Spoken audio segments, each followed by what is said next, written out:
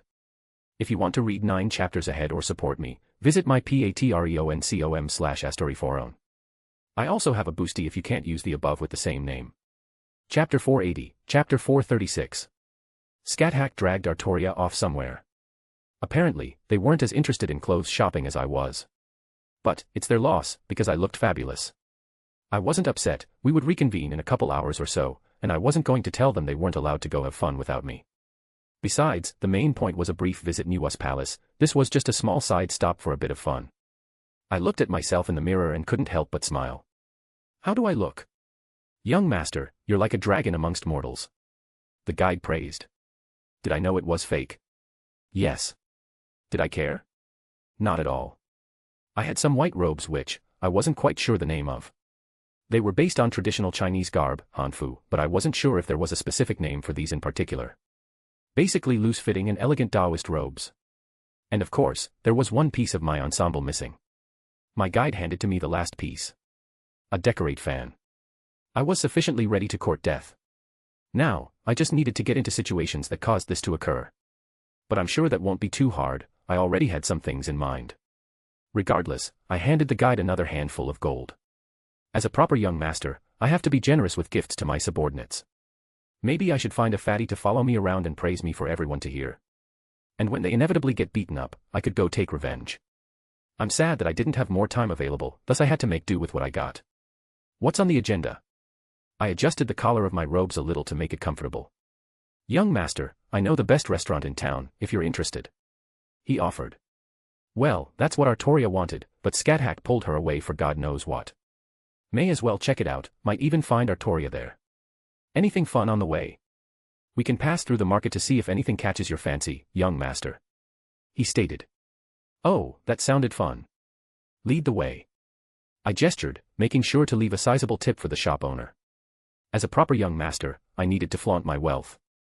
As soon as we stepped outside, however, I had a question that popped into my head. Guide. I asked, making sure to use his title because that's how a young master would. I'm curious about where this city is located. Regular humans can't access this place, what's this realm called? Honestly, it seemed similar to Kyoto in a sense. Like, a pocket dimension slapped on top of the regular world. I would almost call it something like the underworld as well, but it's not that shut off. We simply call this the immortal realm, young master. He answered helpfully. The heavenly courts sit atop in the heavens, we, the immortal realm, are below, then the mortal world is below us. Long ago, when immortals and gods retreated from the world, they cut off a section for us to continue to live. Ah, sounded about what I guessed. They made their own pocket dimension not dissimilar to Kyoto, but on a far wider scale. I could imagine that the 9 realms I'll be visiting were something in the same breath as well. Are the people that were born and live here, do they know about the mortal world? My guide pulled out a phone, holding it up for me to see. Way to ruin my immersion. Are you just playing a character?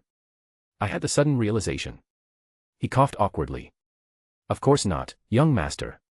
Just as you are the brightest star in the sky, I am but a humble guide. Right, he's just fucking around to earn money. You know what? Who cared? Here we are, young master. He said as we walked through the crowded street, opening up to a wide bazaar full of many different shops and street stalls. Many strange and interesting trinkets can be purchased here. All that matters is your own luck. Almost immediately I bumped into someone. And honestly, it wasn't on purpose, this place was just packed to all hell and I was gawking every which way because it was honestly fun to see. My head snapped to the person who I bumped into, and it was a man, perhaps a few years older than me with rather sharp features and cold eyes. Next to him was 2 people with covered faces and black robes that looked a lot like bodyguards, and they were giving off a hint of killing intent as the younger man in the front stared at me. I may have felt some semblance of excitement in my heart. My first encounter. I snapped my fen closed and stared at him, waiting for him to say something provocative so I could respond. After a moment, he suddenly relaxed, and his expression softened. I'm sorry, I wasn't looking where I was going. He offered an apology with a genuine smile. And like that, I deflated along with all of my excitement. No, it's fine. With how many people are walking around, it's inevitably going to happen. I waved off with a small sigh in my heart. There was nothing else and they went on their way. How lucky, young master. It's rare to meet the son of the mayor on the street. It's said that he's one of the most kind and approachable masters in the city. He often volunteers at the academies to teach younger children in his free time. My guide spoke excitedly. Yeah, lucky. My lips thinned. Of course I would run into the saint amongst the city's population. But I'm not distressed, this was a big city, I'm sure there are plenty of people who will make me court death here. Mr. Guide, point me at something lavish to spend my money on. He wasn't befuddled by my abrupt request, instead he pointed at a stall. The owner of which, immediately noticed. He quickly pushed his more expensive goods out as I came close. My lord, look at these, the stall owner began to speak, but I held a hand up to stop him. Ahem. The guide cleared his throat. My young master, would like to see your wares. The owner looked at me blankly, but quickly recovered. Of course, young master, I have rare and exquisite. Don't care, I'll buy it all. I let out a bunch of gold onto the counter, enough that it began to spill over and roll across the ground. Without another word, I swiped everything on the counter of his stall into my ring without another look. My young master, look what I have. A woman nearly fell over herself running towards me with some vases in her arms. I'll take it. I didn't even look again. A young master must be prodigal with their money. As if the floodgates opened, dozens of people now rushed over. I have a rare 1,000-year-old ginseng. I'll take it. Young master, that one looked barely a decade old. I ignored my guide. Look, young master, this ancient bronze bow was once wielded by an immortal. Nice, I'll take it. Young master, it was rusted from sitting out in the rain too long. How about my jade imperial seal? It's been in my family for generations, and legends say that it was once used by the cousin of an uncle of an acquaintance of someone in the heavenly courts. Ooh, pretty. I'll take it. It has a made in China mark half scratched off. This million-year-old immortal spirit herb, gathered formed the peak of Kunlun, where immortal fairies sung under the moonlight for 10,000 years, wearing nothing but. Too long, I'll take it. That was a wheat he pulled from the side of the road seconds ago. I just went around and grabbed whatever was in everyone's hand, giving them a modest sum for. Finally, I threw my arms up, letting a bit of gold hit the ground as they scrambled to claim it, giving me an opportunity to step out of the crowd. My trusty guide followed behind me dutifully. Well, that was fun. I said wistfully. Truly, I am a generous young master. That is certainly a word that can be used in some circumstances. My guide said dryly. Hey everyone, some idiot is buying any random crap. I heard a shout from the other side of the crowd. Huh, I wonder who they're talking about. Looks like someone is going to get scammed. I hummed. Unfortunately, they will never be as wise and intelligent as you, young master. Ah, I loved compliments. Oh, that shop looks nice. A new thing grabbed my attention. This shop is rather famous, young master. Please be careful, they have the backing of. I didn't need to hear anything else. I ignored the guard standing outside and pushed the door open. And once more, a shop owner greeted me immediately upon entering. Welcome, young master. He said with a glint in his eyes. Please, browse at your leisure, if you desire anything in particular, I will do anything I can to provide. My inner young master instincts flared up as I wanted to immediately buy everything, but I was actually taken back by the quality of stuff here. Walking towards the immediate selection, I picked up a piece of jewelry that caught my eye. This is beautiful. I held it up to the light. It was a necklace with a purple amethyst in the center with two birds, presumably phoenixes wrapped around it, both a light red, orange that offset the center amethyst surprisingly well. Honestly, the color reminded me of my mom's eyes. Now that I thought about it, I think Venelana's eyes caught my attention so much because my mom had a similar eye color. I was honestly so caught up in my own head that I didn't even realize that someone entered the shop as well until I heard a surprised shout. It's perfect. A younger girl exclaimed, pointing right at me, rather the piece of jewelry I held in my hand. Shopkeep, wrap it up, I'll buy it right now. She said, still pointing at the necklace in my hand. I'm sorry, young Mississippi. The shopkeep politely bowed. But this young master has picked it first. The young lady frowned, the intimidating-looking burly man behind her reminded me to quickly slip back into my young master persona. You, state your price. She demanded, obviously addressing me. No thanks, I'm buying it. I denied her. Do you know who I am? Nope. I found my excitement building back up again. Hand it over, or else. Or else, what? I said, challengingly. I'll. She built herself up, but the bodyguard put a gentle hand on her shoulder and all the tension immediately deflated. Young miss, you know better than to use your status to bully someone to give you what you want. He said gently. I know. She relented. It would have been perfect for Mom's birthday. She let out a sigh. Fine, I'm sorry. She said softly towards me, presumably at her borderline harassment. Let's go somewhere else, maybe we can still find something good. The madam would be thrilled with anything you find, young Mississippi. He attempted to soothe her. Guide. I whispered. Is she another paragon of virtue in the city that I should be aware of? The Bai clan is known for being generous and virtuous. Rumors say that the young miss is cold, but secretly warm to those in need. They say that many people she crossed paths with that were down on their luck mysteriously received help from unknown sources. God damn it. What's with my shitty luck? I let out a long sigh of my own. Wait, you can have it. I held up the necklace. Asterisk asterisk asterisk. Young master, why do you seem to be in a bad mood? The Bai clan's promise of a favor owed is not a small matter, even if it's from the young miss of the clan. I sighed even harder. Is there something fun around here that attracts a lot of people? The arena. Pass. I rejected. Scathack was probably having fun there, I didn't want to intrude. At most, I would check up on her later. There is a jade stone cutting gambling den nearby. He said almost uncertainly. But I found a new burst of motivation. Excellent. The guide, for some reason, wasn't as enthusiastic about it. But another handful of gold did light a fire under his butt. He quickly led me through a few alleys into, I didn't want to call it unsavory, but certainly a step or two off the beaten path. The people around definitely had a rougher look about them. More were carrying weapons openly, not that it was dissuaded anywhere. But it was more predominant around here. I, of course, flung my fen open once many gazes landed upon me. As a young master, I must present myself properly at all times. Here we are, young master. My guide said as we approached I almost wanted to call it a shop, but it was a bit more open. Not quite a stall either, but perhaps a mix between them. Lots of tables, lots of rocks strewn about. Stone gambling was weird. Interesting, but undeniably a weird pastime that people get into for some reason. Essentially, you have a bunch of rocks that may or may not have jade inside of them. You pay for the rock and gamble on that by cutting it open. Simple and easy to understand. Young master, please don't buy all the rocks. While the owners will allow it, you would be unwelcome back and cause annoyances to others. Do you really think I would stoop to such means? I harumphed, slapped my fan closed. This young master was born with innate luck. I choose that rock. I pointed at a random rock. My guide, for some reason, didn't look like he believed me. He walked up, paid for the rock on my behalf and practically plopped it into my hand. This is going to be worth a fortune, just watch. I said proudly. Do you care to wager, friend?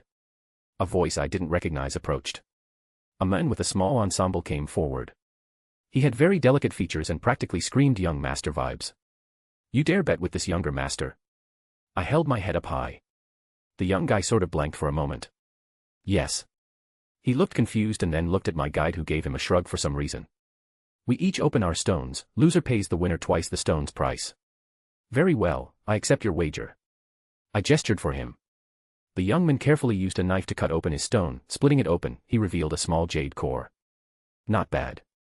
He held it up for everyone to see. Do you need to use my knife? He held it out. I took it hesitantly.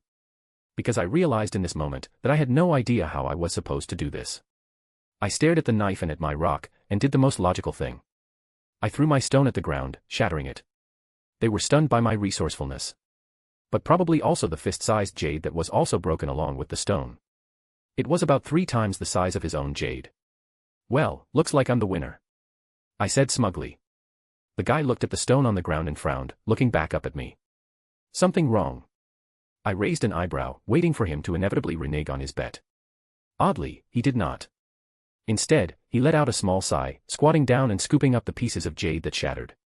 How unfortunate, that was a nice piece of jade. It would have made a wonderful carving. If you didn't know how to open it, all you had to do was ask. If you want I can show you. He offered, rather politely in all honesty. Oh, let's calculate how much I owe you first. With how easily he just accepted the loss, once more, I felt all my bubbling excitement die down. I was just playing, you can keep the jade if you want. Sorry for making a mess. I couldn't help but apologize, essentially calling off the wager after the fact. Was I just meant not to have my own Xianxia adventure? I won't take your jade for nothing. He laughed. Keep my knife, it's a little less than the jade, even shattered as is, but hopefully my friendship can even them out. Well, he seemed nice. As the saying goes, don't slap a smiling face. Or something like that. I don't really remember, and my Chinese idioms aren't really up to par. I was about to go to a restaurant, Immortal Cloud Restaurant. My guide stated for me. Yeah, that. I nodded. If all else failed, I was 100% sure that I would have a restaurant encounter. There was absolutely no way in hell that I wouldn't run into someone there that wouldn't start something so I could court death. And the food would probably be delicious. I was no Artoria, but I was still a bit of a glutton. Did you not hear? He tilted his head. I blinked. The Immortal Cloud Restaurant was nearly destroyed not hours ago.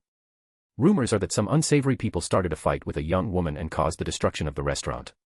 My new friend informed me. Great. Just, fuck my luck. With another long sigh, I sagged my shoulder. Just forget it then. I need to go to the arena to see. The arena is closed. My new friend also informed me. I heard that someone destroyed it earlier as well. Just, take me to the Mount Rentals. I'm done. I'm just going to wait for Artoria and Scathack to finish up whatever it is they're doing. Asterisk asterisk asterisk. The rental place wasn't that far away, and I didn't care to play around anymore. My disappointment was immeasurable and my day was ruined. Why did not a single person accost me? Was it so much to ask that some asshole young master start a fight, then lose, then call his many times great-grandpa to get revenge for some tiny slight that escalated into some ridiculous scenario so that I'm fighting 10 immortal sects? Apparently. Bright side, apparently Artoria and Scathack were already here and waiting for me. Thanks for putting up with me. I tossed my guide a big bag of gold. Shit, for this much money, I would call you my grandfather. His tone and character immediately dropped after I basically told him his job was done. Even so, I couldn't help but laugh at the ridiculousness of it from his perspective. Regardless. I ignored the sights, the various beasts and devices that stimulated flight and just went straight for my head into Scathack's chest. Student, did you have a pleasant evening? She asked, accepting me without complaint. No. I didn't whine. Did you two have fun at least? Artoria and Scathack looked at each other. It was interesting. Artoria said cryptically. What did you two do? We separated early on. Artoria informed me. I sought out a meal. It was strange, a young man approached me and continuously tried to dine with me. I rejected him, but he further brought people over to attempt to persuade me. Did he eventually try to force you? Yes. Artoria tiled her head. How did you know? Lucky guess. I forced out. I was unfortunately forced to fight. They were no threat, but they brought about much destruction to the restaurant. I compensated the owner, of course. But it was a most confusing experience. And suddenly, some things made sense. What about you? I looked up from between Scathack's bosom. I separated from the last to go explore this arena of theirs. She replied. It left much to be desired, but I allowed myself to fight equal to any opponents I came across to make it more enjoyable. I heard the arena was destroyed. I pointed out. She smiled wistfully. Yes, some brat came to me and demanded that I throw a fight due to some passing of money. And you rejected, I assume. No, I accepted but still won. She grinned. Huh. How'd that end? The brat attempted to send one of his bodyguards to attack me. I felled him easily and taught the boy a harsh lesson, but allowed him to leave with his life. He did not take my warnings to heart and gathered a greater force some time later. I once more dispatched them, but he called for his father. Let me guess, he was part of some big clan. Scathack tilted her head similarly to Artoria. Yes. He would not stop speaking about it as well, and using their name to try and threaten me. Truthfully, it only made me hit him harder. And that's how the arena got destroyed. Yes. She nodded. And it didn't end there, did it? She shook her head. They would not leave me be, so I sought out their home and had words with some ancestor of theirs until they relented. It was not an unpleasant afternoon. She said simply. Yeah, it sounds like it. Is something wrong, Wilhelm? Artoria looked at me. You seem depressed about something. It's nothing. I waved it off. So, you guys already get a ride or? Yes, we procured a mode of transportation. Scathack informed me. Come, it is waiting for us. She grabbed my hand and led me to the side. There was no one really guarding or waiting, only a large kite-like wooden contraption floating above the clouds below. They both stepped onto it without any fanfare, and I followed suit. Come, it is a mild ride to our destination. Scathack said, patting the surface as she sat down on it. Tell us of your day. What mischief did you get up to? I sat down between both of them as our things started flying away from the city. It was going fairly fast, all things considered. And the more I looked at it, the more it looked like an oversized kite. Surprisingly, nothing happened. Why do you sound disappointed, student? Scat-Hack quirked an eyebrow. I may have had certain expectations that were dashed.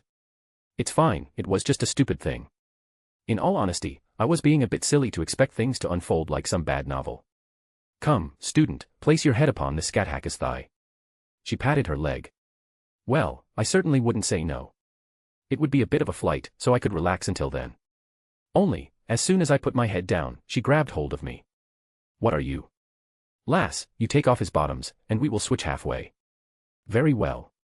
Artoria smiled. And I was about to question what she was talking about until she started pulling off my robes. I guess today wasn't so bad after all. Asterisk asterisk asterisk. I quickly fixed my clothes. As the destination was getting close, both of them started fixing theirs as well. It would be kind of awkward if we arrived mid-compromising positions. The destination, if it could be called that, was a mountain. Again. The people here really like their mountains. I can't say it didn't look majestic from a distance. Because holy shit did it look like something out of a fairy tale. There were literal dragons flying at the summit. Or, members of the dragon race. I think those were flood dragons, so wherever those land on the hierarchy. But it was quite the sight. Even with what we've seen already, this place had more of an ethereal vibe to it. Sacred, if you will. The clouds parted a bit more and we got a better view of why it was called Nuwa's Palace. The mountain was apparently more of a decoration in comparison. Because the palace itself, while looking somewhat rudimentary and basic at a distance, it still held a sort of regal and archaic feeling to it that made someone unconsciously give it a certain respect. Regardless, I wanted something good to make up for this trip. Not that the last 2 hours with Artoria and Scat-Hack didn't make up for my disappointment thus far, but I wanted something new and shiny. My inner dragon demanded it. Yo. Huh. Hey Drake, did you ever have a big hoard? Yeah, but that white asshole spat his poison all over it way long ago. One of the reasons we fought, I think, maybe we started fighting before that. It's been a long-ass time. Huh. Neat. Great dragon that lives in my head, what advice do you have for me? Never heard much about Nuwa. Probably shouldn't try to flirt with her though. Thank you, oh great dragon.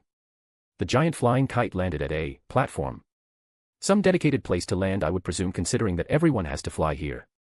As soon as we stepped off, the kite turned around and flew away. How convenient. Do you have any expectations here?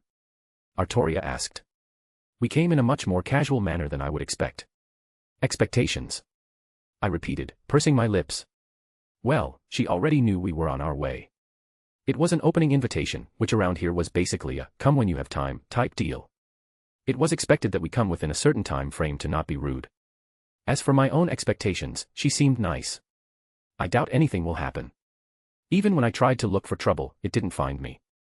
I doubt we will have any problems here. Right, easy matter.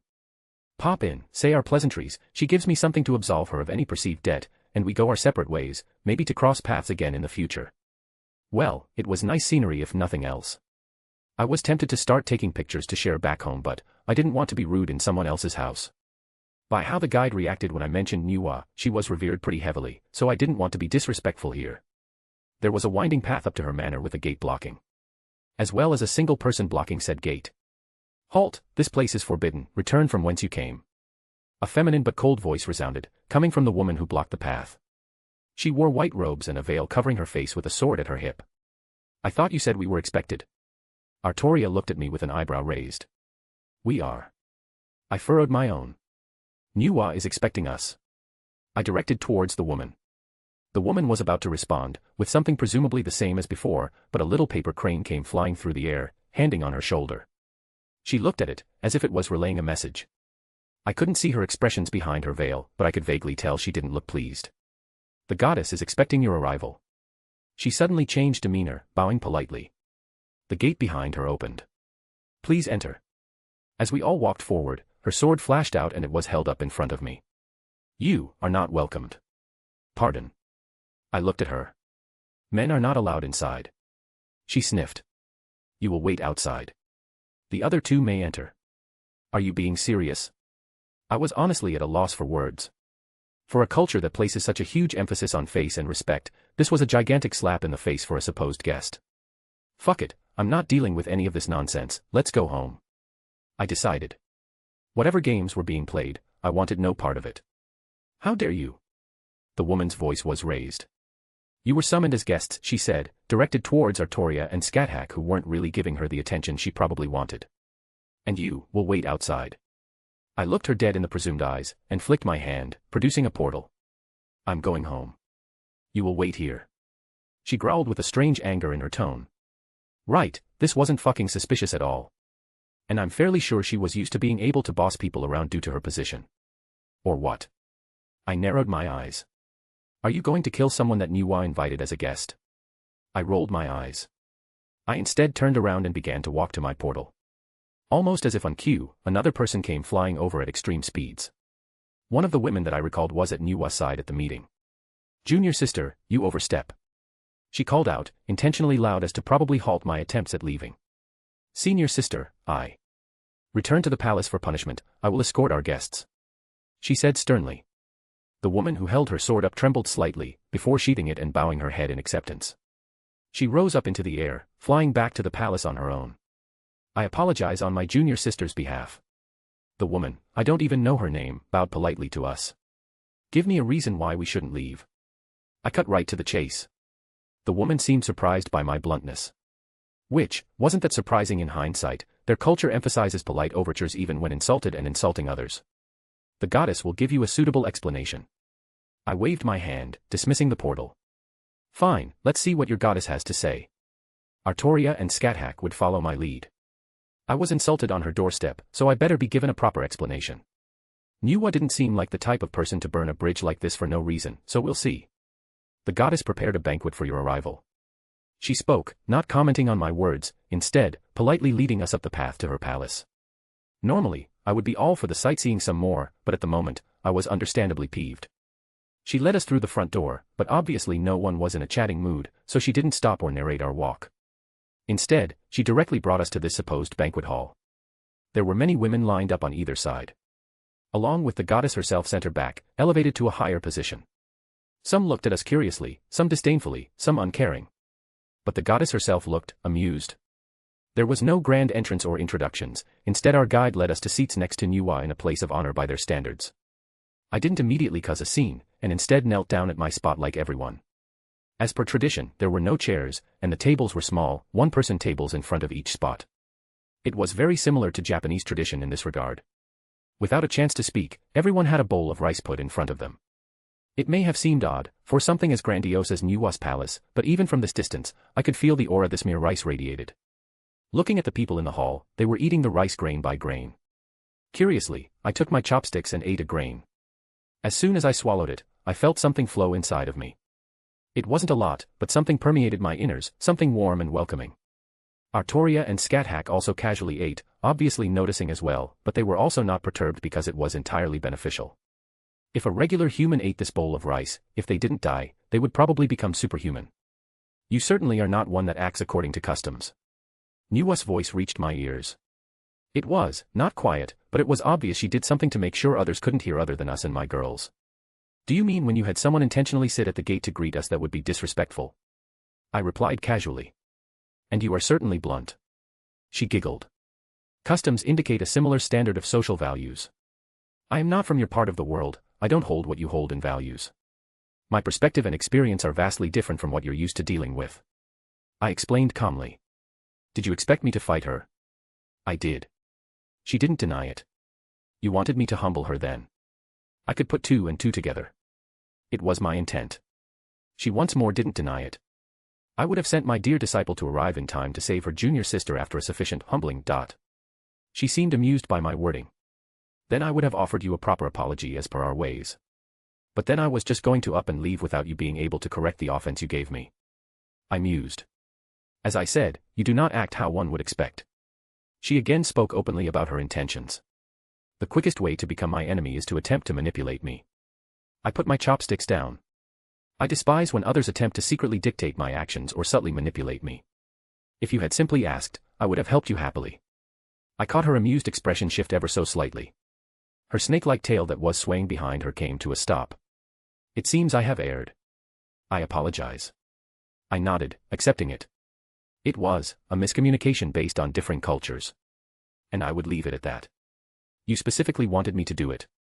Does it have anything to do with me being a man? I asked. You are perceptive. She answered.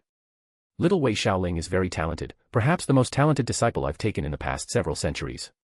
Unfortunately, her life was not an easy one and her views mirror it. Ah, I can see where this is going. It's not hard to guess what a woman who has a hatred towards the opposite sex had to experience. She didn't quite elaborate, so I didn't ask. Even if I didn't like that icy girl, I wasn't going to pry into that kind of thing. There are two factions within my palace. I've taken in only women. It originally wasn't intentional, but it simply turned out this way. One side is open, knowing of the world, and not caring about divisions. The others are like little Linger who see our segregation as just and proper. By extension, they also do not wish to join the gathering of other factions. I intended to have her join with the younger generation of children as per the meeting, but there has been pushback. So you wanted me to fight the supposed genius disciple you were raising, humble her, have her look beyond this little corner of the world. That isn't wrong. She nodded. Made sense, multiple birds with one stone with my arrival. Why me? I asked. Besides the obvious of me being here. I'm sure you could have found someone who practices similar cultivation. Or hell, ask Odin to send someone. You barely know me. You are young, extremely so.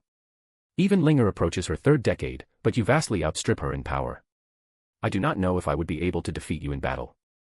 I wanted her to understand that there are taller mountains that she can climb, but she refuses to see past this one.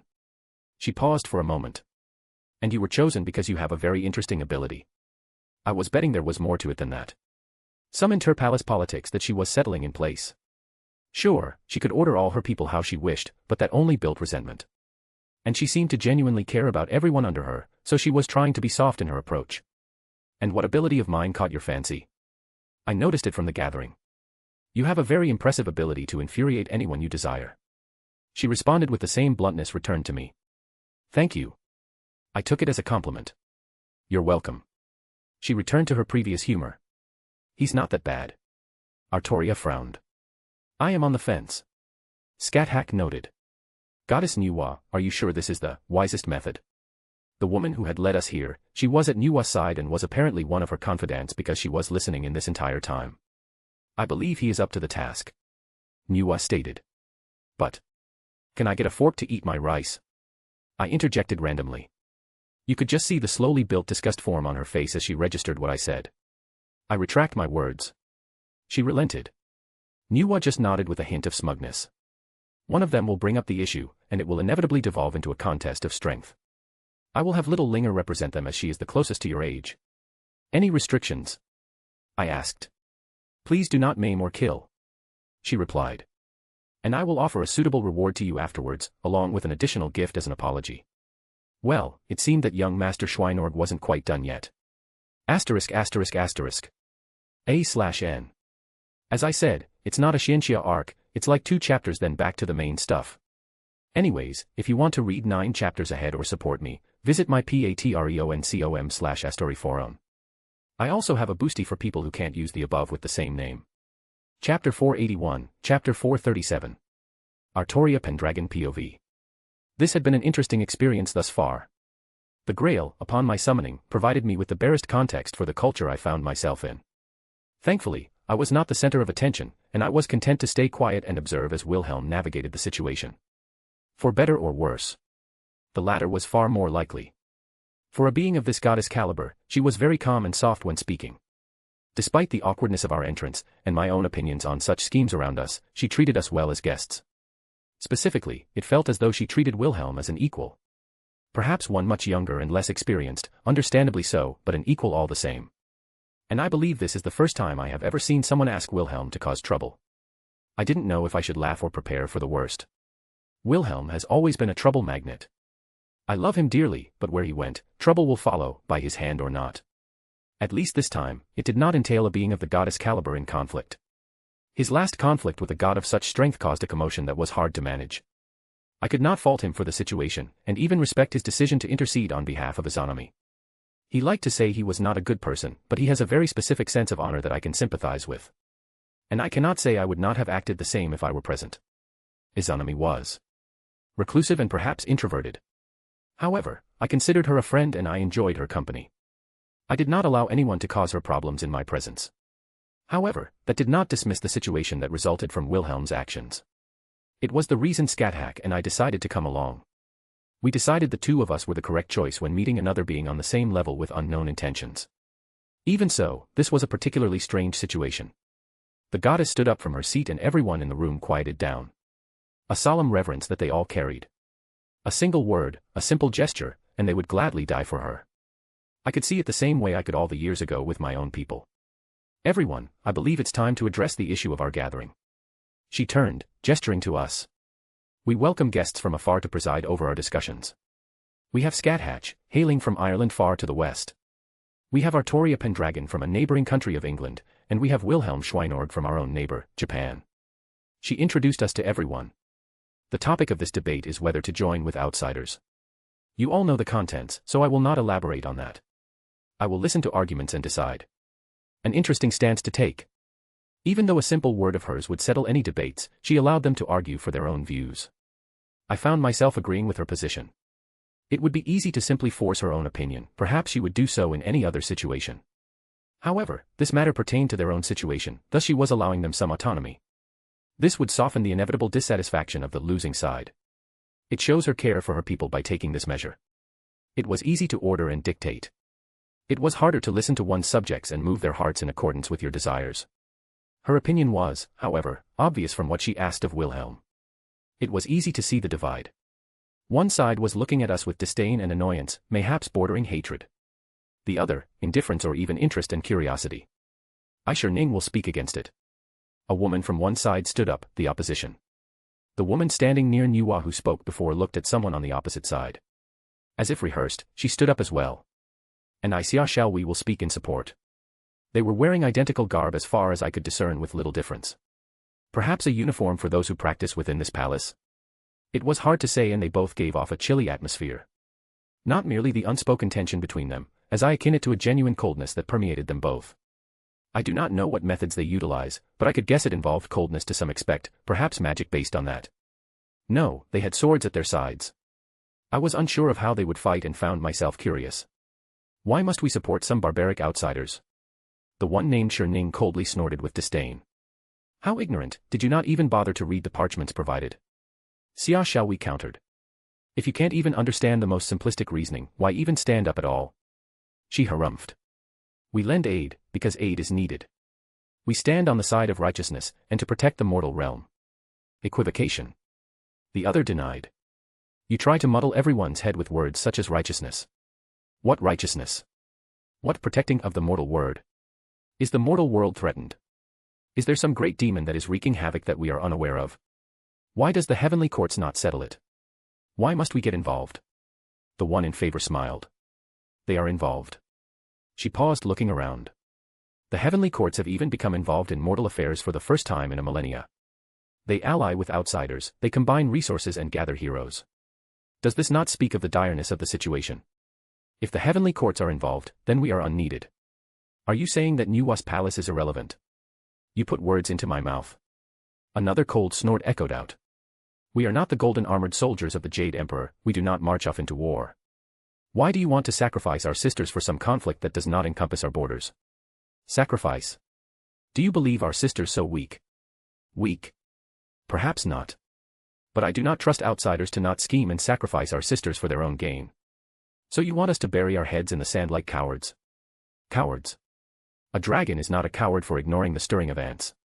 You believe that outside of this palace are ants? Humph, barbarians and mortals. Why care for them? No one dares to cause trouble for the goddess. She said dismissively. I see, so you believe the guests that the goddess personally invited here are barbarians and ants. The one in opposition narrowed her eyes realizing the trap she walked into. We cultivators of Nuwa's palace need not get involved. You do not use a rock to smash an egg, why send our sisters? Do you dare back up your words? Why would I not? Then let us settle it properly. You think that we are above them? Then I invite one of our guests to fight any of our sisters. Words are empty, let strength speak for us now. If what you said is true, then you should have no trouble defeating one of our barbaric guests without trouble. Why you dare to disrupt the peace of the goddess banquet, you? I approve. The goddess interrupted. My disciples have stayed within these halls for many years, they have become ignorant of the outside world. It is a good opportunity to broaden your horizons and to see what exists beyond our own borders. The opposition frowned. I believe it is obvious to everyone where the goddess leaned at this point. A verbal argument was never going to settle a matter such as this. The opposition stands aloof, considering of nothing outside of this place.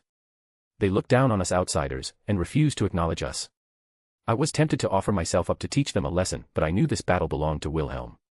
Despite not outwardly showing much expression, I have known him enough to see the hidden excitement in his eyes. I would not take that away from him, especially if it led to no trouble. Let the youngest fight. Goddess Nuwa stated. Linger, where are you? I am here, goddess. A familiar voice sounded from the back of the opposition. The same woman who barred our path and insulted Wilhelm so blatantly. Wilhelm, would you be inclined to join her for a spar? The goddess asked. This young master will accompany her. Wilhelm stood up. I resisted the urge to palm my face. Thankfully, the goddess only found amusement in it. The center of the hall was wide and open, and it was easy for them to spar without problems. However, even so, the goddess moved her hand and a barrier was erected over them. Wilhelm decided to take out his staff, it seemed, focusing more on magic. Do you believe this is a good idea? I asked. Let him have his fun. Scathach replied. He is young, he is allowed to play around like this. For some reason, I was recalling the spars I had with Kay when we were younger. Despite Kay always losing the spar, he would make up reasons and argue that he actually in fact won due to some strange reasoning, and yet, I could never beat him in an argument. Wilhelm was giving me the same feeling right now. I didn't dislike seeing Wilhelm having fun like this. I was not against him finding trouble the majority of the time either. It would be very hypocritical of me to say that he should never get involved in matters with how often my own knights found themselves in the strangest of situations. No, in fact, it was a good contrast to how downtrodden he was from earlier. I really did not like seeing Wilhelm being sad for any reason, even if it was something as nonsensical as not finding trouble during his evening. He has far too many burdens for someone his age. Let him have his fun when it comes. Yes. I agreed. Come, I will allow you to have the first 10,000 moves. Wilhelm declared. And I found myself sighing in my heart. I loved him dearly, but he needed a smack upside the head every now and then. Ignorant. The girl hissed, already getting upset, and he barely started. Scathach was smiling and giggling under her breath. Was it him having fun or was it you? Truly, you both are far too similar in certain aspects. You court death. She drew her blade. Yes, I did. He said proudly. The girl was confused and didn't get it, and I could guess he was referring to Izanami in this situation because he was looking much too pleased with himself. Do they really not know Wilhelm? He should be rather famous at this point. And even so, does this girl not recognize she is outmatched? I shook my head. Most of my disciples do not care about the outside world. Even within the immortal world, they are isolated, let alone the mortal world. And as for measuring her opponent's strength, she is far too used to using her own cultivation as a method of measurement. She has never experienced someone who does not utilize the same system of power as her. The goddess answered my question. Ah, the reasoning does make sense. She is hesitant due to the situation, and perhaps an instinctual regard for her opponent, but no threshold to measure Wilhelm's strength that she is familiar with. Yes, they have grown up too isolated, and being unable to measure her opponent properly will lead to her death if she is not careful. The woman started off, propelling herself forward with a good speed, stabbing towards Wilhelm. He of course erected a barrier as her sword clashed with it, unmoving. You have eyes, yet you are unable to recognize Mount Tai. Wilhelm declared. And, I have no idea what that meant, but for some reason, the girl tensed up in what appeared to be a hint of anger. Blooming Lotus. The girl shouted, and ice gathered around her blade, forming sharp figures of flows. She slashed at him, they expanded outward, increasing the power behind her strike exponentially. Wilhelm's shield shattered, but he didn't move. Zune Hailvike. Wilhelm casually spoke. The draconic words recognizable to me at this point. The girl's sword went flying away. Her eyes widened in surprise, but to her credit, she threw out a palm strike. Lotus blooms twice. Another icy lotus appeared within her palm and it exploded outward, enveloping the entire area. Feme Zegron. Wilhelm's words were not loud, but still audible above everything. He turned intangible and the attack simply passed him through. The girl took the opportunity to grab her weapon again, taking a defensive stance a fair distance away. Petty tricks. She declared, swinging her sword, producing an attack similar to Wilhelm's. The slashes carried a distance towards him. So this is where he learned it from. Interesting. Feme Z. Gron. Wilhelm said again, once more turning intangible, and the attacks passed him helplessly. The girl almost stumbled at him using it again. Perhaps she believed it was not something he could use continuously. Do you dare use any other moves? She tried to goad him. Zoon Hail Vike. He answered her with the earlier words, her sword went flying out of her grasp once more. Why you? She found herself at a loss of words momentarily. Mayhaps, I felt the tiniest bit of sympathy for her. But she also insulted the men I loved, so I found myself leaning more towards a deserving lesson. I will whip you 1,000 times after I defeat you. Kinky. Wilhelm replied. Shameless. The girl's tinged red face was clear even behind the veil she wore. You're the one who said it. Wilhelm harumphed. A mere toad wanting to eat swan meat. He accused. For some reason, Goddess Nuwa was stifling a laugh and looking like she was trying her best to not show it. Ah. The girl shouted, retrieving her sword again. Jade Ice Dragon. She shouted again, and an ethereal dragon appeared behind the girl, enveloping her and her sword. Her aura magnified several degrees. Take this. She shouted. Boop. Wilhelm tapped his staff against the ground, and the stone beneath the girl turned to stand, making her feet sink as she was about to move, so she instead fumbled and fell down, her attack, as it were, shot off awkwardly into the side of the barrier. It was certainly majestic. You're courting death. She all but screamed, repositioning herself upward from the slight embarrassment. You already said that one, try something else. Wilhelm hummed, putting his staff over his shoulder. What about, you don't know the immensity of heaven and earth? Or the path of heaven was before you, but you chose hell. For some reason, I do not believe Wilhelm's advice was taken to heart. The girl suddenly exploded outward with more power. Oh dear. The goddess sighed. She's really going to use something like that in a fight with no stakes. The goddess didn't stop her, nor explain, but she looked dissatisfied. The girl raised her sword up, and the hall changed. A blue moon appeared overhead along with a starry sky. Azure moon reflecting the winter's radiance. She shouted, and a deathly cold permeated the surroundings. The original barrier of Nuwas was apparently not enough and she redoubled her efforts to contain it. I noticed why the goddess was displeased as blood seeped from the girl's mouth and nose. Did she harm herself to use that? It was not worth it for a spar. You're a frog in a well. She sneered. Humph, the mantis stalks the cicada, unaware of the oriole behind. Wilhelm shouted. Does he know what that phrase means? The goddess looked at us. Most likely, but I believe he is just saying random things to annoy your disciple. Scat-Hack answered. That does sound like something Wilhelm would do. Ah. The girl yelled, swinging her sword, bringing with it an avalanche of snow and ice. I'll teach you how to write the word death. Joke's on you, I dropped out of school. Wilhelm, don't gloat about that. Our shared lover is certainly talented. Scat-Hack noted from the goddess's earlier comment about him being talented in angering people. Do you reject your allowance? No. Scat-Hack shook her head. He is enjoying himself, so I do not. However, I will give him a thorough beating later. As deserved. I nodded. It turns out you were actually pretending to be a tiger to eat the pig. Wilhelm held his staff up. That's not how it goes. The girl's screech was audible over the oncoming torrent of cold. Still, the goddess hid her laughing at her disciple's increasing anger. Do you dare take this attack head-on? The girl challenged. This young master will take your challenge. Wilhelm declared. If I take a half step back or avoid your attack, I will write my name backwards. Then die. Theme Zegron. He became ethereal again, the attack passing right through him. Should I have expected anything different? Shameless. The girl yelled in indignation. Zoon Hail Vike. Her sword went flying out of her grasp again. Her anger was palpable at this point. I don't need my sword. She raised her hands up. Let's see how long you can avoid me. The ice and cold swirled around like a storm. Actually, I don't like the cold. Let's change the weather. Wilhelm's relaxed appearance was certainly sending alarms to the girl. What? Lokvakor. Wilhelm spoke again, an invisible ripple shook the surroundings, forcibly dispersing the strange sky that appeared, returning everything to normal as the girl's control of the cold diminished significantly. The girl, well, all her fighting spirit nearly collapsed. Shameless, dishonorable. You rely on small tricks and don't dare to fight me. All of you are the same. Wilhelm tilted his head, then glanced at the goddess. I believe it's a good time to stop playing. Please show your true strength. The goddess spoke. Silently, Wilhelm's demeanor shifted and a new weight descended down onto the room.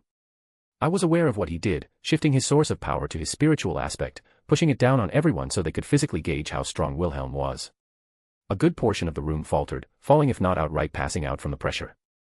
There were a few that barely even reacted. Perhaps only the ones closest to the goddess. As Nuwa herself did nothing to dissuade the pressure. The girl he fought, she turned pale and pressed to the ground. To her credit, she did not immediately lose consciousness. He took slow steps as he approached her. Taking out his original sword, he stabbed it into the ground next to her head. "That's right, I was just playing," he said simply, releasing the pressure from the room. "Do you see?" Nuwa spoke once everyone had a breath to regain their composure. What did she say? Petty tricks. That's right, Linger was defeated by petty tricks. Things that those outside our home can do with ease. And you fell for them so easily. Goddess, that's not fair. The woman who argued against from earlier spoke up. He's younger than Linger. Nuwa spoke, shutting up the other woman. He's younger than Linger yet, he has fought the likes of Susanoo no Mikoto from our neighbors to the east. The storm god of Japan, for those of you unaware. He emerged victorious. There was silence. They stared at the goddess with a mix of shock and confusion. Later, and most recently, he fought along with the storm god against Indra. Nuwa emphasized the name of the Hindu deity, and they seemed much more receptive to his name over the Japanese god. Even the Jade Emperor would respectfully greet him and treat him as an honored guest. She stood up, walking to the girl Wilhelm fought. She placed a hand on her, and her pale complexion alleviated slightly. A few words and you were foolish enough to harm yourself for what? A friendly spar. Nuwa shook her head, addressing the room again. I will give you all the evening to contemplate what you've learned. We will reconvene and properly discuss the next course of action. With that, another word and she gestured for us to follow her out of the room. Asterisk asterisk asterisk. Wilhelm POV. That was certainly something. Nuwa mused as we walked through her palace. Thanks, I try my best. The goddess snorted. Yes, I'm sure. Well, it didn't go as expected, but I'm satisfied. Ah. What? Artoria asked. I never got to finish my rice. I realized. Unfortunate, it was very tasty. My adorable knight smiled brightly. It might seem odd to call a simple bowl of rice a banquet, but I was sure that bowl was worth more than what a normal person in this realm could afford after saving for years. I was hoping that one of those would interfere in your fight so I would have an excuse to join in. My teacher let out a small sigh. Your group seems fun. The goddess just watched us out of the corner of her eye as we walked. There will not be a problem with Wilhelm humiliating your disciples, will there? Artoria asked. No, it was within what I expected. Even if I did not anticipate his enthusiasm. She pursed her lips. But it will do them good. They've become arrogant and content. Odin mentioned something similar with his own. Artoria nodded in understanding. Perhaps you should keep far away from Linger though. The goddess added. After what happened, I believe she's going to tie her weapon to her hand and look for ways to cut immaterial things after she recovers. Heh. It's unfortunate that disarming my opponents isn't something that works all the time. The strong you become, the more difficult it is. It's a great shout to create an opening, but rarely does it just disable an opponent of mine so easily. It's been a long time since I've fought someone on her level. She was what? A high class by the majority of the world's standards. But she had very little true combat experience. I would bet she spent most of her time training. But it didn't really matter to me, I washed my hands of the mess here. For thanks from the gathering, I wanted to offer you a reward. Nuwa spoke again. My treasure pavilion is not the greatest, but I have collected quite a bit over the years. So I will give you an option, it has 3 floors. The first floor has the lowest level of treasures, and the third floor is where I keep the more exquisite and powerful pieces. You may either pick 3 treasures on the first floor, 2 on the second, or 1 on the third. And as an additional apology, you may pick 1 additional treasure on the first floor regardless of what you choose. Generous. I mused. Maybe, maybe not. The goddess replied. I have seen the quality of your own treasures. You also wield the spear of the biblical god, and the great Welsh himself. The treasures of that quality are far and few, most of which I possess are in my personal collection. There is nothing within that can match them. That's to be expected. As far as weapons go, they're at the peak of the world. Where would you like to go first? Let's start on the 3rd floor. I may as well see what she considered the best of this place. Nuwa merely gestured and the walls around us reconfigured. They opened up revealing a wide array of tables with all sorts of valuables presented. Weapons that glittered and shined, artifacts that radiated power, and odd trinkets that could give off strange feelings. The first thing to grab my attention was an arrow on a podium. Not bad. I looked it over. It is impressive. Scat agreed. It does give off a dangerous feeling. Ah, an arrow crafted personally by Ho-E. Nuwa replied. It has the ability to contain fire and suppress the sun and kill immortals. Unfortunately, half of its power is sealed without the bow. You wouldn't happen to have the bow? I asked. Nuwa laughed. If I had the bow, it would not be up here for anyone to take. And the arrow would be retained by me. Fair. That bow would be on the level of the spear, easily. There were more weapons, many powerful and wonderful ones. But, they were all inferior to my own. Even my worst sword was barely equaled by what I had glanced over so far. Wilhelm. Artoria called out to me and I followed. 2 swords sat side by side. At merely a glance, I could tell that these swords were of a high quality and on par with what I'm used to. Ganjiang and Mo Yi. Nuwa introduced. The swords of love. I vaguely recalled the story of the blacksmith whose wife threw herself into the forge so he could complete the commission to the emperor and not be executed. The very same. Nuwa nodded. I was tempted, they were good swords. May I asked. Go ahead. I picked one of them up, and immediately, I realized that I had to hold the other one, otherwise it would reject me. I held both of them within my hands, feeling their weight. They're good swords, but they're not for me. I'm not much of a dual wielder, and having to wield both of them simultaneously was a big downside to someone like me who switches between weapons depending on the situation. There were certainly plenty of treasures I wanted, but there was only really one more that drew my attention. It was a sword, or what remained of one. I ran a finger along the hilt up to where the blade was shattered. Xian Yuan. Nuwa introduced again. The sword of the Yellow Emperor. She spoke and there was an odd, nostalgic and loving tone in her words. I would almost liken it to a proud mother. Even broken, I was tempted to take this. A broken sword could always be reforged, and even if it was a degree less than its original form, it would still be a sword worth wielding next to my other ones. I could only guess what it was originally like before it broke. But, I decided against it. Let's see the second floor. With another wave of her hand, another wall opened revealing what I assume was the second floor. It's funny, I'm pretty sure they were actually separate floors, but Nuwa probably couldn't be bothered to walk up and down whatever stairs existed, so she was doing this for us. There are significantly more things on this floor. Also, I noticed the rows of scrolls and, were those jade slips? Basically, what cultivators used instead of books. But there were many. Nuwa seemed to notice my gaze. This is where we keep the majority of our techniques and spells as well. Makes sense. Third floor was for the really spicy things. Second floor was more of the main storage, while first floor was probably more of an introduction or less impressive stuff or important stuff.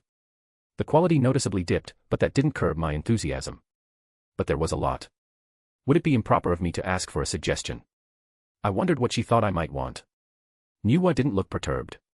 Do you practice on my OG? Somewhat. I can't say it's ever been my main focus. I know a few spells, but it's something I use when a sealing spell is needed. But most of what I know is, well, it can't really keep up with the opponents I fight these days. Really, the spell I use most there is the 5 elements mutual generation to amplify my other stuff. Nuwa tapped her chin in thought. The third shelf, middle section, I think there may be some things there that will interest you. They are not exactly the same, but they have a similar history and origin, so it would not be too difficult for you to learn. Artoria and Scathach had wandered to the sides, looking at things, so I went to look at her suggestion. Third shelf, middle section, there were scrolls, parchments, and jade slips littering it. 12 flood dragons. I muttered the name of one particular scroll and pushed it back. Heavenly Cicada's Evening Song.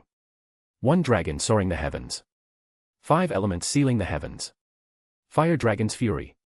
I was starting to see a pattern here. I know you shouldn't judge a book by its cover, but, well, I at least took a look at the 5 elements sealing the heavens. It was, at its basic it was similar to my 5 elements mutual generator at first glance, but instead of amplifying a spell, it instead reversed it to seal away the immaterial. Interesting, but not something I particularly needed. I glanced to the side to see Scathach join me out of curiosity. Too delicate. She pushed a scroll away. Too flamboyant. She said to another. Fancy and hollow. Interesting, but too complicated. Weak. She kept dismissing them. Here, student, this one only requires that you sever your manhood, but it is rather interesting. I want to be petty and do it just to spite you. Humph, as if I would ever allow you to take your cock away from me. My Scathach snorted with a laugh. She looking through several more until she stopped. This one. She said, reading over it. It fills a spot in your repertoire. She handed it to me unceremoniously. I trusted her judgment and immediately began reading it. Mountain Sealing Incantation. A sealing spell. I skimmed it over. It wasn't too complicated at first glance either, and while it used principles I did not practice, I was sure I could substitute them for other things. Well, color me intrigued. I'll hold on to this and see if we can't find anything better. Scat Hack hummed and didn't respond, merely a nod as she continued to look through. I went the opposite direction, finding some rather odd things thrown about on the shelves. Funny enough, I found a dusty tome on Western magic. Out of curiosity I flipped through it. It was rather basic, perhaps even intermediate at some points. Maybe I was being too harsh. It would suffice for someone to practice for a good portion of their life. If they learned everything in it well enough, I could see a magician becoming high class in strength, at the higher end of the spectrum. Pushing it away, I noticed something peculiar. A strange aura nearby, a few feet down. A thin layer of dust, and nearly hidden by other things. I pushed them to the side to reveal a rather thick rolled parchment made of unknown material, but it was strange. As soon as I touched it, I realized it wasn't created by mortal hands. There was power here, a significant power, but it was muted, depleted even. There was nothing on it from the outside. I unfurled it, and the first words written in an archaic text made my breathing nearly come to a stop. It was worn, barely illegible, but I could recognize the words, and the feeling it gave didn't make me question its authenticity. Why do you have this? My voice wasn't particularly loud, but it was enough that Niwa, who wasn't taking much of an interest, suddenly looked over. Oh, I forgot that was here. It was given to me for something that happened many years ago, but at that point, well, you can feel it yourself. Its purpose was fulfilled, and it lost all of its power, so it's just a decoration at this point. Niwa replied nonchalantly. Student, what did you find? Scat-Hack was peering over my shoulder. Did you find something valuable? Artoria asked. Can I take this? I asked Niwa. If you want that old thing, fine. She waved her hand dismissively. I only kept it because of the sentimental aspect. It's not even worth putting on the top floor. I took one last glance at the first words on it. God's investiture list. I'm taking this, I don't know why, but I feel like it could be extremely useful in the future. Right, then I'll take this and the mountain sealing incantation. I said. Good choice. That's a good spell, and if it's cultivated to its highest level, it's quite powerful. Niwa nodded. Now, shall we take a look at the first floor? Scat-Hack and Artoria didn't question me. I would explain more later when we had more time.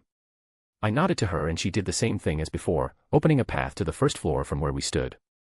Once again, it opened up to a much wider area containing a wide array of miscellaneous objects. And about what you would expect.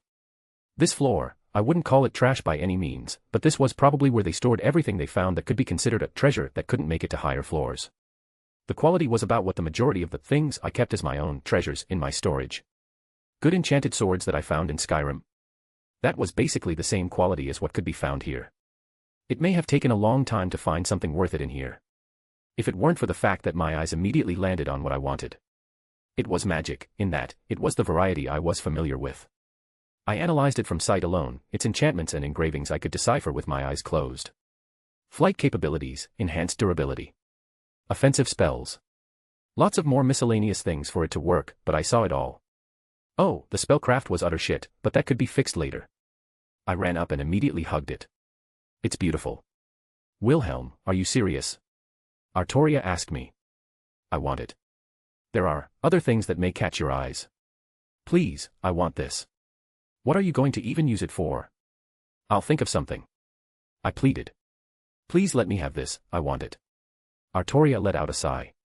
If it truly makes you happy, then I will not object. I happily hugged my new boat. Rather, it was not just a boat. It was a pirate ship. A medium-sized one, I didn't know the specific term or model of it. But it was like straight out of a movie. Sure, it was a bit damaged and weathered from the ages, but it even had a Jolly Roger. A flying magical pirate ship. I took Sir Wiggles out, placing him on Artoria's head, much to her chagrin. First mate Sir Wiggles. This is what you chose? Niwa asked. Yes. I said happily. Niwa let out a laugh. I didn't think this would ever get taken out of here. It appeared some centuries ago off the coast of China, causing some trouble for the mortals. One of my disciples at the time happened across them and took care of the people involved. I believe this ship is the source of the legends in the West. What was its name again? The Flying Dutchman. It took all of my self-control not to squee. Today was a good day. Asterisk asterisk asterisk. A/N. If you want to read 9 chapters ahead or support me, visit my patreon.com/astoriforon. I also have a boosty under the same name for people who can't use the above. Chapter 482, Chapter 438. Izanami POV. I arrived at Wilhelm's home to see him running out the door to the backyard carrying all sorts of materials in his arms. I don't think he even registered my presence. Izzy. Jin excitedly called out, running at me with arms wide open. The girl was always eager to give everyone a hug. I accepted, of course. Helly, dear. I replied back. A good portion of us were here at the moment, even Meridia despite her circumstances. The only ones absent were Reiku, Salem, and Venelana. We were interrupted again as Wilhelm burst through the door, running to some far corner of the house. There were crashing sounds and sounds of things hitting walls when he bolted out again, holding more materials. Is he okay? I finally asked. He is fine. Scat-Hack reassured me. Just as she finished that, he stomped into the room again, eyes sweeping around. They landed on Jin and he quickly grabbed the girl, threw her over his shoulder and ran away. Jin of course didn't mind and was laughing the entire time. Very well. I pursed my lips. He ran away with Medea earlier. Yasaka commented. You need not worry, he is merely being. Artoria paused. A boy. Scat-Hack offered. Yes, that is an apt way to explain it. She nodded. I feel out of the loop. I spoke. They just got back from Nuwa's palace. Yasaka informed me. Yes. I looked at her. And I assume that is why we gathered. Nothing went wrong, I hope. He has a record of getting into fights against powerful entities he meets. Surprisingly, nothing happened. Meridia gave a small snort. Our lover even brought back a few new toys. Yasaka stated. One of which happened to be a magical flying pirate ship. Hence. She swept her arm, gesturing to the surroundings. Ah, that would certainly do it. I can fill in the rest. Should we interrupt him? Yasaka asked. No. Scat-Hack shook her head. I enjoy seeing him having fun like this. That's true, there was something pleasant about seeing just his genuine enthusiasm and joy he was expressing. He came and went again, still utterly ignoring everyone and focusing single-mindedly on whatever it is he was doing. I bet I can flash my tits and he won't even notice. Yasaka suddenly said. Scat-Hack raised her eyebrow. I will take that wager. Terms. What do you desire? Threesome. Scat-Hack tilted her head. Agreeable. However, if I win, you can only watch. She grinned. Oh, you bitch. Yasaka shared a similar amused look. Two perverts. Wilhelm came stomping up again, and quickly, Yasaka pulled down the hem of her kimono, letting her impressive bosom bounce free for everyone to see. No one spoke any words, and Wilhelm just continued onwards. That boy is going to receive a beating. Scat-Hack said under her breath as he left the house again. I am surprised. Artoria said softly, stealing glances at Yasaka's chest, flushing slightly. I couldn't blame her, they were impressive and I found myself taking a glance or two as well. I'm happy I won, but I'm kind of conflicted that he didn't stop. Yasaka admitted. Who's next? Izanami, how about you flash your tits, see if he'll stop. Don't bring me into your perverted games. I huffed, making her just laugh. Meridia, she said melodiously, looking at the unfathomable woman. Do you think you can get him to stop? Meridia raised an eyebrow similarly to Scat-Hack. Do you dare wager something with me? If I win. Yasaka considered. I want to dress you up for a day. Meridia seemingly did not expect that. Honestly, I expected something perverted once more. And if I win? She asked. Well, I could always spend a day between your legs. Humph, so you wish to be rewarded for losing. Oh, you're funny. Yasaka grinned mischievously. The same as the previous bet. Meridia crossed her arms. You are only allowed to watch and nothing else. You both are mean. Yasaka's ears flattened. Fine, fine. She huffed. Very well, we have an accord. Meridia acknowledged. As Wilhelm approached again, she pulled up the hem of her dress, revealing her very beautiful legs. And he completely ignored what was happening and went further into the back of the house. Yasaka's smug grin was only equaled by the scowl shown by Meridia. Before he could return, she put her leg up onto the side of the couch, pulling her dress up until there was very little left to the imagination. Wilhelm walked back, almost to the door, until he stopped, turning around to look at us and his eyes landed on Meridia. He basically dropped what he was doing and ran to her. Oh, I see how it is, you ignore my boobs, but her legs are what gets your attention. Yasaka said in mock offense. Huh, what? Wilhelm looked around, holding Meridia tightly. Is something wrong? Meridia suddenly shouted something into my head and I ran over. Everyone stopped and looked at her. Yasaka in particular narrowed her eyes. You cheating bitch. Meridia, with all her splendor and immense power, looked away with an embarrassed flush. Despite the wide spectrum of origins, and how different we all were, it felt very warm here. At *****. Wilhelm POV. I'm confused at what's happening. Nothing. Meridia huffed. Just look forward to tonight. Yasaka shot a grin towards Scathach. I didn't know what was happening still, but whatever. I let go of Meridia and then went to my other goddess. Izzy. I quickly hugged her. Hello. She said simply, but there was that hint of happiness to it. Even when she wasn't being very expressive, I've come to be able to glean her emotions. Did you have fun at New Was Palace? I did. I nodded. I got some neat stuff. So I've heard. Her lips thinned. What dare I ask, what will you do with a flying pirate ship? Isn't it obvious? I questioned. Plunder some booty. I may or may not have put my hands on her plump rear. Cute. She said flatly, but she didn't get upset, so I took that as acceptance. Not as cute as you. But I got some other things too. I said, reluctantly releasing her butt. Got a cool spell that I'll need to figure out. I held up the scroll. Izzy looked at it, taking it from my hands. She unfurled it, adjusting it from side to side as she read it. I see, that should be decent. Yup, it looked pretty good to me too. Even Scathach thought it was a good pick. Seemed like it had a high ceiling as well. In that, it was something I could use even against gods if I practiced it correctly. And I got this. I handed over the other thing I picked up. Izzy casually took it again, unfurled it, but she immediately went stiff. Why do you have this? I may have let out a laugh at her response. That's exactly the same response I gave Nuwa. What is it? Yasaka asked, peeking over her shoulder. What an odd object. Meridia joined in, curiously looking at it up close. It's the god's investiture list. I revealed. Yasaka went silent for a second. By that, do you mean the actual list, the one from the legends? The actual list that was hung in the heavenly courts and was used to appoint the gods there. The same thing that defined an era of a whole region known as the investiture of the gods. That thing. Yup. Okay, just checking. Yasaka sat down on the couch. I am unfamiliar with this object, even the knowledge bestowed upon me, I only know the name in passing. Artoria furrowed her brow. What is the significance? It's. Izzy even stopped. It's difficult to explain because it requires further going into details about how the workings of the Chinese heavens and territory operate. I would also like to know, I'm not particularly knowledgeable about this world. Meridia stated. I can feel something strange from it. Like, a powerful object that lost its spark. As if it no longer has a purpose to it. I don't quite know how to explain it. That actually hits the nail right on the head. Should I even be surprised that Meridia could see through its essence? Okay, I'll do my best to explain. Oh geez, where to even start? Alright, let's start at the very beginning. China had its own, primordial, for lack of a better term. That's the best way to describe it for people more familiar with Western cosmologies.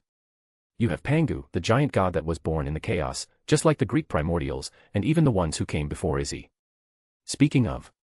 I glanced at her. They returned to their origins. Izzy said cryptically. It is taboo to speak too deeply of their existence. Ominous. Even if they are your parents. Artoria tilted her head. They are not. Izzy frowned. We do not have that kind of relationship. I do not know how to explain it in mortal terms. They were not expressive like people, they were more, extensions of the primordial laws of the world. They had no emotions. She let out a breath. Which, by extension, makes Pangu far different, but with a similar origin.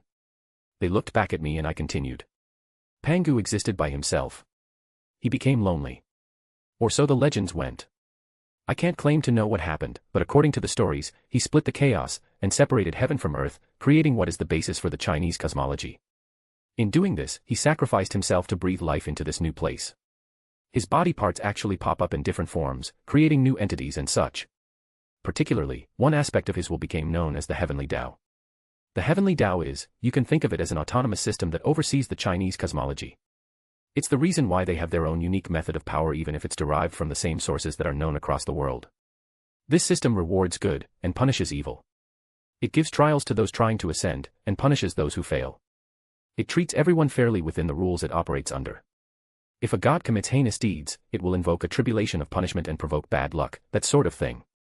It's not omnipotent, but it's fairly close. That's being extremely broad in its explanation.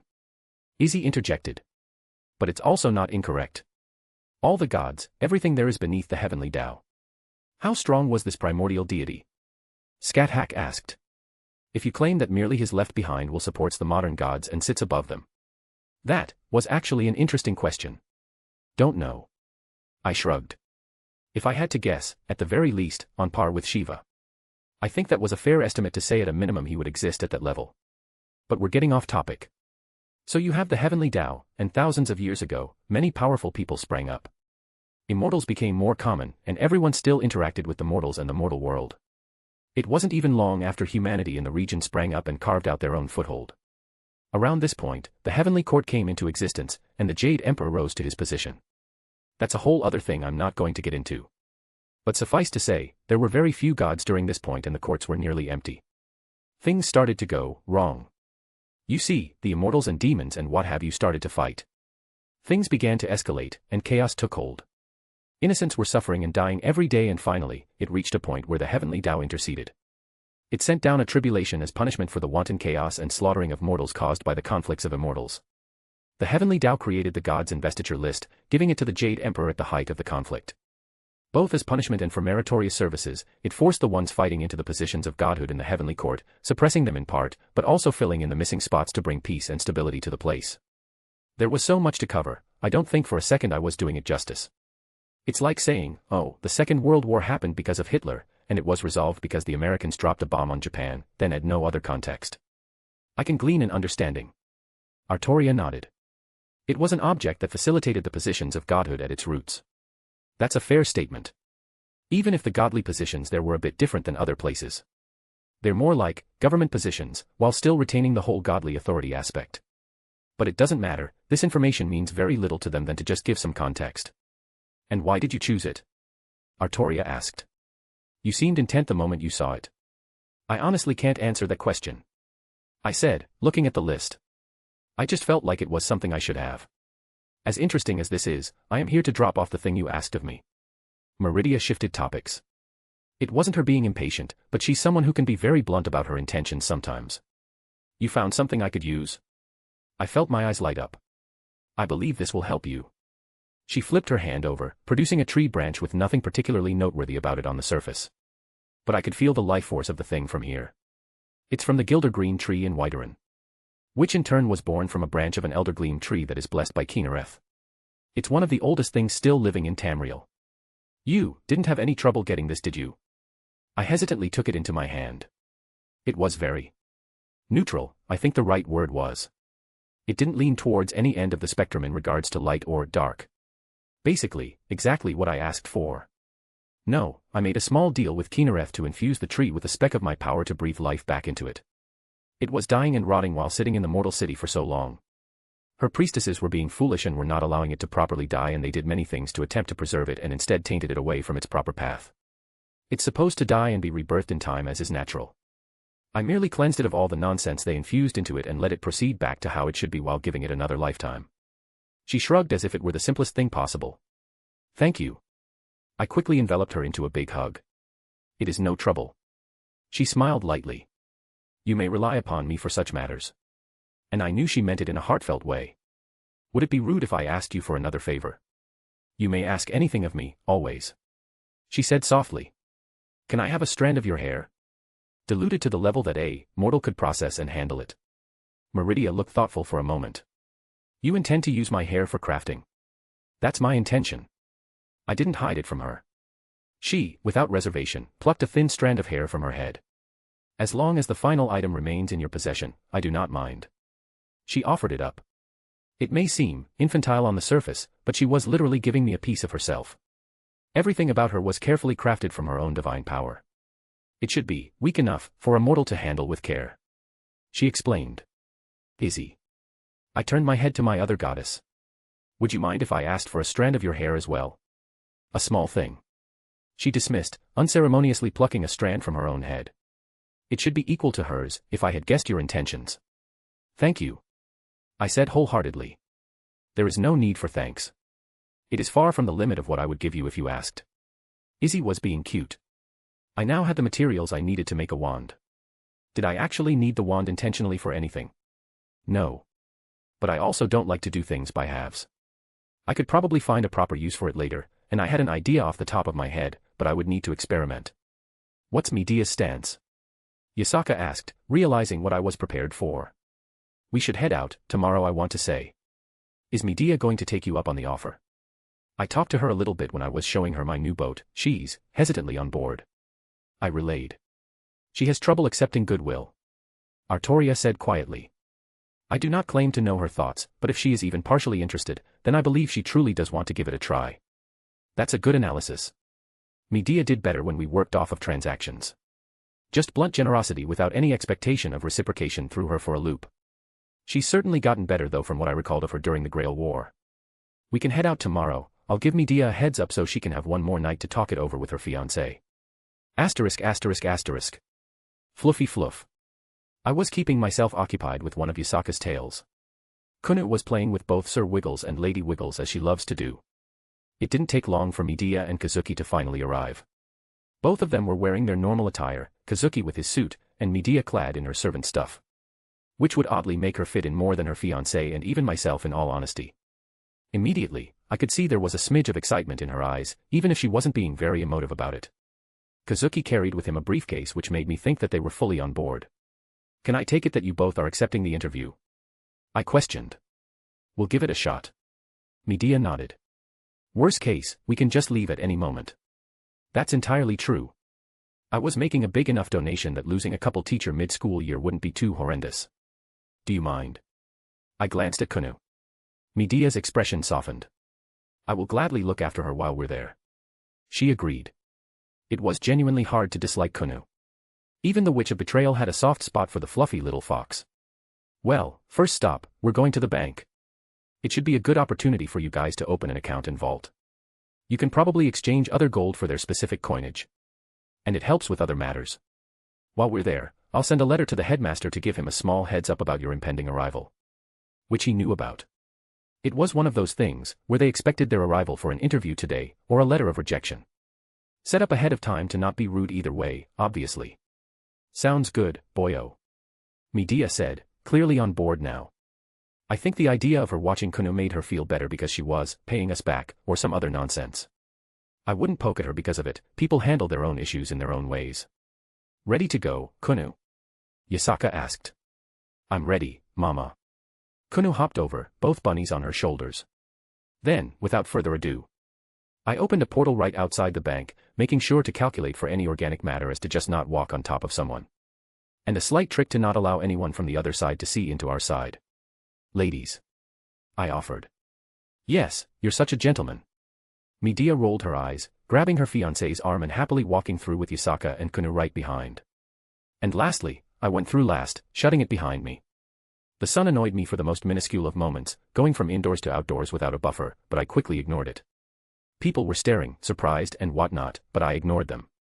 It wasn't uncommon for people to teleport here, it's just our method was something utterly different than what they're used to.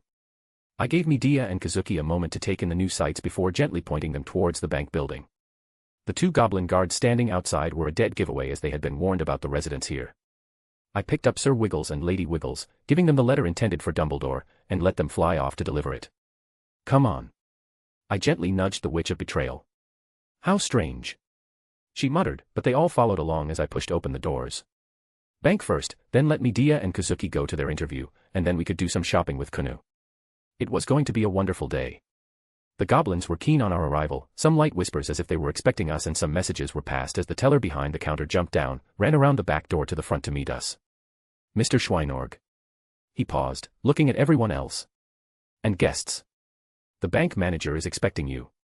He was quick to usher us away from the main floor. I shrugged, not caring. The faster the better. He led us right to the manager's office that I remembered from my first visit.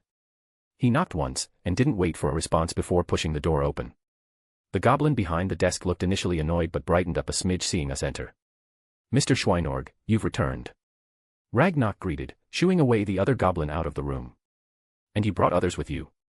His lips thinned, pushing himself off the chair. He almost became diplomatic in his mannerism as he approached Yasaka.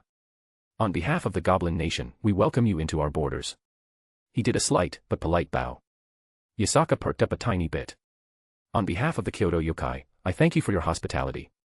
Well, certain niceties needed to be observed for first-time meetings. Yasaka, as I told them previously, was a ruler, and the goblins consider this their own nation.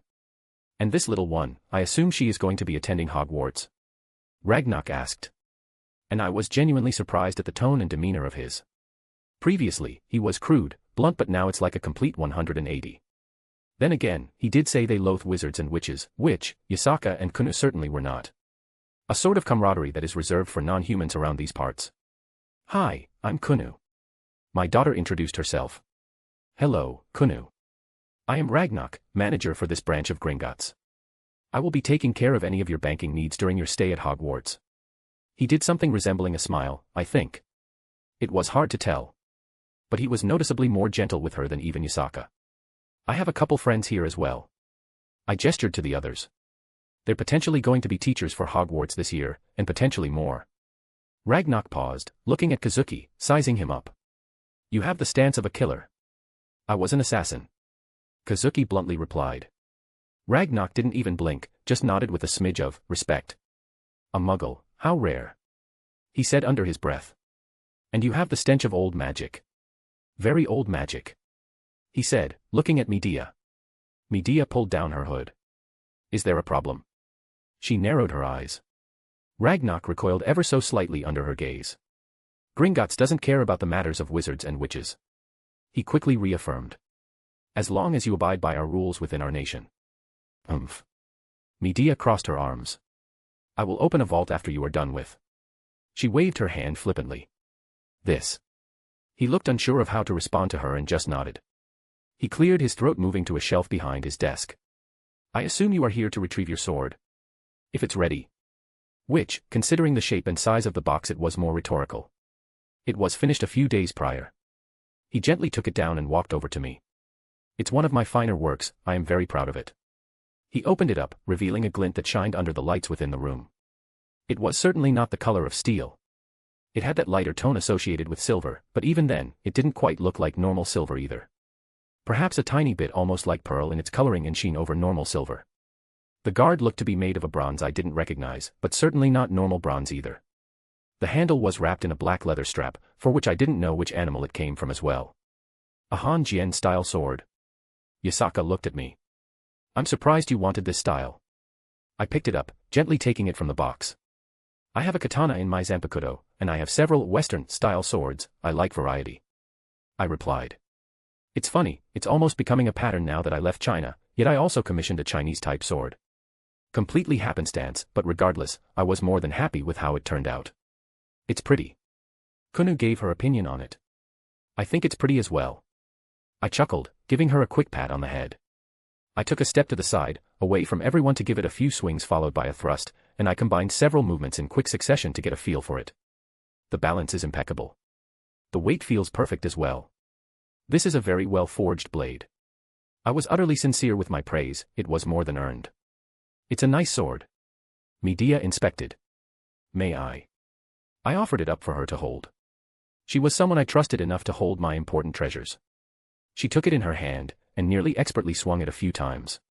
A witch she may be, but you did not survive in her time period without knowing your way around a sword or other weapons, at least to a modest degree.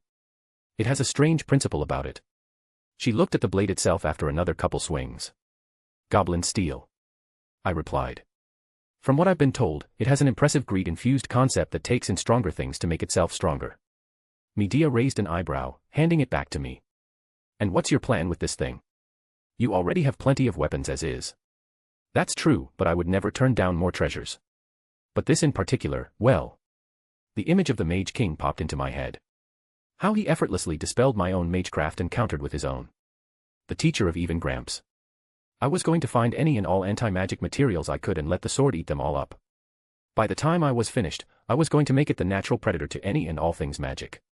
But even so, even if it could ignore magic, a pointy metal blade wouldn't do much against the king of magecraft. And after becoming so heavily anti-magic, obviously, I couldn't enchant it further nor use my own magic to enhance it, thus I needed a different way to increase its lethality.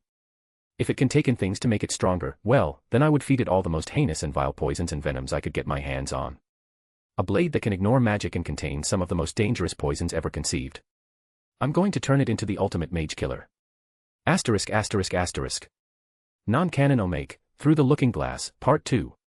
Teleportation circles lit up in the room as a bunch of familiar faces appeared. Some I've seen from the outside, one I've only seen in the mirror. Mom. Miss Shimoda. Big Sis. They all filled into the room, ready for battle. Noticing the non-threatening situation, they sort of fumbled, but then immediately noticed me, the stranger, and were about to charge in for a fight again. I admit, it was odd seeing myself like this. I mean, I've fought my copies through my Zanpakuto and Bankai training, but this just felt different. Especially because it was a younger me. Mom, who is that? My younger self pointed at me. God, I forgot how short I used to have my hair. I'm your long-lost twin brother. I just randomly blurted out the first thing that popped into my head. Wah. Stop making things confusing. My mom slapped my arm. The truth is, I'm actually you from the future. I've come back in time to warn you about. Stop it. Mom slapped my again. One more time. She warned me with that look. He does look a lot like you. Venelana's daughter said skeptically. That's stupid, there's no way he's me from the future. My younger self rolled his eyes. Wanna know where he keeps his stash of porn? I looked towards my mom. It's in his closet, under the... Shut up. My younger self turned red and his voice cracked slightly. Oh, stop. My mom rolled her own eyes. And besides, I already knew about the hiding spot under that loose floorboard in your closet. Mom. He squeaked out. Miss Shimoda. Sona Citri pushed up her glasses. Perhaps we should discuss the pertinent subject. Like how a stranger bypassed your house's defenses. That was like, hours ago. Where have you been? Don't. Mom was about to chastise me, then she paused, her expression blanking for a second. Wait, that was a while ago, why are you just getting here now? What? They only went off a few minutes ago. Sona looked confused. Mom looked at her then at me. Yeah, I fucked with them. I shrugged. Language. She slapped my arm. Mom, stop hitting me. I huffed. Wait, Mom. My alternate self repeated. Whoops. I realized my slip-up. Guess that cat's out of the bag. Wait, is he actually my long-lost brother? Takao, don't be silly. Sona interjected. There has to be some reasonable explanation. He's not your long-lost brother, he's not a time traveler. That's just absurd. I'm him from an alternate reality. I just ripped the band-aid right off. Everyone looked at me, then at my mom. What? He's telling the truth this time. My mom defended. That's ridiculous. My younger self proclaimed. Honestly, I'm feeling pretty similarly right now. I agreed. This is new to you too? Rias questioned. Oh no, I do this all the time. I shook my head. I'm talking about the fact that my other self is apparently dating that thing. I pointed at Sona. What is that supposed to mean? Said girl all but growled. I'm glad you asked. Mom slapped my arm again. Takao. She warned. Ugh, fine. I stopped, on behalf of my mom. But, I couldn't help myself. By the way, all his porn is about girls with big boobs. I shot once more towards her. Mom hit me again. Sona's eyes widened, and she turned towards her apparent boyfriend. He's lying. Actually, he's not. Mom. We'll talk about it later. Sona huffed, pushing up her glasses again, then turned to me. Honestly, it just sounds like overt jealousy. She turned up her nose. I covered my mouth. Takao, is something wrong? My mom looked at me in concern. Sorry, just threw up a little when she insinuated that I was jealous. Why do you keep insulting my girlfriend? My alternate self was seemingly getting upset. Sorry, threw up a little more in my mouth. Takao Shimoda. My mom raised her voice. What? Not you, the other Takao. She corrected after my alternate self blurted out. This is confusing. Rias grumbled. Well, to make things easier, I don't go by Takao. I replied, because it was getting annoying. Wilhelm Henry Schweinorg, at your service. I properly introduced myself. Why do you have a German name? Sona asked. What's wrong with my name? I frowned. It's from my grandfather. Sorta, kinda. Grandpa Zio. Takao spoke up. What does he have to do with anything? Duh, who else? Mom's dad is dead. He snorted. My grandfather. I shrugged. Adopted. Well, I think it's a lovely name. Mom interrupted, and being the best mom ever, she easily accepted and didn't question my choices. Now, tell me more about my grandbabies. Wait, what? You're pregnant. Ria screeched, looking at Sona. I'm still a virgin. Sona squeaked back. Oh wow, younger me, you can't do anything right, can you? Mom decided that I deserved my cheek to be pinched. I wasn't talking about Sona. Mom clarified. Thank God for that.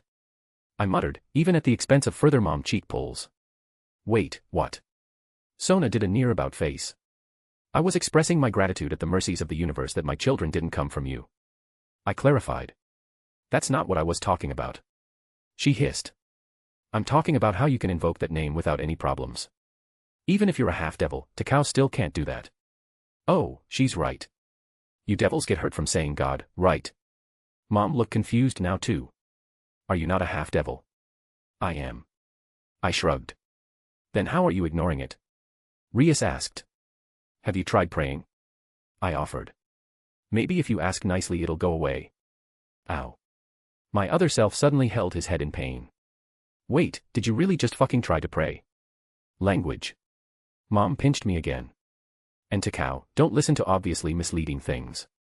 How was I supposed to know he was lying? He's me. And if he tried to sell you drugs, would you take them? Mom huffed, then looked at me with eyes narrowed. Don't even start. I was not going to say anything. I know that face. She held a finger up at me. And be honest. Once you get strong enough, it won't matter. I said simply. Brother can say it too. Rias muttered. How strong are you? My alternate self looked wide-eyed. I've been training in magic, but I'm still having trouble getting the hang of it.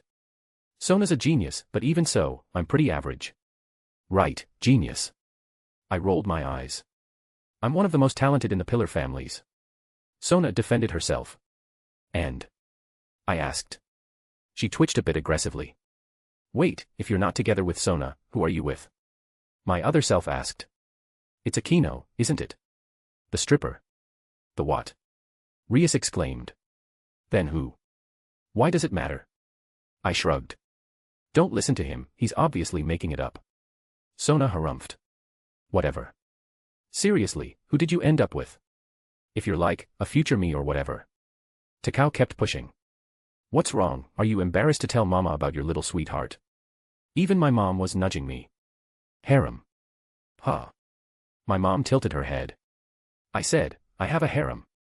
I clarified. Wait, like a real harem? My other self went wide-eyed. Like with multiple girls? Yup. Bullshit. Takao, language. Mom chastised. But I agree, in less abrasive terms and with more motherly affection. I took my phone out and flicked it a few times to get to the pictures and slid it over to them. They all seemed to crowd around Takao as he picked it up and started swiping. Wait, stop. Sona said. Isn't that the yokai leader? Yasaka. I nodded as that was probably one of the only faces they would recognize immediately. They continued to flip through the pictures until Rias made a very strange noise. Besides that, they all went deathly silent. Mom. Rias then blurted out. Son. Mom's tone had a fearful sternness. Why is there a picture of your grandmother here with the others? Oh wow, look at the time. I stood up. I think I should head home now. I don't want to disturb you any longer. Sit down. Yes, Mom. My butt became glued to the seat. Rias. Yes, big sis. Rias stiffened. Go call your brother. And your mother. I think we have something important to talk about. Why you? Our grandmother. Takao blurted out. Don't look at me like that, I'm not fucking ashamed. I crossed my arms, only realizing seconds later that I said the wrong thing. Please don't take off your sandal, Mom. Asterisk asterisk asterisk. A/N. Next up, we get to see Medea and her fiancé interview with Dumbledore. It will obviously be a very boring and normal interview, I'm sure V. If you want to read 9 chapters ahead or support me, visit my patreon.com/astoryforon.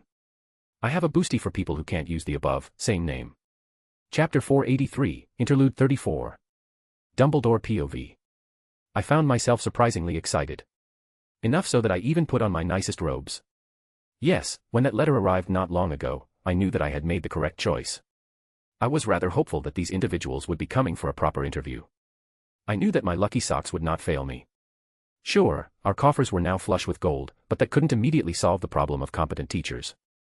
I begrudgingly accepted Gilderoy Lockhart, mostly because I couldn't retract the acceptance so close to the start of the school year. It would reflect very poorly if we dumped him once another windfall came our way. And it certainly didn't have anything to do with the fact that he had a rabid following and a few words from him could cause quite the headache from a certain age group of witches. Yes, certainly not for that reason. Unfortunately, he would have to leave after the year. That pesky curse on the defense of the dark arts position. Thankfully, Professor Flitwick agreed to start up the dueling club again this year. Now that we suddenly have the funding to support all the necessities. And wouldn't you have it, they will be reviewing the same material from the standard textbooks each lesson. On an additional and completely unrelated mental note, I will need to change the charter to amend the portion about teachers having free rein to decide their teaching material. With all these new responsibilities, I'm glad I could finally give our staff an increase in their wages. And it helped that Professor Hooch and Madam Poppy would no longer nag me about our older brooms. Personally, I felt like they built character.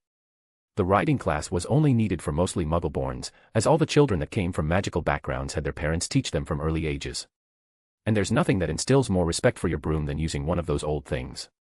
Perhaps I could add some enchantments to randomly throw the children off their broom with an additional spell that catches them right before they hit the ground. I could always blame it on the Weasley twins. Maybe add a word activation.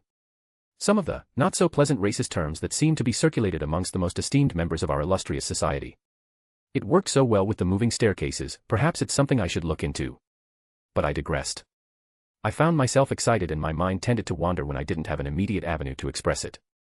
Fawkes gave me a side-eye glance as I merrily tapped away on my desk, but he tended to do that any time I initiated any kind of musical tone. Who knew that phoenixes were disdainful of any other melodies other than their own songs? Yes, the less people remember about the time I took Fawkes to the opera the better. I adjusted myself in my seat as I felt the statue in front of my office move as I finally had my guests arrive. Well, arrive at my office, that is. I was immediately aware of their presence as soon as they stepped upon Hogwarts ground. It took a great deal of restraint not to peep. I wanted an honest first impression for a potential new hire in such an unorthodox situation. Minerva politely knocked once she got up to my door. "Come in, come in." I quickly answered, even though she didn't even wait for a response to open the door. "Headmaster, your guests have arrived," Minerva stated. Yes, they had. My eyes took in every detail I could. The woman was my first priority. She practically radiated magic. It was as if the magic of the world moved according to her will. She had an odd color to her hair, a very light blue, perhaps bordering purple in the right light. Though the primary thought was how natural it appeared, as I did not believe it was dyed or changed via any magical effects. And almost immediately, her ears were the new focus of mine. Particularly, the fact that they were pointed, denoting an ancestry that was not entirely human. I was not one to care for such trifles, but it was important to at least note. Overall, I had one important summarization for this woman. She was exceedingly dangerous. And I did not need Fawkes all but yelling through the link we shared to give me that warning. Sure, he was quiet and unmoving on the surface, but he was doing the equivalent of smacking me upside the head with a proverbial hand through our intimate bond. But it was restrained, unintentional, I believe. I do not think Minerva even noticed. She was not as keen on such things. As great a witch as she was, she never fought in the wars and against the true monsters of the world like what I had. As for the men, he wore normal, if not standard, Muggle clothes. A well-kept suit, a well-trimmed haircut, and overall a well-kept appearance. There was nothing unique about him at first glance, a Japanese man without any noticeable features you could pick out of a crowd. However, there was something unsettling about him and I just couldn't quite put my finger on it. The way he held himself, everything looked too normal, so I simply dismissed the feeling. I gave a warm smile. "Welcome," I said with as polite a tone as I could, gesturing to the seats in front of my desk. I was waiting for Minerva to excuse herself, but it seemed she decided she was going to sit in on the interview as she stood behind me. "Shall we begin with introductions?" I asked, more rhetorical than a true question. "I am Albus Percival Wulfric Brian Dumbledore, headmaster for Hogwarts School of Witchcraft and Wizardry. Thank you for having us."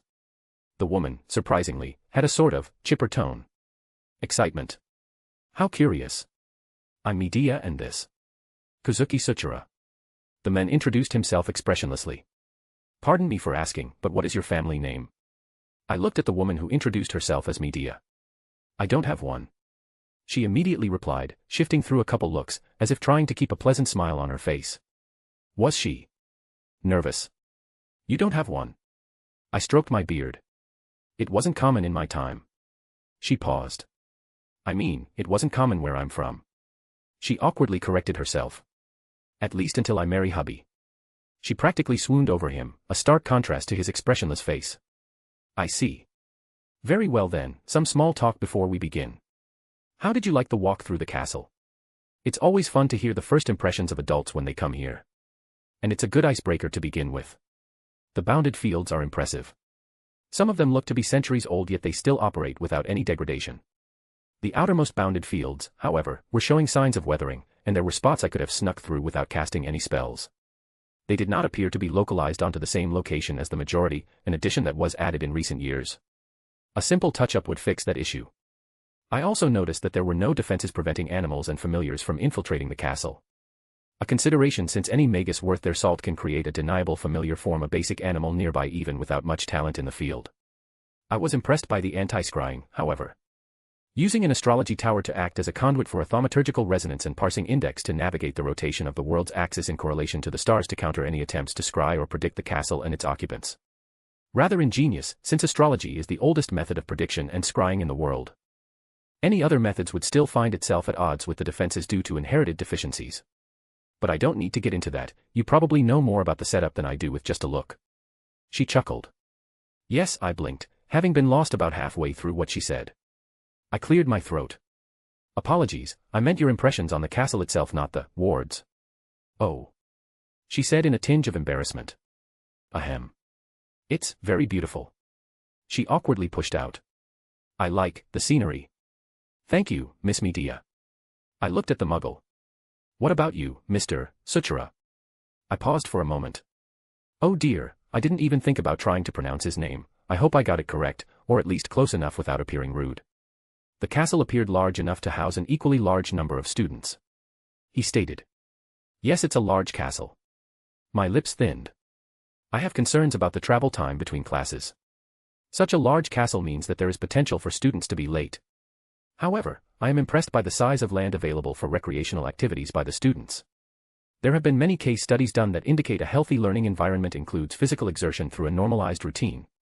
Equally important are the social interactions between students. A large castle provides a means for students an allowance of freedom while retaining a firm institutional standard of barriers and rules.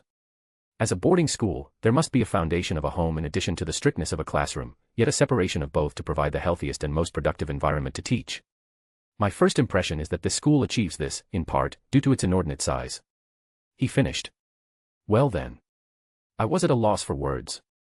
I quite honestly did not know what to say in response. Normally, muggles would be in awe at the paintings, the ghosts, the structure itself. But here he analyzed our school's academic foundation based on its size. It sounded like a compliment as well. You have a keen eye, Mr. Susharu. Minerva praised. I almost did a double take because she looked genuinely impressed. He nodded. In a personal opinion, I found the ghosts interesting. Ah, there it is. Me too. Medea suddenly added as well. It's a good idea, enslaving a group of spirits to act as the school's familiars. What? Did you kill them yourself or did you bring them from somewhere else? To have such vivid apparitions, I would assume that you had to personally facilitate their grudges so they would appear upon their deaths. She rubbed her chin. Now that I think about it, they did not appear to be malevolent. Ah, a contract then. I heard that there is a nearby town connected to the school. Do you collect their souls after death as payment? Quite the interesting method. It would explain the lack of a noticeable grudge and malevolence. There is enough magical energy in the castle to sustain a half-corporeal form that they appeared with. Maybe. Miss Medea. I interrupted, because I had a strange feeling I would not like where this went to next. We do not harvest souls nor kill people for their ghosts. Oh, right. She sounded insincere, as if she thought I was simply being coy. Let's move on. I would review these memories later. Before we begin with the intricacies of teaching here, I would like you both to be aware of the proclivities of the school. Beyond being educators, every teacher here had a duty to the students. Between classes, we offer guidance, and outside of studies, we supervise and counsel. I love kids. I have much experience operating outside the definitions of a history teacher. The standard for Japanese schooling emphasizes an approachable position even during non-class hours. Could be worse answers. And, while I hate to say it, there may come a time where the safety of the students is paramount. I'll kill anyone who tries to harm my students. Medea spoke with an oddly chilly tone to accompany it. We try our best not to resort to killing as the first response. Don't worry, I'm skilled at keeping prisoners alive despite what wounds they've suffered. Wonderful. I glanced at Mr. Suchira and he looked proud of her. It was hard to tell because he didn't express himself much on the surface. Let's talk about the positions. I put my hands together. Miss Medea, you want to be hired for the position of magical theory, yes? I already knew the answer. May I ask what your experience is with teaching and overall with the concept? Oh, I've taught a few times over the years. Never anything standardized, mostly just a random person here or there that I found interesting. As for my own experience with magical theory, the basics I've read about mostly line up with spell creation, I believe. I've created hundreds of spells myself over my life and have a thorough understanding of the intricacies of spell crafting. She puffed up, seemingly proud of herself. I admit, it was somewhat endearing to see her like that compared to just a moment prior. And where did you learn from? A question I felt I needed to ask. I learned from Circe, and had some lessons from Hecate. She revealed without any hesitation. And by Circe you mean? My aunt. She clarified, or not really. She lived on the island of Aeaea. I see. What was I supposed to say in response to that nugget of information? I would need to put out some feelers to verify later, if that was possible. But it didn't feel like she was lying to me. I had no idea how to feel at the moment. And you, Mr. Suchira? I needed a palate cleanser. In response, the stoic man reached to the side of the chair, and lifted up the briefcase he brought with him. With a few clicks it opened up, and he began to retrieve papers from it. Here is my resume, he stated, placing it on the table. Here are the documents verifying my education background. My achievements in college. My graduation records. My community service records. Community service records. I blurted out as he placed all this stuff in front of me. A well-rounded educator should have experience serving their community. He pushed up his glasses with a stern look. A copy of my diploma. Here are my accolades I received upon graduation. There was a neat stack of papers now piled up. Thank you, Mr. Suchira, I will gladly pore through all of this. I suppose it's a nice alternative to the usual methods we use to employ new teachers. I would never be upset that our staff were too qualified. Even if I'm going to spend the evening trying to make sense of this muggle paperwork. I am not fished. It's quite all right. Here is my proof of former employment. My proof of residency in Japan. My family registry. My tax documents for the past 5 years. My employment contract. My quarterly reviews for the past 5 years. And my recommendations with background notes for each signature. Thank you, Mr. Suchira, this is detailed. I looked at the now several stacks of paperwork I was going to have to dedicate a few evenings to sort through. With regards to the position itself, do you have any questions or concerns? I am pleased that you asked, he said, pushing his glasses up again, and I felt a strange sense of foreboding in my chest. He took out a textbook from his briefcase. I have obtained the teaching material from a previous year and I have found it undesirable. With the assumption that the current curriculum mirrors the lessons taught within this book, I have taken the liberty of drafting my own curriculum. He replied, taking out a very thick stack of paper bound together and putting it on my desk. My desk shook from him dropping it onto it. Wonderful. I forced out, staring at the additional stack of papers I was no doubt going to be forced to look through after the whole debacle with Lockhart. Well, I can certainly say you have come prepared. I only took his resume to glance over. I wasn't entirely unfamiliar with the Muggle's method of interviews, and a brief summary of his achievements and work history was an excellent document to have. If I may ask, what did you do before teaching? There appears to be a period of years into your adulthood from before your college days. I noted after skimming his resume. I admit, even with the additional work this was going to put me through, it was certainly a relief to have an educator with a solid background in teaching. For once, in quite a few years, we wouldn't be scraping the bottom of the barrel to fill any new positions. Yes, he certainly had the demeanor of a teacher, and I could see a potential where we would accept Muggles into this position in the future. There are just some things you can't fake, and some things that bridge barriers such as magical and Muggle. A teacher is a teacher, and that's all that matters. I was an assassin. Wonderful. ****. Non-canon Omake, Chaldea-sponsored master and servant relationship seminar. Romani Archaman POV. Alright everyone, thank you for coming, I blinked, looking around the room. This is for masters only, caster, and berserker. Rider, and mash, why are you 5 here? I won't leave my anchin even for a second. Ritsuka Fujimaru looked rather stressed by that statement. I felt like I should be here to protect Master. Mash said softly, glancing at Kiyohime. I had no argument against that. Miss Tamamo. I looked at the other servant hanging off of Samuel's arm. Master needs his foxy wifey. He mouthed something to me, but I didn't quite get it. It probably wasn't important. See you chillin'.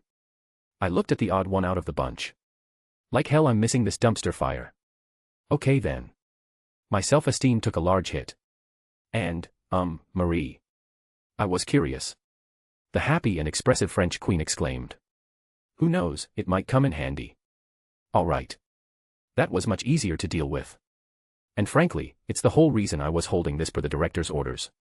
Before we begin. The door was literally blown open. Saber came marching in with the director screaming behind her. Why can't you use the door like a normal person? Saber ignored her, her gaze landing on me. Am I in the correct place?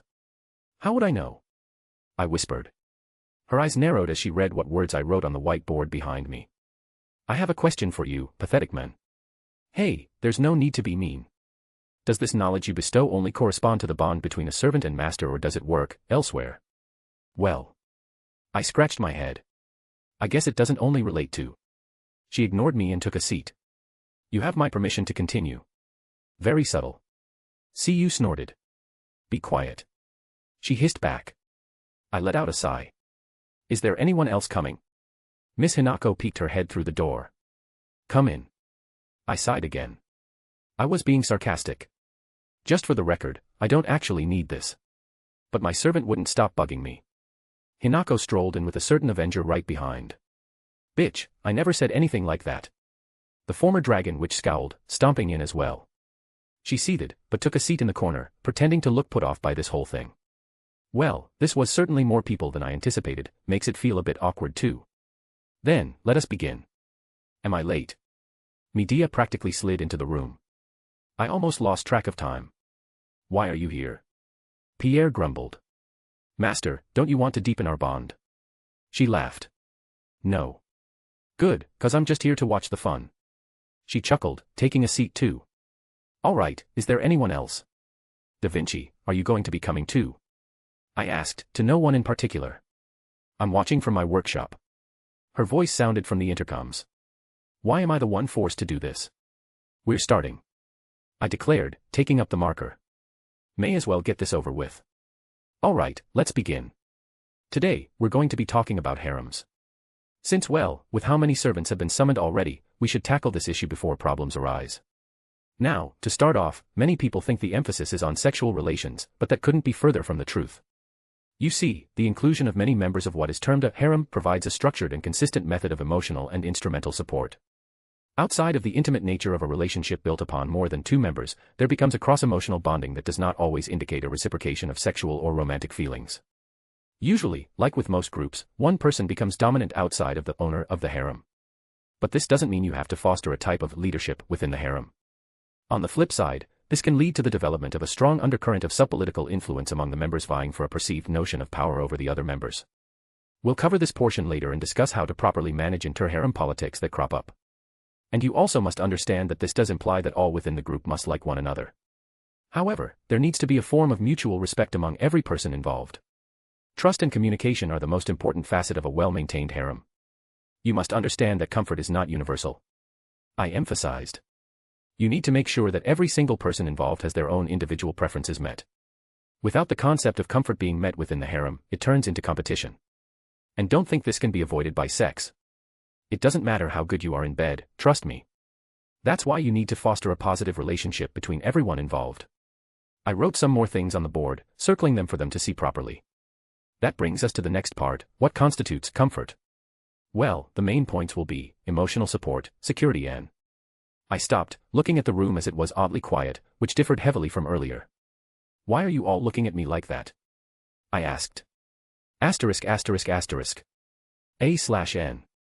If you want to read 9 chapters ahead or support me, visit my patreon.com/asteriforon. I also have a boosty if you can't use the above under the same name. Chapter 484, Chapter 439. Where to first, dear? Yasaka's tail found its way around my waist, as per usual. Well, first off, we should go get her a wand. I may have winced a little after recalling my last foray into wand procurement. A wand. Can I choose it? Kunu's eyes lit up. I want a pretty one. Oh geez, I always hated to rain on her parade. From what I've been told, the wand chooses the person. Oh. Her ears flattened a tiny bit. It's okay, there are some made from dragons. And unicorns, and even phoenix. I reassured her. Immediately, it was as if she forgot she was sad. I want one made from all of them. We'll see. I just pat her head, not wanting to ruin her excitement anymore. Kind of sad that Medea and Kazuki went off for their interview already. I think she would have loved to see this for herself. Not that she can't take a look any other time, but I was curious about her insights from her first impressions. But alas, more important things for them to take care of. I was genuinely rooting for them. Thankfully, Ollivander's wand shop wasn't too far away. And it didn't have any holes in the building. It saved me from answering some awkward questions and giving Kunu ideas. Regardless, it's not like I felt guilty. The amount of gold I paid in compensation dwarfed the actual damages that spontaneously appeared, completely without my prompt. Kunu apparently didn't wait at all and pushed the door right open. The little bell was still there as we went in. My eyes landed on Ollivander as he was about to address Kunu, but he then looked at me and his expression turned very sour. Oh, it's you. What could he possibly mean by that? Yasaka raised an eyebrow, looking at me. I've never met this man before in my life. I quickly defended myself. Speaking of, I have the materials to make the wand we talked about. Clearly, you are strangers. Yasaka drawled. He perked up, but glanced at Kunu and seemingly pushed that to the side. Important matters first. I assume you are here for your first wand, young lady. His tone shifted noticeably as he addressed Kunu. Not to mention, he didn't even bat an eye at her features. That won him some major points in my book. Yuha. Kunu nodded. Can I have a dragon wand? Also I want it to be a unicorn. And make it red like a firebird. Ollivander let out a chuckle. I'm afraid that's not how wands work. You see, wands are peculiar things, they are. They have a special bit of magic in them, and they choose the witch or wizard just as they are chosen in turn. But I want my wand to be special. Kunu pouted. It will be special, my dear, do you know why? Why? Because it will be your wand. He smiled, rather grandfatherly. Because just like you, the wand is one of a kind. And it's been waiting a very long time to meet you. Really? Kunu's eyes widened. Most certainly. He nodded. Would you like to help me find it? Yes. All right, I officially like this guy. Anyone who treated Kunu so kindly and genuinely will receive my goodwill. Woe be to anyone who tries anything against him. Now, let's just hope you are not like your father. He said quietly. Nah, I'm gonna be like Daddy. Oh dear. His smile became rather strained. I'll pay. I said awkwardly. Yes, I'm sure you will. His lips thinned. Let us get started. What's your wand hand, my dear? A right. Kunu held up her right hand. Left. Yasaka corrected. Her left hand is her dominant hand, but she's fairly decent at using her right as well. Ollivander nodded and went to the shelves that were stacked with wand cases. Dare we start with a dragon core? Dragon. Kunu demanded. Dragon it is. He smiled despite his previous reluctance. I could tell there was a genuine care and enthusiasm he had about his work. Made with a good solid oak wood from a 4,000-year-old grandfather oak. He took it out, holding it up for her. Go ahead, give it a nice flick. Kunu grabbed it. Look Daddy, I have my own wand now. She casually swung it around, and a ball of fire molded into the shape of a fox burst out through the nearby window. That wasn't me. Is that good or bad? Yasaka asked. That's normal. I responded. Normal is subjective in this case. Ollivander quickly took the wand back from Kunu's grasp. There was something here, but it was a tad too volatile. It was a good first try. He put it away in its case. Let's try another wood, how about dragon heart string and ebony? He produced another beautifully crafted wand. A wand for someone steadfast in their beliefs and willing to blaze their own path. Do I do the thing again? Kunu held it up hesitantly. Go ahead, give it another flick. Ollivander smiled calmly, despite ducking behind shelter. Kunu flicked it again, rather than fire, a torrent of water shot at the shelf, soaking everything in the vicinity before the magical water receded. Joy, more water damage. He said dryly. I'm sorry. Kunu's ears flattened. Oh, my dear, it is most certainly not your fault. He quickly reassured her, despite retrieving the wand from her possession. This is entirely normal. Both Yasaka and I could tell he wasn't being entirely truthful there. Despite that, we were thankful. However, I believe we are close. Dragon Heartstring is a good match, and the wand was almost a match. He hummed. It might have even accepted you if push came to shove. But regardless, there is a better wand amongst these present. He paused, snapping his fingers. What is your birthday, my dear? My birthday. Kunu tilted her head. It's in 9 days. Ollivander's eyes lit up and he quickly searched through the small pile of boxes, fishing out another wand. Then let me be the first to wish you a happy birthday with your new wand.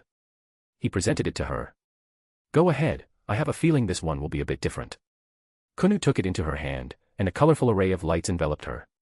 They swirled around a few moments before settling it. It's happy. Kunu looked down at her wand. Daddy, I have a wand. You sure do. So that's what it looked like when a wand accepted an owner. Dragon Heartstring core with rowan wood. Fierce, yet kind. Protective, but that doesn't always mean defensive. For all the years that my family has made wands, I can boast that not a single one of my rowan wands has gone on to do devil in the world. This wand will serve your daughter well. Thank you. I said with full sincerity. It's always a pleasure to help young ones find their companions, Mr. Schweinorg.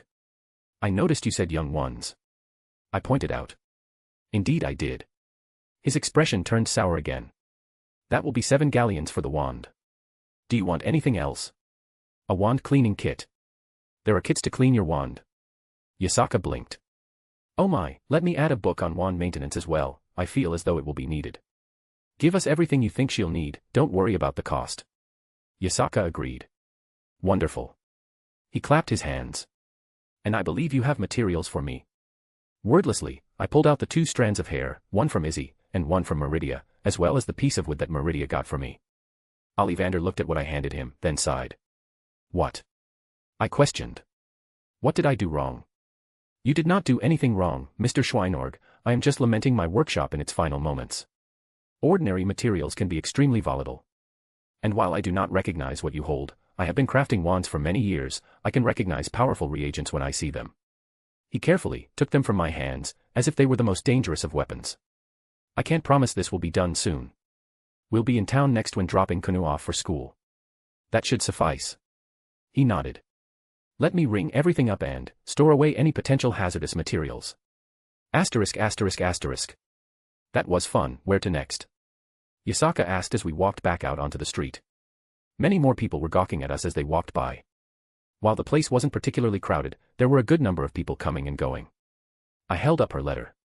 Let's see, we need to get some stuff for potions class. I'm a bit curious about their alchemy practices myself, so let's go to the potion shop next. That's boring, let's go see the magic animals. Kunu tugged at my sleeve. Dad, I want a familiar like you. How about we finish everything we need, then we can shop around. Yasaka gently nudged her forward between us. And then, after we're done, we can get some ice cream. I heard they have a lot more flavors than we're used to back home. But, that's if you're a good girl. I'll be good. Kunu quickly affirmed. Despite how much I loved seeing my daughter act like a sweet little girl, it also strained my heart knowing she was going to have to grow up a tad during her stay at Hogwarts. Yasaka and I have talked about her at length. It's not a secret that she was a bit immature at times. Not that she can't be, she's nearing only 11 years old. But she lagged behind a little bit for other people her age it seems. Yasaka said that older species tended to grow at different rates, which reassured me. And apparently my presence also did something to have her acting a bit younger than her age would imply. But we've been watching it closely, making sure there's nothing wrong. In hindsight, it made sense for her wanting to be childish more often than not. She's also had plenty of responsibilities thrust on her throughout her short life. Being the child of the literal ruler of her people can do that to someone. Apparently, it's not much of a problem back at school when Reiko was looking after her there. Just her prerogative to be our little girl whenever we're around. Thus, we're both happy she's going to have the chance to mature organically among people her own age. Overall, this will be a very good experience for her. Dad, teach me some magic. Kunu exclaimed, holding her wand up. I want to shoot lightning like you do. Pew pew. She started waving her wand around. I think Yasaka and I both sort of jerked at her sudden movements, recalling what she did before. But surprisingly, there was no errant magic being shot off accidentally. How about I teach you the first spell you're going to learn in school? I offered. Her eyes lit up. Teach me. Hold your wand up and say Lumos. Lumos. Kunu said, and a tiny flickering light appeared and disappeared just as quickly. The visible excitement overtook her. Lumos, Lumos, Lumos, Lumos, Lumos.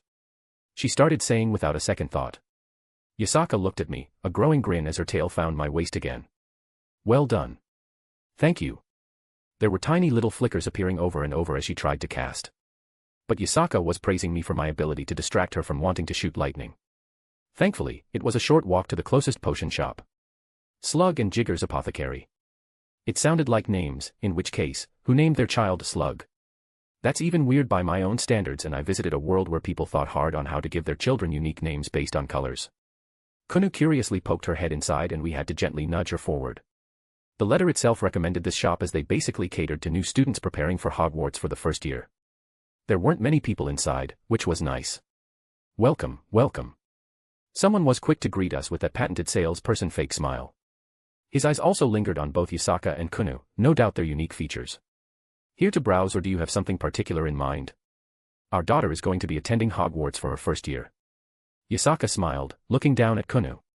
Congratulations. He clapped his hands. We're having a sale on all the first-year supplies, as it were. We can get that all packed up neatly, no trouble at all. That would be wonderful. Do you mind if we look around? I asked. No at all, feel free to peruse at your leisure. I'll have your supplies ready at the counter in a few minutes. Since we get new students the most, we keep a sample of each potion we have in stock with a description and effect next to them. If you see anything that catches your eye, just give us a holler and we'll add it to your costs. Simple enough. Yasaka quickly grabbed onto Kunu. Why don't we look together? Best to nip any mischief in the bud in such a situation. Well, I also began to peruse as he said. I admit, my desire here wasn't entirely set on Kunu's errands. My mage killer needed the right juice to get it started. I couldn't just find hydrovenom and dip my new sword into it. It needed to build up to something that powerful. Right now, it was probably the weakest sword I had, but it could grow.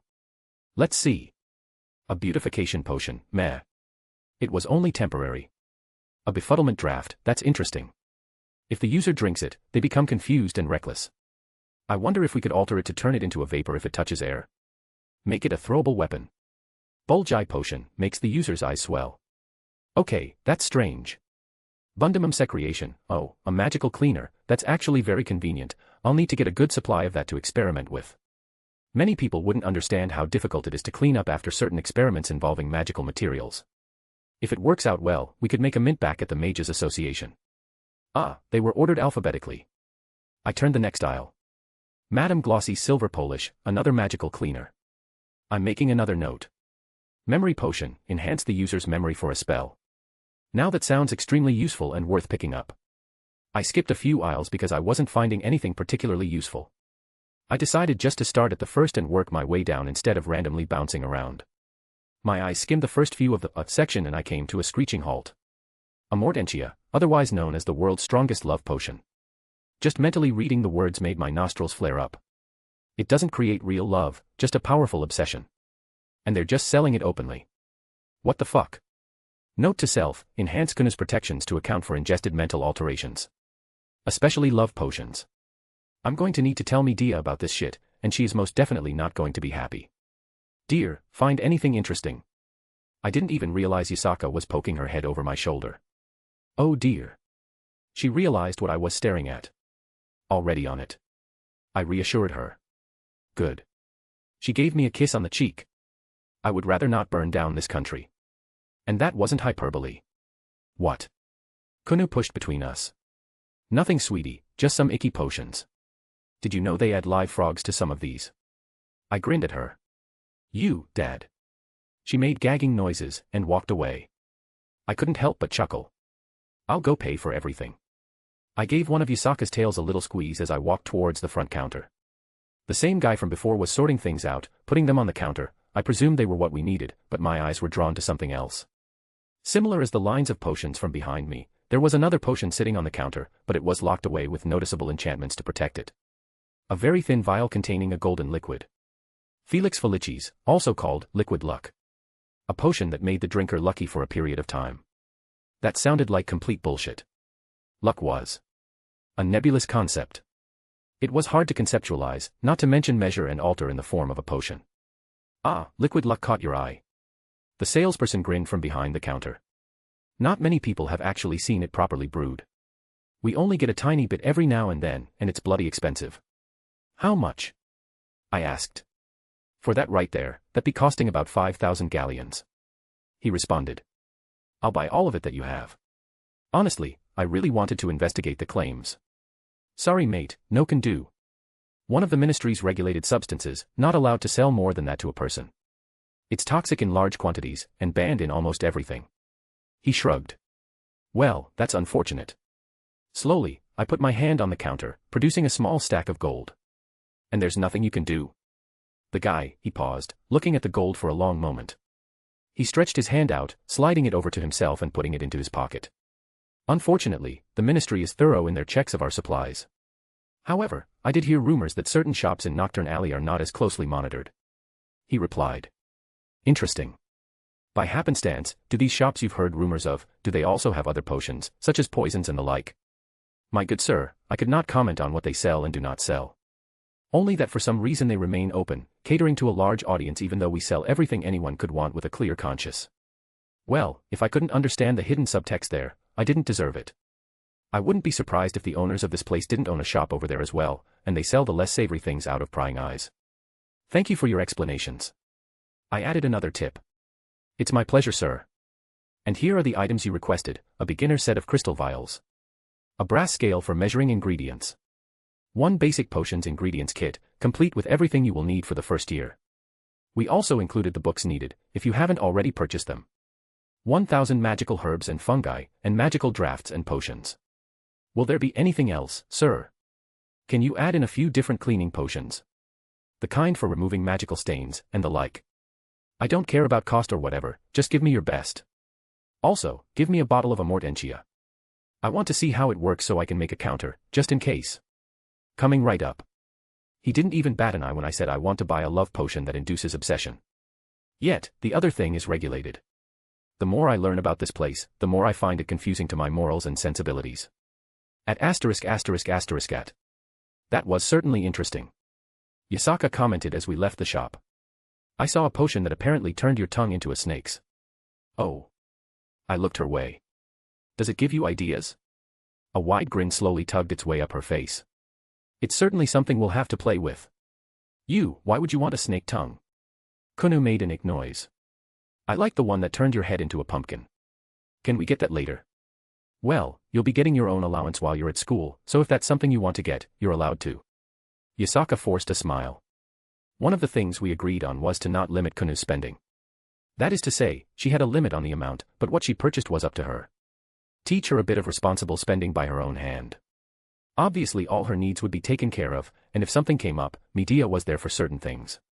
We were almost positive she was going to blow her first allowance. We were doing it twice a year, within the first week, and would have to wait nearly 6 months for a refill. Let's see, next should be getting outfitted for robes. And that's probably going to be just as fun as it sounds. Robes. Yasaka scrunched her nose. Despite the continuous stares the people were giving us, we didn't really dwell on it all too much. But in the same vein, we could see what robes really entailed while looking at the normal attire here. I like them. Kunu exclaimed. I suppose that's all that matters. Yasaka pursed her lips. It was basically right across the street from where we were. Do you mind if I step away for a few minutes while you get started? Got something you want to do? Yasaka asked. Yeah, there's apparently the more unsavory parts of this place that sell some things I need, and I didn't want to disrupt anything, well. I glanced at Kunu who was staring into the window of the clothing place. Go take care of it, but come back soon. She gave me another kiss on the cheek. Will do. Come on sweetie, daddy needs to run a quick errand, so we're going to find some nice clothes that you can model for him when he comes back. Yasaka took her hand. Okay, mama. Kunu accepted it and she was led into the clothing store. I waited a moment before making sure they were fine, then cast a quick illusion over myself to gradually blend into the surroundings.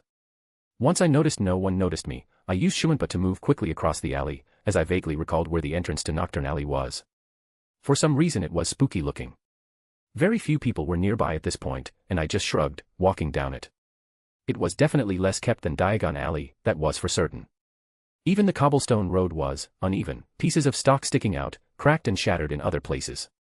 There were some destroyed buildings that were slowly rotting and falling apart, while others showed exuberance that came from lots of traffic and use. There was also graffiti, which was something I didn't expect from a magical place. There seemed to be more people as I went deeper. Lots of people with covered faces and hoods. And not everyone was human either. I think I saw a hag walking on the other side of the street. Turning the corner, I stopped because someone was pressing a wand to my throat. Did I notice them there? Yes, I did. Did I care? No, I did not. Why don't you? I jabbed him in the throat and grabbed his wand, snapping it in half before tossing it onto his prone body after he fell to the ground. It was enough that the other people who had been eyeing me turned away and went about their own business. Yeah, I knew how places like this operated. I could guess what they thought, that I was some rich kid in their eyes with more money than brains. Once I showed that I was more than able to deal with problems that came up, they stopped caring too much. But regardless, I eyed what I came here for. There were no names present, but a wooden sign overhead with the picture of a cauldron told me all that I needed to know. I wasted no time entering, but I took a moment to take in my surroundings once I stepped foot inside. There was the peculiar scent of death inside. Perhaps that was from the hanging dead animals that were decorating one side of the wall. Welcome. A rather smooth voice brushed against my ears. I saw the person sitting behind the counter. He looked probably about 30 years old, a bit pale. At least, that would be for a normal person, I would assume. I could see through his magical disguise. The red eyes, the elongated teeth when he opened his mouth. A vampire, huh? I idly commented. He stiffened, surprised that I said it. I think I momentarily put him at a loss for words. Well, I suppose his disguise worked the vast majority of the time. I can't smell any blood on your hands, so I'm guessing you don't go around freely for your meals. It's rather easy to tell when someone kills frivolously once you reach a certain point. I don't care as long as you're not causing problems. While I can't claim to have any love for vampires as a whole, it would be very hypocritical of me to deny him his life because of simply what he was. Objectively, I believe the fact that I'm a half-devil trumped him being a vampire. He seemed to ease up a tad. I don't think he's been a vampire for very long. Relatively speaking, of course, vampires are very long-lived. A couple centuries is basically a baby in the eyes of the really old ones. Well, since the charade was dropped, and he realized I wasn't here to do anything, a slowly forming smile grew on his face. Welcome to Nighttime Tonics. We have a wide selection of potions and herbs for any occasion. And I accept payment in many forms. Blood, if you would be so inclined, is one of my favorites. You're not getting my blood. I immediately denied that avenue. A shame, I can smell it from here, and it's intoxicating. You can always try taking it forcibly. I raised an eyebrow. I much prefer my life, thank you. He quickly responded. Well, don't let it be said that vampires can't have good instincts. Well, let's get down to business. You wouldn't happen to have some Felix Felicis, would you? A curious choice. He hummed. I do have half a flask of it remaining. It's going to be twice as expensive than if you purchased it elsewhere. He emphasized. I casually waved it off. Money isn't an issue. Ah, my favorite sort of customer. He perked up. And what else can I do for you? I began to wander between the shelves he had stocked. Poisons. I have a large variety. I want them all. All of them. A flask of each. I clarified. Do you have any particularly potent ones? I just happened to get a small vial of basilisk venom. He revealed. Basilisk venom. One of the most potent venoms in the world. However, it is very expensive. And highly illegal to possess without the proper documents and ministry oversight. Well, good thing I don't live here under the ministry. I shrugged. Price isn't an issue. Feel free to throw in anything else in that same vein. Allow me a moment, I will prepare your purchase. He was moving all around behind the counter, and into a small back room, taking things out, setting them on the counter as they piled up. I have a question if you don't mind. I leaned against the counter. Information comes with a price. He casually responded. For a vampire, you sure care a lot about money. Being a vampire does not absolve me of needing to make a living. Huh. I pondered that. What was it like? Becoming a vampire, then realizing that you still needed to work. One of the worst days of my existence. He snorted. Do you know what the worst part about finding work as a vampire is? Discrimination. No, well, yes. He tilted his head. You get used to the looks and such after a while. But no, it's that you're expected to work overtime without additional pay. Just because I'm a nocturnal being does not mean I don't have a life. He sniffed. That's a shame. I said with full sincerity. But that wasn't the only question I wanted to ask. I was curious about your opinion on Felix Felicis. My opinion? He questioned. I'm mostly just buying it just to see if I can't understand it better. Do a bit of research, that whole thing. Many people have attempted to decipher the potion over the years. Even the original creator, Zygmunt Budge, couldn't claim that the potion was entirely his doing. What, like it was an accident? Perhaps. Or maybe that the potion wished to be created. He said cryptically. Well, if luck is an actual measurable and quantifiable factor, that means that it's possible for it to retroactively activate and give birth to its own existence. Such that he would obviously test his own creation, thus the first time he used it, it was in fact, the potion itself that let him accidentally create it previously. I just spoke my thoughts aloud. You would not be the first to have that theory. He set another flask and vial onto the counter. I guess there are proper researchers in this world then. So, what can I expect if I drink this? I held up the vial I purchased from the other place. He paused, looking at the vial, 12 hours of unmitigated good luck. He said evenly. Give or take 15 minutes. If you merely wish to test the initial effects, I suggest only drinking half of it. Any less and the effects become drastically reduced. I was admittedly skeptical about this. I would need to do some thorough testing before I used it in a more dubious situation.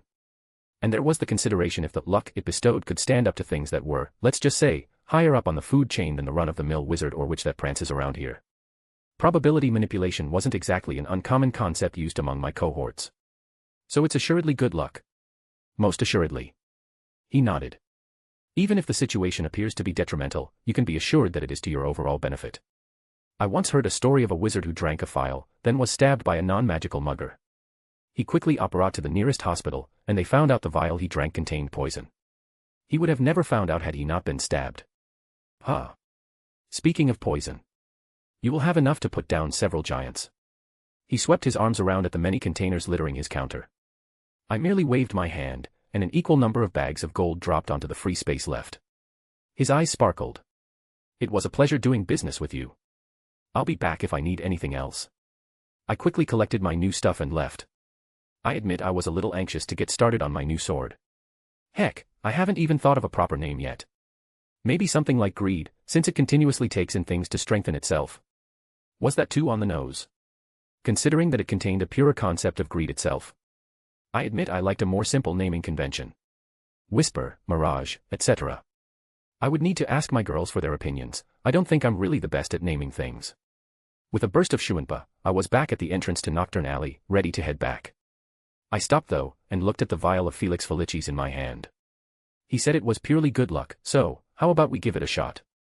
I popped the lid off and downed half of it in one god. Tasted like a mix between apple and strawberry. I waited for something to happen, for something in me to change. I felt nothing, and nothing around me was out of place. I gave it a second, looking around curiously, but there didn't appear to be any response. With a shrug, I took a step back into Diagon Alley, and immediately I heard an explosion in the direction of where Yasaka and Kuna were. Well done. Drake noted.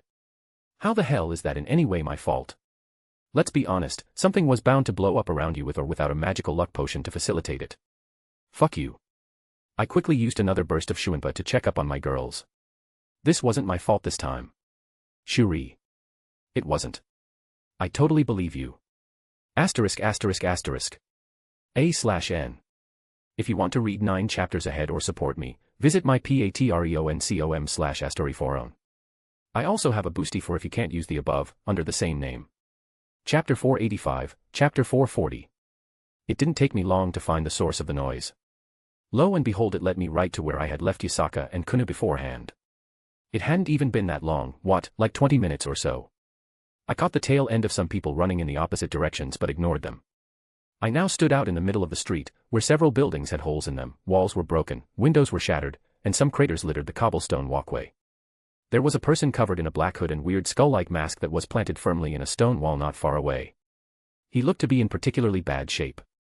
Another looked like he got thrown through a different wall, the stone around him shattered and half his limp body hung over the remaining blocks.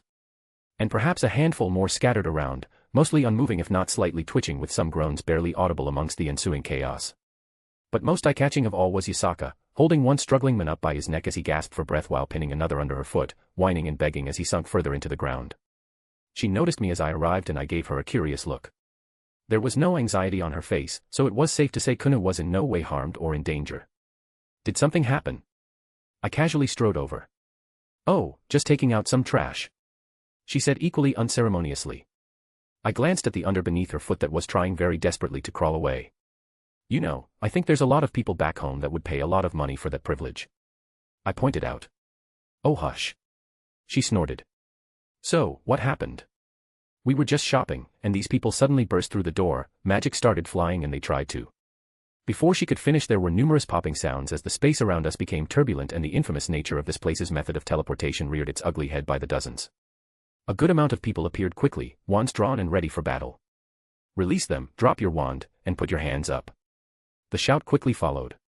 Did they not realize she had no wand, or was it just a sort of automated response and assumption? Friendlies, I held my hands up as the magical popo treated us like criminals right off the bat. Yasaka, for her part, did drop the person she was holding, rather abruptly. And she released the person she was pinning down with her foot. She basically shrugged, taking a few steps back as what I assume were the Auras took the two people into custody, protection. One or both of those. I doubt they're going to just let them run away, they need to figure out what happened. Still, they were hesitantly still holding their wands up, pointed at Yasaka. For good reason, mind you. She was certainly one of the most dangerous beings in the vicinity, and ignoring the side of virtue she stood on, they had to treat the situation properly. What are you doing? They're clearly unarmed and not making any threatening gestures. A woman pushed through. Secure the area, take everyone that has their faces covered into custody and treat their wounds, prioritize any civilians that were hurt. Shacklebolt, you're in charge of the perimeter, I don't want anyone from the news sneaking inside or it's your wand. Williamson, you're on witness roundup, hop to it. I didn't know who this woman was, but she was obviously high up enough to immediately take charge. Auntie. Came a shout from the clothing store, perhaps the only store still relatively whole. A little head poked out, and followed was a girl, perhaps only a year older than Kunu. She ran out to one of the people in the lead. Susan. The woman replied as she gladly accepted a hug. What happened, are you okay? Kunu followed right after, running up to us. Mama, did you beat up all the bad guys? I sure did. Yasaka was completely unfazed by the looks and went back to doting parent mode. Isn't your mama strong? Mama is the strongest, Kunu said with a big grin.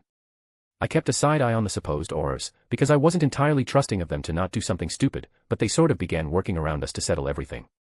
Obvious skepticism and hesitance thrown our way, and a look or two of disdain as well that was hard to hide. However, it didn't seem like someone was going to randomly throw out spells. Well, glad Kunu wasn't scared at all. Frankly, she was treating it as a fun show to watch. Finally, it seemed like we were important enough for someone to approach us. A man came up, noticeably weary still, but he had a hand on his wand and a notebook out. I'm going to need to get your statement. And I'm going to need your registration numbers. He held up his wand like he was about to use it as a pen. Pardon, registration numbers. Yasaka blinked. He didn't answer her and instead looked at me. The registration numbers for the magical beasts you're keeping with you. I need to see all the papers regarding your authorization to bring them into the country.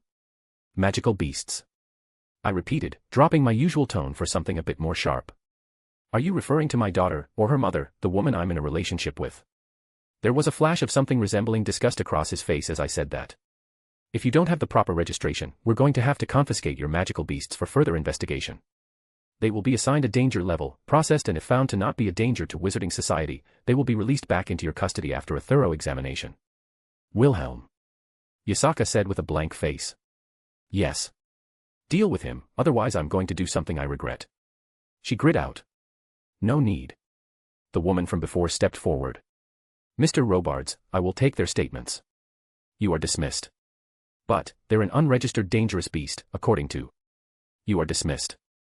She hissed. The guy shuddered and quickly bailed away from her vicinity.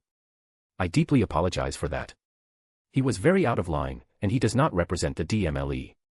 Oh, so I'm not a dangerous beast that needs to be caged. Yasaka snorted, crossing her arms. I'm guessing by your accent and the fact that your lips aren't moving in accordance with your words, that you're not speaking English. In addition to your clothes, I can summarize that you're not from around here. We're from Japan. She answered, still unenthused. The woman nodded. Let me introduce myself, I'm Amelia Bones, head of the Department of Magical Law Enforcement. The correct interpretation of the laws he was trying to leverage were in the case of magical beasts that did not possess intelligence to understand their actions. She muttered something that sounded like pure blood ponce under her breath in reference to him. Again, I apologize for the treatment you received. But, if you would be so kind, I need to ask you some questions. Very well. Yasaka let out a sigh. I understand the necessity of your job. She added with a flippant hand wave. I would like to first ask your identities and what you're doing in the country. I can't say we regulate every individual that passes through, but I'm almost certain I would have heard rumors about your peculiarities. Yasaka relaxed a little, perhaps accepting the apology. I was letting her take the lead here as it seemed appropriate. I'm Yasaka, I'm the ruler of half of Japan's yokai population. This is Kunu.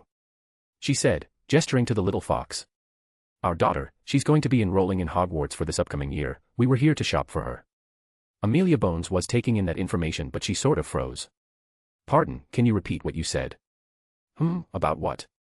You said you're the ruler of. I rule over half the Japanese yokai. Yasaka said with a growing smile. I'm sorry, was that not clear? By your interpretation, you can consider me a queen. But we're just a small group, only numbering in the millions. We can't really compete with humans. Yeah, she knew exactly what she was doing.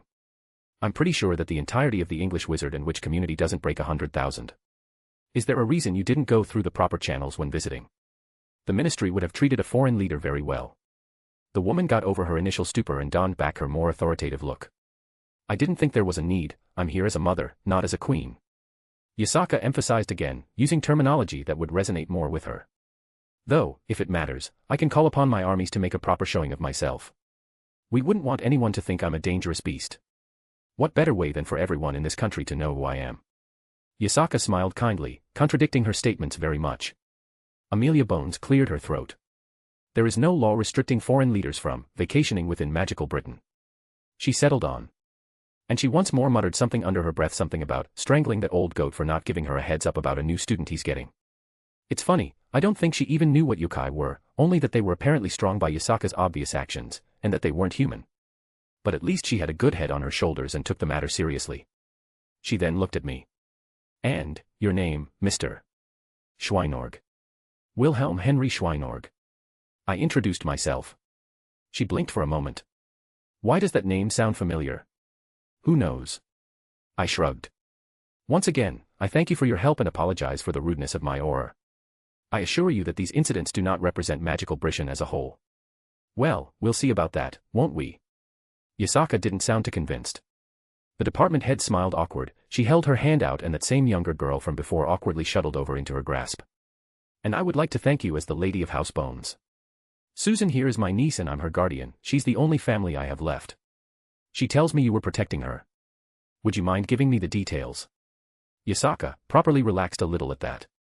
A shared sentiment there that even let her release the frustration she had from the earlier encounter.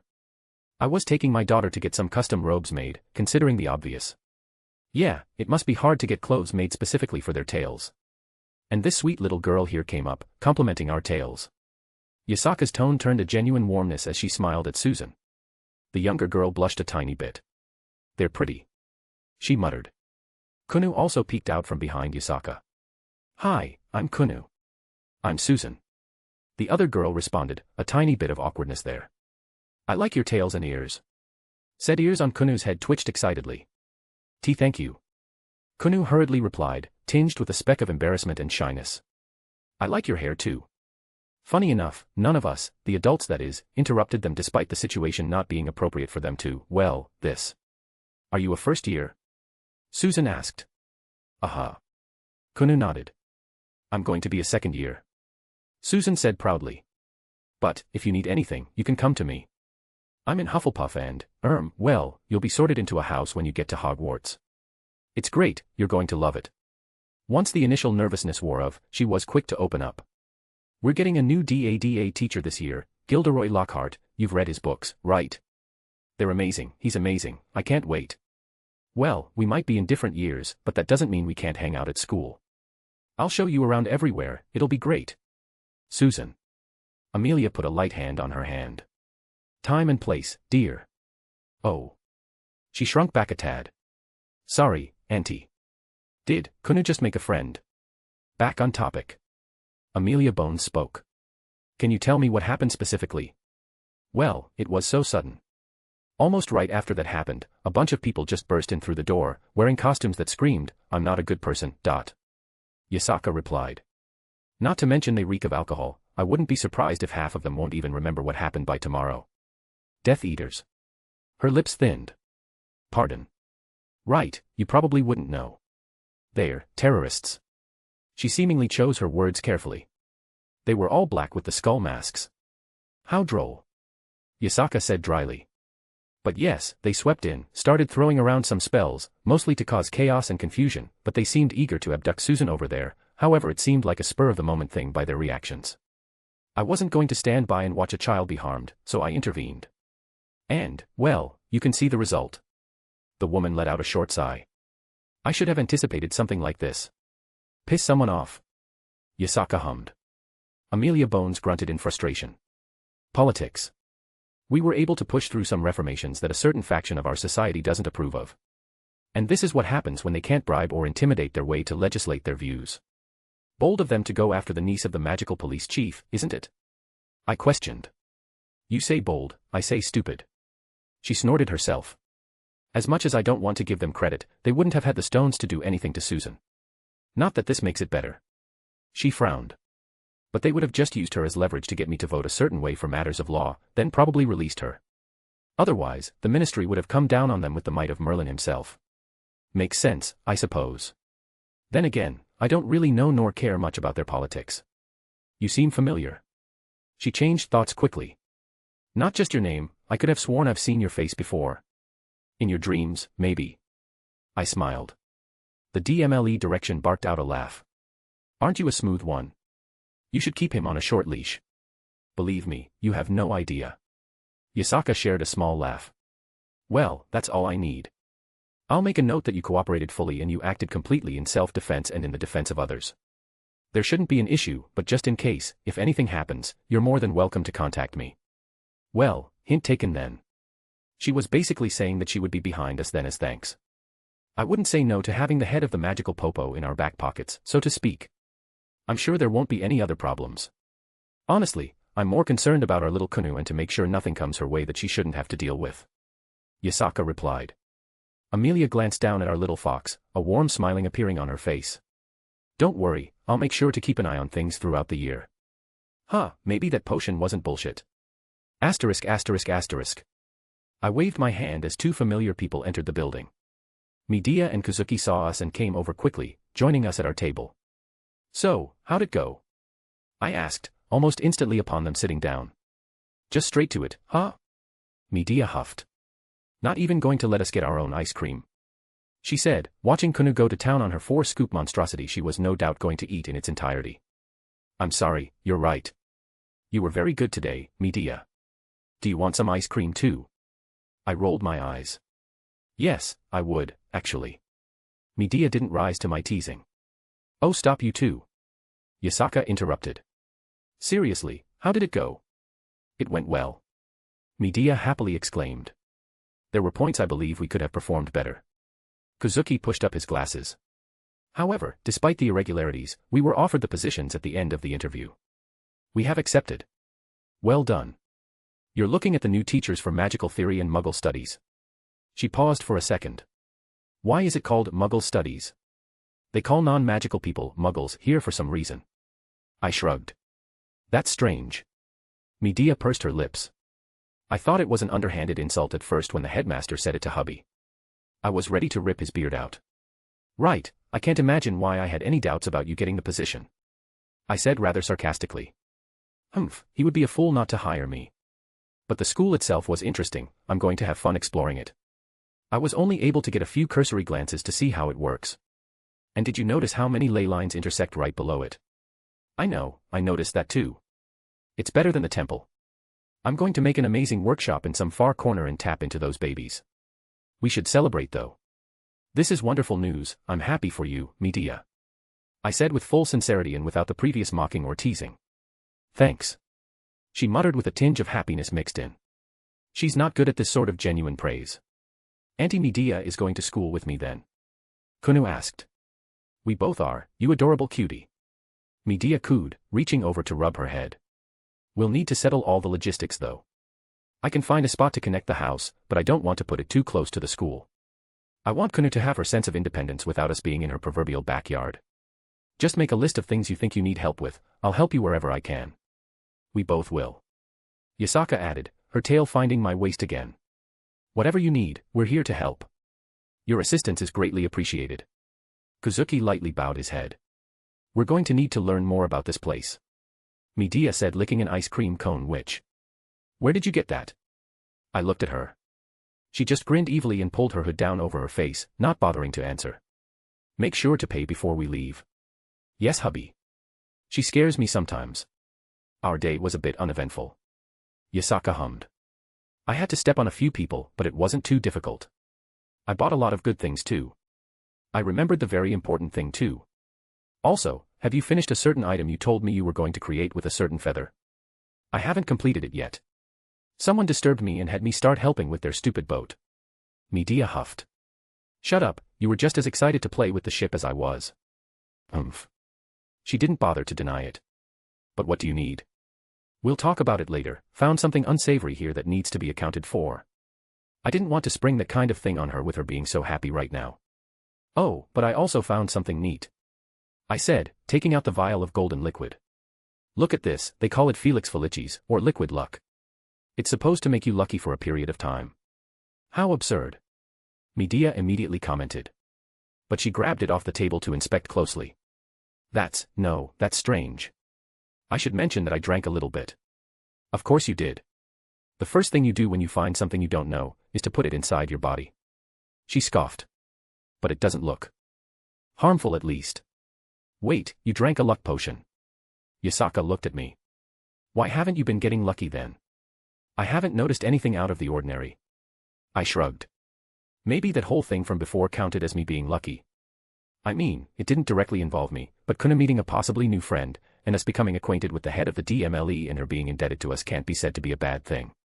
So it was your fault. It was not my fault. It was definitely your fault. Medea chimed in. Partly because most things are your fault, and I don't think this potion is entirely fake either. What's wrong with the potion? Well, there doesn't seem to be anything wrong with it. I cast a few spells to see if it's twisting fate and casualty, but that's not really what's happening. Such potions and things aren't unheard of, but they're usually very scarce and valuable. The fact that you can buy a potion like this means there's some downside to it. What are your thoughts? My first thought is that it's borrowing against your future luck, if that makes sense. She put it back down. Your luck, as vague as that is, isn't something that can be inherently measured by that. She pointed at the potion. To facilitate events around you that manipulate the fundamental laws of the world would require, well, that isn't capable of it at least. Yes. I felt there was a but coming. If I had to make a guess, like I said, it borrows from your future luck for lack of a better term. Imagine your basic luck is measured on a scale of 1 to 10. Luck fluctuates, isn't never set, and it can go up and down based on a plethora of events that can't be accounted for. Basically, say tomorrow, your luck was going to be a 10, it was going to be the luckiest day of your life. The following day, it was going to be semi-lucky as well, an 8, then followed by a 9. But today, when you drank the potion, your luck was a 4. This potion is essentially trading your future luck for your current luck by taking a point or two off and adding them to the current you. Your 5 luck becomes a 10 by borrowing from the future. The follow days would be 7, 7, and 7 instead. This is how it gets around the recoil that a significant shift in the normal flow of worldly events would cause. Equivalent exchange. I understood. It was simply shifting my luck around, it wasn't changing anything too overtly. Right. She nodded. But there's still a downside, your future luck is hit more detrimentally than the benefit of your current luck. There has to be a further price. The equivalence of your luck being shifted, then the actual price that is to be paid is siphoned off, perhaps a fee, if you want to consider it that, for an early withdrawal. And that's your first assumption. She shrugged this time. Without experimenting with it and whatnot. I wouldn't suggest using this often. Your fate might become muddled and certain things that should have ended favorably for you in the future will become uncertain. Or you might become unlucky as punishment for something happening when it shouldn't. Things should unfold naturally. And frankly, it's not difficult to interrupt from the outside. And it probably doesn't innately work too well on something like you. I doubt it would work at all on me or another servant. It's something meant for humans, and even that is debatable. Well, it did sound too good to be true. Yeah, I haven't really felt lucky all that much since drinking it. And I personally didn't notice any shift around or inside of me. Well, it's not a big deal. I don't want to rely too much on the concept of luck if it came down to me needing to drink the kind of potion in an emergency. Regardless, you all ready to go home? We already got all the things we needed for Kuna's school years, bar the robes that need to be made for her tails. It's unfortunate that we couldn't go look at the magical animals, they were closed after the whole fight.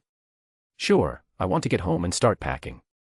The school year starts soon and we need to move into our quarters and begin preparations a bit before the kids start coming. Medea stood up. And you also want to get back to the ship. Shut up. She huffed, once more not denying it. I couldn't blame her, I was excited to get to work fixing up my new ship too. As a man, a magical flying ship is something we all dream about. You ready to go, sweetie? I leaned down, kissing Kuna's forehead. MHMPHM. She nodded, cheeks literally bulging from being stuffed with ice cream. Well, even if I wasn't super lucky, it was a good day. I got some good stuff, Kuna made a friend, and we both probably feel more comfortable about Kuna going to Hogwarts now. We just need to wrap everything up, and plan her birthday and then she's off on her own little adventure. Asterisk asterisk asterisk. Daddy, I want to see the boat.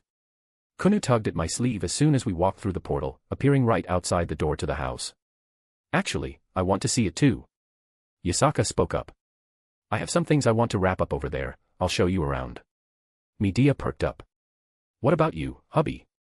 I would like to see it. He nodded. He kept his usual stoic demeanor, but as a fellow man, I could see the desire in his eyes. Let me grab a few things from inside and I'll come join you all. Right, there were some more resources stored inside that we needed to fix the ship up properly. It wasn't in bad condition, but a lot of it was amateurish in comparison to our usual quality. It wouldn't hold up against an attack of sufficient strength. The cannons on the ship, obviously magical in nature, also didn't pack enough of a punch. The speed wasn't as fast as we needed, and there were a plethora of other details that we wanted to add. Updated facilities and comforts haven't even been considered yet. I pushed the door open to see Jin sitting down. She wasn't exactly surprised to see me, but she seemed a little startled. Jin, I can't wear this, it's too lewd and revealing. I heard Jin's voice as she came walking down the stairs. If anyone sees me in this, I don't think. Jin stopped, staring at me. Jin stared at me too. And I stared at Jin. Because she wasn't most certainly not wearing her normal clothes. No, she was wearing a string bikini, a very revealing string bikini that left absolutely nothing to the imagination. And by that, I mean literally strips hiding both her nipples and below. Hell, I could see that the curtains matched the drapes due to how skimpy it was. Was Jin getting Jean to try on clothes? It took a moment for Jean to react as she let out a rather adorable squawk, her face turning very red, and she quickly put a hand up to cover her chest and lower parts, turning away to run back upstairs. But even then, I was left with the amazing sight of her bubbly rear bounce as she ran away. Huh, so that's where all my luck went. Worth it. Asterisk asterisk asterisk. A/N. If you want to read 9 chapters ahead or support me, visit my patreon.com/astoriforon. I also have a boosty if you can't use the above, under the same name. Chapter 486, Chapter 441. I rolled the ship's wool back and forth. Sometimes, I just need to take a moment to enjoy how weird and fun my life is.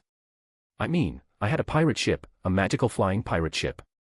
The little kid in me was wanting to shout in joy at the mere idea. So, I was humming to myself as I just moved the ship's wool back and forth. It did absolutely nothing but move the rudder and stuff since it was still sitting in my backyard, but I was enjoying myself. Shit, if I had any less self-control I would probably be making sound effects as I played around more. I had a smidge of free time at the moment, and realistically I should be doing some training, mostly Bankai training and learning my new spell. But I just wanted a moment to relax and enjoy myself. It's alright, we will train plenty soon. You need not force yourself when your will points in another direction. My Zanpakuto sounded in my ear. Half-hearted training can do more harm than good sometimes. I didn't argue with him, he was right, my heart wouldn't be into any training I did at the moment. But who cared about that? I had a ship. It truthfully made me really giddy. It was fairly average in size, I want to say, for the kind of vessel that it was. But to be honest, I didn't actually know what type of ship it was classified as. My knowledge of maritime vessels hundreds of years ago is minimal at best. I can name all the parts of the ship fluidly, but that's about it. Obviously, I'll need to educate myself on various things, but I wasn't completely ignorant about the various responsibilities that came with operating something of this size. And I'm cheating. I can actually operate everything by myself. Ahoy, permission to come aboard, Captain. I heard a shout from the side. Why did the idea of being called Captain make me feel all excited? I curiously went to the railing and peeked over to see a cast of familiar faces. Odin. I was surprised, mildly, to see him here. I was going to contact him either later today or the following day to invite him over so we could prepare in advance. It wasn't just him either, Scat-Hack and Jin both were standing next to him. Are you gonna invite us up or not? Odin grunted. Permission denied. He shouted some things in a very old language, and they were most certainly not polite words. But the girls can come up. He returned with a certain finger fully visible and pointed up in my direction. With a chuckle, I walked to the deck and kicked the center railing where it parts for docking. There was a sort of shifting of an underbelly mechanism, and a wooden ramp was pushed out, sliding until it hit the ground, creating a perfect ramp up. Immediately, I held my arms out and Jin happily threw herself into them. Are you still pleased with your choice, student? Scat-Hack asked, walking around us and giving me a quick kiss on the cheek. Do you still fancy this boat? It's a ship, I corrected. And yes, I'm very happy with it. She just smiled, lightly patting my cheek where she kissed me. So you got this thing from New Us Place, Odin grunted, taking it in. I shrugged. I got other things too, but compared to what I could get equivalently to the ship in particular, this seemed like the best choice. Well, even if there was something a little better on that floor of her treasure house, I probably would have still picked the boat. It ain't much compared to the Spleneer. I'm sorry that my boat doesn't compare to something made by godly hands. I snorted. You're forgiven. Get off my boat. He apparently ignored me and kept looking around. Wood isn't very good. I dropped the faux offense I was holding against him. Yeah, the wood is pretty mundane. I couldn't deny that. Can't really change that, but wood isn't the worst material for enchantments. Besides, the creator did do something rather clever. Look at the nails. Curiously, Odin crouched down and looked at the nearest nail, barely noticeable inside the wooden board. Brass. No, that's something else. No idea what it is, but it's a very good conductor for magical energy and each one of them is heavily enchanting to basically keep the ship together. Some kind of composite metal. But they reinforce the entire ship acting as the magical anchor. While the wood was somewhat common material, the nails themselves turned them into something that could withstand cannon fire without any damage. And they sort of created an array network that acted as a magic circle that reinforced the entire vessel. Of course, we strengthened it a bit up to our standards. Even Medea was surprised at their quality. Jin pointed out. Everything else is mediocre, but that facet is enough to work off of. Odin nodded slowly. Touched up the magic. All of us did. I answered. Jin and Medea though, they probably did the brunt of the work. I smiled at my genie, seeing her happy for the acknowledgement. The previous enchants weren't bad, per se, but they weren't really good either. Enough to get by, probably done by some average magicians in the past. Hell, it was used by pirates, it's unlikely anyone of stature had a hand in this thing. Weapons? He asked. 28 cannons, 13 on either side and 2 on the front. They originally fired explosive fireballs, but they were now modified a tad. Seems awfully big without people to help. I can control nearly everything as the captain.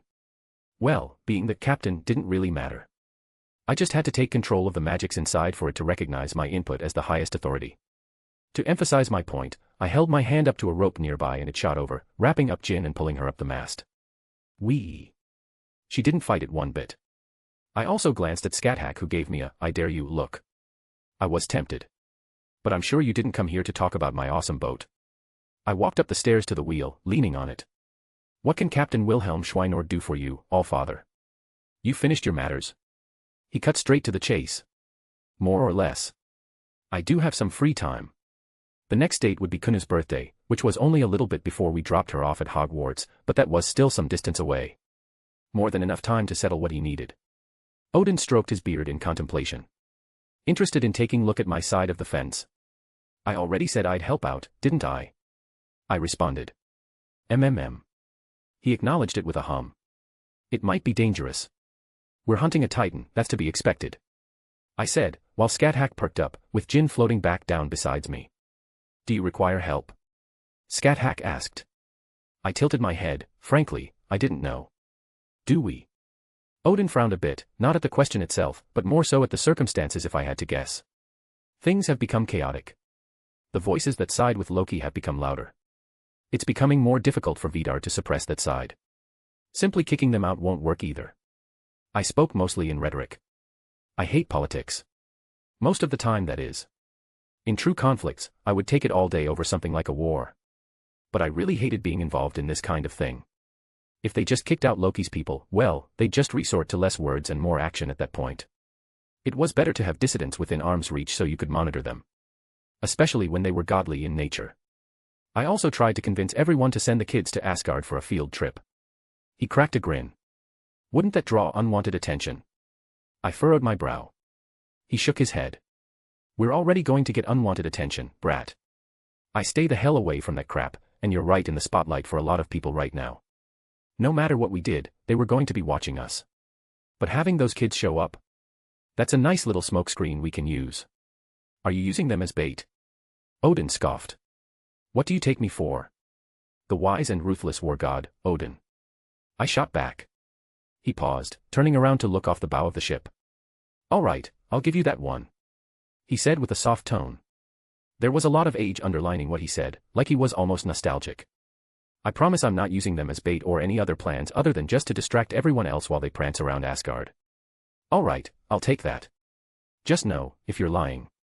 I pointed at Scathach. Scathach had her spear out, holding it aloft. Odin looked at her and snorted in mild amusement. I was joking, I would take him at his word. If you bring a lot of people of her caliber, he pointed at Scathach. They may just hide in some hole and we won't be able to smoke them out. That's certainly a concern. With both me and Odin rolling up, it would either make them hide, or they would want to take a swing if they had the chance. The latter is probably what Odin is hoping for. What about people who aren't known? I tried. You got some heavy hitters you're hiding. Odin raised an eyebrow. Maybe. I wouldn't speak for them, but I know a few people. I'm coming too. Jin stepped in. You wanna come? Yup. I actually haven't gone on an adventure or anything with Jin yet, but at the same time, I was hesitant. It's going to be dangerous. Jin technically didn't hit the same marks as my other girls. Perhaps Artoria could be grabbed too, but even that was iffy due to whispers of her sword. Jin though, Jin while known, wasn't anyone of renown. It's fine, I can handle it. She reassured me. Jin, we're hunting godly beings, we will. She cut me off, her tone shifting a bit away from her playfulness. I'm not made of glass. And I know what I'll be getting into. I can take care of myself. Take the lass. Scathach agreed. Remember what we spoke about coddling? She reminded me. Right, we had a talk a long time ago about not being overprotective and hovering, that sort of thing. It was more a prefatory talk, and it was focused on herself, but it still applies. All right. I relented. I can't tell her she's not allowed to. Good, I'll make some preparations before we go. I'll also might be able to test a spell I created. I think it should be able to kill gods. Jin said proudly. That sort of got a double take from all of us. Because Jin wasn't someone that would boast without something to back it up.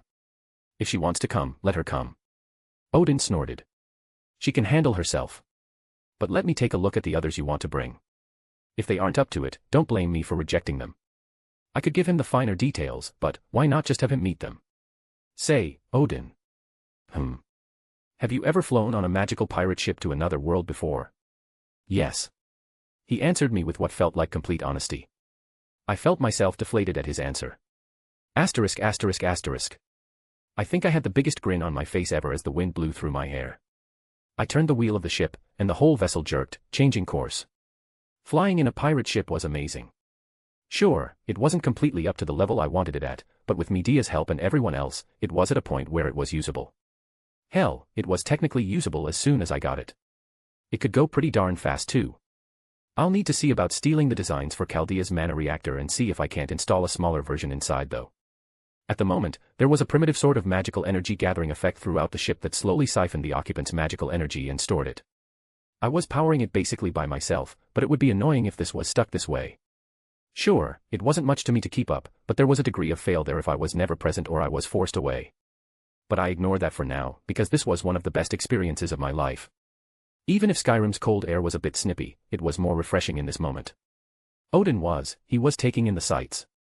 When I offered to bring him to another world, another true world, not just a secondary realm like one of the Norse realms, he was honestly shocked at my offer. I don't think the idea crossed his mind for one reason or another. Hell, even Izzy wasn't really clamoring for it before I offered. For gods, I think there's just something instinctive about staying in your home, so to speak. And I may or may not have intentionally entered Skyrim a fair distance away just so I could have an excuse to fly the ship. No, I fully admit it, there's no point in playing coy. Everyone here also knew I did that. Alright, old man, time to walk the plank. I walked up to Odin as he was peering over the edge. What? What did I do? Remember that comment about Jean? I stand by what I said. He harumphed. Considering I saw her in one of the most skimpy string-like bikinis I've ever seen, I'm going to reject your rejection. Ooh, dragons. Jin commented from the bow of the ship. I gave him a stay of execution for now, and joined Jin up front. We saw them as we got closer to White Run. Specifically, I could see someone fighting them a bit out into the fields away from the city. And 3 guesses who that would be. I glanced and saw Scathach looking at them very intently. The desire was basically radiating off her. Or at least the bloodlust was. Which was the same thing in her book. She noticed my gaze, locking eyes with me for a long while. With a small sigh, her bloodlust dissipated. Very well, they are yours, my student. She knew what I wanted. You can fire the cannons if you want. She perked up, the corners of her lips curled. Acceptable. She made her way down below. This is nostalgic. Odin mused, watching the scene. Everything about this place that I've seen so far, it seems so familiar. Even the architecture is the same. Yeah, it's not surprising that he could see the city from this distance. Even with one eye, he can see better than even the vast majority of gods. 2 dragons in total. Thorum looked like he had it well in hand. Shit, I could feel his aura from here, he's even stronger than last time. What a big cheat. If he wasn't such a lovable guy, I'd want to beat him up. Regardless, we got close enough that they noticed us. The ship turned starboard, the cannon doors opened with thump. Can I call it?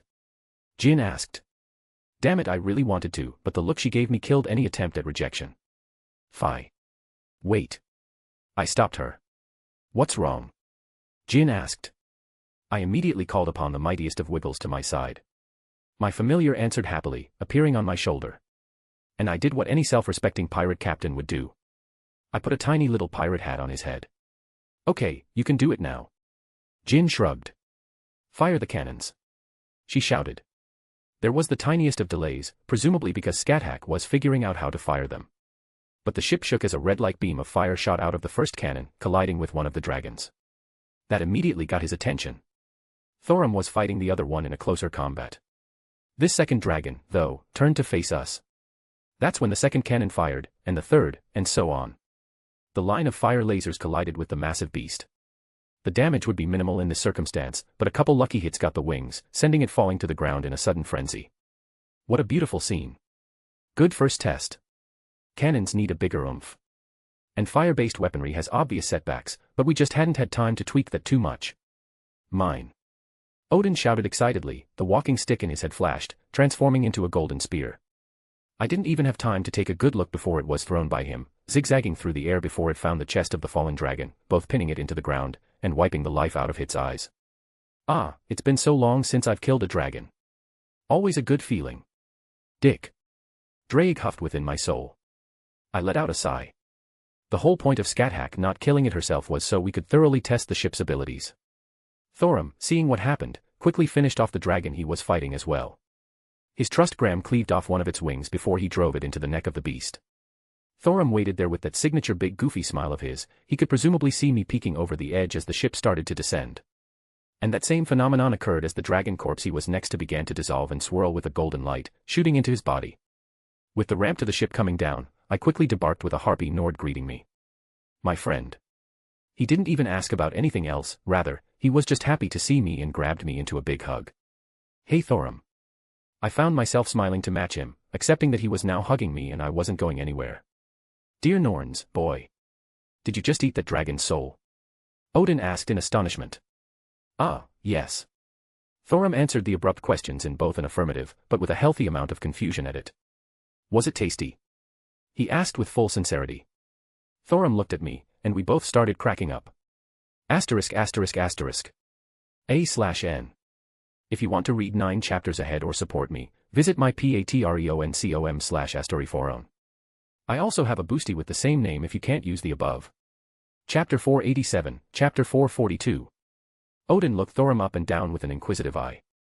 Slowly, his lips curled up in a clear look of satisfaction as the second dragon was absorbed by Thorum. He walked up to the confused Nord and slapped his arms. You're a big one, ain't ya? Aye. Thorum blinked. The Allfather let out a laugh. What's your name, lad? Thorum, sir. Thorum said, respectfully. Was it instinctual, or was it just something he did towards someone he perceived as an elder? Polite one. Odin nodded. You remind me of my son. Name too, which is funny. You don't wield a hammer by chance, do you? Nay. Thorum shook his head.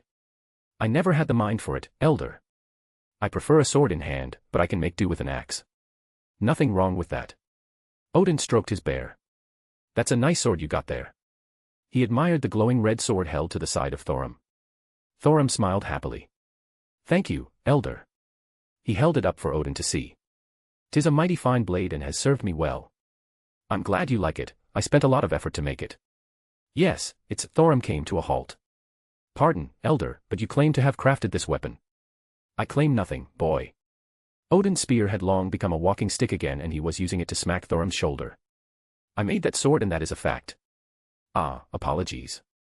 Thorum awkwardly tried to cover himself. It wasn't particularly hard, so it's not like he was being hurt. Humph. Odin huffed. An odd thing that a sword with such a hatred for dragons ended up in the hands of a man with a dragon soul.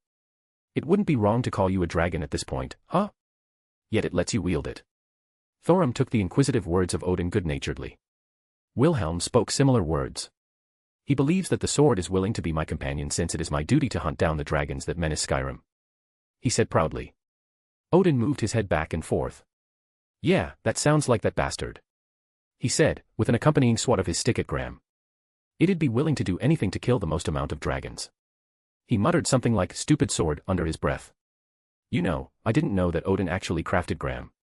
I knew that he was the source of it being impaled into that tree in Legends, along with shattering in the hands of Sigurd's father, and later reforged via Sigurd. But I would have assumed that Odin just had it crafted by dwarves or something like a lot of weapons from Norse myth. I approve of you. Odin finally said. Just send it back after you enter your final sleep. Aye, elder. Thorum nodded. I promise this sword will return to its forefathers upon my death. You're a good kid. Odin's expression softened. I wish we had more brats like you back home. He added unsoftly. Does he get your seal of approval? I finally interjected into Odin's inspection. He's good enough. Odin nodded. Hard to find someone of his caliber back home with his age. Less than 30 winters. He looked at Thorum. Aye. Thorum confirmed. If I had to guess, you get stronger every time you devour the soul of a dragon. Odin looked at him in a different light at this point. Your soul's fire flickered brightly for a moment and it's a tad bigger now too. Give it another few decades, and he'd be a powerhouse acknowledged by everyone back home. High praise. Thank you. Thorum was obviously lost on what was going on. It's a compliment. I lightly patted his shoulder. I wanted your help with something, we'll talk about it after settling down later. Okay. Thorum was unconcerned, and he shifted over to the others. Lady Jin, Lady Scathach. He greeted my two girls as well. Thorum. Jin threw herself at him for a hug. The giggling genie and the dragonborn with the big goofy smile were both happy to accept each other's hugs. You have become stronger. Scathach nodded in approval. Yes, I have had many good teachers help me. Thorum agreed. Scathach kept a wistful smile about her as she studied him for a moment. In a different time and place. She said softly while shaking her head. My friend, you truly bring the most curious things with you. Thorum recovered from meeting everyone and threw an arm over my shoulder. A flying ship. You do not do things quietly. He laughed. You will take me for a ride, yes. Glady. I couldn't help but smile at his infectious attitude. But let's hold off for now, got some things I wanted to talk about. How about we head inside? It's been a while since I've seen everyone. Wonderful. Thorum beamed. It has been far too long since we've shared a drink. This really is just like home. Odin muttered to himself. Elder, and ladies, you are all welcome. Those that know Wilhelm are welcome friends. Well, I won't say no to a drink. Odin agreed. Actually, I need to go drop off the shipment from Yasaka to the Jarl. Jin raised her hand. I will go with her. Scathach added. Good, I didn't want Jin to be accosted by any unsavory people around these parts. Jin could handle herself, I didn't doubt that, but she didn't deserve that kind of interaction. Come, the Jorvasker is on the way. I will speak of the time we have been apart. Thorum held his arms open, spinning back towards the entrance to Whiterun where we had started pulling a bit of a crowd. Dragonborn. One of the guards greeted. Red Dragon Emperor. Another said in acknowledgement. Odin let out a snort. That lizard is probably insufferably smug, isn't he? Odin said just enough for me to hear. You have no idea. I let out a small sigh. I stopped at one of the guards as we entered. They weren't surprised by our unique appearances anymore, but that obviously didn't take into account the flying magical ship. At least, they were used to Jin and our own style of dress. I held my hand out, producing a small satchel of septims, giving it a little way before tossing it to him. Mind watching my ship? The guard caught it, looked down and weighed it himself and quickly put it away. I'll call some of the boys to keep away the folks. He nodded with a happy tone. That's why I loved Nords, they're so direct. I turned back around to see Odin standing nearby a female smith, hammering away on a sword. He watched her curiously for a moment or two, not that she minded all that much. Her forge was outside for everyone to see, she was probably used to it. Odin just silently ran a hand through his beard before he nodded to himself and walked to another site. A stall that was set up nearby, selling all kinds of fruit and such. He perused, but didn't buy or speak, merely taking it in. I think he was enjoying himself. And I didn't want to disturb him at the moment. So how have you been, Thorum? Besides those 2 dragons, have they been attacking a lot? I asked. The attacks have slowed down. You saw the fields of wheat outside. I did. There were farms that had recovered from when I last saw them. Thorum nodded. The last attack was well over a fortnight.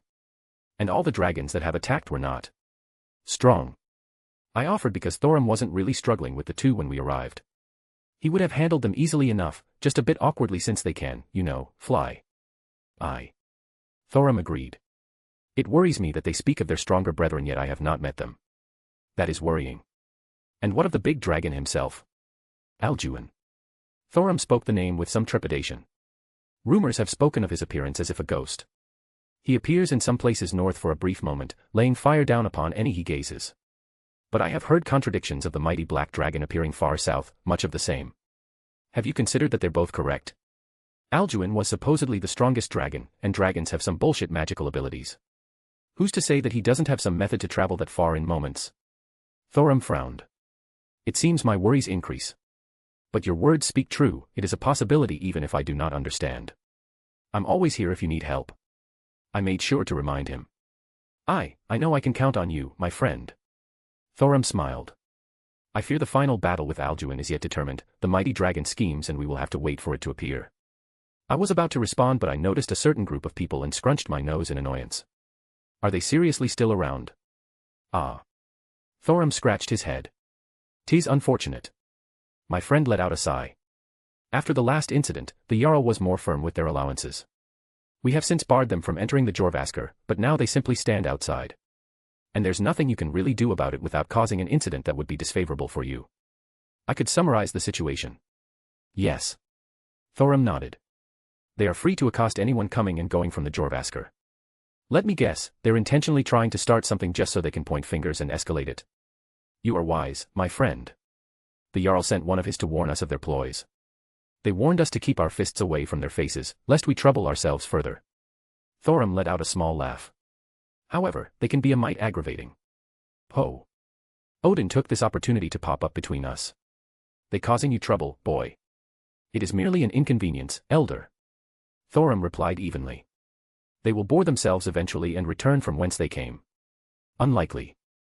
They're intentionally trying to start things, obviously non-violently on their side, just for Thorum or one of the companions to throw a punch and then they can cry foul and push for something they want or perhaps arrest one of them for assaulting a Thalmor emissary.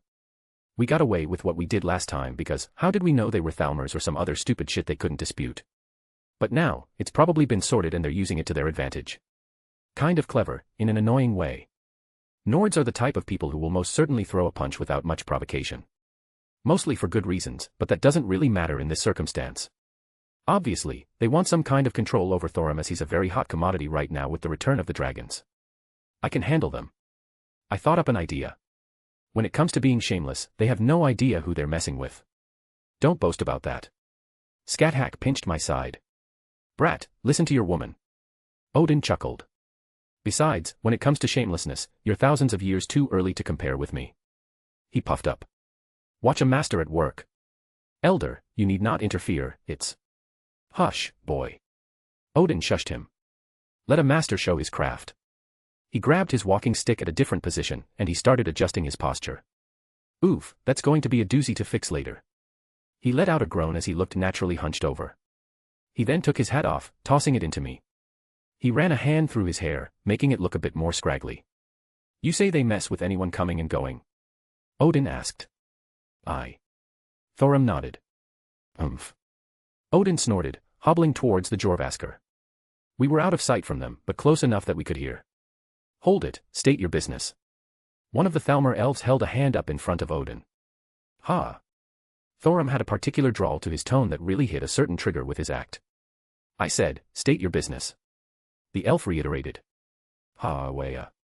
I said, state your business. Hey,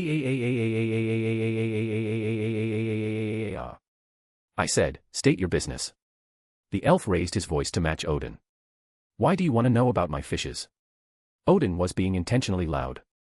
It was enough that many eyes in the surroundings turned to look. I said, the elf frowned. Why are you here? He enunciated it pretty clearly with additional effort. Of course I want a beer, why else am I coming here, you idiot? This place is off limits, old-timer. The elf took a more direct stance in front of him. Why would I know what time it is? Do I look like a clock, you brat? Back in my day, young uns had respect for the elderly. Where are your parents? I'm going to go have a talk with your mom about how you were raised. After I'm done plowing her, of course. He let out an exaggerated laugh and wheeze as if he was having trouble breathing. The elf put a hand on Odin's shoulder. That's enough. Ah! Odin let out a blood-curdling scream as he fell to the ground. Help, murder, assault. I can't feel my arm. What, I didn't. This is. I've fallen and I can't get up. At this point, a bunch of people were now circling them. It wasn't enough that you don't let us worship Talos, now you're attacking the elderly. Why don't you pick on someone that can fight back, elf? Aye, they've gone too far now. I did not do anything. The elf quickly tried to defend himself. I merely touched him and he. Odin then threw up a mouthful of blood. Wife, I'm coming to meet you. Let it be known that this old man may be bloodied, but his head is not bowed. That only seemed to further intensify the crowd around him. I admit defeat. I said quietly. That is certainly impressive. Thorum settled on. We do not know him. Skathack decided. Let us part ways here. Alrighty, we'll be back later, Jin said happily. Let's go inside. I pat Thorum's shoulder as the crowd were focused on Odin and the Thalmor. We easily walked into the Jorvasker. At *****. Oi, milk drinker, you're back. I recognized the woman sitting down with the others as we walked inside. Before I could respond, Odin also pushed the door open, trotting inside, looking very proud of himself. You all missed the best parts. Those pointy-eared brats went running. Huh, you got those Thalmor to run away. Farkas intoned. How'd you manage that? Thorum cleared his throat. The elder is persuasive. Ha ha ha, I threw myself onto the ground when they touched me. Odin said without an ounce of shame. Now everyone's saying they beat up a poor old man. Everyone just stared at him. Fuck, I'll drink to that. Ela broke the silence. Why don't I buy you a drink, my lovely lady? Odin slid onto the table right next to her. You can show me your thanks later. Ela snorted. Can you even get it up anymore, old man?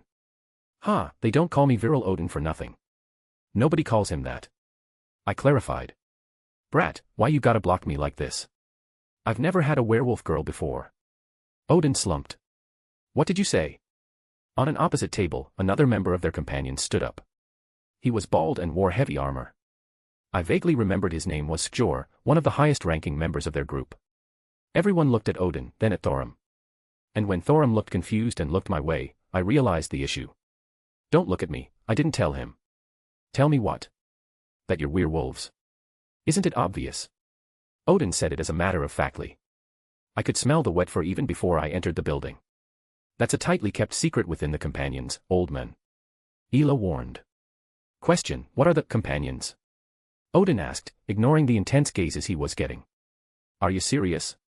Ela looked at him dumbstruck. What kind of Nord are you? Vilka spat. Watch your tone, boy. I'm older than anyone here. Odin's eye narrowed and Vilka shuddered slightly. The companions are a group of battle-bonded that take missions for slaying monsters and protecting Skyrim. Skjor answered. Mercenaries. That isn't incorrect, but we do not put coin above our honor. Skjor answered. Admirable then. Odin stroked his beard. Who's in charge?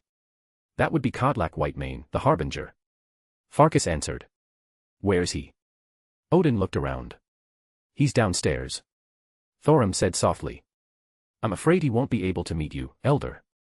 Sovngarde calls for him. Odin looked at him, then at me. Valhalla. I stated. It was enough for Odin to understand the situation. Interesting.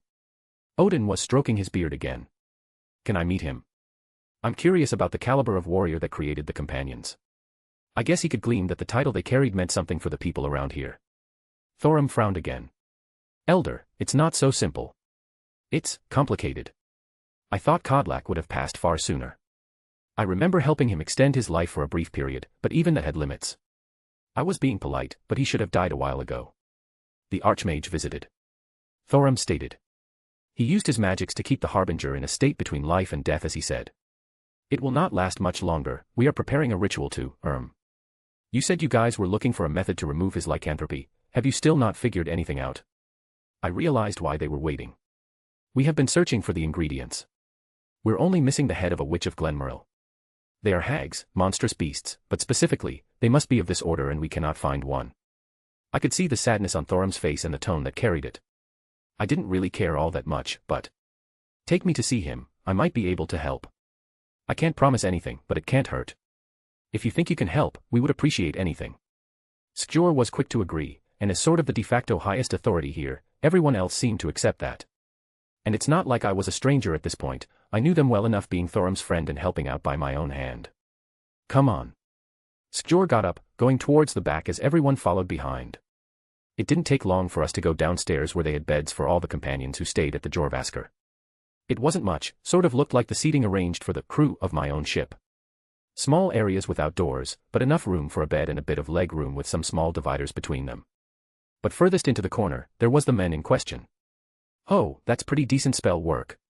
Odin admired as we both set eyes on the Harbinger, enveloped with a golden light as his body was in a sort of magical stasis. Elder, are you knowledgeable about magic? Thorum asked. I know a thing or two. Odin said rather cryptically. I mean, Thorum saw Odin one-shot that dragon, so it's obvious that Odin was far from ordinary, but I suppose that doesn't equate to magical knowledge from his perspective. My friend, can you do anything? Thorum asked.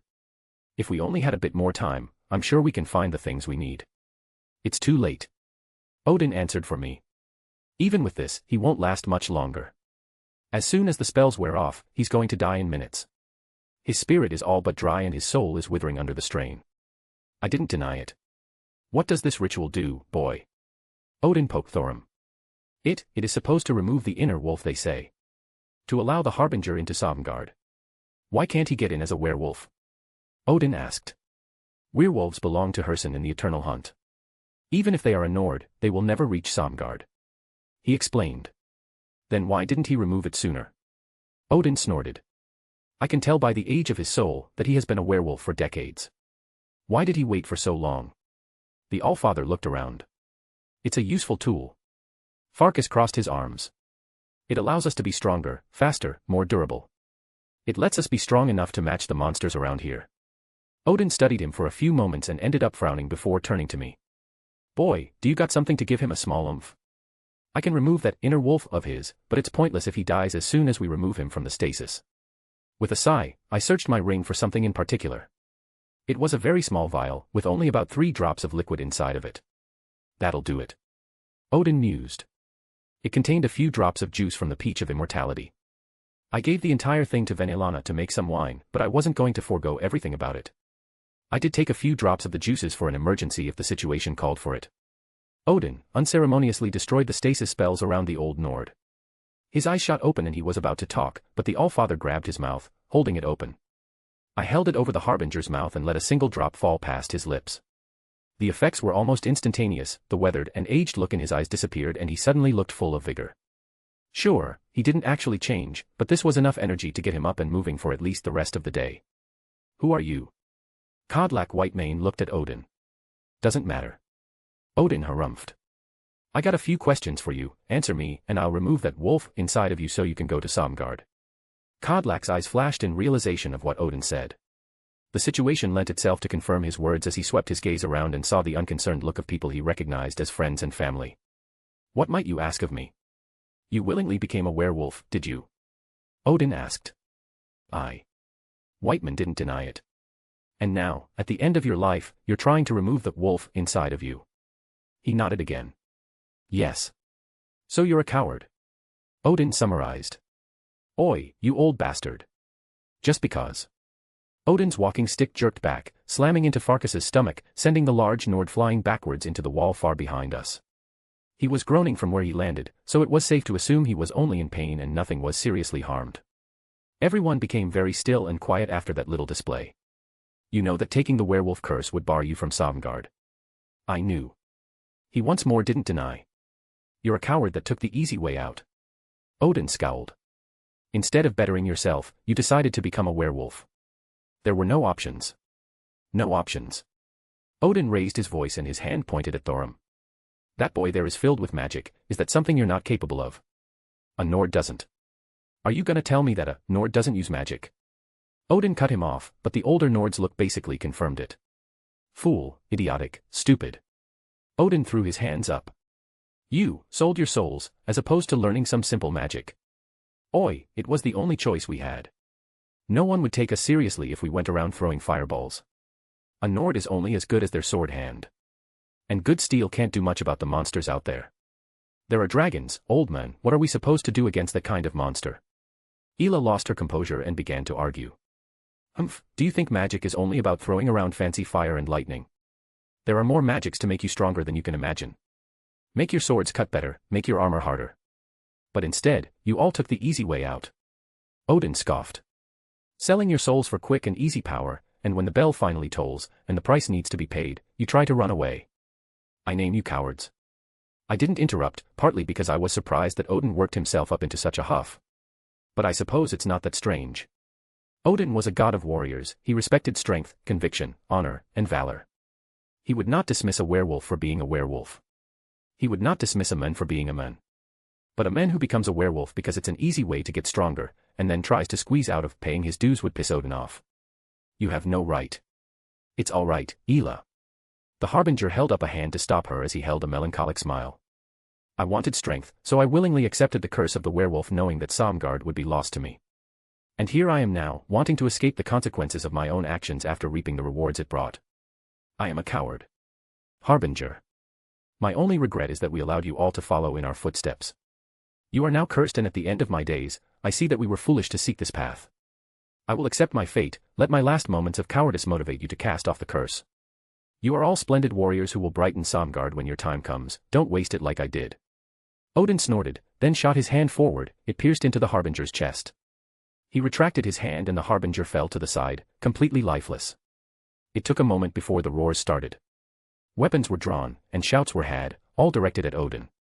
The Allfather snorted again in annoyance as everyone around him became frozen in place. He waved his hand, and gradually an outline formed, a silhouette that looked exactly like the Harbinger, a specter. His soul form appeared standing next to his corpse. They didn't notice that the body of the Harbinger didn't have a single physical wound on it. There was no blood on the floor, and no hole in his chest.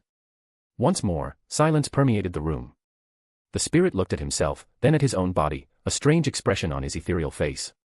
Odin, opening his hand, the cry of a wolf resounded, muffled, but howling with pain and fury. With a flex, he crushed it. It didn't take a genius to realize what he did. Thank you. The Harbinger's spirit spoke. Humility and honor in the face of death. Odin spoke. Those are the traits of a true warrior. I, Odin, All-Father and God of Asgard deem you fit for Sovngarde, if anyone disputes my words, they may speak now. His words weren't very loud, but they carried with them a weight. As soon as he finished, the specter of the Harbinger turned gold, and it began to disappear. Vaguely, we could just make out the outline of gates opening for him in another plane of existence. It took several moments for everyone to snap back to their senses as the Harbinger's death was still extremely fresh on their minds. Wait. Ela's expression turned strange. Did you say God? ******. A/N. If you want to read 10, yup, we're up to 10 chapters ahead, visit my patreon.com/astoryforum. I also have a boosty under the same name if you can't use the above. Chapter 488, Chapter 443. I raised a glass as Skathack and Jin rejoined us in the Jorvasker. They happily joined Thorim and myself at the table. No, then my son lost his mighty hammer. The giant tricked it from him. And of course, his brother, my brother, Loki offered a suggestion. They would sneak in and take it back without alerting anyone and to avoid the laughter of others. Odin was mid-story. Sneak in to take back his weapon then fight them. Not a bad plan. Farkas nodded. If my foe stole my weapon through trickery, I would not feel ashamed to use trickery to get it back. There were a round of nods from everyone. If that was it, then it wouldn't have turned into a story. Odin was grinning. Loki convinced him the best way to sneak in was to dress up as my wife, the most beautiful woman in all the land. And she would come and admit her love for the giant. Did he wear a dress? Ela asked. Yup. That was when they all broke out in laughter. Your son sounds a wee touched in the head, old man. Ela snorted, unable to hold it in himself. No, it gets better. Odin cut them off. You see, he did it too well. The giant invited everyone to the wedding. My son didn't know how to escape the situation, so lo and behold, I arrived because I was wondering, why was someone apparently marrying my wife who was by my side? And I see my son, my very obvious son, dressed up as a bride. I did what any good father would do, and I offered my congratulations and blessing to the bride and groom, ha ha ha. The alcohol was flowing pretty fast at this point. That reminds me of the time that the Harbinger needed us to sneak in through the back of a vampire den when we were young. Skjor said, looking nostalgic. We went through some tunnels and came out through a secret passage into the bedroom of the Jarl of Markarth. We didn't know at the time, but one of the vampires was the Jarl's mistress. My shield brother and I panicked, and being the foolish youth we were, we did the only sensible thing we could think at the time. We stole some dresses from the Jarl's wife and tried to pass off as maids. We thought ourselves clever, deceiving the whole place with our disguise. He took a large swag of his drink, slamming it to the table as he finished. Eventually, the Harbinger finds us, after having finished off the vampires himself after we got lost.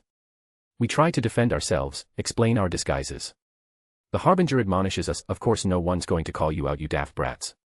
There are two large Nords with hairy arms and legs wearing dressing that barely cover their balls with weapons on their backs. Do you think everyone's as stupid as you two are? Skjor let out a laugh. He made us walk back home with the dresses on. Skathack looked at us then at the rest of the room.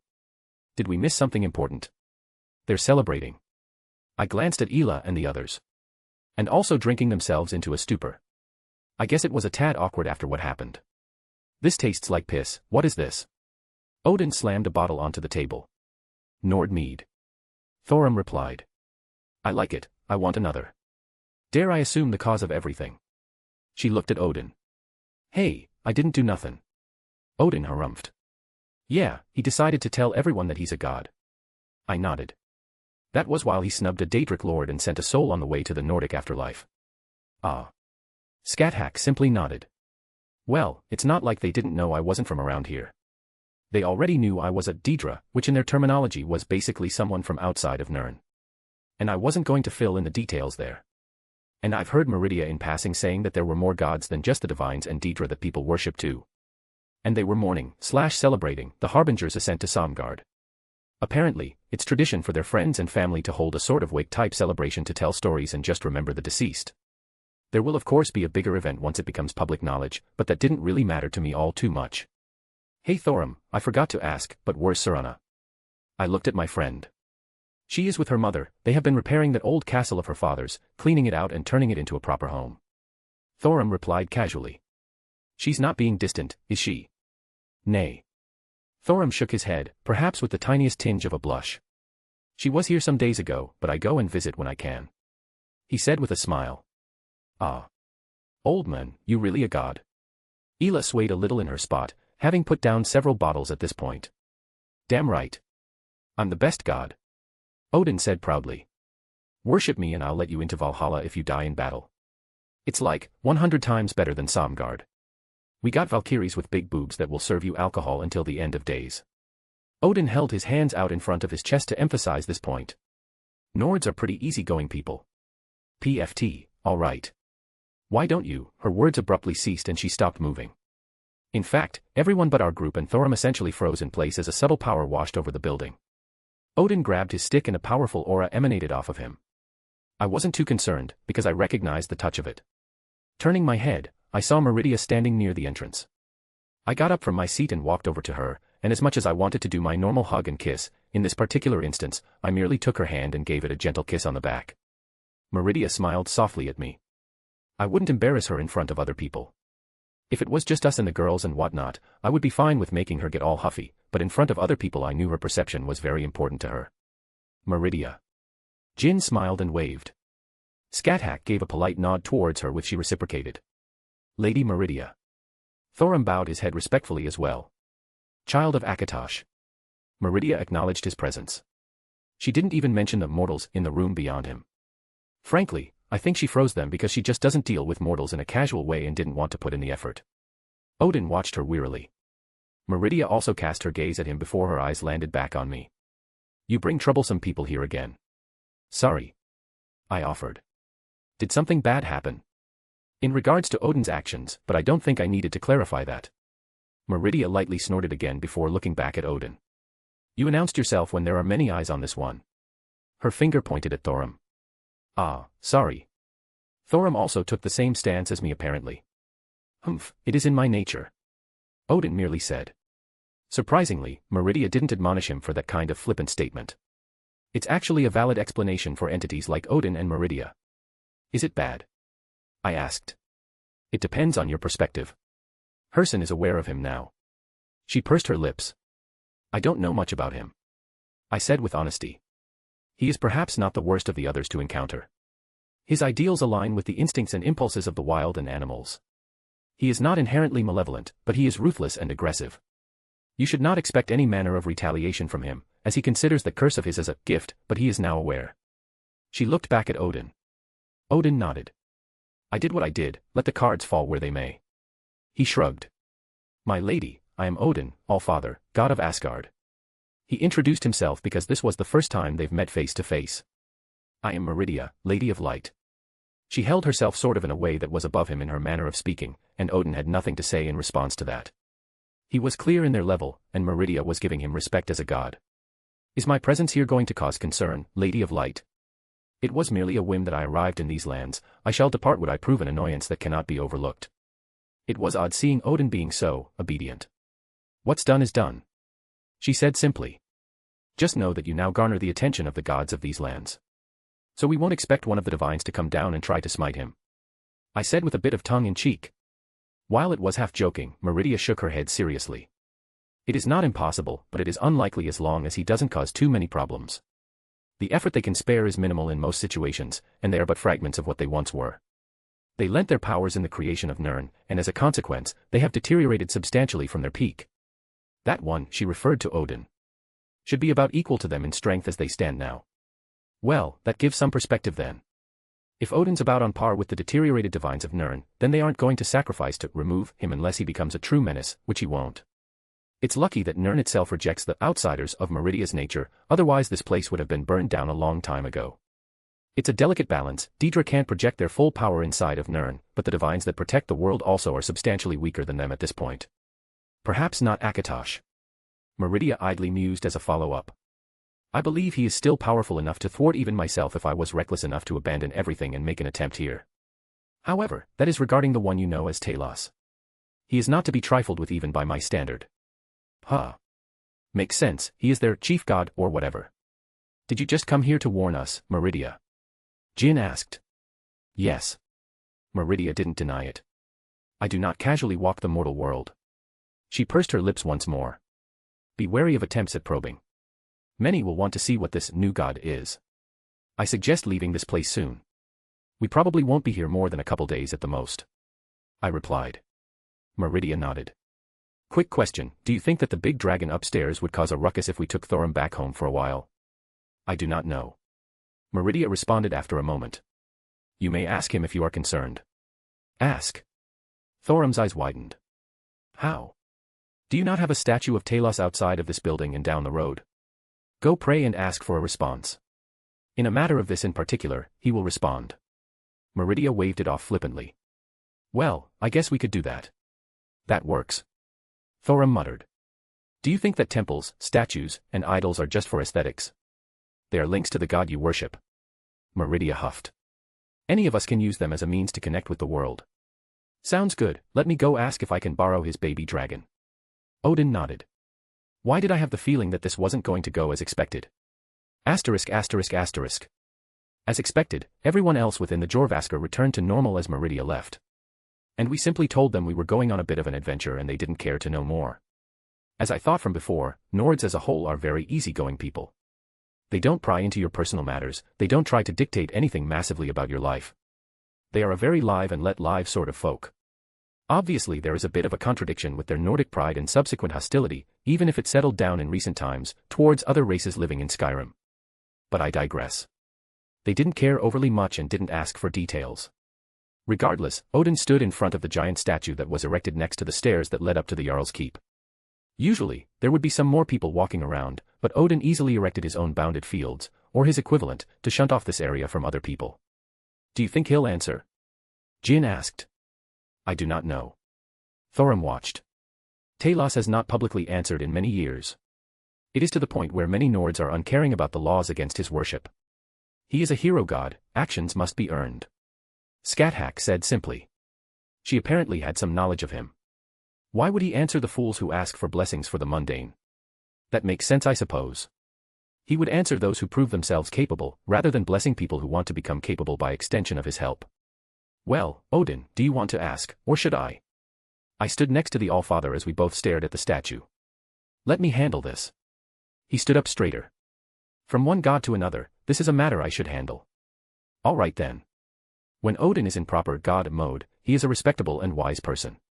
Odin held his walking stick up, and a certain presence enveloped him. He was Allfather, king of the Aesir, and god of Asgard. It was hard to deny his presence.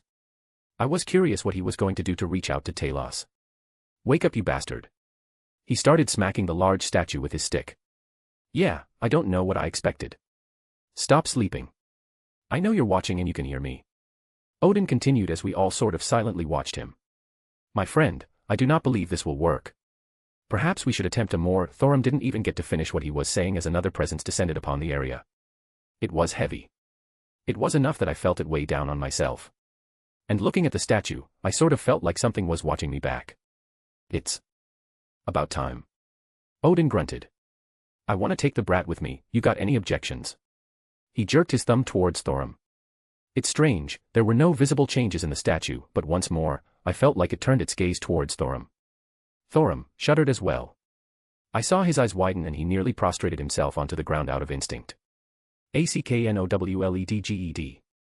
The words that were not words. It was more like intentions and feelings conveyed through a combination of sound and divine power.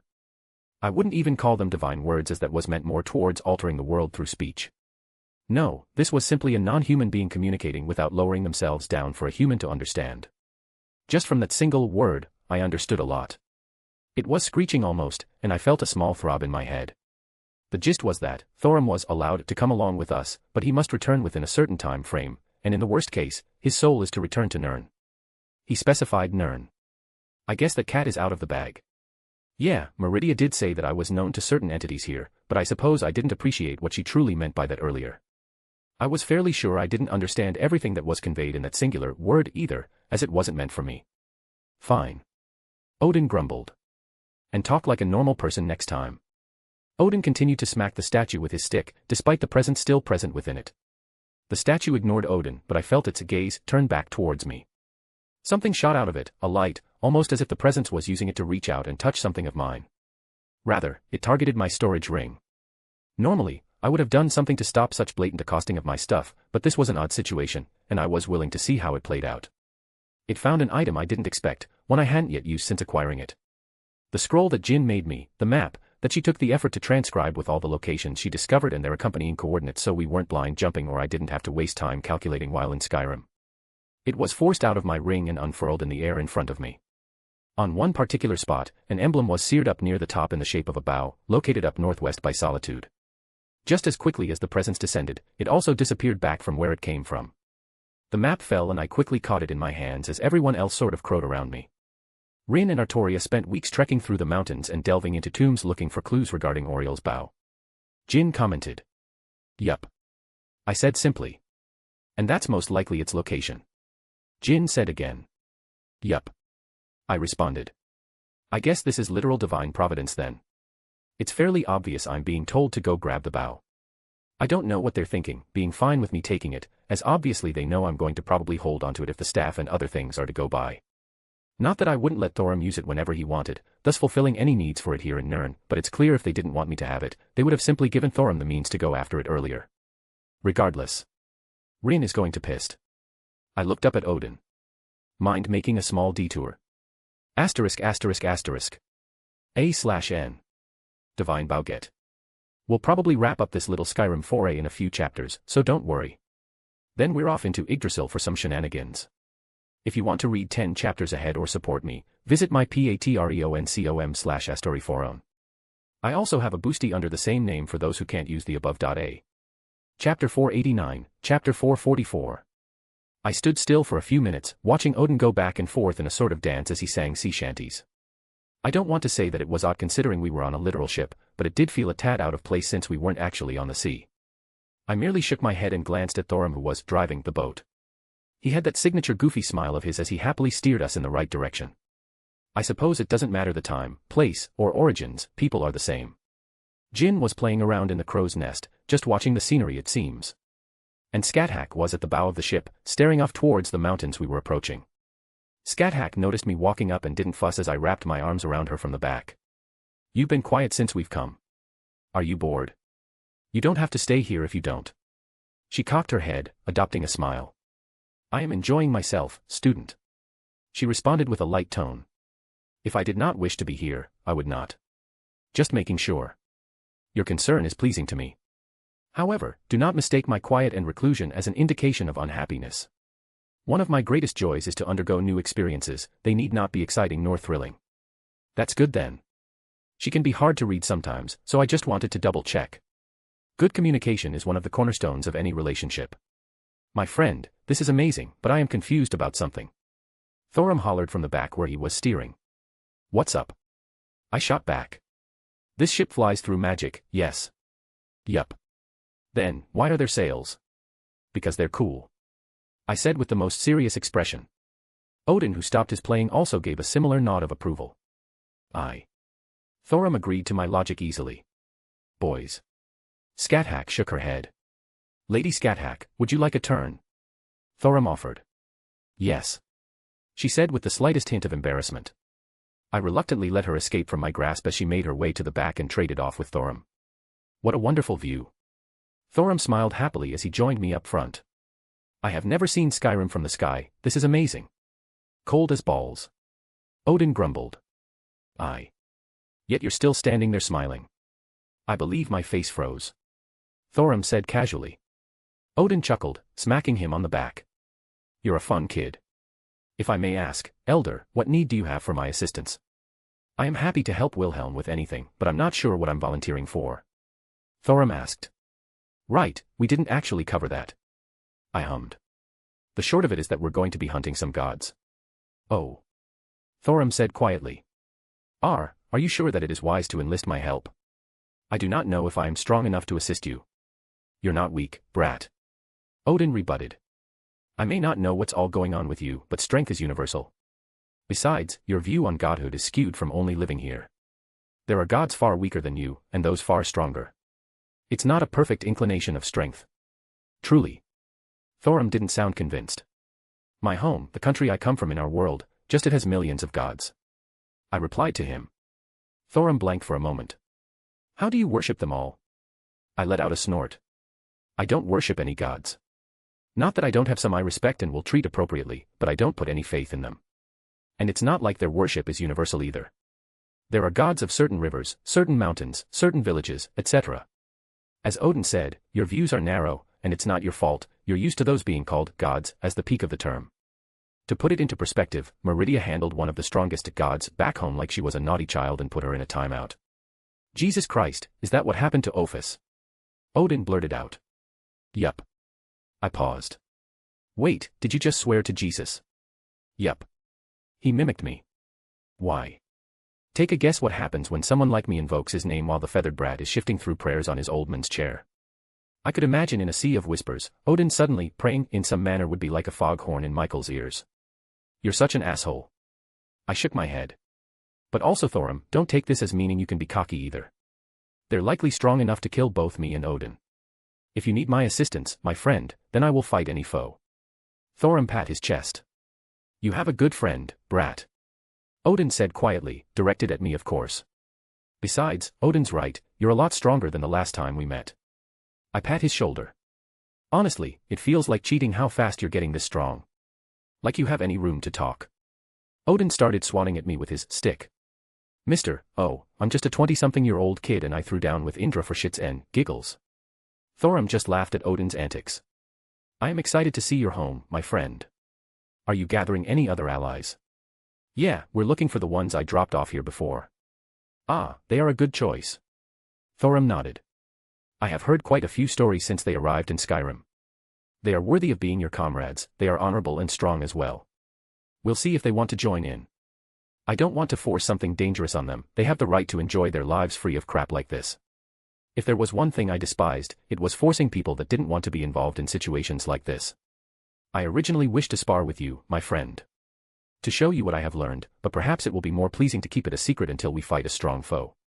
Thorum grinned, punching my shoulder. Ah, I should prepare a gift for your daughter. What does she like? I need time to find something appropriate. Geez, Kunu is absolutely spoiled at this point. How many different people dote on her? Landho. Jin shouted from up above. Also, catch me. I instinctively held my arms out as a certain blue genie dropped into my arms. That's a mountain. I deadpanned. Mountain, ho. She laughed, kicking her legs happily. Also, you forgot to mention that I'm coming too. Lady Jin, your wisdom is a welcome addition to any quest. Thorum was quick with the appreciation. I bit my tongue, not wanting to say something I shouldn't. My overprotective side was trying to rear its ugly head. It was her decision, and I was going to respect it. She wasn't a child I needed to coddle. Don't worry, I have my own secret weapons, she smiled brightly, though I know for a fact she said that to reassure me again. I flipped my hand over, bringing the map out of my ring.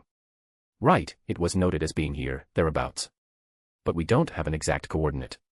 What exactly are we? I barely even finish the words as they become irrelevant. High up above the land, between the crags of several mountains, and nearly covered by the peaks themselves, there is a barely visible structure of some sort. It would be impossible to see from the ground, and even from the air, it wouldn't be visible until you got extremely close due to how the mountains covered it. I think that's it. Odin stated. Thanks, I didn't get that until you pointed it out. I responded dryly. Takes us down there. I shouted, adopting my captain persona. Well, it was half-hearted. I didn't take Sir Wiggles out because he wasn't a big fan of this kind of cold. I waited several moments, only to realize that we were neither slowing down, nor were we attempting to land. I looked back at Scathach who had a blank look on her face. I do not know how to land this vessel. I didn't even have time to respond to her as the ship collided with one of the mountain peaks. Full speed, we rammed right into it. Everyone had a moment or two to prepare for the obvious collision, and it's not like we would be hurt in any way. But even still, it was abrupt and disorientating. It immediately caused a minor avalanche, but mostly, the bowsprit, the horizontal-like mast piece that protruded from the front, impaled itself into the mountain, causing the ship to come to a complete halt, idly sitting dozens of feet above the strange structure below. Well done. I complimented her. Scathach showed a very uncharacteristic flush of embarrassment. This is my one to your many. She tried her best to scowl, but it only made her look rather cute. I'm proud of you. You're asking for a beating. She threatened, but it lacked the usual sharpness to it. Well, the ship isn't damaged, and I wouldn't expect it to be. It was so heavily reinforced, it would take something much more than a collision with a mountain to do any real damage. Still holding Jin in my hands, I walked to the edge of the ship and jumped off, landing gently onto the ground. The others followed rather quickly. Good news is that we don't have to worry about anyone stealing the ship while we're gone. Scathach made a threatening gesture towards me. My friend, you are truly a brave man. Thorum eyed from the side. Well, it's part of her charm so I didn't mind. Dragon boy, do you recognize this place? Odin stepped forward, putting his hand on one of the stone pillars that connected to a stone bridge that led to a large monastery-like building built into the side of the mountain. This does not look like any place I have visited so far. I do not believe it to be Nordic, my kin use a different and more simple style. Thorum noted. Yeah, this comes off as more elegant. I paused. No offense. It is the truth. We do not care for decadence. Thorum seemed unfazed. Unless it is a temple, but that is rare as well. Thorum looked thoughtful. I wasn't just being cheeky, the stonework was obviously different than anything Nordic I've seen thus far. And I've been into quite a few crypts and seen quite a bit of Nordic architecture. Their styles hadn't changed much in the past centuries. Hell, even the college had a certain roughness to it. This, on the other hand, was much cleaner and crisper. At least we can guess that this is where we're supposed to be. Jin stated. True. I would give her that. Walking across the stone bridge, we got a much better look at the place. A large statue stood in front, and on either side 2 staircases led up to the entrance to the building. Definitely a temple. I noted. Aye, 'tis most certainly a temple. We must be respectful here, no looting. Thorum stated. Unfortunate, but what can you do? Which god is this? Odin asked, walking up to the statue, and he was staring at a strange basin at the base of it. Considering the bow that we're coming here for, and the person who mostly likely pointed us in this direction. I looked at Thorum. Thorum nodded. I can guess the origins of this temple as well. Oriel, it is the name of Akatosh as worshipped by the ancient snow elves. His eyes trailed up to the tip of the statue that had a bronze-colored sun above its head. And a sun god. This is an ancient snow elf temple. Please tread carefully, the snow elves have long departed from Nirn, this may likely be one of the few remaining temples of theirs, I would like it to be treasured for future generations. Don't worry, we're in someone else's house, we'll be polite guests. I pat his shoulder. I don't think I needed to tell Odin, he surely heard even if he was more focused on the statue in front. And Jin and Scathach were also people who wouldn't be reckless about this sort of thing. Shall we go? I offered. Aye, let us see what hide inside. Thorum smiled, walking up the stairs. Insofar, there was nothing particularly noteworthy about this place bar the history. No deliberate traps, no guardians, nothing. Even the front entrance looked mundane. However, Thorum put his hands on it, trying to open it but it didn't budge one iota. He put more strength into it, but it still didn't move. How about I give it a try? I offered. Don't bother, it's sealed. Odin interjected. It's connected to the statue down below, you need some kind of ritual to open the way. You figured that you from merely seeing the statue, Elder? Thorum's eyes widened. I am a god of magic and wisdom, not many things can escape my eyes. Odin had a hint of pride to his tone. Aye. Jin corrected. Odin nearly fell over. No respect for the elderly. He huffed, walking up to the door, putting a hand on it. What do you think? I hummed, scanning it for any obvious signs of entry points. We could be forceful. Scathach stated. However, it would go against the goodwill we wish to express. The owner pointed us here, thus we should treat this place with the respect it deserves. Her words basically mirrored Thorum's. Yeah. Odin grumbled. Hospitality is one of the oldest traditions in existence, I'm not going to break it. He straightened his back, closing his eyes. Watching him for a moment, I put my hand on the opposite side, casting a structural grasp. Oh, you're right. I could see the pathways feeding a flux of magical energy back towards the statue. That's some rejection too. As soon as I try to probe deeper into the mechanisms, it gets very aggressive. Interesting spell. Odin hummed, duplicating it at a glance. A more detailed picture, huh? I don't know why I never thought of that before, guess I never really needed it. He more so was talking to himself. Let's see, there are several components that need to be met. The ritual seems to exist in several stages, we're going to need to trick it. There are 4 spots that need to be tricked, as you put it, and we have more than enough people adept at magic here. Maybe we could reverse the criteria. Make it think that the spots that need filled need to be emptied and let it open that way. Maybe we could overload it. Substitute the ritualistic effect. Maybe. Ligbex. Thorum suddenly shouted, and by that I mean shouted. It wasn't particularly loud, but dragon shouts didn't have to be. The invisible force washed over everything and suddenly the doors shuddered, snow that had been packed around them was shaken off and the grinding of mechanisms was heard as a very loud metal clang indicated that it had become unlocked. Or that works. Odin blinked. Ah, well. Thorum scratched his cheek.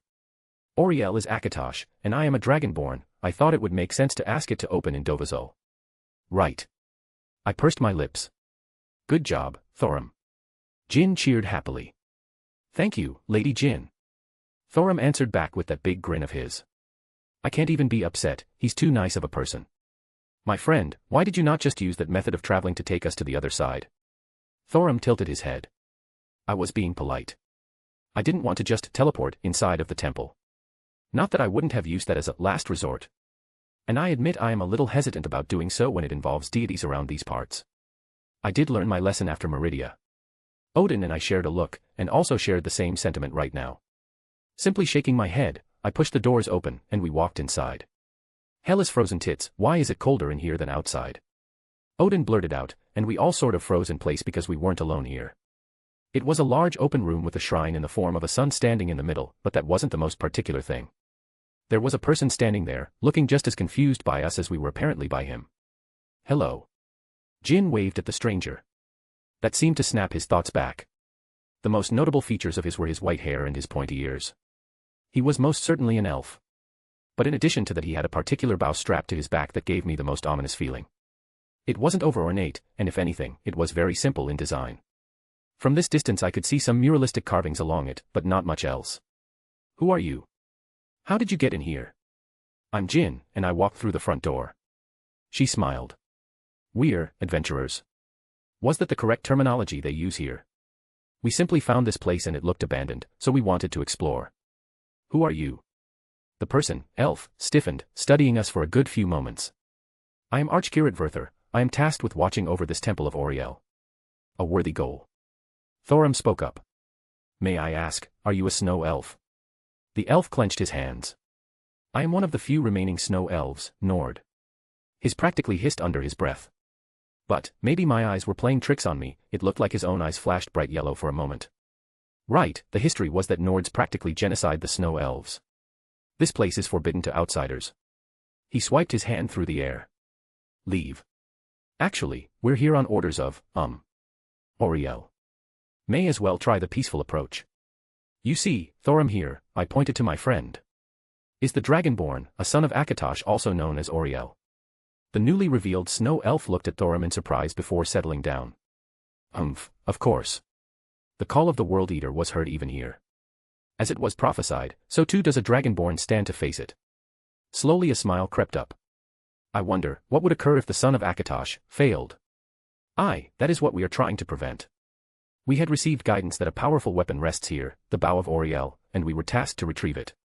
The snow elf stiffened again. The bow of Auriel. He reached behind himself, pulling out the bow that I noticed a moment prior. Odin nudged me, but I didn't need to understand the situation. This isn't what I had planned, but I wonder how Auriel would react to find his child felled by his own weapon. He was about to pull the bow string back, and I felt an immediate sense of danger as the hairs on the back of my neck stood up. Without thinking, one of my swords shot out, stabbing right into him. Before he could even blink, he burst into dust with a shimmer of golden light as Dawnbreaker fell to the ground next to everything else he had on him along with a pile of dust that used to be his body. "Well, that was anticlimactic," Odin said dryly. "I am confused." Thorum tilted his head. He was a vampire, I noticed the eyes. I shrugged. And he was about to attack, with that bow, which felt very dangerous, so I just thought fuck it, and launched Dawnbreaker. Frankly, it wasn't even a measure of his strength or how powerful he was, no one really expects swords to shoot at them. "Ah." Thorum nodded in understanding. I carefully approached the corpse of his and very carefully picked up the bow. "So, mission accomplished. I feel like this should have been harder." Jin came up right beside me. "Oh, a journal." She clapped, fishing a worn book from under the fallen armor. She flipped through it quickly, landing a few pages. Good thing we killed him. He was apparently planning on trying to kidnap Thorum's girlfriend or something to do some ritual to darken the sun or something. That sounds stupid. I blinked. Yeah, his plan wasn't very good. Jin shrugged, tossing the journal into her own storage. "Well, it is good we triumphed then," Thorum said proudly, before slightly slumping. "Even if it was a particularly uneventful experience. Can we all loot his stuff?" Odin asked. Odin wasted no time rummaging through his belongings, taking random things that the snow elf had on him. "That bow feels dangerous, be careful, student," Scathach warned me. Yes, my friend, that bow also made me feel a great sense of danger before he even drew it. We must see what it is capable of. Shit, I'm down. I held it carefully as we walked back outside. It doesn't seem like it needs arrows by the way that elf tried to use it, so do I just. I slowly drew back the string, and the sky darkened around us, sunlight condensed into the form of an arrow. I hadn't even pulled it halfway back and I was immediately regretting this decision. There was an obscene amount of power gathered at this point. I quickly pointed it upward in a panic, and let it go. One moment, the mountain peak was there, the next, it was completely gone and a bright light shot to the horizon. "Jesus Christ!" Odin shouted. Everyone looked at me and the bow in my hand. I very carefully put it away into my ring. "Right, we're going to mark this as a use only in dangerous situations." Scathach looked at me. "Well done, student."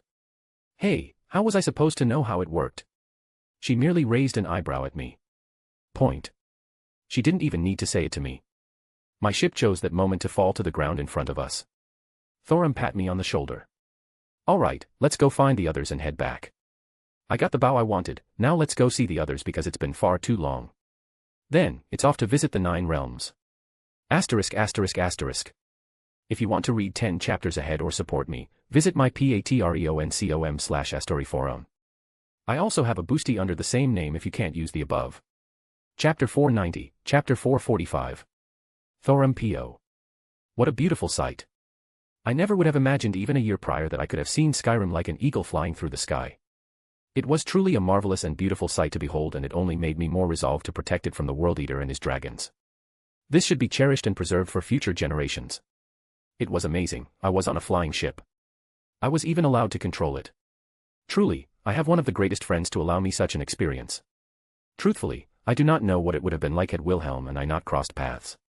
The happenstance of him and I appearing on that same wagon, doomed to the block. It seems like so long ago when I think about it. Then time and time again, he came and helped when I needed it. The sword I wield was one such gift he gave. A blade that assisted me in defeating the dragons that plagued these lands. Not to mention the help he's given to the common folk. It is a strange thing to think that so many changes happened so quickly and most of them can be traced back to him. Even the College of Mages has become a common stay amongst the Nords here and their presence no longer ridiculed. I, the companions, dislike the use of magic, but I have not heard a word spoken of distaste to a mage we happen upon. No, if anything, they are welcomed with open arms. The help the college has provided has been too valuable and it has changed many a Nord's mind about the arcane arts. No more were mages a mysterious bunch practicing unnatural things in their secluded castle, but they were normal folk who just knew a thing or two about the mystical arts. I would not be surprised that the number of mages in Skyrim increased in the coming years. Many small children seeing the mages perform openly and with support of the older folk, and it has opened the path for them. Yet, the changes by his hand, he had not much of a presence here. Not many really knew what he had achieved. I would help him with anything he asked. After everything he's done for myself and my home, I would stand beside him no matter the enemy we fought. I admit I was nervous about fighting what Wilhelm described as gods. The elder spoke that my view was too narrow and perhaps I was being hard on myself, but I still was not sure I would be of assistance. I tried to keep my mind off of it, but seeing Wilhelm relaxed helped. He sat there, cross-legged on the deck of the ship with a sword I have never seen before laid across his lap. There was something happening with him. I felt something strange fluctuation from him at moments, only to settle down the next. He would frown, and some sweat dripped from his brow. It looked as if he was meditating, but with how Lady Scathach hovered near him very protectively, I was unsure that this was the case. I couldn't help but smile seeing Lady Scathach act protectively of him. Their relationship was amusing to witness from the side. Threats from Lady Scathach and the unrepentant teasing that Wilhelm delivers despite the imminent violence that will come. It is contradicted by the moments of gentleness they show one another, mostly when they are not directly being watched by others. Motherfucker. Wilhelm suddenly opened his mouth, falling backwards with a groan. Are you all right, my friend? I immediately became worried. Yeah. He sighed, staring up at the sky. Sorry, didn't mean to surprise you like that. You lost again. Lady Scathach stated. Yup. We will review what you did wrong. Did you fight someone? I was confused. Oh, right. Wilhelm looked down at the sword in his lap. I was doing a meditation thing where I was fighting someone in my inner world. I only understood parts of that. But it sounds like he had a very convenient method of training. I am surprised and impressed that he still manages such things. And even in situations like this, he still finds time to keep training. It makes me wish to take out my sword and start swinging it. But it is also concerning to hear that he lost to someone. What foe could defeat him like this? And it sounds as if this is a common occurrence. I need to create some more talismans and practice my OG more. I need to make more preparations. He's beating me on that front. He sat up properly, stretching his arms. Are we almost there? Still a bit away, my friend. I answered. Hey Thorum. Yes. How many new shouts have you learned? When you absorb a dragon soul, you inherit some things that way. You must know quite a few now. In fact, how many dragons have you beaten since we last met? Not too many. I replied. If you want, my friend, you can find out firsthand what I have learned. I cracked a smile. Oh ho, that sounds like a challenge. I felt the desire to draw my blade and test myself against him. I have always wanted to fight him. I know I would lose, but my desire would not wane. As tempted as I am, I don't think my boat would survive. Aye, that is true. I acknowledged. It would be a shame to ruin such a fine ship for a poor reason such as that. We can fight some other time. Tell me about what's been going on with Skyrim. What about you and Sir Anna too? How are you doing with her mom? He quirked a mischievous grin. Lady Scathack quickly hit him over the head with her spear. Don't corrupt him with your perversions. She warned. He has a pure heart, he does not need you to whisper those kinds of things into his ear. I awkwardly cleared my throat. You need not worry, such things are merely a jest. He wasn't joking. She deadpanned. I wasn't joking. He agreed immediately, adding another hit of her spear. For some reason, I found it unwise of me to mention the strange situations I found myself in around Lady Vaelrica, the odd timings where one of us would walk in on the other changing. The happenstance of when she traveled with us and some battle inflicted damage upon her clothing, and other strange situations. I was sure Wilhelm would take it the wrong way. If you want to hear rumors, my friend, I have heard many that have happened around Skyrim. I certainly did not change the subject. I have heard that the Dark Brotherhood was defeated by a Khajiit and a man with a spear near Falkreath. And there are whispers of two strange warriors among the Riffin people that we are now headed, one with foreign clothing and another in a full set of dark armor. Wonder who those people could be. He rolled his eyes with an amused look. Yes, we can probably guess. I nodded. There have also been stories of a traveling knight and a mage that have helped plenty of people across Skyrim. Mordred and Kyrie probably. I once more agreed. They also say that a particularly powerful sorceress has been seen around the college as well. Medea. Wilhelm snorted. Geez, did anyone just take a quiet vacation? The amount of incidents have decreased as the rumors and stories propagated. Dragon attacks have become less frequent as well. However, there are signs of Alduin appearing almost randomly, it is almost as if he is searching for something. Well, that doesn't sound ominous at all. I agree. Unfortunately, I do not believe the dragon would be willing to reveal any plans, such that we are clueless. Have you tried asking? I have not. I admitted. Do you think that would work? Who knows? Wilhelm shrugged. Maybe we could just have a polite conversation with the titled World Eater, and ask him to politely stop his world eating. I will be sure to ask the first time we meet. I smiled as he chuckled. Hey, I forgot to ask, and forgot to check the markets. Do you happen to have any poisons on you? He asked me. Poison. I was surprised by the sudden question. I have many poisons. Awesome, what, wait, why do you have a bunch of poisons? He said while picking through the bottles. Are you upset? I tilted my head. No, I'm not surprised that you have many. It didn't seem like something you would have, I was basically shooting in the dark here. I touched the magical artifact that Wilhelm gave me that allowed me to store a great many things in a secret spot and let the bottles fall gently onto the deck. Pick whichever you need. I didn't mind sharing. Why do you have so many? I have gained many on my adventures. It wasn't uncommon to come across certain things while traveling and delving into tombs and such. Do you just hoard everything you find in the slim chance that it'll be useful? He hesitantly asked. I perhaps do something of the sort. I awkwardly answered. Huh. Is something wrong? No, I was just surprised that you do it too. He confessed. I grinned. You never know what may be useful. Exactly. Everyone gives me crap about everything I keep stored in my ring, but who comes asking me for the random thing I kept from months ago, I understand you, my friend. I put a hand on his shoulder in solidarity. He pushed himself up to his feet, wiping off any dust or dirt. I'm going to check on the others. I nodded to him as he went to the deck below. I was nervous about the future, but for some reason, I felt confident knowing I would have my friend at my side when things turned bad. Asterisk asterisk asterisk. Wilhelm POV. I've made a very important realization. Picking the boat was one of the best decisions I ever made. I don't know why I never realized I needed a mode of transportation like this. I mean, sure, I can technically teleport anywhere, but this is too much fun. More practically, it's nice to have a mobile home, so to speak. Perhaps I can connect it with the house and turn it more into a home than it already is.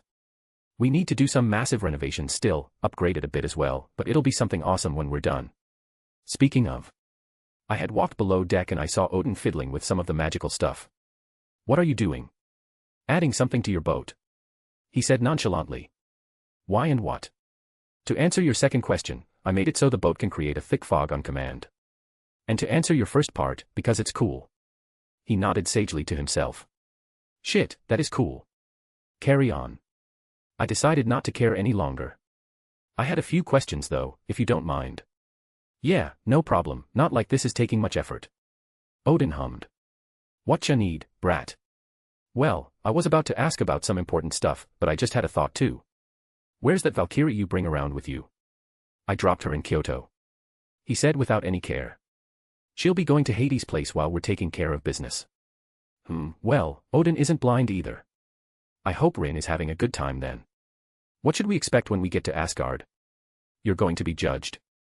Don't expect the pomps and circumstances that come with a godly court immediately. Half of the ones there are not going to like you, the other half are going to be hesitant about accepting any help. Can't do anything about it, it's just the way we are. He stopped for a moment, frowning to himself. Expect to see Loki walking around unabated. I felt my hands clench in a bit of anger. I'm going to kill him. Odin also looked equally annoyed, but there was a visible look of capitulation as his shoulders slumped. I know I can't talk you out of that.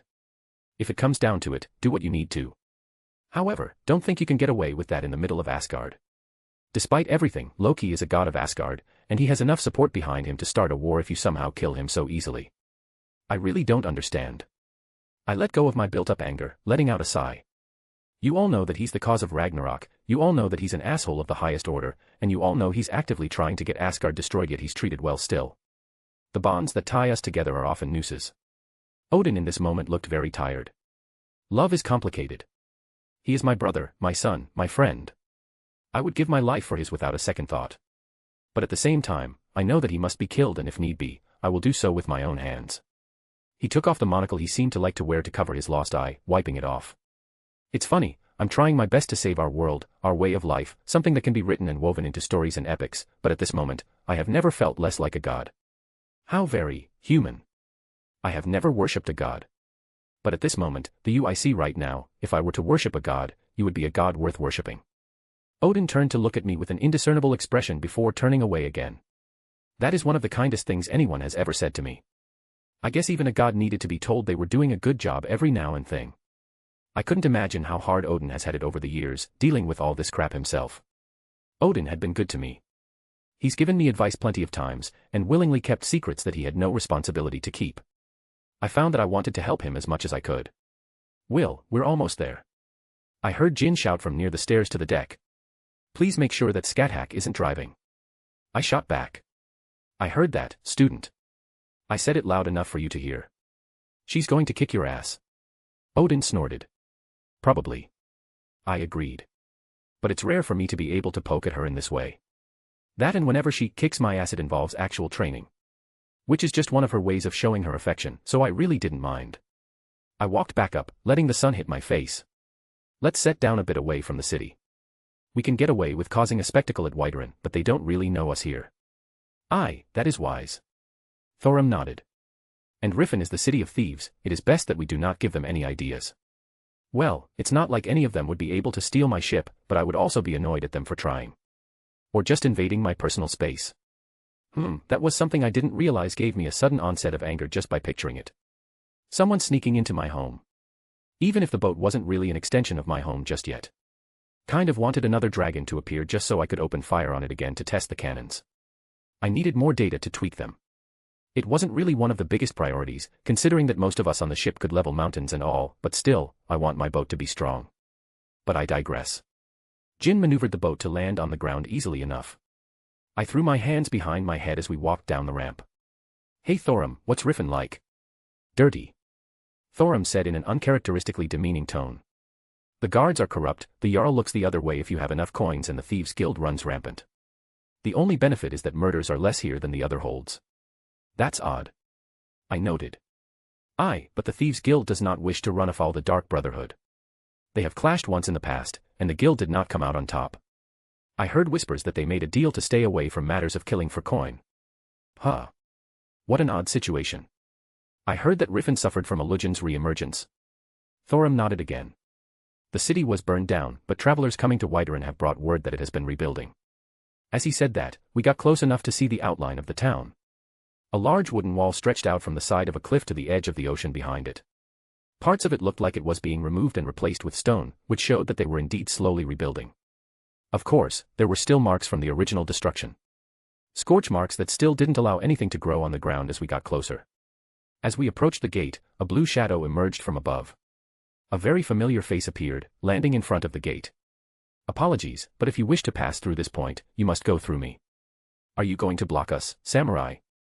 I looked at the assassin servant, playing along. He put a hand on the blade sheathed on his back.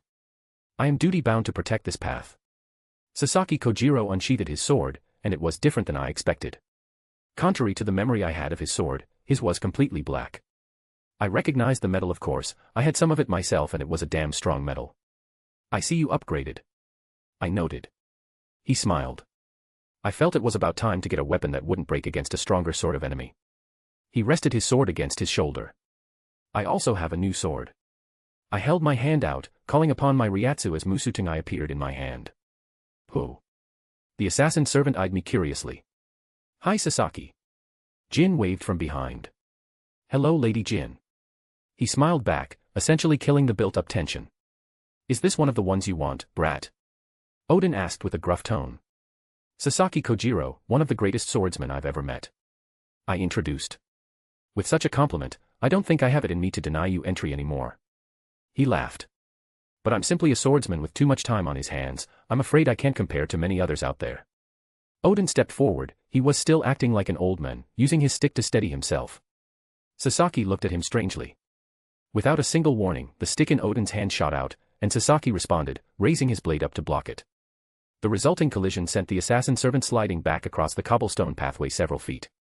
He blinked in surprise, and looked at Odin in a new light. Slowly a grin crept up onto his face. There didn't need to be any words exchanged between them. Odin stood up straight and twirled his stick into something resembling a loose stance, and Sasaki lifted his ebony sword up to his side. Both moved nearly the same time, and a flurry of blows followed. Every swing of the ebony sword was met with an expert parry or deflect by Odin's stick. I could see Odin be genuinely surprised as he was being matched in a contest of skill, as neither were losing ground.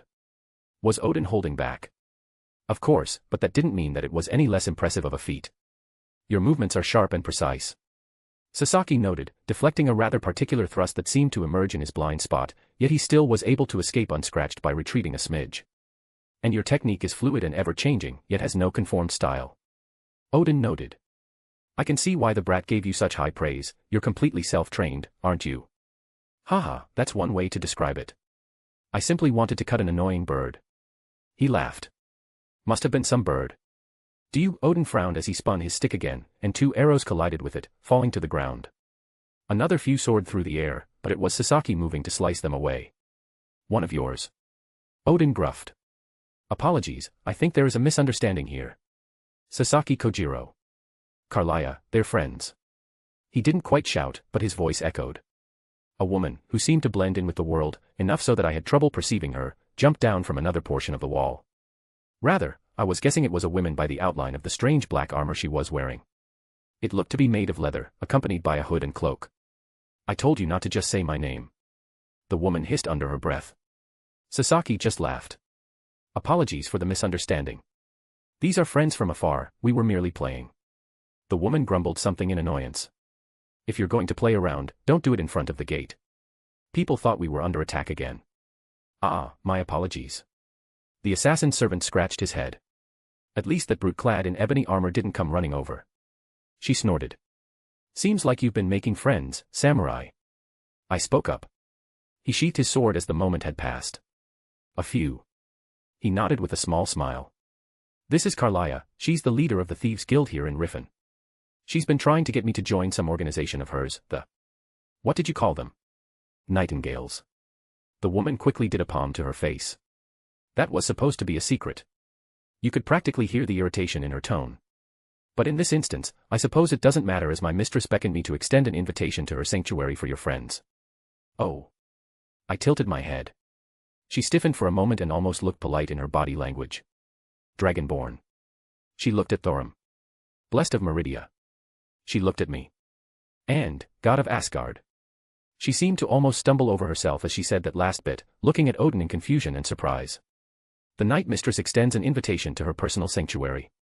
Thorim, translation please. I looked at my friend. The Night Mistress refers to the Daedric Lord, Nocturnal. He replied. Oh. That means she's personally looking at us right now, doesn't it? Meridia, help, Daedric Lord, stranger danger. Asterisk asterisk asterisk. If you want to read 10 chapters ahead or support me, visit my patreon.com/AstoryForum. I also have a boosty under the same name if you can't use the above. Chapter 491, Chapter 446. All things considered, it was actually a very polite invitation. Granted, the tone of it didn't sound like it was optional, but still, I've heard much worse in this regard. And considering it was from an entity that could blink me out of existence with a thought, well, I think I should be a smidgen appreciative that this was how they were handling it. That being said, I had a tiny bit of panic. Meridia. I said very quietly under my breath. I considered taking out Dawnbreaker and waving it around to get her attention. You may go. I felt her words brush against my ears. Well, okay then. I know she wouldn't do anything to harm me, intentionally, but I also know how fervent she was against me consorting with other Daedric lords. And my little group were looking at me, as if waiting for me to make a decision when I was utterly unsure of what to do. Meridia gave the okay, but I wasn't all too happy about personally meeting another one of Meridia's level. You said your name was Carlia. I looked at the woman covered in her admittedly cool-looking armor. No, he said I am. She was probably glaring at Sasaki through the face covering. But yes. Just out of curiosity, what is the relationship between Meridia and Nocturnal? I've never heard anything about an antagonistic relationship. She informed me rather quickly. But you don't need to be too concerned, my mistress is fair and reasonable. As long as you don't do anything to overly insult her or steal from her, there was a big emphasis on that last part. Then you should be fine. Theoretically, what if I rejected this invitation? I asked purely out of curiosity. Theoretically, she would be most displeased, but you would not suffer any meaningful consequences. But I don't suggest crossing a god without a very good reason. I unconsciously glanced at Odin, who shrugged as if to say she's right. Lead the way then. I finally relented.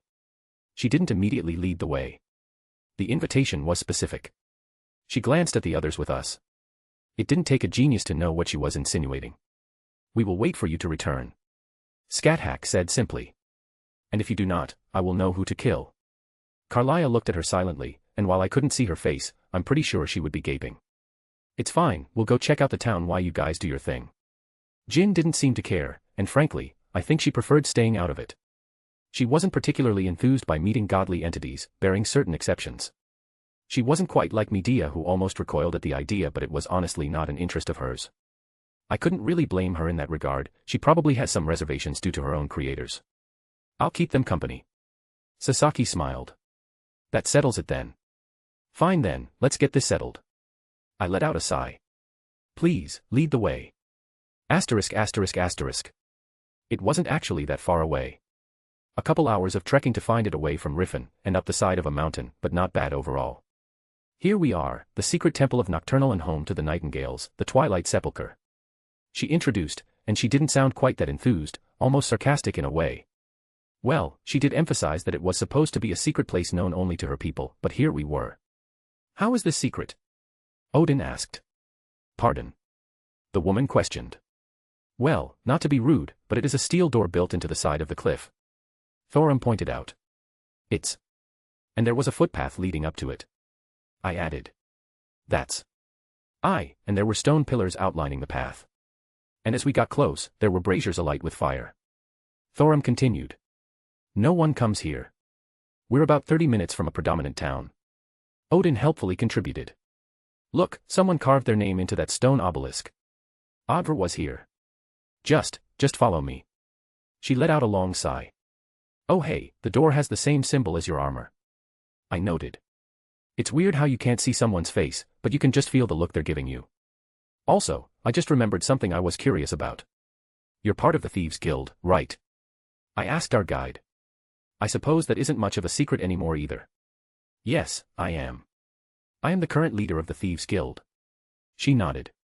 I vaguely recall I put out a commission some time ago, something about a blue glass sword, and it ended up being you guys who fulfilled it. The material that was used to make Mirage. Damn, that felt like years ago. And, I guess it technically was.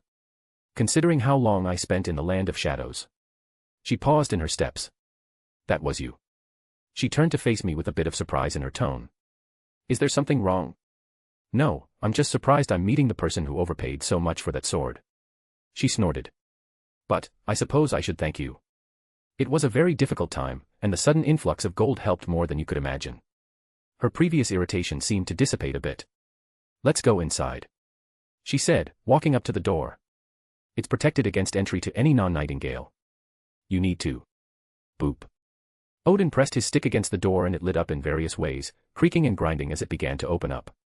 She didn't comment, rather, she took a deep breath and walked inside without another word. It was about what one would expect, honestly. I wasn't really impressed when she called this place a temple for a goddess. Out of all the tombs I've been to in Skyrim, this just seemed like more of the same. I will take you to the inner sanctum, she said without much emotion in her tone, pivoting and turning to the side, and she didn't give time for a response, pushing open a wooden door and carrying on. It is a lot larger inside than I imagined, Thorim said quietly. As we went deeper, the air started to change. And I wasn't the only one who noticed either. While Thorim in a visible reaction, Odin immediately became on guard. I was also familiar with the feeling. It was as if we were walking into a god's personal domain. The fires of the braziers flickered, they were no longer red and orange, but purple and black. An unnatural dark energy drifted above our heads along the ceiling. And I felt a rather eerie chill go down my spine. I felt it before we arrived. It was but a simple door that separated us from the other side. And what existed on the other side was not something mortals should be exposed to. And I came to a realization why this particular spot was dedicated as a secret temple to such a powerful entity. Beyond that door, it was no longer Nirn. I was fairly sure Meridia wasn't unaware of what was going on, and as she had not dissuaded me at all, I didn't say anything. Even if every fiber of my being told me not to go there, I grit my teeth and pushed forward. Karliah, seemingly completely unperturbed, pushed the door open and the foreign air brushed past our faces. There was a strange type of altar. At the center was a bastion of some dark liquid-like substance, and in a triangular formation, there were 3 platforms representing different phases of the moon. And that same liquid-like substance flowed through crevices in certain formations around the floor. Night Mistress, your loyal servant beckons you. Karliah immediately prostrated herself in front of the strange altar. I have fulfilled your order and brought the ones you sought into your inner chamber. The air in the room stilled and then, as if vibrating, it swirled around the altar, the liquid inside shining brightly in contradiction to the dark colors it was composed of. A figure appeared hovering above it, clad in dark robes, with a raver on either side of her shoulder. Her features were hard to discern, and even her lower half was hazy at best, as if I was looking at a mirage. Barely, I could see the hair behind her hood. The color reminded me of Nyx's. Her eyes were like galaxies, swirling with power. Overall, ignoring her immediate impression of power, she had a very stern temperament about her. I would almost equate it to a schoolteacher looking expectantly at her students. Well done, Karliah. Her voice was somewhat similar to Meridia. It was slightly flat, but with a hint of authoritativeness. I can see that you're able to handle such burdensome tasks. The sarcasm was clear for everyone. The woman in question wisely didn't respond. I don't know what was going on, but it sounded like she wasn't all too pleased with her subordinate at the moment. The goddess turned her attention towards us. Yes, the child of prophecy, the dragonborn. She looked Thorim over. Greetings, Lady Nocturnal. Thorim bowed his head.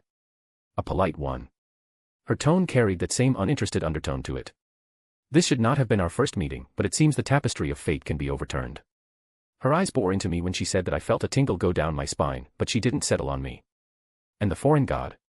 I am Odin, god of Asgard. It is my pleasure to meet a goddess such as yourself. Odin delivered smoothly. Nocturnal raised a singular eyebrow. And tell me, god of Asgard, what matter brings you to our domain? Curiosity. Odin said simply. Ah, the most simple yet complicated reasoning that moves even us. The goddess hummed, and finally, her attention turned towards me. And then there's you. Greetings, Lady Nocturnal. I politely greeted her. Unlike them both, she didn't acknowledge my greeting. The goddess crossed her arms, staring at me, and I decided it was best not to run my mouth at this particular moment. Eventually, the goddess frowned and raised her finger. The shadows around the room swirled and consumed us. I didn't fight it, nor move to escape whatever it is she was doing. If she wanted to harm me, it was fairly easy for her to do so anyways. I didn't think she would go through this kind of trouble if she simply wanted me gone. Everything turned dark, utterly and completely dark without a single source of light. Slowly, something peeked through, and as if the shadows began to recede, I was no longer standing within the temple. All around me were stars, like I suddenly found myself in the further depths of space. Comets streaking across the starry sky, constellations seemed to almost vibrate within their spots amongst the infinite specks of lights. The pulsing of quasars that dotted the galaxies, and the abundant nebulas that added color to the night. One nebula in particular, it was shaped rather familiarly, and I realized what it was as soon as it blinked. Well then, I feel wholly insignificant right at this moment. Quickly, I could see the vague outline of her figure that made up of the night sky. And it began to shrink, slowly forming into the silhouette of a person as opposed to an entity that could treat stars like marbles. She reappeared, standing upon the void of space as if it were solid ground. I could get a much clearer picture of her now. And I certainly did not stare at her legs, despite the fact that the dress she was wearing revealed all the way up to her arms and down her legs on the sides. "We're not in Nirn anymore," I stated. "Welcome to the Evergloam," she stated emotionlessly. "Well then." I found myself looking downwards and I could see a world, for lack of a better term. Like how Meridia's colored rooms had land masses, it was like we were standing above another planet in space. "Thank you." She looked at me with an indiscernible expression which slowly grew into something resembling frustration. "No matter how I look, I cannot fathom it." "Fathom what?" "Where these rumors I have heard originate from. You are but a mortal creature, born in different circumstances. It is like comparing the sun to a candle, but a candle is a candle and it will still burn away in time." The goddess crossed her arms, tapping a finger against her skin. "How long are you going to watch, Meridnunda?" She said something and it made my head hurt, like when Odin was smacking the statue of Talos. Very quickly, a familiar and warm light enveloped me, but particularly, something deep inside me came bursting to the surface, forming a silhouette I knew intimately. "Urdra," Meridia responded in kind, making me flinch again in mild pain. The two goddesses stared at one of each other silently. Or at least, I think they were silent. They could be having a conversation or fight in such a higher state of existence that I couldn't fathom it. Though, considering how Meridia emphasizes how powerful one of their numbers are within their own realms, I'm pretty sure she isn't here but more like a small projection. Nocturnal glanced at me, then focused back on Meridia. "You are very protective of your pet mortal. I've never seen someone with so much of your blessings. What do you want?" Meridia narrowed her eyes. My curiosity sated. The twitching of her lips led to a smile and she looked at me. "Tell me, mortal, how does it feel knowing that your every move is watched by her? That your every action is monitored and calculated? That even in the depths of your soul, her grasp—" "Oh, I already knew," I interjected. "You knew?" That, for some reason, seemed to take her off guard. "You know that with a single thought, she can remove your free will. She can erase your very essence and turn you into one of her puppets." "Yup." I nodded. "I don't mind. I know it makes her feel more comfortable, and I trust her. Realistically, if she wanted to do anything to me, there are simpler ways. Also, if she was going to do anything, she would have already done it because she lets me get away with far too much. Frankly, if I want to," I blinked, looking down at myself in confusion because I was about to say something very personal that I wouldn't in order to protect Meridia's image in the minds of others. Why am I speaking so forwardly? "How long do you intend to keep up your tricks?" Meridia frowned. "Do you think I would allow falsehoods to be spoken to me in my realm?" Nocturnal glared at Meridia. Am I under some kind of effect where I can only speak the truth?" "That's strange. What constitutes the variables for truth? Do I have to acknowledge what I'm saying as truth? Can it be a partial truth? Could I lie to myself and get around it? What if I suddenly removed my own memories? Would it constitute truth if I unknowingly lied?" I forced myself to stop again. "Sorry about that, I don't know what came over me." "It is not your fault," Meridia emphasized. "You are inclined to speak truthfully and fully at this moment." "Right. And I am having trouble understanding what the purpose of this conversation is." Meridia's tone turned sour. "Why do you, of all of us, care about my matters with him?" "Because I never thought you would be one to indulge in the affairs of mortals." Nocturnal practically scoffed. "I want to know why. Is it really that important to you?" I said quietly. Meridia looked at me and pursed her lips. Secrets are part of her domain. "Is it really a secret?" I blinked. "It's a rather simple answer." Nocturnal clicked her tongue. "And it is one I cannot accept. Do you understand that what takes us time to simply blink would be eons for mortals? That we can patiently wait for moments, and for mortals tens of thousands of years past? She is the sun, and you are a flickering candle, with but a simple breeze to snuff you out." "So?" I questioned. "So?" The goddess repeated in confusion at my response. "I am well aware of the differences between us. And it would be a lie to say that there aren't moments where we have trouble understanding one another.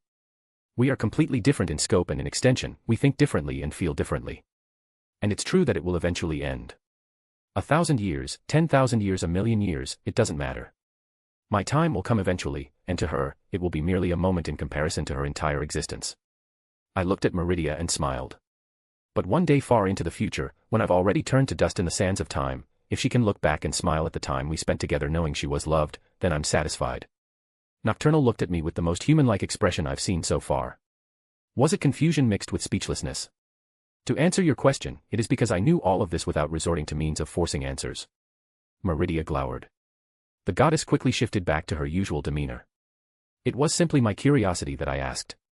She dismissed and apparently didn't want to acknowledge the questioning anymore. My true purpose is in regards to the strings of fate that have been cut due to his presence. Don't act like you care. Meridia crossed her arms. It matters when my own interests are interfered with. Nocturnal shot back. The Dragonborn would have happened upon my key by his own hand. Thorum. I furrowed my brow.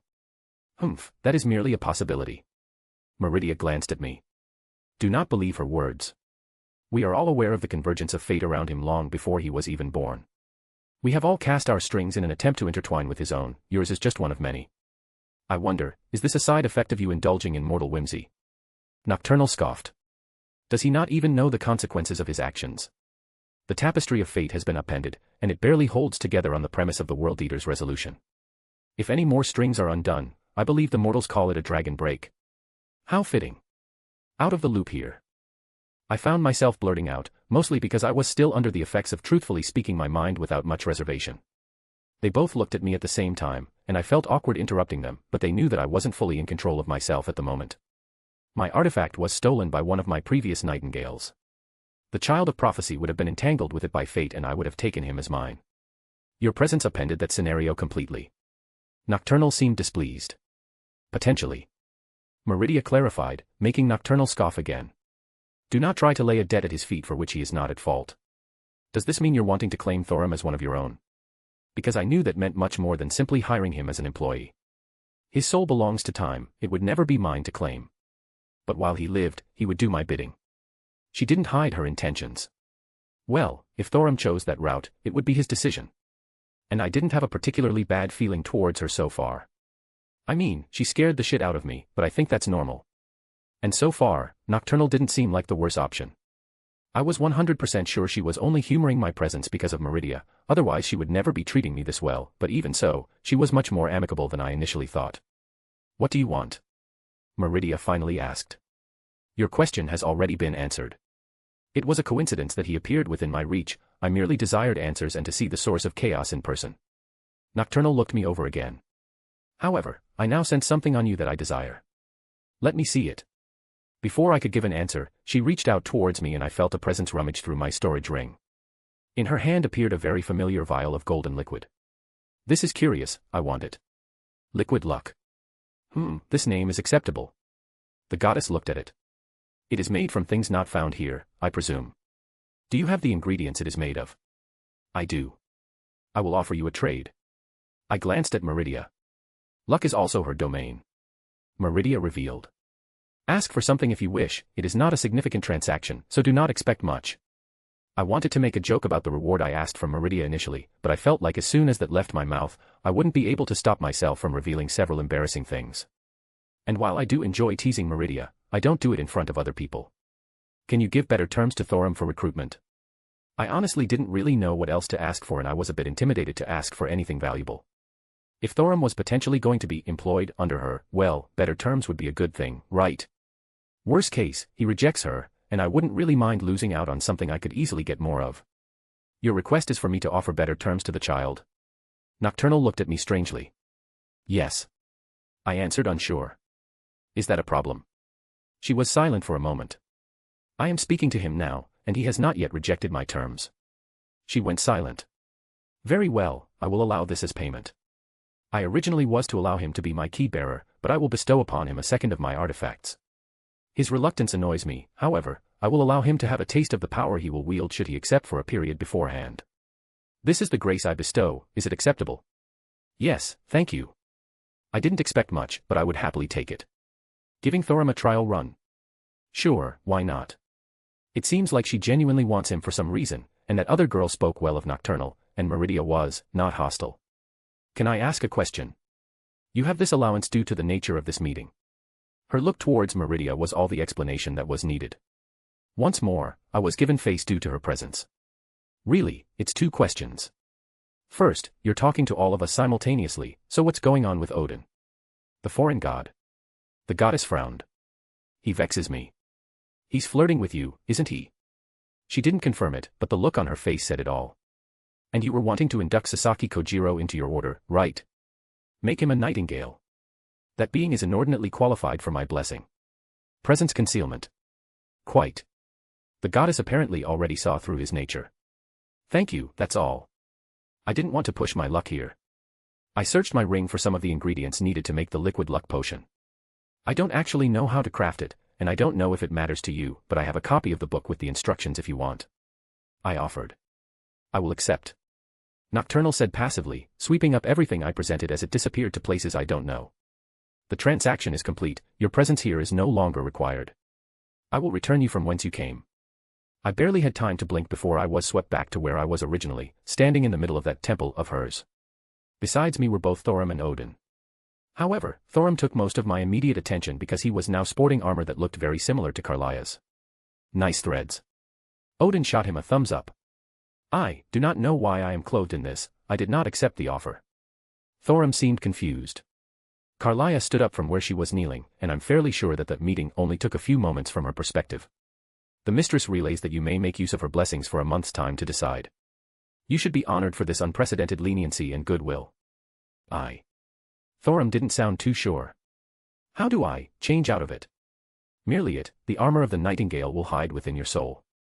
Thorim looked down at himself, and his armor flashed and he returned to his normal attire.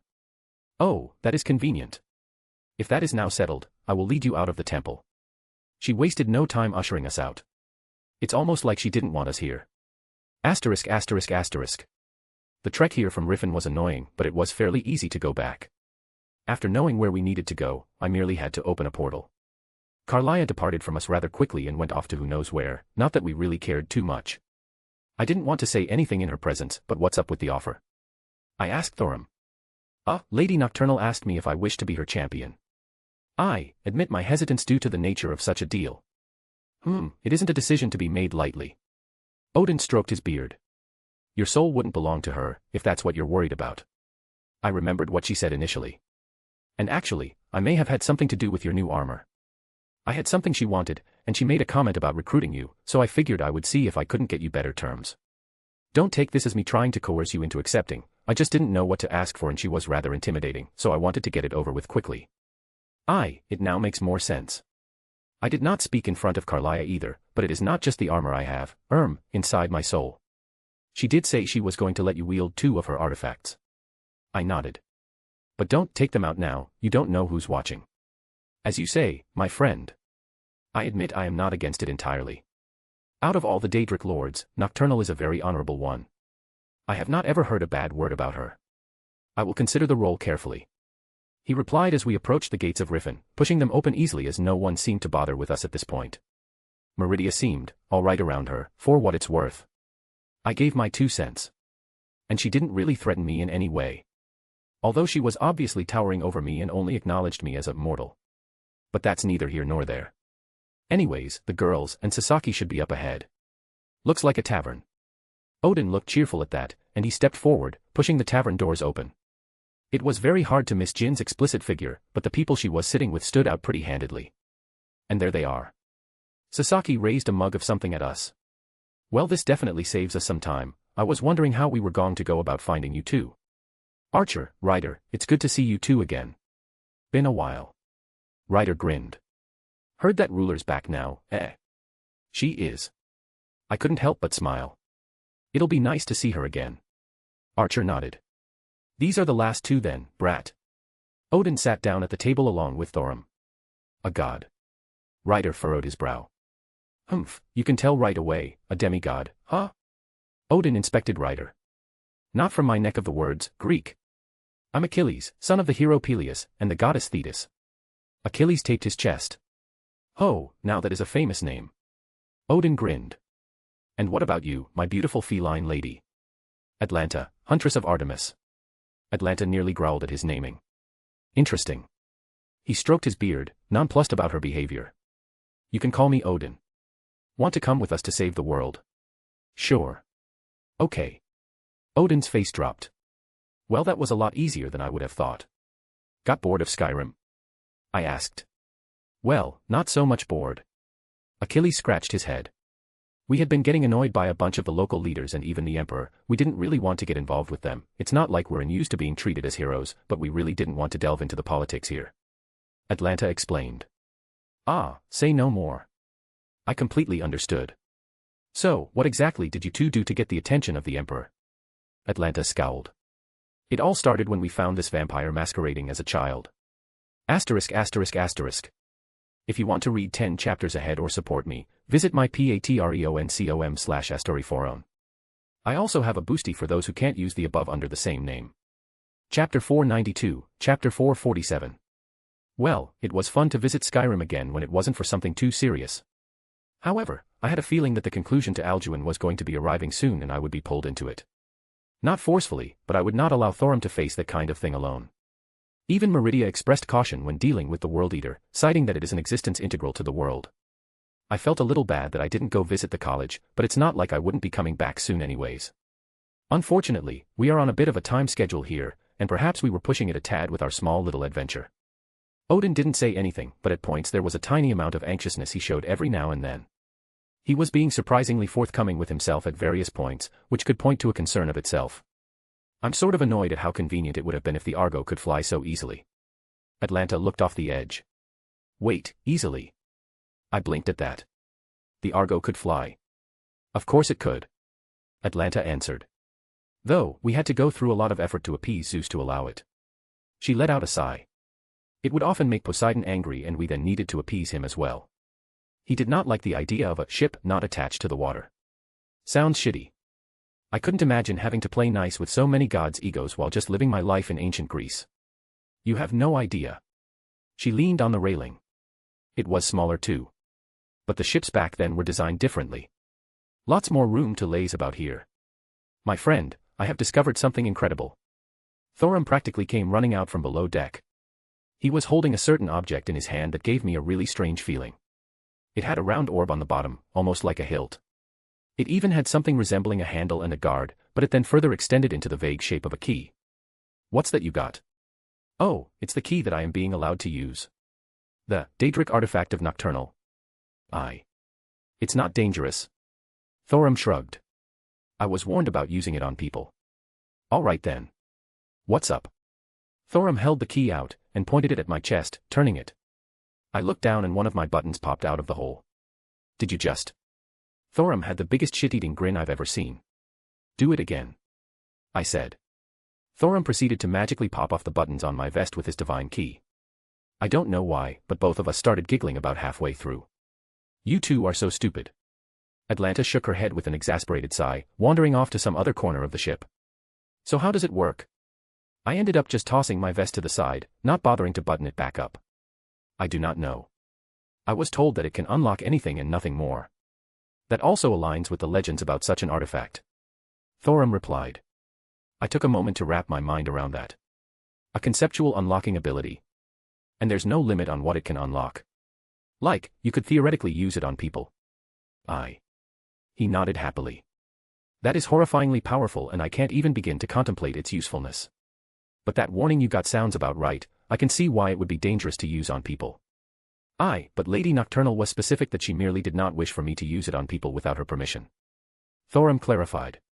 The legends say that it can unlock a person's potential. Oh. Well, that sounds reasonable as well. If it can conceptually unlock things, well, that could have tremendous effects on people and could easily cause chaos if misused.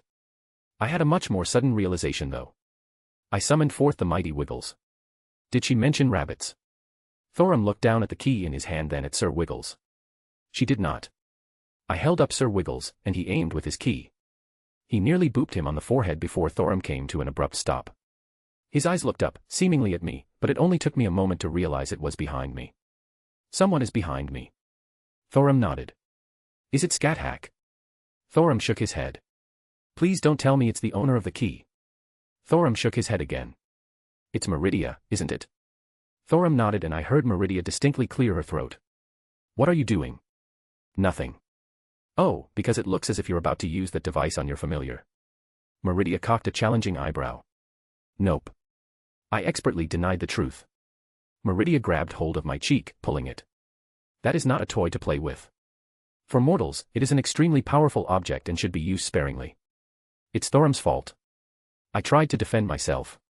Do you think I was born yesterday? She pulled harder. And don't throw your friend under the dragon to save yourself. It's okay, he's the dragonborn. I smiled. She didn't find it as amusing as I did. Do not play around with that with living beings again unless the situation calls for it. She finally released me with a huff. It's not so simple as unlocking one's potential, as you believe. It can have unforeseen side effects. So no using it on Sir Wiggles. Well, I don't want to actually harm him, and it's not like I was doing it without precautions. I had Avalon with me in the case that something happened. She pursed her lips and looked at the amazing rabbit as I held it up. Fine, one time. She sighed. Didn't you say that it would be dangerous? I questioned.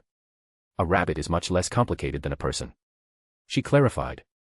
Even your ridiculous rabbit. But I stand by my previous words, do not misuse it. I'm of half a mind that the only reason she allowed it to be used so blatantly is to give me a headache. She grumbled. Speaking of, what's your opinion on Nocturnal? I glanced at Thorum. And hypothetically speaking, is it beneficial for Thorum to throw his lot in with her? Meridia frowned. She is not bad. It seemed like she forced the words out. For him, it would not be an unwise choice. It would provide some protection against the others from outright interfering. She is believed by mortals to be the strongest of us for a reason. And she treats her champions well in comparison. Meridia seemed to be genuinely giving a proper response. Her orders will be few as she does not intervene often. It sounds like there are very few downsides. Thorum muttered. Meridia looked at Thorum crossing her arms. In your case, that would be true. You belong to Akatosh, and she would not challenge him on that matter. If you perform your duties properly, there will be no problems and mostly benefits. Thank you for your insight, Lady Meridia. Thorum bowed his head. You are a surprisingly amicable mortal. Meridia sniffed. She doesn't really consort with mortals as she perceives them. If it weren't for being my harem, she wouldn't have deemed it a worthwhile endeavor to even converse with the others. Not that this meant she disliked them at all. A happenstance of different positions. And that was Meridia's way of giving a compliment. Did you come just to give us a scolding? No, I wish to see you off. You are about to return, yes. We're flying back to the house. I nodded. I merely wish to say my goodbyes. She said rather bluntly, but there was that hidden gentleness to it that is basically only reserved for me. It took all of my self-restraint not to sweep her up into a big hug, but I know she doesn't like me doing that in front of outsiders. Thorum would constitute in this circumstance. Proceed with your matter. She suddenly waved her hand dismissively. I will make sure your rabbit is safe. I shrugged, holding up Sir Wiggles. Thorum. Thorum seemed eager as well as he pushed the key towards my familiar. It seemed to enter him metaphysically, similarly to how Avalon does to people. He then turned it, and almost immediately the divine power that Sir Wiggles had hidden within him burst out, blowing us both back. I hit the railing of the ship as Sir Wiggles became the focal point of a hurricane of magical power and divinity. It was enough that everyone came running from the parts of the ship they were in. Why is your rabbit now a godling? Odin was the first to speak. I looked back to see that Meridia was now gone. Explain. Scathack demanded. Magic key that conceptually unlocks things. I pointed to the key Thorum was holding. And a combination of Sir Wiggles being my familiar when I obtained divinity alongside his very distant relation to a god himself led to an actualized state of ascension. Makes sense to me. Odin nodded along. Really? I'm throwing you a bone here, brat. Odin admitted. Frankly, this is absurd.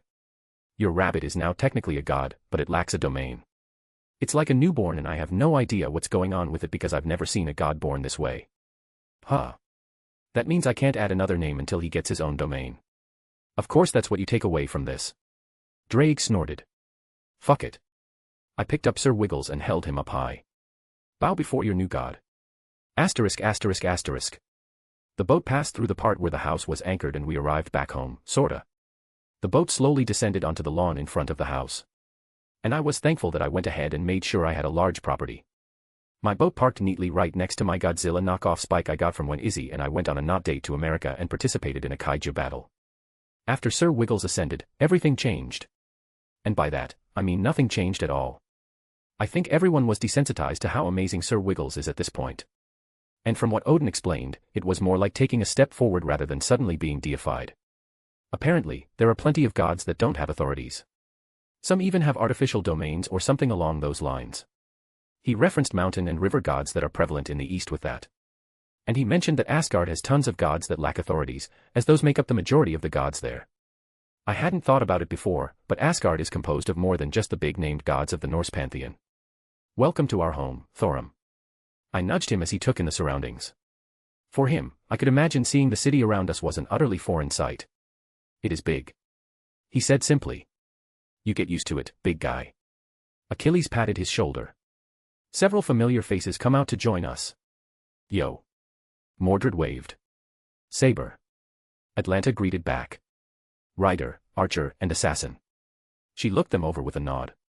Heard you got up to some shit back in that cold-as-hell place. Mordred, language.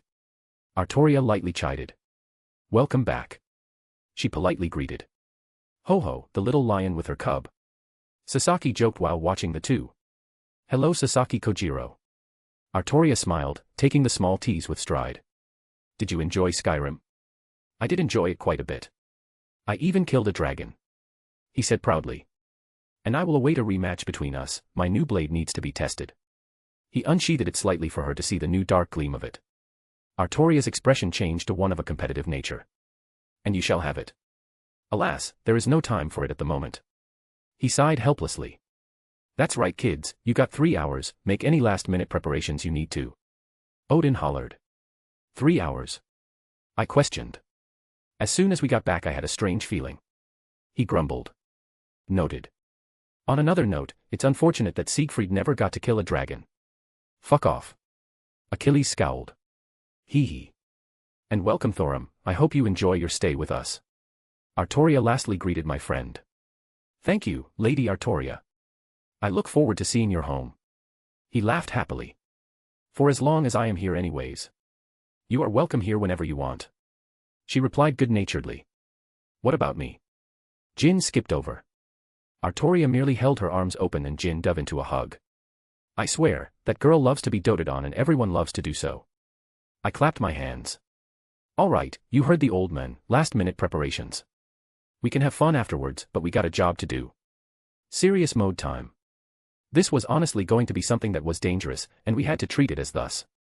That being said, one last person walked out. Jean shyly walked over and I quickly went to greet her.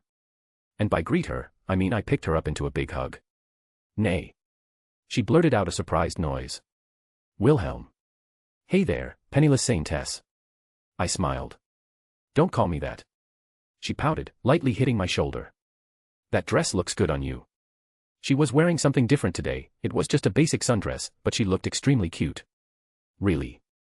She asked quietly. Of course. I immediately reassured her. Admittedly, I prefer what you were wearing before. The memory of her in that super revealing bikini that was basically a few strings covering her important bits. I would cherish it always. No. She rejected in a high-pitched voice. Why you're not allowed to remember that? She quickly covered her reddening face.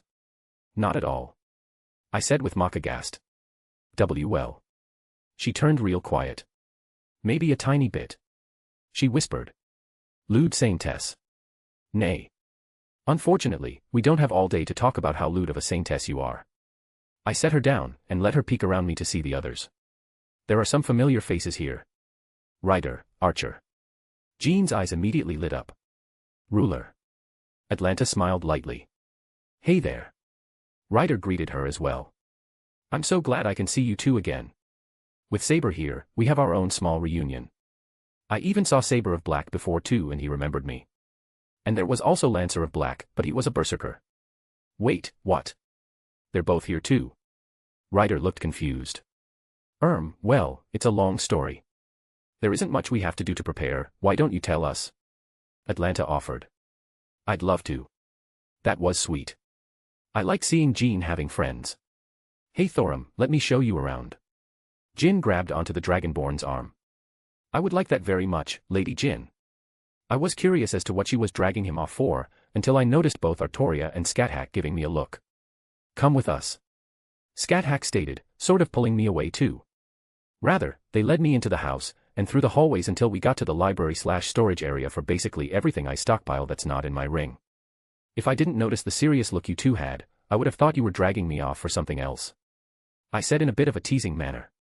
There will be plenty of time for that later, student. Scathack responded. We wish to speak about Jin. And it is not merely us two, it just happens that we are the ones present before you leave to assist the Allfather. We're worried about her. I'm fairly sure that I was given a talking to about not coddling her. I looked at both of them. They are not mutually exclusive. Right. I let out a sigh. I get it, I'm worried too. It's going to be dangerous, and Jin, she really isn't much of a fighter. Not that she wasn't strong in her own right, but she didn't like to fight. We just want to make sure she will be taken care of. Artoria stated. I would die before I let anything happen to her. I said with utter seriousness. Don't speak of dying so easily. Scat-Hack pinched me. I dislike it. Sorry. I took her hand, giving it a kiss. And I'm worried too, but you were right before, I can't coddle her. It's going to be dangerous, it's likely that we'll be hurt in the process, but I will not let her die or anything like that. Speaking of, I'm more than happy to let Jin hold onto Avalon. I touched my chest, producing the sheath in question. I am conflicted. I do not wish to see either of you come to harm, yet only one of you may hold it at a time. Artoria frowned. I have more trump cards available, and I can take a hit better, let her have it. I waved it off. Besides, I grabbed the others just for this situation. I'll ask them to keep an eye on Jin too. What are your thoughts on this expedition? Artoria asked. I keep saying it, but I really do think it's going to be dangerous. It's not really something I can stay away from either. Let us assist you. What do you require? Scat-Hack asked. I held up a finger. Let's fill up on dust, potions, scrolls. I began to list off everything I could possibly need. 3 hours was more than enough time to finish up. Asterisk asterisk asterisk. Despite the sense of urgency, I allowed myself to enjoy these last few minutes of relative peace before I departed. I got everything I needed, and I felt good on that front. Nothing more needed to be said between myself and the others, it's not like I was getting up to trouble. The pillar I stood on now came with certain responsibilities, and everyone understood that. So, Artoria and I were just silently enjoying each other's company. Was she worried? Most probably, but it's a default reaction that I think anyone would have in her situation. And it's not like I'm walking to my death or anything absurd like that. Regardless, I always enjoyed quality time with any of my girls. Rin has returned. Artoria informed me before the door even opened. The door swung open to a very confused Rin. So I just came home and there's a giant boat in the front lawn. Is that going to be a normal thing now? Probably. All right. She accepted it very quickly. Heard you were in Skyrim for a bit, did you just get back? Yup. About to leave again, going to the Norse realms for some stuff. I nodded. That reminds me, how long did you spend in Skyrim? Ugh, a few weeks, why? No reason. I hummed. What did you do again? She plopped down on the couch opposite of us. Went exploring a bunch of tombs and crap. Lots of undead, and those spiders. She shuddered. But yeah, we were tracking down the legends on that bow. Did you find any clues? A few. Rin sounded proud. We'll hit it again soon, it's just, needed a break from that. I get it. Yeah. She paused. Why are you asking? Her eyes narrowed. Are you going to try and find it too? Good luck, Saber, and I turned over way too many places, so we're far ahead of you if you want to jump on this train. Aha. She looked at me, her expression slowly shifting to a scowl. You did something. I don't know what you're talking about. I smiled happily. Spill it, Schweinorg. Oh hey, is that Valkyrie around? Oh, I was walking around the city with her earlier until her boss popped up. She answered with a strange tone before quickly snapping back to her annoyance. Don't distract me. Anyways, I got this cool new toy in Skyrim. Wanna see it? I offered. No. A small smidge of realization dawned on her. You sure? It's pretty cool. You did not. It's a bow. Bit of a coincidence, don't you think? I swear to God, Schweinorg. Here, take a look. I took out the bow of Oriel and put it on the table between us. Is it what? I asked with faux ignorance. Oh, this is the bow of Oriel. Have you heard of it before? Rin started to vibrate in place. I hate you so much. What's that? I didn't quite hear you. How? Rin shouted. We searched forever. We went through so many tombs, spiders. Well, it's quite the story. We traveled to the ends of the world, confronted an evil god. We slayed several dragons, and saved millions of people. Fulfilled an ancient prophecy even, and nearly died many times along the way. Really? Rin's eyes widened. Puffed, no. The original owner told us where it was and we just flew there and picked it up from some stupid vampire that was holding it. Reiwa. Worth it. Asterisk asterisk asterisk. Boarding the ship again felt a lot different this time. It was more solemn. I felt like I was marching off to war, to be honest. And the thought of the Fey war that was looming overhead didn't make me feel better either. At least that was a bit of time away, as it were. There wasn't need for another goodbye, we already covered that. I gave Artoria, Scathack and Jean one last smile as the ship slowly ascended to the sky. Old man, where are we going? I need to make some pre-calculations if it's somewhere far away. Can you take us to Norway? Odin stared off into the distance. Does the exact spot matter? Just get us close enough. I shrugged, doing some quick calculations before opening a portal big enough for the ship to fit through. The cold air hit us quickly as we were among a mountainous region once more. Give me a moment, I'll call up a ride. Odin sat down cross-legged, closing his eyes. I turned around to face everyone else. Quick rundown of what we're walking into. I fought Kronos, he was strong, and without trying to be mean, none of you can take him by yourself. Achilles let out a sigh. Yeah, I'm not going to argue with you on that. Maybe if I wasn't a servant, but as I am, I'm pretty sure I wouldn't die, but I don't have much confidence otherwise. I was glad he wasn't being stubborn on my first words. I didn't just randomly grab you all. And while this wasn't my original team composition, it fills out pretty well. Atlanta, you're the best tracker I know. Not even talking about how strong you are. Achilles, ignoring your strength too, you're fast. And that sounds idiotic to say, but at your top speed, you're faster than I am, and that is saying something. Sasaki, you're honestly probably the most skilled person here. Jin, you surpass me in magical theory and your knowledge is only hampered by not coming into contact with some things I have. And Thorum, you have a particular set of skills and strength that make you exceedingly competent in this trip. Because if Loki was going to be our enemy, most assuredly his children will be present. Atlanta flicked the string of her bow, and Achilles twirled his spear. Thorum nodded along while Sasaki and Jin silently listened. Now this is nostalgic.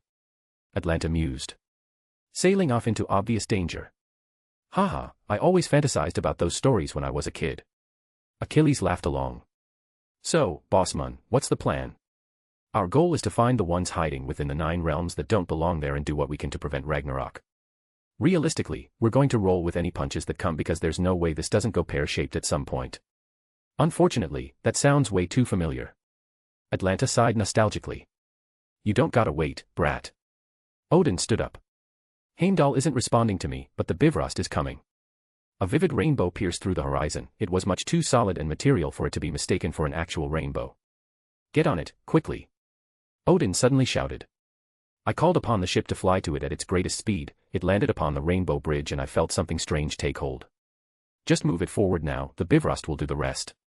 Odin stated as the boat jerked and it suddenly accelerated at insane speeds. If I had to compare it to something, I would say it was similar to those old TV shows that had spaceships enter hyperspace. Everything flashed and stretched for a moment or two before it settled back down. I admit that I nearly fell over, and the others weren't much better.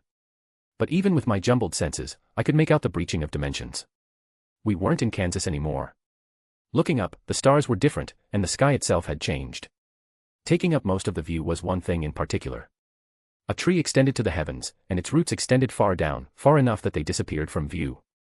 The tree itself, if it were not so large in size and placed amongst a forest, you would think it ordinary. But I couldn't help but feel awed as I looked at it. The World Tree. And among its branches, you could vaguely see the realms it supported. And it wasn't as if the tree literally held up these self-contained worlds. No, everything here existed between what was material and immaterial. What was real, and what was imaginary. The realms themselves, with this kind of view, they were utterly massive, but they weren't worlds in the proper sense. They weren't round, but more like continents or country-sized. I didn't have much time to admire the view before we were pulled forward again. And glancing backwards, Midgard, or rather Earth appeared significantly different in comparison to the other realms. The World Tree seemed to twist and grow with Midgard at the center, while the others were merely extensions of its branches and roots. It was utterly breathtaking. We're not heading directly to Asgard. Odin looked serious. Get ready, I don't know what's waiting for us, but Heimdall wouldn't send us somewhere else unless it was important. Well, that didn't sound good. The Bifrost shot us out again, over a vast forest area. Rather, what remained of a vast forest area because a significant amount of it had turned into a winter landscape, and it was clearly unnatural. We could see warriors clad in golden armors, valkyries up in the sky, and all manner of magics being displayed. They were the warriors of Asgard, and opposite them were an army of frost giants, warping and changing the weather by merely existing. Getting right into the thick of it then. Prepare for battle.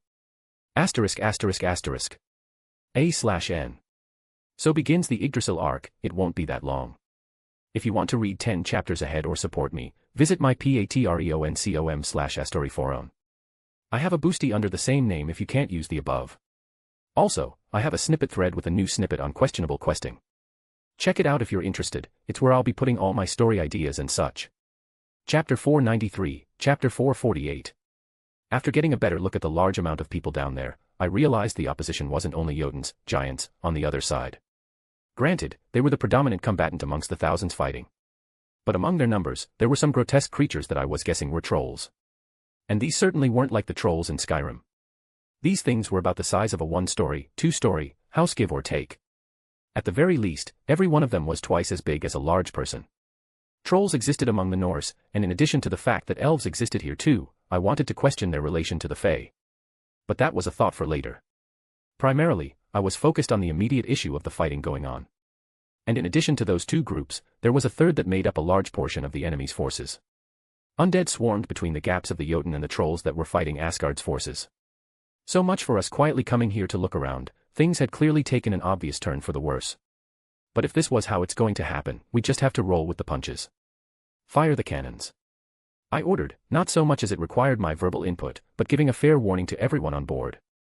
Funnily enough, the fact that the cannons were fire-orientated here was a boon despite my previous wish to change their element. The spell circles lit up within the cannons of the ship, and the condensed beams rained down upon the unsuspecting forces below.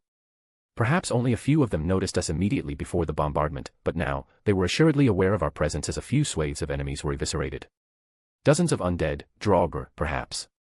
They were turned to ash on impact. A few trolls suffered wounds, and I was fairly sure they had a weakness to fire, but it didn't quite matter. I noticed one giant in particular take a shot to the head that nearly made it stumble, but it quickly recovered, head jerking up, a roar escaping from his lips. It held its hand up and a massive ice spear formed, shooting up at us. So, they can use magic. I noted. I was honestly not very well versed in the background of Jotun beyond the basics. Mine. Achilles jumped off the ship, his spear appearing in his hand as he used his descending momentum to shoot right through the ice spear to the land below to the giant's head. That idiot. Atlanta sighed. Let's go. Atlanta jumped off after him. Thorum smiled. Let's see who can take more heads. Sasaki drew his blade and leapt after them quickly. Odin. I glanced at the All-Father. Odin was staring at the place below us, gripping his stick rather tightly, almost looking lost. It's wrong. He whispered. Go, I need a moment. I just nodded. Jin, staying here or coming? She answered me by jumping off the edge of the boat. Granted, she more so floated than the others' more direct descent. I just shook my head and leapt after them, letting gravity carry me to the ground. I cracked the freshly frozen ice that had appeared presumably since the giant's arrival, shattering it in several places. Right away, a massive wooden and spiked club came swinging at my body.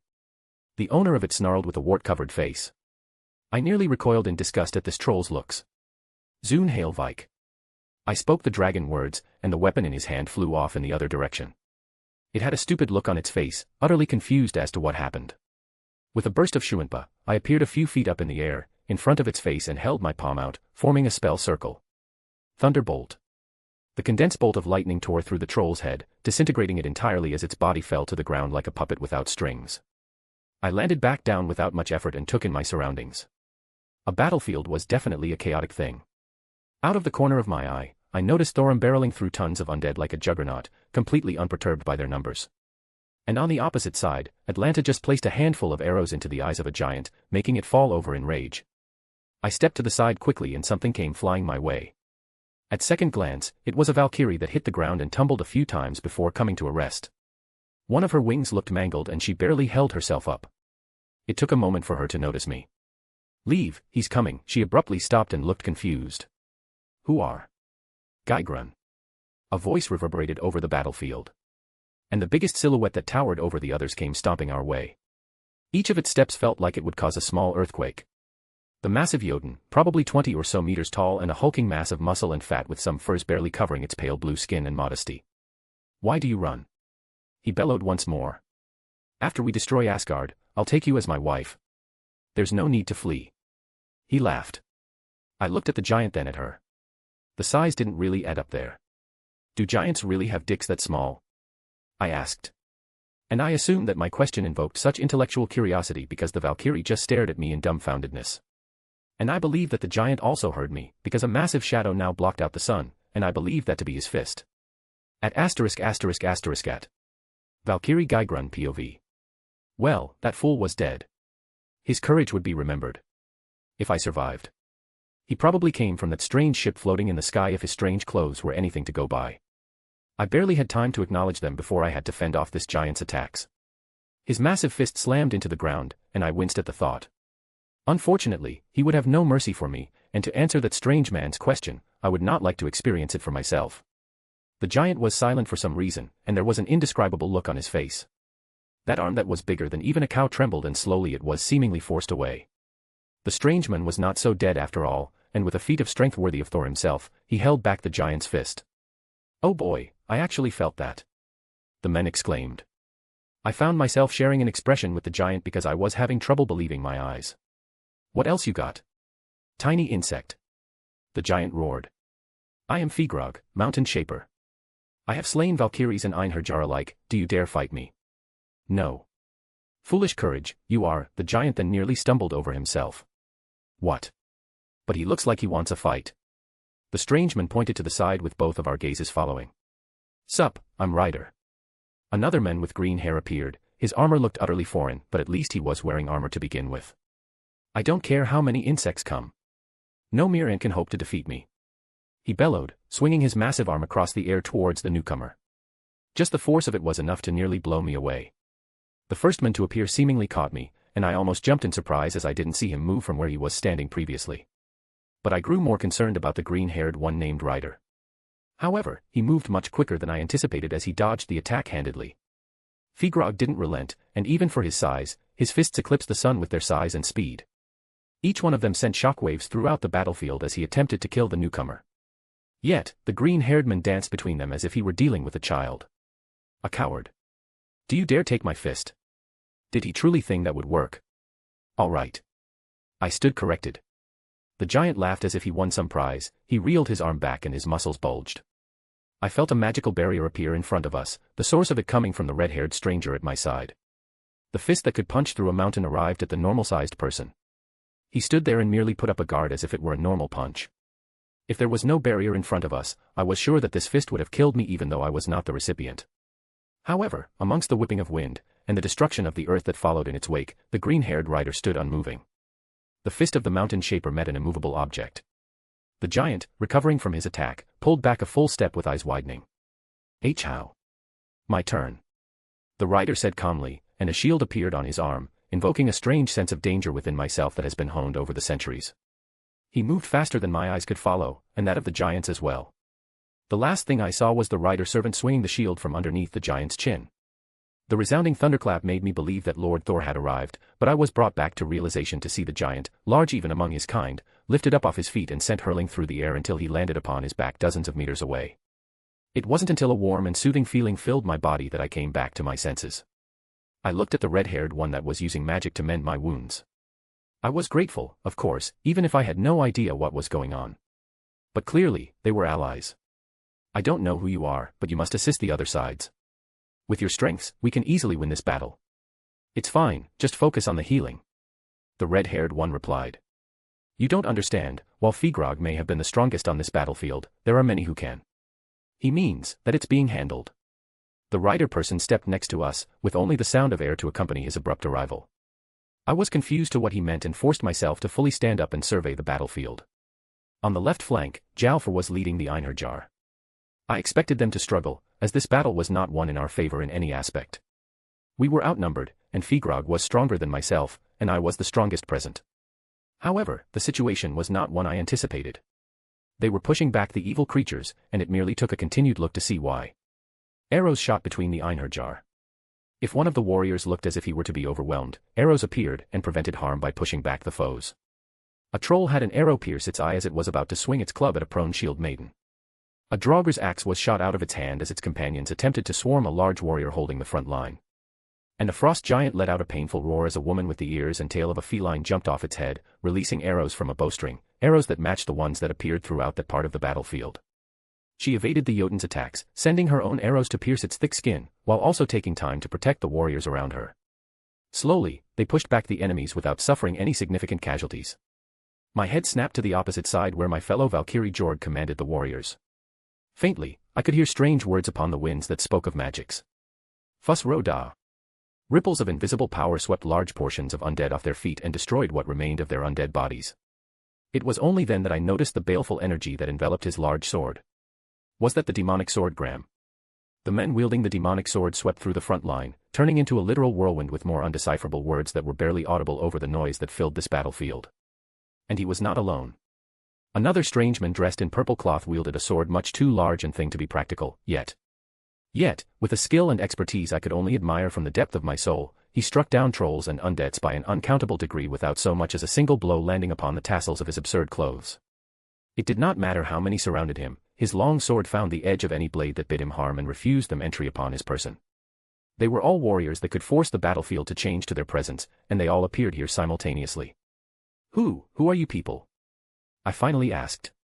We. My head jerked up because even I could feel the egregious amount of magic that appeared and formed into a magic circle. Magic was never my point of mastery, as I preferred my spear in hand over the mystic arts. But even I could admire the sheer impressiveness of the magic circle that was overhead. I found the one casting it easily as they did nothing to mask their presence. It came from behind us, behind the warriors that fought on the front lines. A blue woman in a dress held her hands up and the spell finished at her beckoning. A light not unlike the one that was healing me now fell upon the battlefield for the most part, enveloping the warriors of Asgard with a protective light, their wounds mending at visible speeds. Why did this feel like a dream? I thought I was going to die soon. The only thing that would make this more absurd is if... Hey brat, I got some questions for you. Lord Odin. Asterisk. Wilhelm POV. Well, the Valkyrie just passed out. Good job. I said, looking down at the fainted Valkyrie. Bah, kids these days. Odin huffed, poking her with his stick. Wake up, brat. Wake up or I'm gonna touch your boobs. The Valkyrie immediately sprang up, looking as if she was ready to get back into a fight. Why is that a thing that works? I called out, pointing at Odin. Lord Odin. You're Gaigrun, right? Haven't seen you in years. Odin's expression softened. Why yes, Lord Odin. She nodded excitedly. I need to know what's going on. The Valkyrie stood up properly and patted her breastplate in a form of salute. Reporting to Lord Odin. Valkyrie Gaigrun was assigned to this battlefield. Until you and your subordinates arrived, we were overwhelmed and on the verge of collapse. Yes, I know that. I want to know what's happened since I've been gone. Why is there a front line here? And where are the others? My stupid son wouldn't miss an opportunity to smack a giant of Figrog's size. Lord Odin, this is the most recently opened battlefield. We didn't expect a higher-level giant to appear. Other than this one, there are 12 other battlefields currently and Lord Thor is assigned at the border of Jotunheim. Odin exhaled through his nose. Tell me all the important things since I've been gone. All of Asgard's enemies have moved at the same time, it was a coordinated attack. Lady Freya, King Vidar, and Lord Heimdall organized the defense lines. Lord Heimdall and Lady Freya are holding off the forces of Muspelheim while Lord Thor is holding the line at Jotunheim, keeping the Jotun king at bay. The light elves have joined our side, but the dark elves have rebelled. The dwarves of Nidavellir were hit by a surprise attack and half of Nidavellir has turned to flames or ice. They say that the Fire King appeared, but no one can be sure. What of Vanaheim? Vanaheim answered our call to arms, they are pressuring Muspelheim from their side and sent reinforcements to Nidavellir. And... What? Spit it out, girl. The goddess Hel has betrayed Asgard, her undead soldiers now bolster the forces of Asgard's enemies. Bullshit. Odin scowled. Hel was loyal to a fault. She would never betray Asgard. It's true, Lord Odin. Even here, these Draugr are filled with the powers of Hel and they listen to the commands of the giants. Izzy is friends with her. I found myself frowning. I can check with her. Do it. Odin grumbled. There's no way that girl would do something like this, something is wrong. There is one more thing, Lord Odin. Speak. The world wolf is no longer bound, and it stalks the 9 realms. Odin's grip on his stick made his knuckles white and for the first time, I think there was a hint of fear that flashed across his face. Only a single word was needed by him to explain how the situation devolved so heavily. Loki. Asterisk asterisk asterisk. A/N. Driving up to my dad's a few states away, so next chapter will probably be delayed a day. If you want to read 10 chapters ahead or support me, visit my patreon.com/AstoryForum. Chapter 494, Chapter 449. I tweaked my kaleidophone for about the 10th time, altering some of the intrinsic spell sequences before snapping it all back together. For some reason, it wasn't working properly. The last time this happened, supposedly, was when I was fighting Kronos, but that was for presumably a specific reason that wasn't applicable here. But it did give me some idea as to what was going on. In general, I was a bit hampered with my use of the kaleidoscope here. I was fairly sure that the Norse realms in general interfered with my normal use of it. There were some variables that weren't accounted for in my normal calculations that were screwing everything up. Which was odd considering that I went in and out of the colored rooms and Yomi with relative ease, yet sitting here, I couldn't even connect to another kaleidophone without some effort on my part. Finally, after some time, a hazy image of Izzy appeared on the other end of it. Wilhelm, is that you? Why does it look like you have a bad signal? Is it even possible to get a bad signal with these things? Izzy asked. Some kind of interference on my end, I haven't quite figured out the cause yet. But I noticed as soon as we entered the Norse realms, my magic got a little screwy. It might. The screen went fuzzy and I smacked it a few times before she reappeared. Sorry, can you repeat that? I said, it's probably the tree. Yggdrasil. I questioned. That is probable. I agreed. Wilhelm, the tree is the same as a primordial. What do you think would happen if you went inside of Tartarus and tried this? She responded. That's a very good point. I did not consider it from that perspective. We're literally standing upon the back of a primordial entity that existed in several different layers of the perceivable world. The branches of Yggdrasil were both solid and illusionary, many of them didn't even exist within our perceivable view, but extended through different dimensions, both higher and lower. It's entirely possible that we're completely covered by the branches of Yggdrasil and we can't even see them, which would lend itself as to why my use of the kaleidoscope was hampered. We ran into an immediate issue that needed your input. What do you know about Hel? Hel is a good person. Izzy frowned. I hope nothing happened to her, I would be upset. Her tone was sharp, and obviously not directed at me. Apparently, we were told she betrayed Asgard. Everything went to shit here before we even arrived, it's full-on war. Draugr are bolstering the enemy's armies by the thousands. I gave her a very brief overview. Draugr. Those undead zombies. Basically, yeah. That's not something she would do. Why would she? That doesn't make sense. It's fairly easy for us to raise dead minions like that, but most of us find it extremely distasteful. Hell, even if she for some reason went that route, which she wouldn't, her realm in particular houses things much better than simple zombies. The wraiths and aberrations that fill her realm are enough to be a significant army in and of themselves, and they are far superior to mere zombies. Zombies are bad, but ghosts are a-okay. It's not like that. She huffed. That's how she receives them.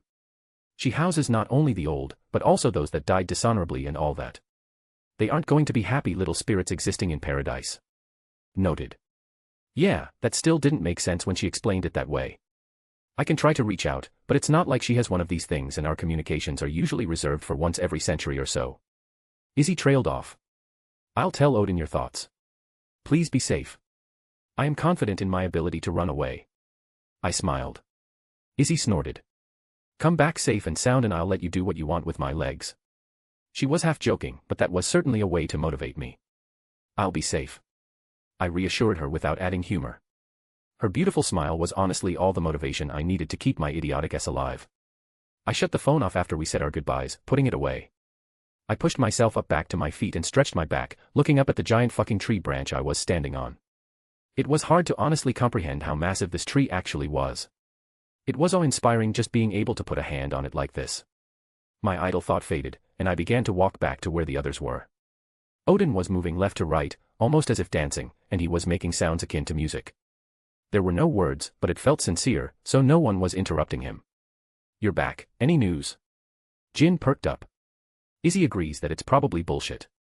I simplified. And has he been doing this the entire time? Atlanta grunted. His movements are too systematic for it to be random. No idea why he's doing it though. Yeah, well, Odin did a lot of things without explaining them to the rest of the class.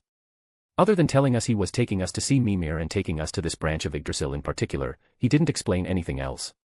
We left the Valkyrie and the Einherjar pretty quickly, and by now, word definitely got back to Asgard about our presence. Odin was intentionally staying away from Asgard at the moment, that was certain. But I had no idea what he was doing. He just started basically dancing and singing. There is meaning in his actions. Thorim nodded. The elder would not do this if it was not important. Song and dance are used in my home as a way to honor the dead and the ancestors as well as to celebrate. It only took a few more moments before the tree branch started trembling and Odin finally stopped what he was doing. The portion of the tree where the branch connected to also vibrated in place before parts of it receded like vines being cut away. It then revealed a passage, a connection between 2 points as on the other side. The entrance was filled with a bright light that shined through. Oof, too old for this shit. One of my best and worst ideas was to have Bragi seal this entrance with his song and dance. Odin cracked his back. Sorry about that, I sealed all the major entrances to the Mimisbrunner, the well. The well where you performed the ritual and hung yourself. Odin confirmed with a hum. It's also where the head of my old friend is. He glanced at the others as he casually strode through. As soon as we all passed the entrance, the vine-like appendages of the world tree slowly began to reclaim the doorway, sealing it shut once again.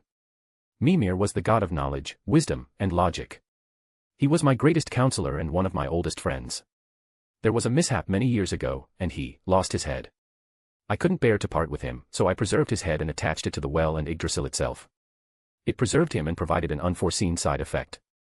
Like one of Apollo's oracles, he can give a prophecy under the right conditions and see the future. My friend. Thorim leaned in. Does he mean a literal head? I nodded to Thorim, who took it in stride. This was new stuff to him, but most of us here were aware of the legends in some regard. Anyways, this is a special place. I took great effort to seal off any major passage after my son wandered here once and nearly bludgeoned poor Mimir to death with his hammer, thinking some asshole reanimated his head. Odin let out a laugh as he jumped off a branch of the world tree, landing upon another. Careful, the tree here is more solid than other places, but some of the branches are illusionary, and it changes depending on the season. Follow my footsteps. He warned. We went left, yet we came out from above where we were a moment ago. Top became bottom, and direction appeared to be immaterial in this place. Yet, following Odin, he seemed to know the proper path to take. Eventually, we reached a somewhat open area with the world tree spiraling upwards, and a small pool of water at the base of a piece of land. Odin came to a stop, unmoving. Thorim lowered his head and muttered a small prayer in respect. The others shared similar looks at him and no one spoke as silently stared at what was before us. Mimir's head was intertwined with the roots of the world tree, hanging just above the pool of water. However, there was no light in its eyes, no life to be found anywhere in his decapitated head. A dagger protruded from his forehead. And a message was etched into the trunk of the world tree that the head rested against. First to the finish line. Mimir. Odin said softly. And for the first time, I saw the wise and ruthless war god shed tears. There was no need to say who was responsible. Odin trudged over to him, putting a gentle hand onto the head of his fallen friend. Thank you for staying with me all these years, my friend. He finally slumped down against the tree, falling to his butt. It was strange and uncomfortable to see Odin like this. In my mind, he was always the one who pretty much knew the most in the room. Despite his antics and the mischief he probably got up to, he was intelligent and reliable. But, I couldn't exactly fault him either. I was much worse than him when I lost someone important. Being a god did not protect one from the pain of loss. What was I supposed to say? Odin closed his eye, taking a deep breath. He slowly pushed himself up off the ground. Forgive me for the unsightly appearance. My fellow gods, they know me as ruthless. To my children, they know me as their parent. To Asgard, they know me as Allfather. For my oldest confidant, this is the final act of mourning I can send you off with, as no one else was allowed to see the almighty god of war vulnerable. You who knew the old Odin at his best and his worst. May we meet again in the next life. He smiled nostalgically. I walked up and put a hand on his shoulder. What's the plan? You brought us here to hear from him, yeah. As much as I wanted to be polite, we were on a timetable here and he knew that just as much as I did. I should have expected this. Odin said softly. Loki truly intends to end everything. Perhaps I held on to some small hope that things could have ended up differently. He looked up to the message carved into the trunk without blinking. He then grabbed onto the dagger sticking out of the head and ripped it free in one motion. Once more, without his expression changing one iota, he pried open the head's mouth and used the dagger to cut out the tongue. Then, he dropped it into the pool of water. I wanted to question what was going on, but the pool shimmered as a rainbow-like mirage appeared above it. And a faint image of the same head formed a vague reflection. I looked down into the pool and there were strings of tiny runes running up and down the length of the tongue. They didn't appear until his tongue touched the water. Loki is good, but he isn't all-knowing. Odin snorted. Mimir would have left a message and all he could do was speak and drink. You always were as cunning as you were cruel, Odin. The faint image replied. I swear, cutting out the tongue of my head. Do you have no shame? It said rather humorously. Mimir. Odin's expression softened. I'm sorry, my old friend. It seems that I'm heading off before you. You probably guessed who was responsible. Yes. I don't have much time, my magics won't last long and I need everything I have left to give you my last words. Tell me what wisdom you have one last time, Mimir. The projection's eyes glowed a brilliant color and he began to speak. The fire of the end falls from the skies. From the deepest pit, corruption spreads, and the mother tree dies. The queen of death bound in chains. The wolf stalks the worlds, yet the old king remains. The serpent of the three answers his call. With friends and enemies alike, coming from afar. Fate has been unraveled, and the end is uncertain. A box long forgotten is revealed, and a false beast is stirred from behind its curtain. The image became even more blurry after speaking those lines. I leave the rest to you, old friend. It slowly faded away into nothingness and the ambient magics dispersed. I hate prophecies. Atlanta sighed. They're always cryptic. It's an unfortunate side effect of peering into fate and the future. Odin breathed out. But it was his last prophecy, so much of it is a lot more clear than usual. Most of what he says is usually dribble that I can't make heads or tails of, but he did good this time. He spoke with a hint of pride. What's the plan, Odin? I asked. Plan. Odin stroked his beard and a wide grin appeared on his face. The plan is that I'm not going to make a plan. Pardon. Loki knows me all too well. He knew I would come here right away, and he took out one of my closest advisors. He swept his arm around. He anticipated what moves I'm going to make. A difficult opponent then. Sasaki Kojiro nodded. Forced into a game of chess, yet your opponent made several moves before you could even see the board and remove some of your pieces beforehand. Exactly. Odin confirmed. That's why, you're going to make the plan. He pointed at me. Loki can predict what I'll do, he can't predict what you'll do. That's either smart or utterly stupid. Why not both? Odin offered. If Loki wants to be smart, let's be stupid. He laughed, making me think he lost his mind in grief. So, brat, call it. What's the plan for everything?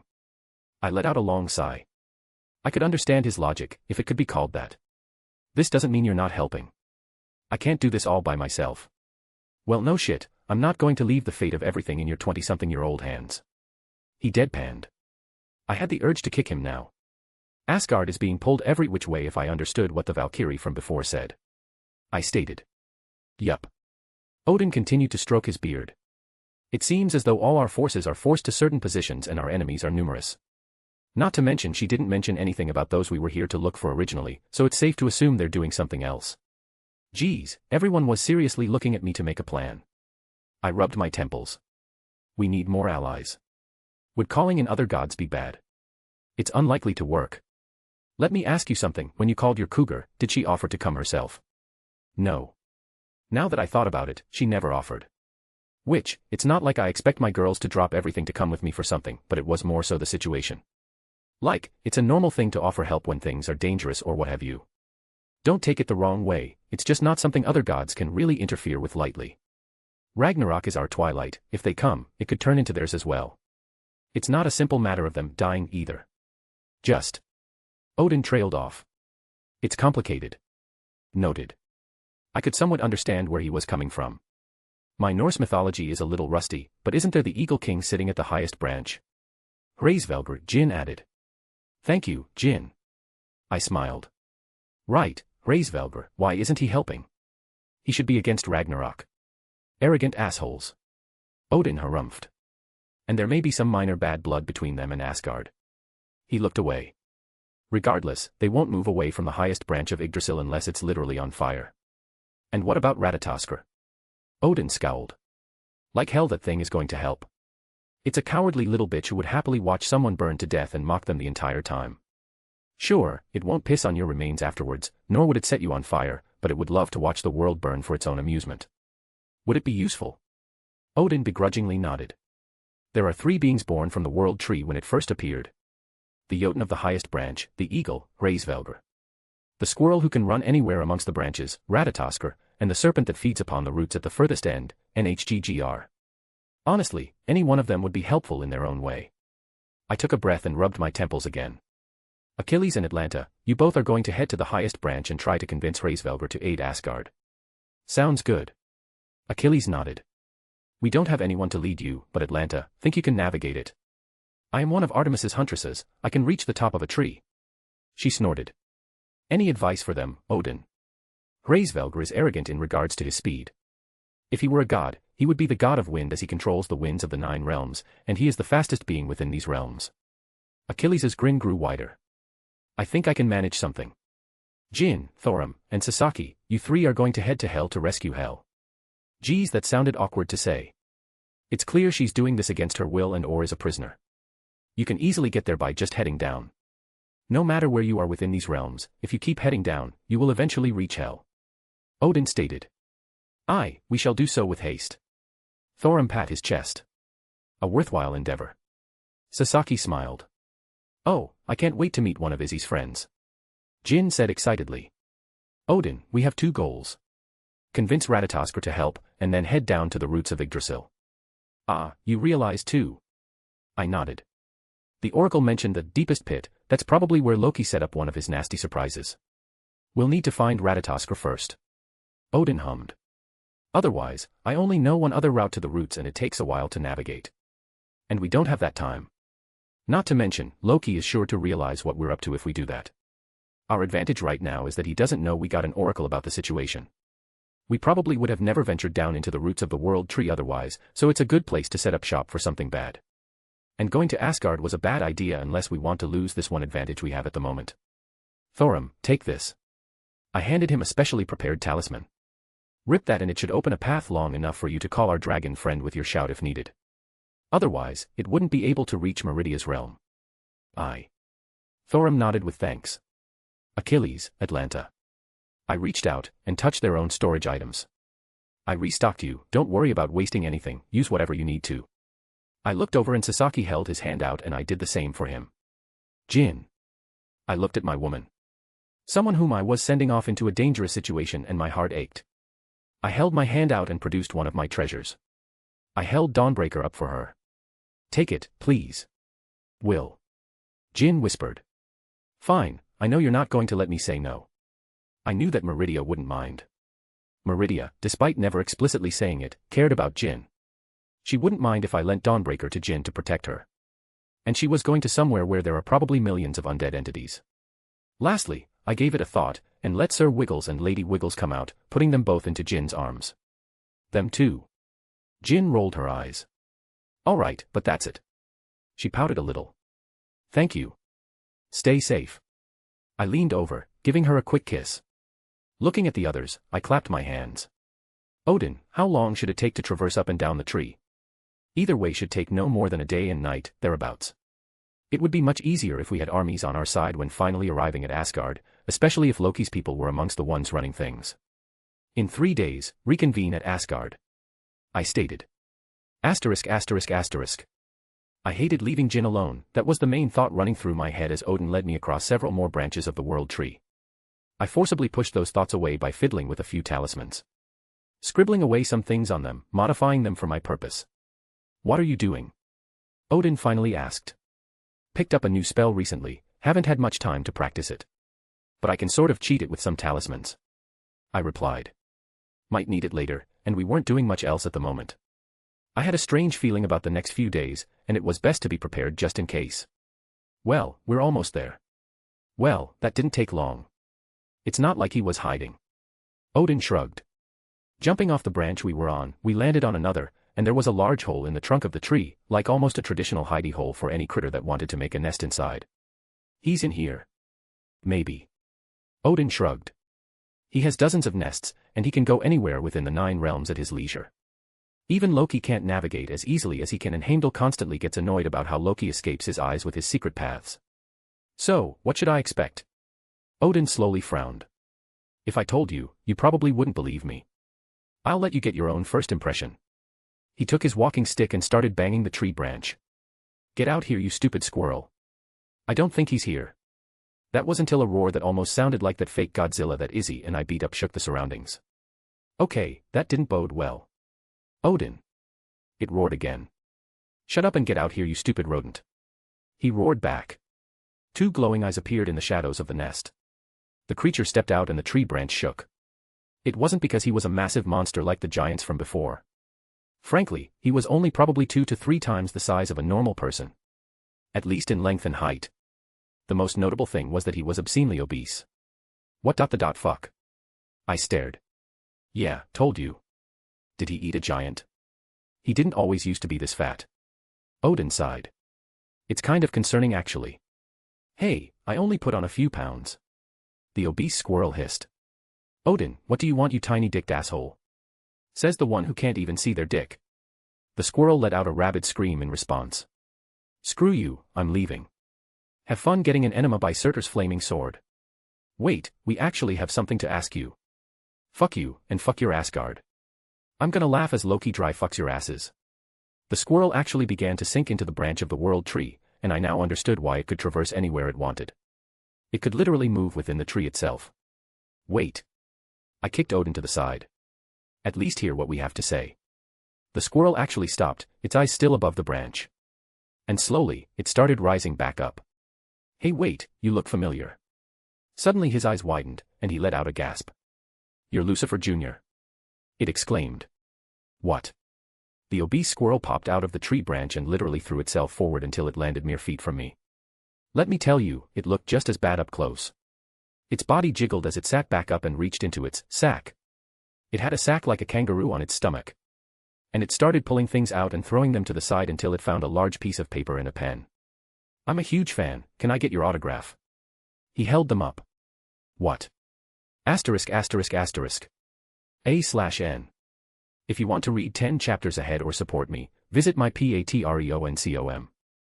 I also have a boosty for those who can't use the above under the same name. Chapter 495, Chapter 450. Once more, it's one of these moments where I questioned what the fuck my life was. Not only were my expectations at the mythological creature Ratatoskr completely dashed, but now this obese squirrel was asking me for an autograph. Sure. I forced a smile, taking the paper and pen from him before signing my name. I never thought someone would ask me for my autograph. And I certainly never thought the first person to ask for my autograph would be an obese squirrel. Regardless, I wanted to keep on the good side of this thing since we were here seeking its help. Being able to literally travel anywhere within the Norse realms by its hand would be indispensable. The squirrel held up the paper happily in its hands before shoving it back into its pouch. Why did a squirrel have a kangaroo pouch? And how was it not bulging from whatever it was keeping inside? Because it pulled out a bunch of random things and tossed them to the side while looking through it. There was a toaster laying on the branch of the world tree now. Of which, the squirrel quickly grabbed all its shit and promptly shoved them back inside his pouch. I have a thought. Regarding the squirrel. Yeah, about his pouch. Just wanted you to consider something. What's that? Do you think it's moist inside the pouch? Fuck you for putting that thought in my head. Have fun with that. Dick. So, Odin and I had a request for you. I clapped my hands, forcing myself to move on to the pressing topic. You need my help? Ratatoskr looked excited for some reason. Quick question, how do you know me, exactly? I really needed an answer for this. How could I not? I loved how you shit on Indra. And then with everything else, you're amazing. He squealed excitedly. It's one thing to shit-talk someone online, but you just run your mouth in person to anyone and you give no shits. Oh, well then. Wait, online. You're online. The squirrel snorted disdainfully. What, do you think just because I'm a squirrel I don't have a phone and internet? No, I mean. I paused, looking at Odin. Odin, what the fuck? What?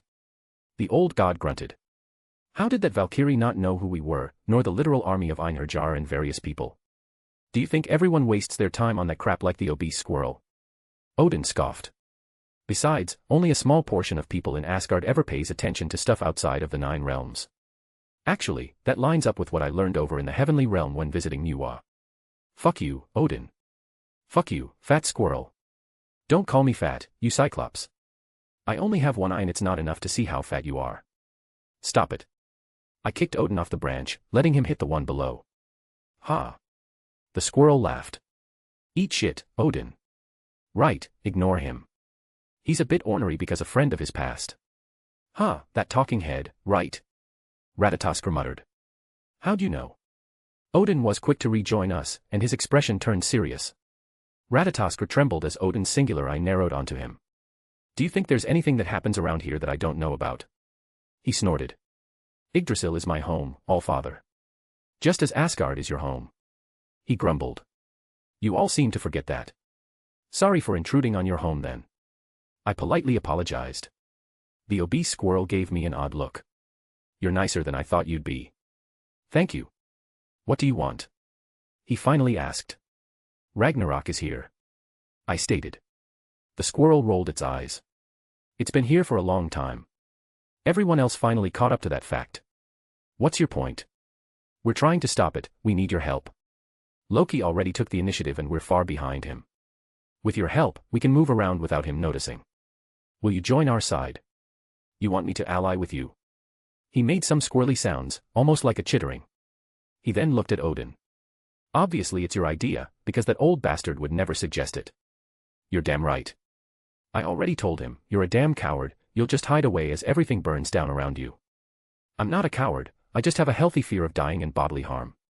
He shot back. And you're still just mad that I snuck into Frigga's wardrobe and stole her panties. I should have skewered you to the damn tree, you perverted rat. Look who's talking, you old pervert. He roared in return. Besides, you did throw your spear at me, you just missed. Unavoidable spear, my furry fat ass. You want to try it again? I wanted to question many things here, but first and foremost. Wait, you escaped his spear. Like he actually tried to kill you and missed with it. Yup. Ratatoskr looked smug. He can sink into the branches of Yggdrasil. Odin tried to defend himself. That's actually very impressive. Anyways, are you in? We could really use your help. Why bother, it's not like. All right. Ratatoskr agreed. He's going to agree. Odin scowled. He's doing it just to spite me. No, that's just a side benefit. The squirrel admitted. Frankly, if it was just you, One Eye, and Asgard trying to fight it, I wouldn't have bothered. And that's not even considering the friends that Loki brought with him. Hey, even if you brought outside help, I'd probably just watch from the side still. And you trust me that much? I felt honestly flattered now. I trust you to fuck up whatever plans Loki has. Less flattered now. That's what you're hedging your bets on. I followed you a lot when you popped up, and every time you make the news, it's because you're fucking up someone's day. Doesn't take a genius to see a pattern there. And it's not like I want Loki to burn everything down. Sure, I'd laugh as Asgard went up in flames, but it'd still suck for everything to go away. You are a strange creature. I muttered. I get that a lot. He didn't seem to care one bit. But I want payment. His little claws tapped together.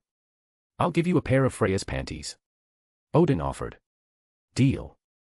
I let out a sigh, palming my face. I should be happy that it was this easy, but at the same time, I'm just embarrassed by proxy. Also, I'm not actually fighting anyone. He stated. I'm not a fighter. I don't like getting hurt. He said without a hint of shame. I'm just your guide, or whatever. If that's fine, then we got a deal. Otherwise, I'm gonna go hibernate until everything is over. That's fine, I didn't expect you to start brawling. It would be a fun sight. But, not to be offensive, can you still move around well enough? Ratatoskr looked down at himself and pondered for a moment. Give me a second. He dragged his jiggling body back into his nest, disappearing from sight. Without prompt, the most gut-wrenching sounds emanated out. It sounded like a cat was throwing up another cat while a third cat screamed.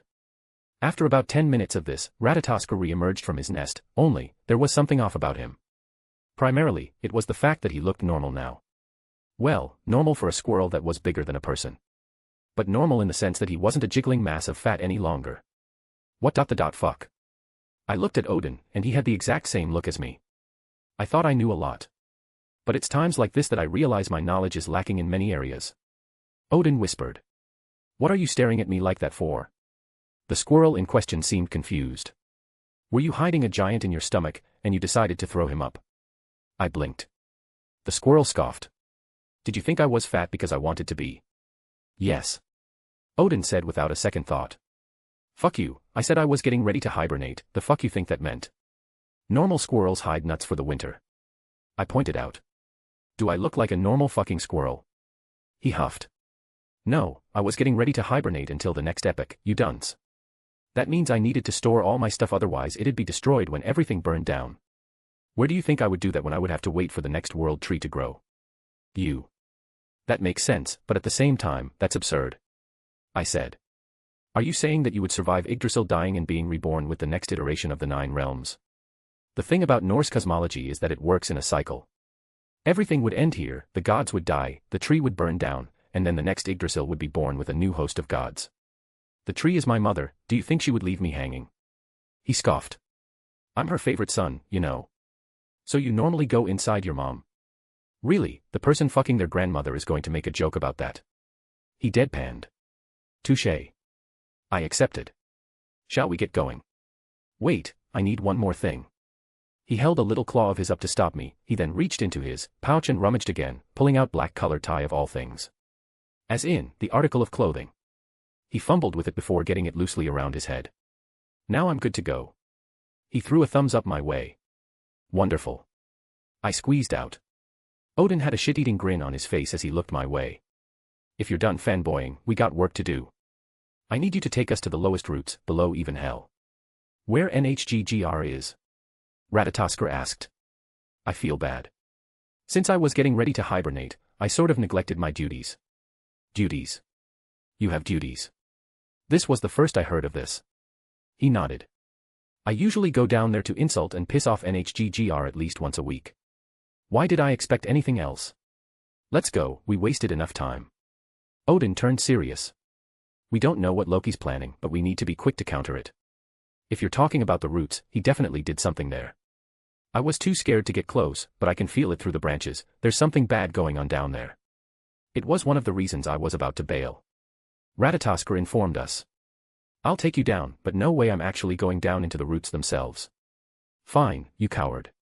Just take us there. Odin grumbled. I'm not a coward. Ignore him, let's head out. Whatever, follow me. And keep up. He bolted down the side of the tree. And he was surprisingly fast, or not so surprisingly. He was literally a giant squirrel, so I suppose he had the same characteristics. I actually had to use a burst of Shuinpa to get back on his heels as he started moving. Odin wasn't far behind, catching up rather quickly. Jump forward on my mark. He said, not giving room for an argument. 10, 9, 8, 7, 6, jump. I barely had time to register it before I took a leap forward, matching his pace. We should have merely landed upon the trunk of the tree, but instead, we sunk into it, almost similar to what he does. It felt sort of similar to taking the Bifrost from before, it was as if we were pulled to another section of the world tree, nearly instantaneously. It was certainly a trippy experience. And it popped us right out on another end only a moment or two later. Ratatoskr hit the ground running so to speak, but Odin and myself stumbled to get back up. I looked up and the sun was now gone. As a matter of fact, I wondered what the sun even was within the Norse cosmology. It was as if we were in a whole other universe. Was it a reflection of our sun, or was it simply the concept of the Norse's sun superimposed onto their cosmology and hung in the sky? Over here.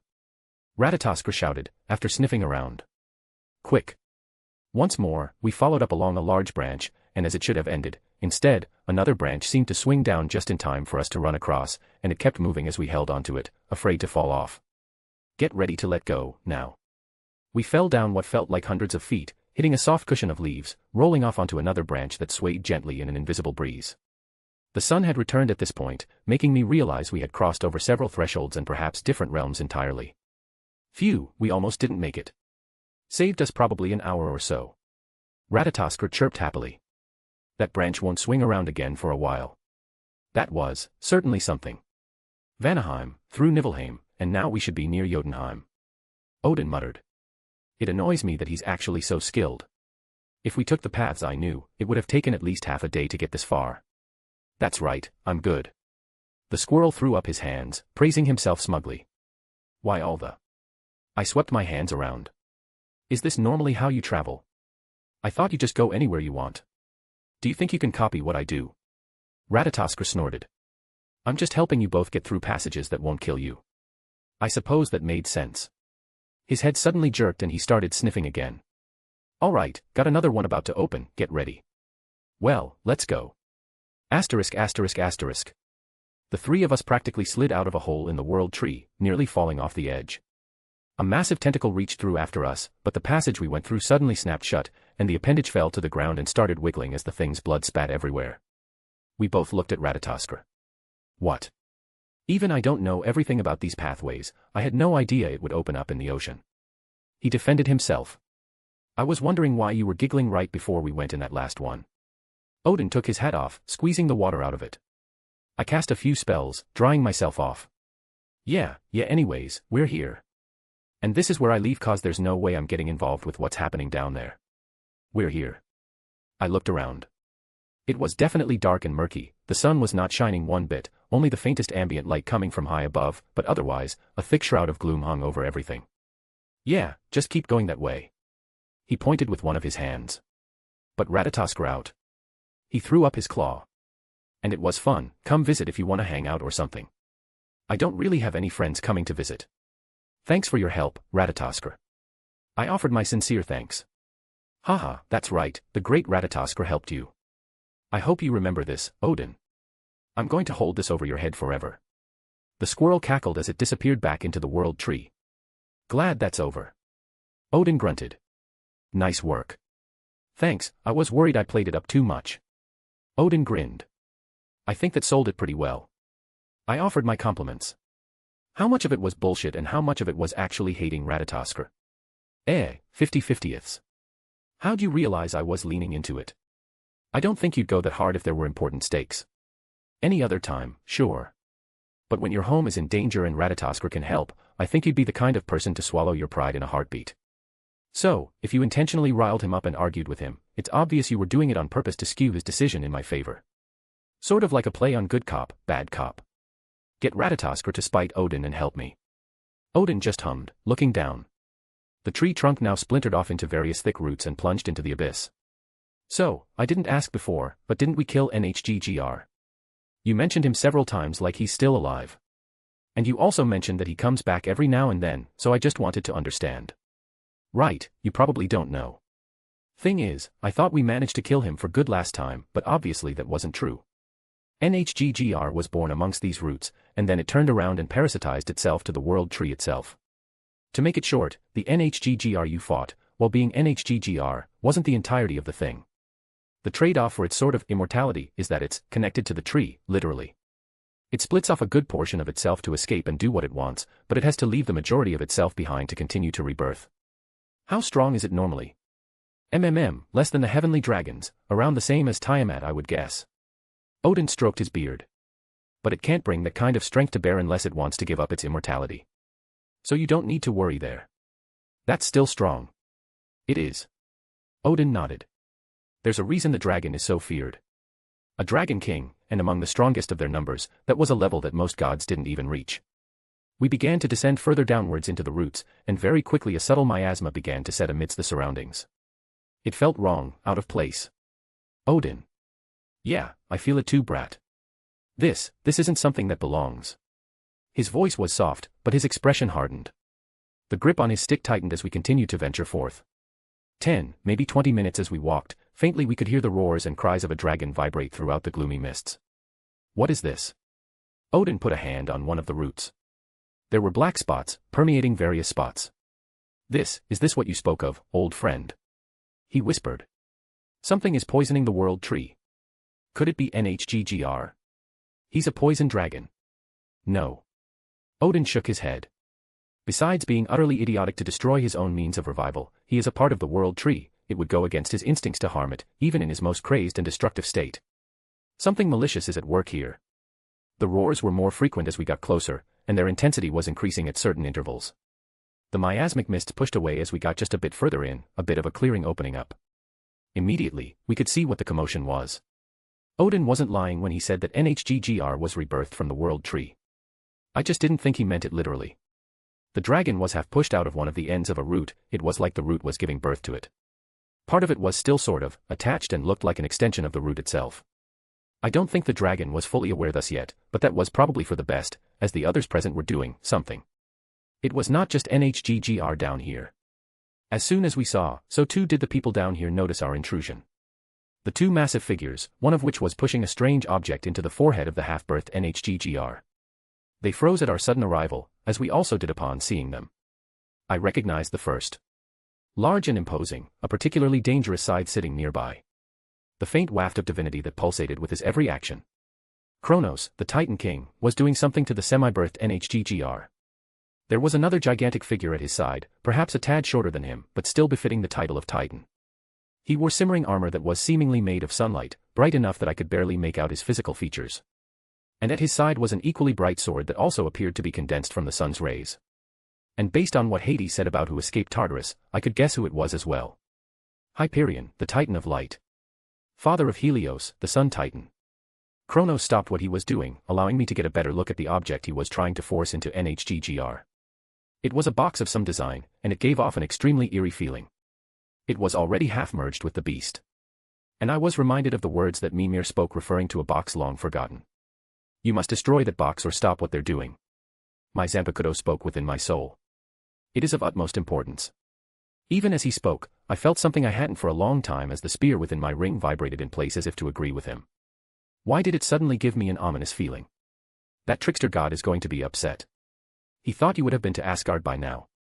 Kronos spoke with a laugh. Well, I just missed you so much, I couldn't help but come and visit. I forced a smile. Haha, Hyperion, see. This is the mortal I spoke about. Kronos chuckled. Bold and courageous even in front of us. I see. Hyperion eyed me warily. I suggest we remove him as quickly as possible. What a time to be alive. Even my trusted general recognizes a mere mortal as a threat. Kronos continued to laugh, slapping his knee. And you as well, Odin. I hope our previous encounter did not sour you to our presence. Cheap-shotting bitch, let's see how you handle me without jumping me with your jailbait cellmate. Odin slammed his walking stick onto the ground, and it transformed into the divine and golden spear. 2 on 2, I'm going to teach you a lesson your daddy should have gone with his belt a long time ago. Kronos frowned, looking at us both. I'm sorry, Allfather, but I'll have to reject your offer. For you see, it is not 2 on 2. As he spoke, the ground shook with a looming presence approaching. The miasmic mists began to part as 2 glowing eyes emerged from behind them. You shouldn't have come here, Allfather. You may have lived a little bit longer. The Titan spoke again. Out from the mists it appeared in all its terrible glory. Odin tensed up, and his one eye widened in realization. Perhaps the strange miasma that filled this place obscured its presence until now. And there was no longer the question of where it was hiding since we learned of its escape. The monstrous wolf Fenrir finally made its appearance. *****A/N. If you want to read 10 chapters ahead or support me, visit my patreon.com/astoryforum. I also have a boosty if you can't use the above under the same name. Chapter 496, Chapter 451 Part 1. This was certainly not an ideal situation. Truthfully, any of these opponents would require me going all out to realistically defeat. And against the likes of Fenrir, seeing that monster in person, I felt very wary of it. I felt it wasn't about the same realm of strength as Indra, give or take. So yeah, 3 opponents that would require my full effort to neutralize one practically, and they're all here together. If Odin weren't with me, and if the matter wasn't pressing, I would have already ran away. A quick glance at the NHGGR in its semi-birth state, well, there was a particular corruptiveness that was creeping upwards through the roots, and the cause was fairly obvious. I undid my tie, tossing it to the side. So, how about we all sit down and talk things out like responsible adults? I offered, rolling up my sleeves. I'm going to miss your audacity, mortal. Kronos snorted. Look, I know some of us said things. I glanced at Odin. I regret nothing except that I didn't say more. Odin immediately replied. Worth a shot. I shrugged, as it seemed like they were giving us a moment to prepare, and I didn't know why. Honestly, I think Kronos had his own sense of honor. Regardless, this wasn't exactly a fight we could avoid at this point. If I asked you what that is, I pointed at the box half fused with NHGGR. Would you tell me? Pandora's box. Kronos answered casually. I felt my eyes widen at the sudden admission. I did not expect him to answer at all. Secondly, that was also not the answer I anticipated, and it did not make me feel any better. You're being very truthful, it makes me wonder if you have a hidden agenda. You can consider it a prize. The trickster was so sure of himself, he set many traps along the way, and yet here you are, the one place he didn't expect anyone to come. Kronos laughed. Truthfully, he expected the first counterattack to be in hell. That's actually what I would have done. Odin laughed, despite the situation. Probably return to Asgard first, reorganize the front lines, and probably send Thor on down there. Based on the looks Kronos had, that was exactly what Loki thought as well. Hey Odin, what's the plan? I whispered, though I was pretty sure they could still hear me. Don't think I gotta say it out loud. Odin harumphed. Leave the wolf to me. Despite his jovial tone a moment prior, he was deadly serious right now. Are you sure? It has to be me. He answered stoically. We're connected by fate. If I run away, if I don't fight, I will lose. If I fight, I have a chance to overcome my fate. I let out a sigh, focusing on the two titans. Then I guess you both are my dance partners. It isn't the worst way to go. Kronos smiled. Not many mortals can say that two titans fought to kill them. Hyperion was noticeably silent. True. I would acknowledge that much. Granted, I have no intention of dying. People never do, but Thanatos has a way of creeping up on you unexpectedly. Kronos chuckled. You know, I'm curious about something. I summoned my swords, and they stabbed into the ground around me. Bar Dawnbreaker and my newest acquisition, they were here, waiting. Why are you teaming up with Loki? Shouldn't you be getting your own band back together? Do you mean to ask why I am not surrounded by my former comrades? Kronos stroked his chin. That is a difficult question to answer. To put it bluntly, Hyperion here is the only friend I have left, it seems. He smiled wryly. Rhea told me to leave when I tried to talk to her, and I did not argue. Atlas did not wish to fight again. He was willing to accept his punishment and hopeful to go free sometime in the future. The others, they are much the same. He sounded old in this moment. Thank you for answering. I honestly didn't know how to feel about this person. Half of me hated him, and the other half, well, I could sympathize. You've earned this much respect from me. He pulled up his scythe, putting it over his shoulder. Perhaps I know the answer, but I will ask regardless. If you surrender and submit, I would let you live. Yourself and those close to you, I don't care about a few more. Even for what comes much later, you would be safe from the destruction. I will decline. I expected nothing less. He grinned. I knew after our first meeting that one of us would die to the other. I took a deep breath. My aura flared up around me, reinforcement filled my body. The boosted gear appeared on my arm. And I held my free hand up, my divinity bubbling to the surface as my magical energy soared around me. It was here, at this place, that Susanoo led 1,000 unruly deities in rebellion. 1,000 swords standing upon the earth, used as city walls to defend against the enemies. Here. Namely, the Amano-Mirakumo no Tsurugi. The steel that breaks 1,000 blades. A bolt of lightning fell from the sky, landing within my grasp. My divine authority appeared. Kronos and Hyperion both had their eyes widened. You were holding back before.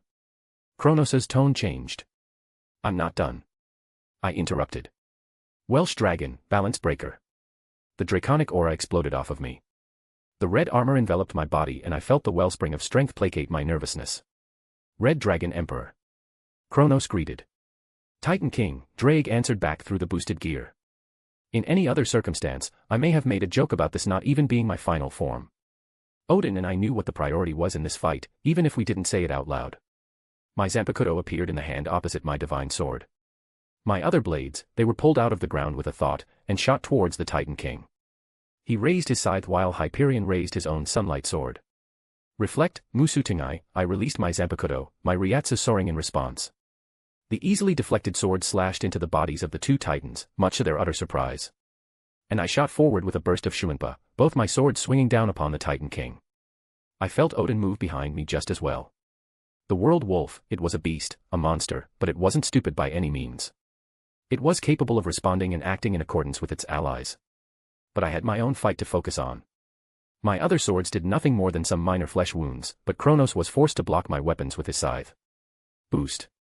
I called out, pressing down on him with my sudden surge of strength. The Titan king pushed down onto his knee suddenly. Die. Hyperion shouted, his sunlight sword swinging towards me from the side. He was extremely fast, his slash was barely registered within my perception, but I was expecting him. My Zanpakuto already left my hand, and a different sword entered it. Ascalon. I activated my noble phantasm, blocking his attack from an angle he couldn't expect, forcing my whole body to shift towards him. I used his large size to my advantage, sliding under his arms, and slashing at his midsection with my divine sword, drawing the first blood of the battle. I commanded Whisper to fly towards me, bringing to life dozens of runes in a particular sentence to actualize in a spell that blocked the sudden edge of the Titan King's scythe piercing through the void at me. Boost, boost, boost. I filled up more as my strength swelled, dodging a blast of light from the recovered Hyperion. His sword swing had burnt the entirety of the spot I previously occupied to nothing but ash. The parts of the world tree that were nearby got reduced to smoldering cinders. I all but rolled to the side with the haphazard movement, but quickly landed upon my feet, calling back my Zanpakuto, reflect, Musutingai. I didn't waste a moment because that damned scythe was about to reap my neck. I used the barest effort needed to avoid it with my Zanpakuto, then swung my divine sword back at him, discharging lightning from the edge, hitting the Titan King head-on. With a burst of Shuinpa, I moved as fast as I could to follow up. However, at my side, the other Titan kept pace with me. He turned into streaks of light, accelerating to the point where I couldn't claim to have the speed advantage even with all my tricks. He swung his sword, forcing me to stop my follow-up attack to instead block. The force sent me tumbling away, smacking against the side of a large root. Bakudo number 44, Sakisho. I quickly cast as the hairs on my neck stood up. A massive projection of that scythe bore down on me, cleaving away a chunk of Yggdrasil's roots. My barrier only gave me a moment to bring up my divine sword to fully block the blow. Come at get it, you mutt. Odin roared not 30 feet from me. The massive wolf hauled at him, opening its massive jaw. Odin had moved very quickly from the spot he was in, because everything that was within that area, within several hundred feet in all directions, was just gone. The world wolf chomped and spat out a culmination of everything that it had just nearly devoured. I tore my eyes away to flick my sword up to deflect that sunlight sword from Hyperion. I countered with swinging my Zanpakuto and it pushed into his body, but my instincts told me that this was not a sound hit. Rather, his body turned to streaks of light again, disappearing off the edge of my blade, and in front of me came Kronos' scythe swinging down from high above. Zune Hail Vike. I shouted, transfer. My boosts enhanced the shout, amplifying its power. The scythe that was coming towards me was instead flung from the Titan's grip, flying off to the side. Would not kest. I turned into a whirlwind and rammed right into him while he was weaponless. The Titan, he resisted me with his physical body. He held firm against my attack with nothing but his own strength while Hyperion appeared again, slashing at me. I raised my arm up to block, and even through my scale mail armor and aura, his blade sunk into my flesh. I quickly activated my semblance to negate the worst of it, and he almost stumbled forward as the resistance he expected suddenly disappeared. Fuss ro da. I used the unrelenting force shout to blow myself back from the engagement, rolling to my feel and springing up quickly. Hyperion and Kronos stood side by side. The Titan King merely had to hold back out his hand to retrieve his trusty weapon. I took a deep breath and all my weapons also returned to my side. My arm hurt a little, but my aura was quickly healing the wound. Otherwise, only a little beaten up from a few tumbles. About the same for both of them, they had some minor wounds at best. It was difficult to gain the advantage with both of them hounding me. Strunbakuo. I shouted, forcing storm clouds to manifest in this area, the rolling clouds thundering and crackling with lightning rather quickly when intertwined with my divinity. Odin was faring about as I expected in this situation. I lifted up my Zanpakuto, waiting for them to make a move. The two titans walked towards me, a few steps taken before they disappeared from their spots. One turned into streaks of light, the other merged into a different time stream. Reflect, Musutingai. I swung my sword, blocking an attack that hit me from my blind spot. Kronos' scythe winding around different string of times, the same trick he used in our little game from before, except they were a bit harder to manage in this situation. I was forced to dash to the side, and Shuinpa again a few times, before Hyperion was in the sky, his sword pointed down and a ran of fire heeded his command, falling down upon me. I could barely dodge the flurry of attacks, much less counterattack in this situation. My divine sword and my Zanpakuto were raised up simultaneously to block both the sunlight sword from Hyperion and the scythe from Kronos. They were able to cover the length of the battlefield far too quickly. Impressive, mortal. Hyperion commented. I did not believe my king when he spoke of you in such a way, but you have my respect being able to withstand us like this. Boost. Was my response. Boost boost boost boost. I pushed their weapons away, but they were immediately on me again. Coming through. Odin shouted, running right at me with a very angry wolf on his ass. He turned around, and threw his divine spear at the world wolf's snout impaling it, but that merely angered it even more. The wolf opened its massive maw and was ready to devour everything in front of us, which was us.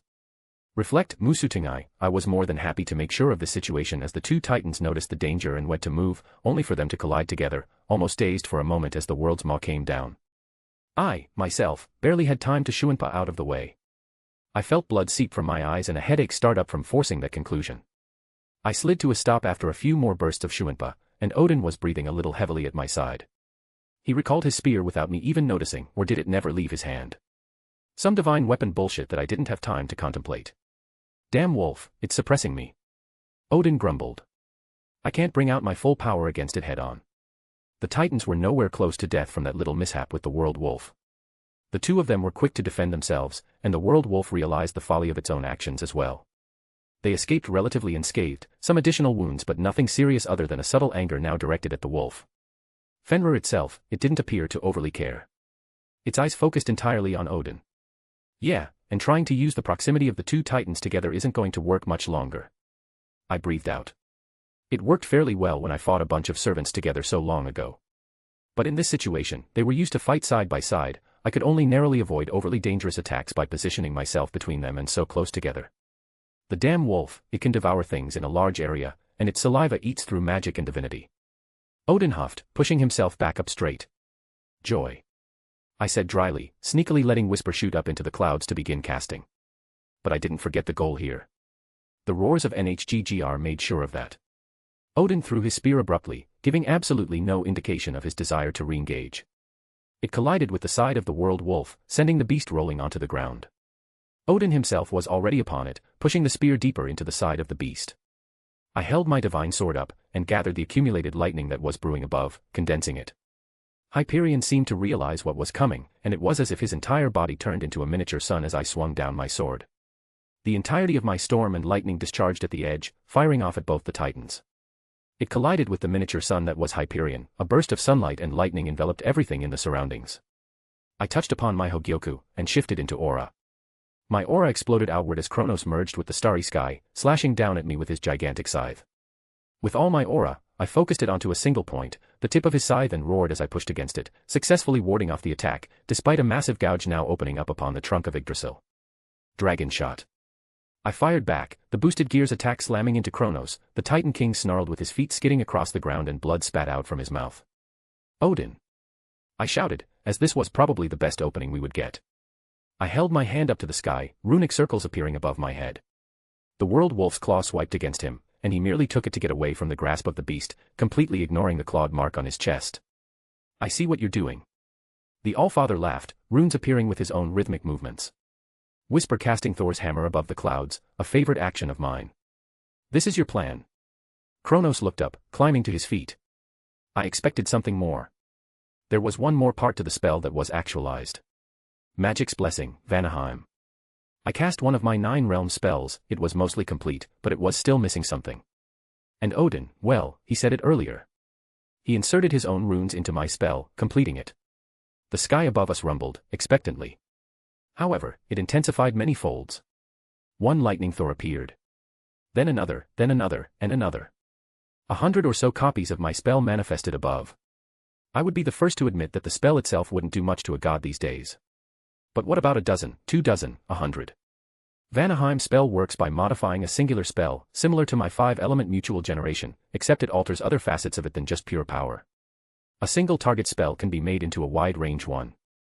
A single attack can be made into multiple attacks. A single Thor's hammer can be made into 100 Thor's hammers. At least with Odin's help, the spell was amplified to this extent. 100 lightning hammers came down upon us. Both Odin and I cast our strongest shielding spells together, and the world turned white. It was hard to say what happened under the attack, and I didn't care to look. Instead, I shot towards NHGGR once I could finally move again, ignoring the pain I was feeling all throughout my body. Sure, we shielded ourselves, but we were by no means unscathed. However, my instinct flared up as a massive maw broke through the dust. A wounded and bleeding Fenrir ignored everything else and still sought out Odin. Odin quickly jumped forward, blocking its mouth with Gungnir. Go brat, I'll hold it off.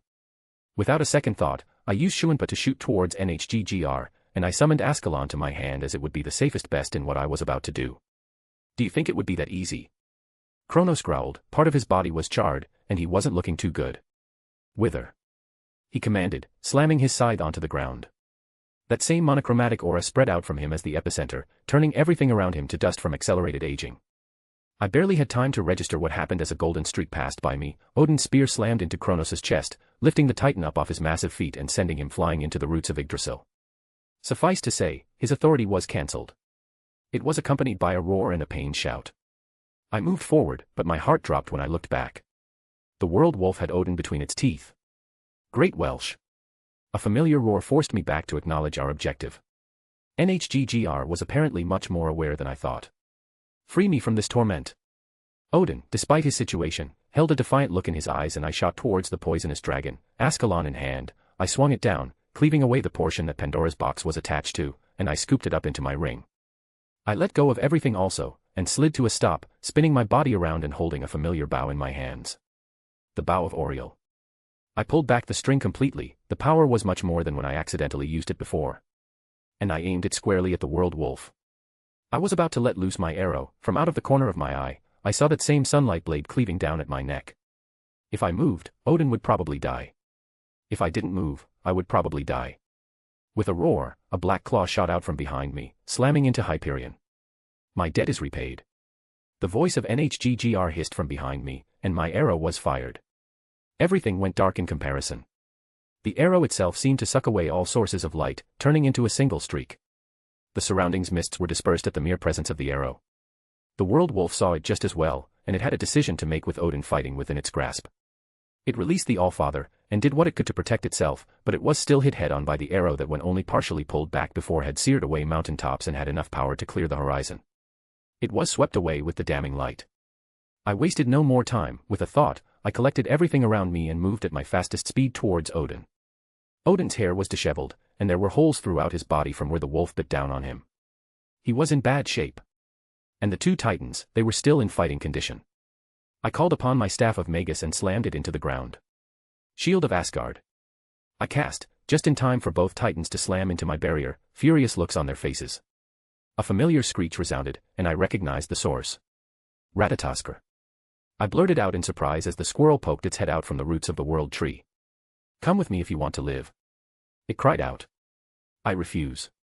Kronos rejected his attempt to rescue us. His scythe pierced through my barrier, carrying with it the weathering of time.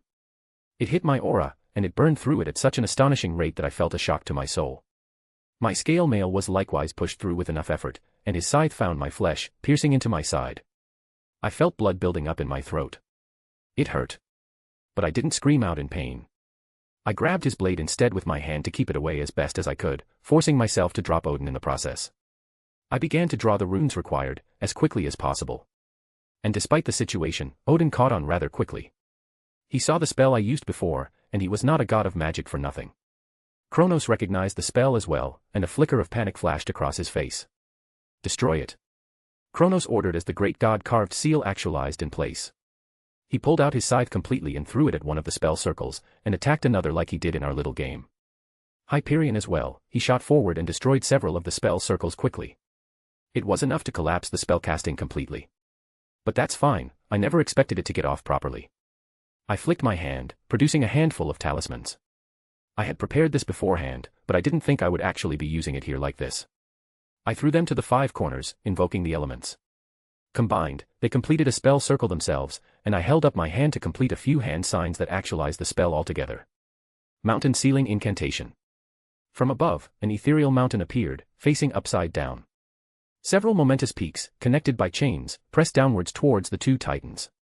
The strongest sealing spell I had available, and my first time casting it.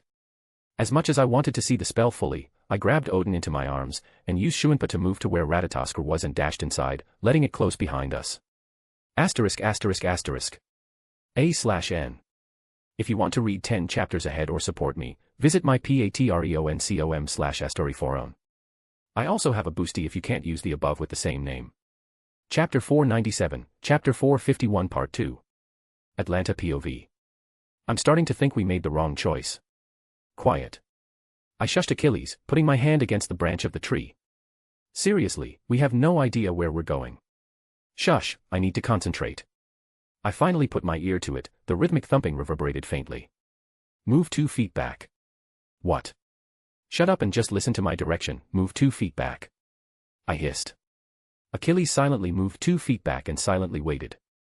The branch's rhythm changed slightly. Turn clockwise 30 degrees. Half a step to the right. Kneel down with one knee pressing against the branch, and put your right hand 8 inches to the right of it. Alright, you're just fucking with me now. Achilles snorted. What are you even doing? This makes no sense. Obviously it doesn't make sense, this is a magic tree that's equivalent to Tartarus in existence, what sense do you expect it to make? I scoffed. Then what are you doing? An ancient and primordial being it may be, but it is wild and filled with nature. I met and was blessed by Pan when I was younger, it was one of the reasons I survived the wilds as a child before meeting Artemis. I answered, listening intently to the changes happening. This place has its own rules, and the rules change as often as we breath. We must adapt, not the other way around. I was about to say something more, but then I felt something important coming. Stab your spear backwards, now. Achilles, thankfully, didn't argue and summoned his spear, stabbing it behind himself. What should have been empty space now forced his spear to stop as it was sticking from a branch of the tree that was not there a moment prior. It was not only that branch either, there were now quite a few that appeared, and they seemed to be leading upwards, almost like stairs. Okay, how? Achilles balked. No way that some random blessing by Pan let you understand that. Don't look down on my skills. I snorted again, pointing at several spots of the branch we were standing on. See those, the bark there is lighter. Sis, I'm looking right at it, and even after you pointed it out, I can barely tell the difference. I rolled my eyes, lightly kicking his butt. That means it's recently grown, as in, there has been enough traffic here that it needed to be regrown. Obviously this is a path that something or someone often takes. It was just a matter of finding the correct path from this spot. I'll stick to stabbing things with my spear. He grunted. But why couldn't we see the branches before? He asked, hesitantly stepping up on the newly appeared one. It was always there, we just weren't in the right spot. I shrugged. It was hard to understand the wild nature to someone who didn't experience it for themselves. The old nature's rules didn't coincide with regular logic. Both Achilles and I quickly ascended the branches. They weren't always perfectly laid out, and it was fairly obvious they weren't intentionally a sort of staircase, but I noticed continued signs of use as many things came and went from this path. Regardless, it wasn't worth worrying about as it was the only path forward that we had at the moment. Achilles was first to reach the top, so to speak, or rather where these specific branches ended. He disappeared upon stepping on the last branch, and in a small bit of worry, I moved quickly to catch up. However, I met him standing there dumbfounded by what laid out in front of us. It was a meadow, seemingly an entirely different world we had just stepped onto. Clouds hung high above, and towering branches jutted each and every way. The meadow itself stretched out far beyond what we could actually see. I would almost akin it to the Garden of Hesperides from the stories that Heracles told me. It was inordinately peaceful. However, our sudden intrusion caught the attention of the current residents. There were dozens of deers and does with the most striking red fur that I've ever seen on such animals. They had all varying sizes, some ranging from something normal to the size of houses. They all looked at us with clear suspicion and wariness, even if they didn't immediately run away. I guessed that they weren't used to visitors. Oi, sis. I see them, Ryder. Just, don't make any exaggerated moves and make yourself look as small as possible. I whispered. I was unaware of what these animals actually were. The knowledge of the Grail did not fill in every detail of the Norse part of the world. I would not like a situation like Odysseus where I anger a god by harming or annoying one of their sacred animals. After a few moments, a tiny doe slowly made its way towards us, only stopping a few feet away. I was thankful in this moment for the gift that Berserker's master gave us, being able to store all sorts of items away so we did not have to carry them. I produced an apple in my hand, and slowly knelt down to offer it. The doe, once more, slowly approached to the point where I could reach out and touch it if I so desired. It licked the apple once, looking up at me as if to ask for permission. Go ahead. I offered a smile. It nipped off a piece and happily ate it. Its body language changed drastically, and it was much less on guard now. Perhaps due to its perceived youth it didn't quite register the potential danger as even the others did not yet let down their guards. But taking the opportunity, I lightly rubbed its head to show I meant no harm. I glanced to the others around and they began to slightly ease up. A predator would have taken the opportunity it was given and happily been satisfied with this bounty. The fact that I was not harming the young doe meant I was not planning them harm to begin with. Achilles joined me and we gently pet the young animal as it feasted upon its prize. Hello, little one. I greeted as it finished up, looking at me curiously. It had far too much intelligence in its eye to be treated as a normal animal. It pushed its little head into me playfully. It continued to push its head into me playfully. She desires another apple, if you would be so kind. Achilles and I both stilled. We had no idea where the voice was coming from as we didn't sense the kind of presence that spoke. We apologize for intruding, elder. I immediately knelt down, offering an apology, and Achilles followed suit. There was a small chuckle, and it seemed like the world shook. It's quite all right, child of the wilds. If you were unwelcome, you would not have been able to come. Not even Ratatoskr can come here without my permission. Thank you for your benevolence. I quickly offered thanks as well. I had learned very early on in life that anything of this kind of status you needed to pay utmost respects to and stay on their good side. Do you require anything of us, elder? No, merely my own curiosity as you approached. Forgive me, I listened into your conversation, and it answered the questions I had. Blessed by Pan, welcome to the Hidden Grove. The wilds welcome those who respect them.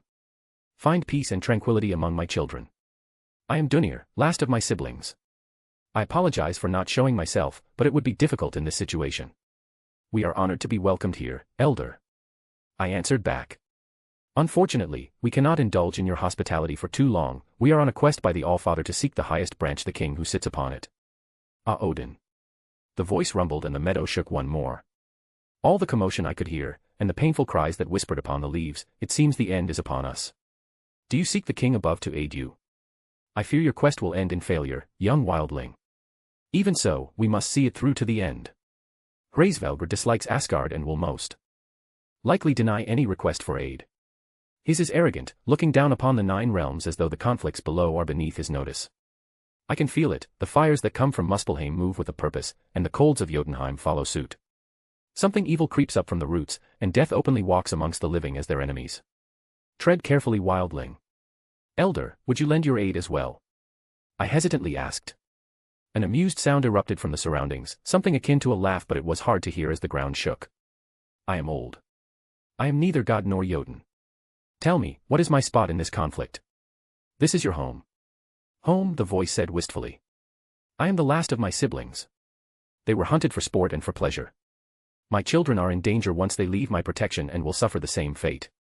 Why must I align myself with those who would do them harm? It let out a sigh. Go, fulfill your quest, then return to the lands of gods and Jotuns to fight your battles. I will await whatever conclusion that comes. Either way, our ends will be the same. Coward. Achilles spat out. My eyes widened and the ground trembled. What did you say? I called you a coward. Achilles stood up, shouting. Damn it, Achilles. We both felt the looming presence bear down on us. It's clear this thing, whatever it wasn't a god, perhaps some sort of divine beast. It was not to be trifled with, that was for certain. Apparently, Achilles did not take that to heed. All of the deers and does looked at us rather angrily at this point, all except the little doe pushing me. What would you know? The voice rumbled. Achilles slapped his chest plate. I willingly walked to my death in the hopes of glory and honor, so that my name would last for thousands of years. You won't even fight for your home. I call you a coward. He spat out again. You don't know what you're talking about. The voice said dismissively. This isn't even my home. I'm Greek. Achilles snorted. But I was asked to help. Make any excuses you want, deny it, it doesn't matter. I'll be going to save your home in your stead while you cower away here and everything you know turns to ash. This is all we have left. Then fight for it. Achilles shouted back, throwing his arm out angrily. You're sitting here while your entire world is being destroyed when you can do something. And instead, you're whining that you're the only one left. What's the point in even lasting this long if you're just going to sit here and die because you're too much of a coward to fight for your right to live? The entity, whatever it was, it roared something intelligible. The ground beneath us shook more violently than ever, yet Achilles stood impassively with his words. It quieted down a few moments later. Achilles snorted disdainfully. Come on, sis. Let's go and do actually something useful. We have a job to do that involves saving this place. I let out a sigh. It's not like I didn't understand Achilles' standpoint, but I supposed it just struck his nerves more than it did myself. I couldn't understand sitting and watching as my whole world came burning down around me. This person just seemed defeated and waiting for death. Perhaps that's why Achilles was pissed off. He hated when other people give up before they even try. Leave, this grove no longer welcomes you. The voice rumbled. I apologize for my companion. I bowed my head towards where I believed the voice originated. There was no need to be additionally rude. As I was about to leave, the young doe grabbed onto my skirt with her mouth. Child, I must leave. Here, you may have one more. I handed over another apple to satiate it, but it didn't even look at the treat and continued to pull on my skirt. It made some sounds, and I could not understand what it wanted. You are young, you know not what you are speaking. The doe held its head up, and made more of its immature noises, almost defiantly. The voice let out a tired sign, vibrating throughout the ground. Very well. Child of the wilds, I will make a path for you towards the top branch, my youngest will also be your guide. The king above will at least not be hostile if he sees you with my child. This is the only aid I will give you. Thank you for your assistance, Elder. I bowed my head once more. Any help you provide is greatly appreciated. Because frankly, it was going to be a headache to keep moving upwards if this was the kind of thing we had to constantly do. I questioned what it meant by opening a path. I thought, perhaps he would create a literal pathway from this grove of his, but no. The branches, the towering branches that looked to be great trees themselves that pierced the very clouds, they trembled and moved. Moss and bark shook off, ancient vines that wrapped around them fell off as they slowly began to move to the side. And from underneath the foliage, a white hue shined through. The reason we couldn't sense nor find the being speaking to us, we were standing on its body. The towering trees and branches, they were its horns. I could picture it from another view, this was it tilting its head to allow us to move upwards. Achilles also swallowed as he realized who he was chastising only moments prior. The little doe didn't seem to mind whatsoever and impatiently tugged on my skirt. I decided it was a wise decision to leave as quickly as possible. Asterisk asterisk asterisk. The red doe galloped across the tree branches, and I would almost mistake it for a mount goat the way it hoped from one branch to another. It was able to keep a speed that required us to be mindful of. The further we went, the more I realized what was meant by the highest branch. The sky was no longer an indication of height. We had long passed the clouds and still continued upwards. It was as if we were ascending Olympus itself with the constellations lighting our way amongst the stars. I realized we were close when a stray bird flocked away, leaving behind a feather in its haste. It was the first time I had seen a bird during our ascension. The doe did not bother with it and continued on, moving quickly through the brush and branches. Leaves became more apparent and thicker with each passing moment. More and more birds began to appear. There was no defining type either, it seems like birds from every corner of the world were represented here.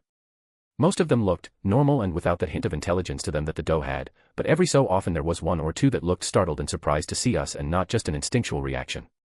Intruders, invaders. A squawk resounded from within the thicket. Intruders. Invaders. Intruders. Invaders. The myriad of voices echoed the words. The doe besides us let out its own noises as if to speak in our defense, but it was drowned out in the shouts of the birds above our heads. Alert the king. Alert the king. Alert the king. Stop the invaders. Stop the invaders. Stop the invaders. The birds all flew away, except a large shadow loomed overhead. The starlight that illuminated the area was blocked by large wings. Trespassers will be dealt with swift. The bird's voice boomed, and feathers shot down from the sky. They were like arrows, piercing into the ground as I grabbed the doe to dodge out of the way. Oi, we're not invaders. Achilles shouted back. I'm gonna get mad real soon. The king's orders, invaders are dealt with swiftly. I barely got a look at it now, it was definitely a large eagle overhead, and many more of its kind joined in. They all flapped their wings, the winds carried upon their wings weaponizing their own feathers, shooting down towards us. I set the doe down and summoned upon my bow, pulling back the bowstring. I met each of theirs with an arrow of mine. I leapt up the branches until I was above the immediate canopy. Pulling my bowstring back, I pushed more magical energy into my next arrows. They soared through the air, destroying any obstacles in their way and struck their targets true. The wings of the eagles were pierced, and they fell to the ground. It wouldn't be something they couldn't heal from, but I was with Achilles and annoyed that they immediately struck first. Achilles was all right upon them, spear pressed against what appeared to be the leader's neck. Right, how about we do this again? Achilles said in clear annoyance. Hey, how's it going? We were here to talk to your king. We didn't invade, we simply walked up here and didn't have a chance to say anything before you started attacking. It doesn't matter, all trespassers are to be killed. The eagle didn't back down despite the spear to its neck. It wasn't until the doe came running out that the tension eased a little and the eagle looked at it in confusion. One of Dunir's. The eagle looked in confusion. What are you doing up here? There was a certain amicableness when associated with the doe. That's what I would like to know. A voice carried upon the winds, and it felt similar to the one below when he spoke. Rather than being on top of him and shaking the ground, this time, it seemed like the very air vibrated with the words. The stars in the sky were blotted out as a shadow filled the sky. We were told that the king of the highest branch was large. That description did not do him justice. A single one of its talons could have rent the ship we flew here on asunder. Its body was larger than the giant we met in the previous battle. And its wingspan was easily 3 to 4 times that in length. Hraesvelgr was here. Asterisk asterisk asterisk. Thorum POV. Lady Jin, are you sure this is the correct way? I held onto the mast of the ship as we were hurled downwards into a black abyss. Nope. She answered back with a cackle. It was kind of Wilhelm to leave us the ship. Sasaki Kojiro stood there with a smile on his face. How he did not fear for his safety, I did not know. I only wish he was here to control it. I forced a smile. Lady Jin was a magnificent woman and I enjoyed her company, but I do not believe she should be left in control of such things. I'm not controlling it. Jin shouted. When the captain is gone, the first mate is in charge. She pointed to Wilhelm's rabbit sitting on the front of the ship along with his mate. I am questioning my decisions. Don't think about it too much. He pat my shoulder. Instead, we should worry about those things. He pointed up in the distance. The light was lacking here, but there was enough to vaguely make out the red hue of a group of creatures approaching. They looked like bats. I tilted my head. Yup, big ol' bats. Jin agreed. Ho! Sasaki unsheathed his sword and jumped to the bow of the ship, holding it up. His blade flashed out with such skill that the flying creatures had their wings cut clean off, and their bodies landed upon the deck. You. Jin poked one of the twitching bodies. They're big though. Fully organic, lacking any noticeable reproductive organs. A metaphysical container to facilitate the circulation of magical energy within the environment. Calculating the degree of organ failure through blood loss, biological makeup indicates a short lifespan of roughly 3 months. Jin spoke with a blank look on her face.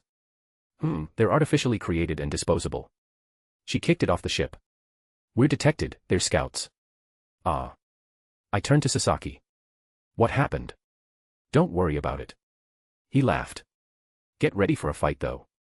Many red dots blanketed the pit we were descending into. Hundreds if not thousands of them appeared in the distance, their eyes glowing in the dark. Front cannons, fire. Jin ordered, the magics within them accumulated and intense fires spewed forth, colliding with the oncoming wave. She was having fun. Even Wilhelm's mighty partner began to release lightning magics in their direction, disintegrating large swathes of them with ease. I joined Sasaki up front, Graham entered my hands and I swung to cut one in half. It was not too difficult, they were not strong, but there were many more of them and I feared they would simply drown us in numbers. Regardless, I swung and swung, sending many of their number to the bottom of the abyss with each passing moment. My fellow swordsman was making quick work of them just as much if not superior than myself. For every one I felled, 2 or 3 were cleaved in twain by his ebony sword. Softer movements. He glanced my way.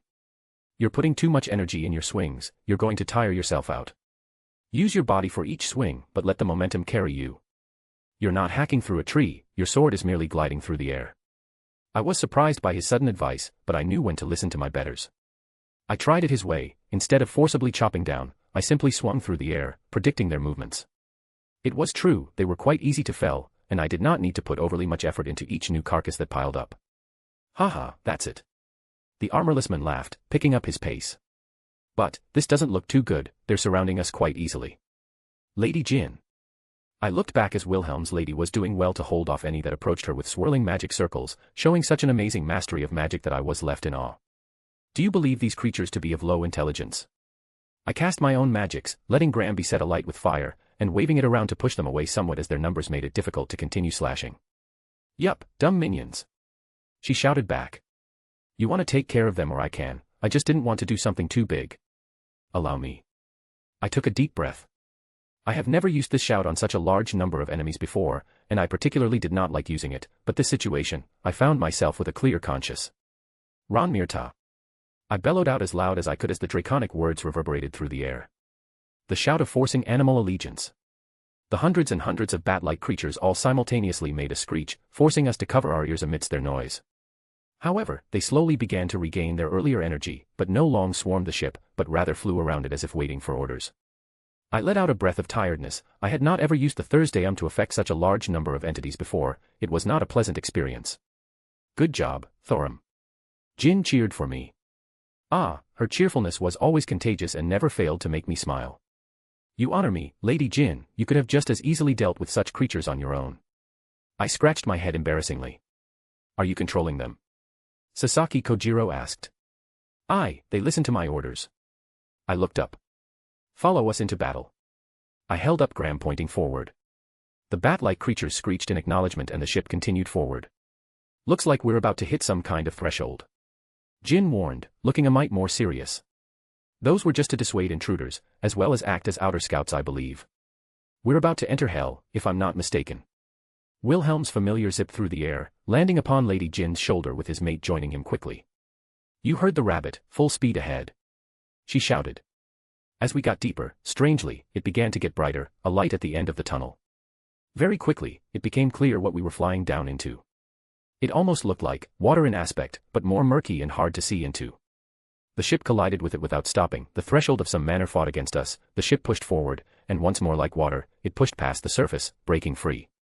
I expected us to be submerged in some way, prepared to cast my own spells to make breathing possible. However, once we were past, and the strange grip on us disappeared. We were no longer descending downwards, rather, we were now in the sky above a vast plains bereft of any life.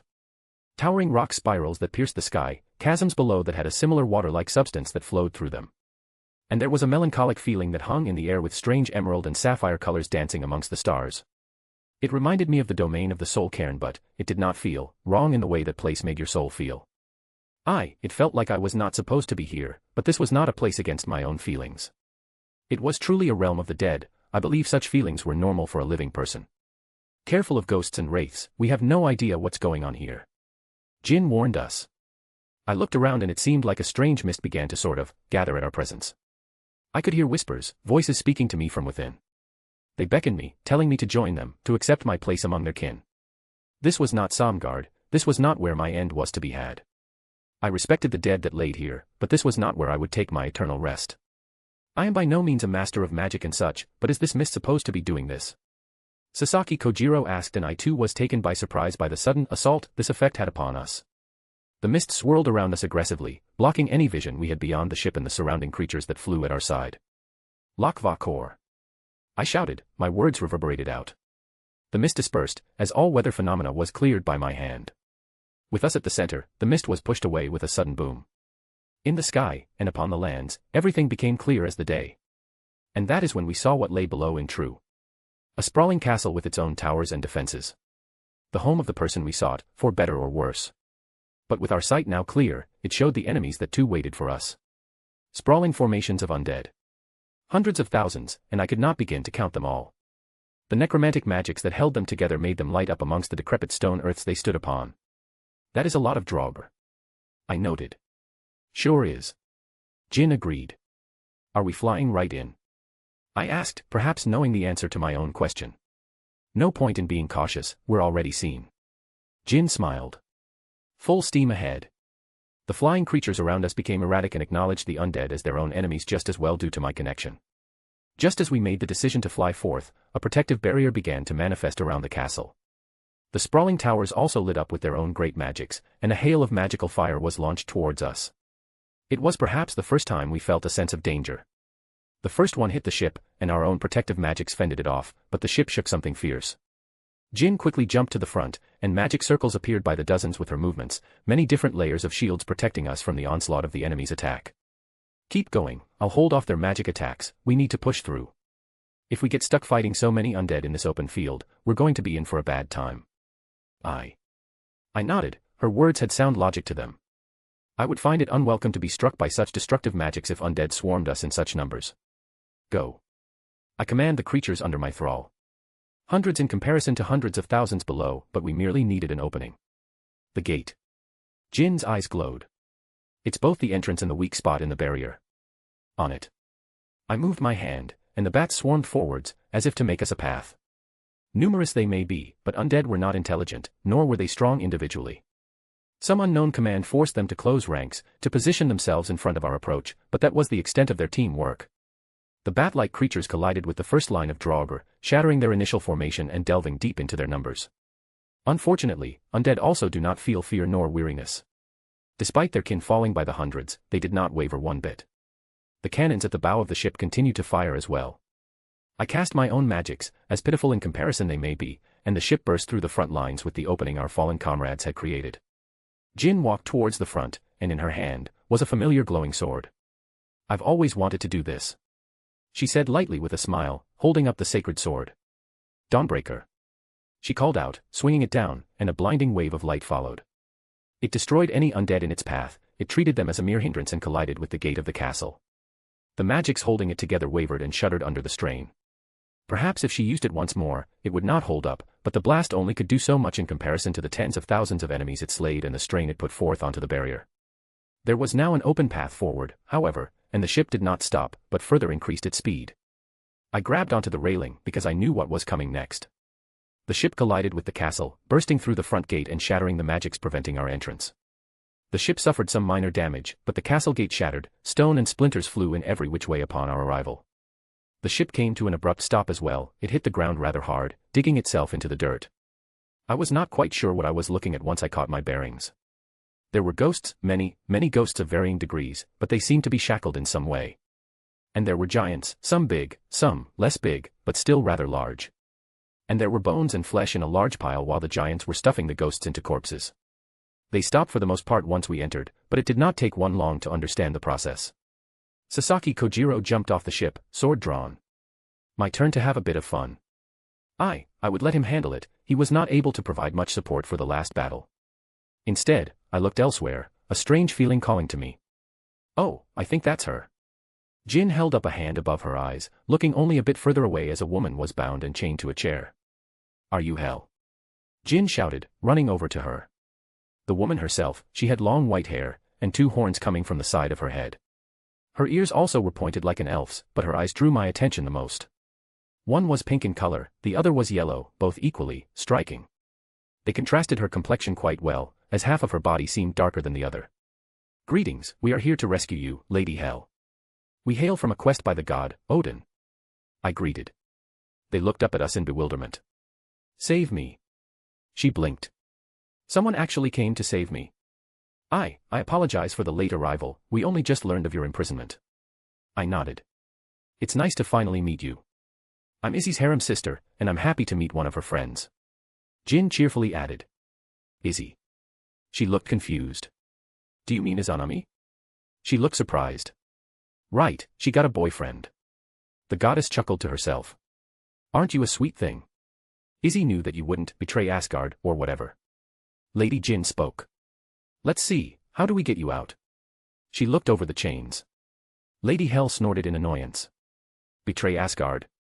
She rolled her eyes. No, my father tricked and bound me here after I refused his ridiculous scheme. As you can see, he's been using my subjects to fuel an army. Her voice drawled. I don't know why anyone would think I would willingly use undead zombies. It's so cliché that it physically pains me to even acknowledge. But unfortunately, it's a rather simple and productive solution. With myself bound, he can force my residents into a false body and control them that way. It's okay, our friend is cleaning up your jailers, then we can get you out swiftly, Lady Hel. We can accompany you back to Asgard and seek retribution and clear your name. I affirmed. She looked at me. I'm sorry, who are you? I don't recognize you, even if I know her. She meant Jin. I apologize for my late introduction, I am Thorum. Wilhelm is my friend, and I am here to assist him in saving your home. I smiled. Do not worry, I will not allow any harm to become you. She lifted an eyebrow. You have a strange soul. I met her gaze and looked away unconsciously. She let out a laugh. Does my appearance disturb you? I can take on a more seemly appearance once I'm free. Unfortunately, I am unable to use my power in this state. And no, Lady Hel, I was merely taken back. You have very beautiful eyes. I awkwardly answered. Fear not, your jailers will be no problem. Lady Jin, how do we remove these chains? Even I can feel the magics around them, and I fear doing something harmful. She tilted her head and a smile slowly grew. You won't be able to undo these chains. Father decided to get particularly creative. These are the chains forged by Hephaestus to chain Zeus to his throne, hence. She looked down at herself. He also wanted to torture me by making me watch my realm be used for his war machine in person. Which is why I'm sitting here rather than inside my palace. But I digress, it is not possible for mortals to unlock these chains. And Father decided to take an extra and particularly malevolent step to curse the actual key. Any god who uses it to open these chains will trade their life for my freedom. But that is not important, my jailers, as you put it, were mere riffraff. My true jailer has not appeared. Oh, are these giants not important? Sasaki Kojiro walked up, the corpse of a giant hitting the ground. You are a spirit. She blinked, shaking her head. As impressive as it is to slay them with such ease, I fear you do not know what you walked into. This was a trap laid to bring Odin despair. She looked off to the side. He should already know you're here. Is he hiding within those mountains? I looked over yonder. No. The mountains moved. It was then that I understood that it was not a mountain but a beast that uncoiled from its rest. 2 eyes glowing amidst the sweeping mists of this death realm. The 2 yellow eyes, each one that could be counted the size the our vessel. That is my jailer. Jormungandr, the world serpent. It was a serpent, vaster than any I have ever laid my eyes upon. And I also felt a strange sensation within my chest, and a desire from within mine sword. Fear not, Lady Hel. I drew Gram within my hands. 'Tis a mighty beast and larger than any I have seen, but it is a dragon. And if there is one thing I am confident in, it is slaying dragons. ****. If you want to read 10 chapters ahead or support me, visit my patreon.com/storyforum. I also have a boosty if you can't use the above under the same name. Chapter 498, Chapter 452. Achilles' POV. That was one big fucker. How many times would I have to stab him to take him down? He didn't feel like the strongest thing I've ever stood before, but yeah, that's something I would have to go all out to fight.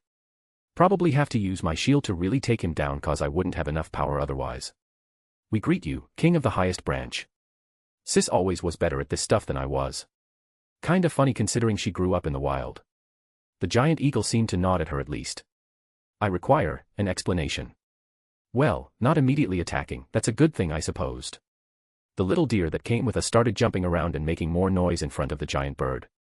Frankly, I had no idea what was going on there, but Big Bird seemed to be listening intently. Is this true? The large bird asked. He swept his gaze around when no one answered. I raised my hand.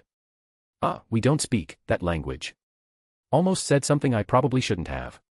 The large bird narrowed his eyes. This child of Dunir speaks in your defense. She says that my own had attacked without warning and attempted to harm herself and you both. That is correct. Sis said firmly. My king. Your orders. Intruders. The large bird threw up one of its wings, silencing them. Go back, we will discuss your actions later. The other large eagles, well, comparatively smaller, the arrows Sis hit them with didn't do any real harm aside from their pride. They looked hurt, at best. But they removed them and were able to get back up in the air and flew away to who knows where. You did not kill any of my people even under their foolishness, thus you have my favor. You have a child of Dunir with you, thus you have my attention. And for the mistake of my subordinates, I will give you a proper response. I did not order them to kill anyone who approaches, but it seems that my order was taken out of context. The child speaks of you favorably, now I will hear what you have to say as an extension of an apology. Well, made sense I guess. Great King, we arrived here with a request for aid from the All-Father, Odin. Atlanta bowed her head. Ragnarok has started, your might is needed to defend all living beings of the 9 realms. All around you, the enemies of. I am aware. He interrupted. Then you will answer. Report back to Odin that he and his can settle their own matters. The large bird swung its wing dismissively. You can't be serious. I replied. Sis looked at me with annoyance, but I couldn't help it. Silence. The winds around us whipped about. I knew what you were here to ask already. I only allowed this audience due to my subordinates' folly. We do not concern ourselves with what happens below. If any dare approach, they will suffer my wrath. He swept his wings, producing a near hurricane of winds that both Sis and I had to brace ourselves against. Please reconsider, I have given my response, return to the ground. Sis looked at me and let out a sigh. So you're just going to bury your head in the sound? Should I call you an ostrich rather than an eagle? I snorted. The look she gave me told me that it was my turn. Sometimes being nice and polite works, sometimes you gotta provoke them. I'm good at one, Sis was good at the other. The massive bird stopped its wings flapping and its eyes bore down on me. My goodwill has run its course. Return from whence you came, tell Odin that he can fight and lose his battles on his own. So you know that he's going to lose, so you're just waiting for your own deaths, huh? I threw my hands up behind my head. I get it, you know you're fucked either way, so you may as well watch from a good spot, Like that coward below, you're just waiting for your death to come all the same. Your attempts at angering me into action are futile. He snorted. You are not worth my time nor attention. Well shit. I thought a big guy like that would have an equally large ego to match. If I ran my mouth to one of our gods. Alright, then let's make a bet. Plan B then. The large bird looked at me for a while then laughed, flapping its wings, and rising up into the air. Return while your antics still amuse me. There is nothing you could offer and nothing you could compete with me and to become worthy of my notice. It didn't even give me time to respond before it shot off into the distance. I looked at Sis, and she looked back at me. She let out a sigh. My way failed, handle it how you see fit. If we fail, we fail. That's all I needed to hear. I did a few leg stretches back to back, then took a runner's stance. Don't worry, I know exactly what I'm doing. That's what I'm worried about. She said dryly. No faith. I shot off after Big Bird. He was fast, very fast. I can say that as the fastest hero alive, he was impressive. However, I am Achilles. It took me a few moments to catch up, how far I ran, I don't really know. But the look on the bird's face when I caught up, that was something special. I summoned my shield, and threw it. The massive bird got smacked right in the face, the satisfying clang of it was music to my ears. And it knocked the thing right out of the sky. I had to slide to a quick stop at the earthquake that rumbled out as it hit the ground. The bird was no worse of wear, but I didn't expect much, I just wanted its attention. My shield came flying back into my hand, and I slammed it into the ground, making the entirety of the high branches shake. My name is Achilles, son of the goddess Thetis, son of the hero Peleus. I smacked my chest. The fastest hero ever. Do you dare to take my challenge, king of the highest branch? The bird looked at me differently. What are your terms? We race, if I win, you and yours fight with Odin. If you win. I looked down at my shield. This is yours. The bird looked down at my shield with a certain greed in its eyes. Yeah, my shield was a treasure that anyone would want. Very well, I will accept this challenge. Achilles. Atalanta hissed, clearly seeing the end of our little wager. That little deer of hers was running at her side. What are you doing? You're wagering your noble phantasm, are you crazy? What's wrong? What do you mean, what's wrong? We barely have anything to do with these people, why are you going so far? Really, isn't it obvious? Then explain it to me. How many people are gonna die down below? She was silent, and I didn't really expect an honest answer there, because frankly, I didn't know myself. You forgot something important, sis. What's that? I'm a hero. I smiled. Idiot. She whispered. Do what you want. She grumbled. If you're done squabbling, I will prepare our stage. The bird lifted its head up and let out a thunderous cry. As if a hurricane was created and swept to every corner of the earth. Hundreds, thousands, tens of thousands of birds blanketed the skies as it's called. Some of them were ordinary, some of them were bigger than horses, and some of them were bigger than houses. My subjects, your king has been challenged. He cried, and the ensuing cries from all the other birds was loud. Big Bird swept his wings, and the hurricane-like wings gathered, condensed into a long path that seemed to extend into the starry sky. I walked onto the path he created. It was made of wind, but it was solid. I kicked it a few times to get a feel for it. I took my spot at the starting line. The big bird himself flapped his wings, and visibly shrunk in size, just about matching my size as it landed next to me. Well, let the best hero win. Asterisk asterisk asterisk. Wilhelm POV. My eyes fluttered open, and I found myself staring at an unfamiliar ceiling. My immediate instinct was to grab my weapon at the foreign surroundings, but the aching on my side stopped me dead in my tracks. I looked down to see my clothes were off, mostly. But my stomach was wrapped up tight with blood having seeped through some of the wrappings.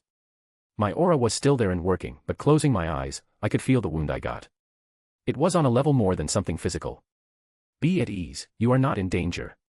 Musu Tengai's voice rang out in my head.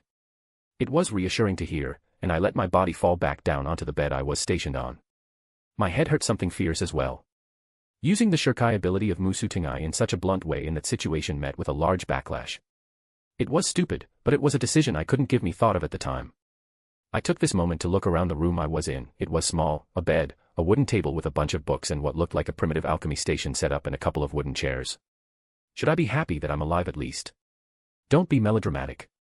Dre grunted. You did good for fighting two opponents that you would have a hard time winning against a single one. And besides, you won. Right, we won. As in, we stopped their plans, whatever those were. The box, Pandora's box, was inside my ring. It felt utterly disgusting and I wanted nothing to do with it. If it weren't such a volatile thing, I'd have tossed it away already. I wonder if Mama Pandora would want it. I hadn't seen her in a while, I needed to stop by. Or would that be offensive if I gave it to her? I didn't have time to ponder that question, because the thin fabric that acted like a door was swept to the side and someone walked inside. It was a man, if going by human standards, someone who just entered their later years. Wrinkles showing up on their face, hair shifting to white form blonde, a weathered look about them, even if they still appeared to be in pretty good shape. But that was by human standards. This person had long pointy ears. Please don't tell me I landed in the Fey realms after some convoluted bullshit. I groaned, despite the pain at doing such. I find that offensive. The older man said dryly. We don't like to be talked in the same breath with our cousins. His lips thinned. Sorry, you're right, that was rude of me to do. He nodded with a small smile.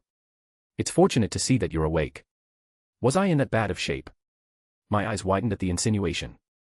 No, I'm just happy to have my bed back tonight. Oh. He chuckled, finding the wooden chair and plopping down. He let out a tired breath, leaning back. Do you remember how you arrived? It's mostly a haze after Ratatoskr. I muttered. That darn squirrel is going to be the death of me, I just know it. He grumbled. I found him some 500 years ago, he'd mouthed off to something he shouldn't and got pummeled for it, rightfully so. He harumphed. But I couldn't let him just be, so I nursed him back to health. Now, it seems like I'm his personal healer whenever he needs. Don't let his tone fool you, he put in a lot of effort to treat you as best as he could. Musuting, I replied. Thank you for your help, Elder. I bowed my head and offered my heartfelt thanks. Honestly, after getting saved by Ratatosker, I don't recall much, I felt in a daze and things went fuzzy. You got a nasty cut on you. He pointed at my bandages. And your soul took quite the shock. I'm not surprised you went out cold as soon as the adrenaline went away. Unfortunately, I could only heal you physically. Which means... He rubbed his chin. I had to use some magics to analyze the state of your soul, and based on what I found, you lost about 700 years of your lifespan. The residual energy on that cut seems to devour vitality. It took me a while to clean that away. Don't worry, I did not allow him to dig too deeply. But he speaks the truth, that attack by Kronos was with a very condensed application of his authority over time. You lost 719 years of your lifespan. Musuting, I stated. The shock of that happening all at once, combined with your aura taking a significant blow, you went into, I do not know what to call it except the equivalent of a soul-based heart attack, and you passed out. That. 700 years. Just gone like that. I knew I was going to live a very long time, but that was still significant, and it was hard to wrap my mind around. Was it worth it? Musuting, I asked. Was what worth what? Sacrificing 700 years for people you don't even know. For a cause that you have no stake, and for something you had no business being involved with. I didn't know how to answer that because I felt something in my heart waver at his words. I came with someone else, is he? Odin is already up and about. The elf stood up, stretching his back. He's outside. He walked over, pulling the curtain open so I could see a bit of sunlight. With a long breath, I moved over to let my legs fall off the side of the bed and then pushed myself up off the bed. Definitely sore, but it was far from the worst I've had. I nodded politely to the elf and walked outside to see Odin not far away sitting on a tree stump. I admired what he was looking at, a small stream, as if untouched by civilization, some of the most pure water I've ever seen in my life. Odin himself, he wasn't looking good. He was wrapped in far more bandages than I was, and even then, he looked bad.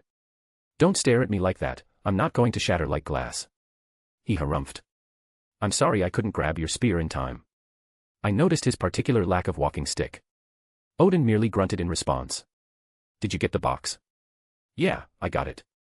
I'm kind of scared taking it out, so just believe me for now. He nodded. We won, that's good. Good is fairly subjective at the moment. You're not in good shape. You should have seen the other guy. I gave him a dry look. I was there. His smile gradually faded into something melancholic. To be honest, I didn't expect to live. I didn't say anything before, but you were getting weaker as the fight went on. Because the Allfather should have been able to bring much more strength to bear than that. You noticed. He merely said. When I said that Mutt was suppressing me, I meant it literally. We're connected by fate. When we're close to one another, fate will conspire for us to fight, and it will lean everything into the wolf's favor. My strength waned because I was supposed to die. That's bullshit. You think I want to be a feeble old man when I finally kick it? He grumbled. But I didn't retreat, and I survived, I should thank you. I also said that I had a sliver of hope to overturn fate, it increased a bit because I survived our first encounter. Why not just kill it earlier? I probably knew the answer, but it was better to double-check. Brat, I would have loved nothing more than to grab my sons and jump it while it was chained up and beat it to death.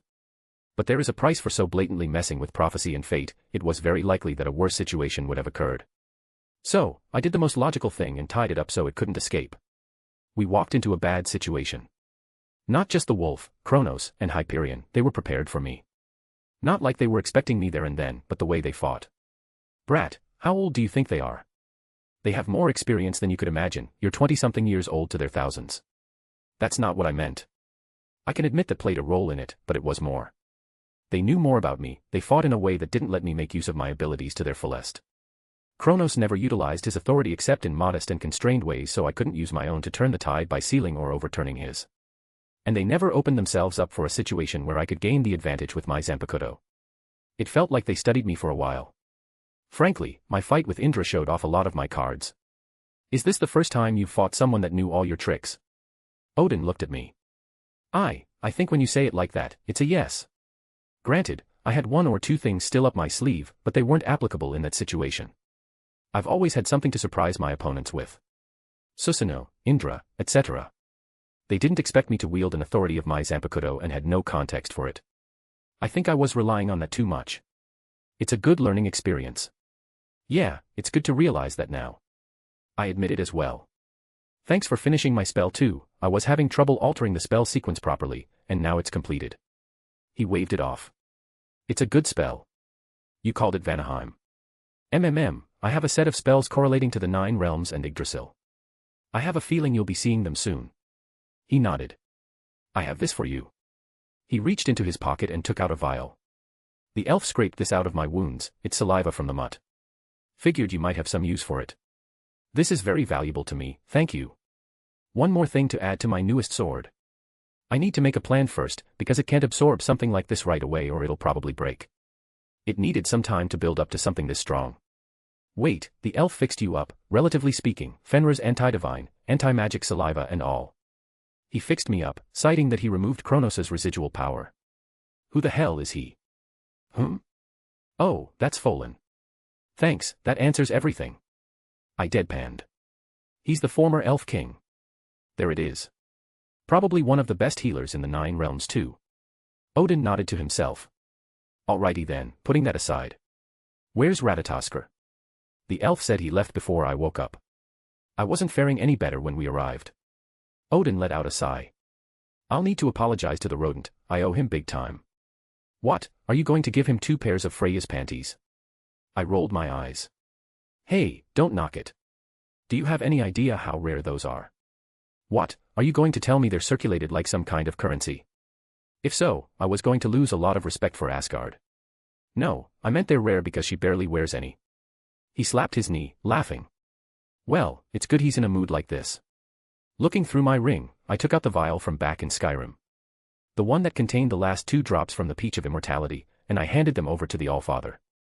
Drink up. Odin looked at it and me for a long moment. Fine, I won't hold back. He took it and downed it quickly. Are you going to be back up to full strength?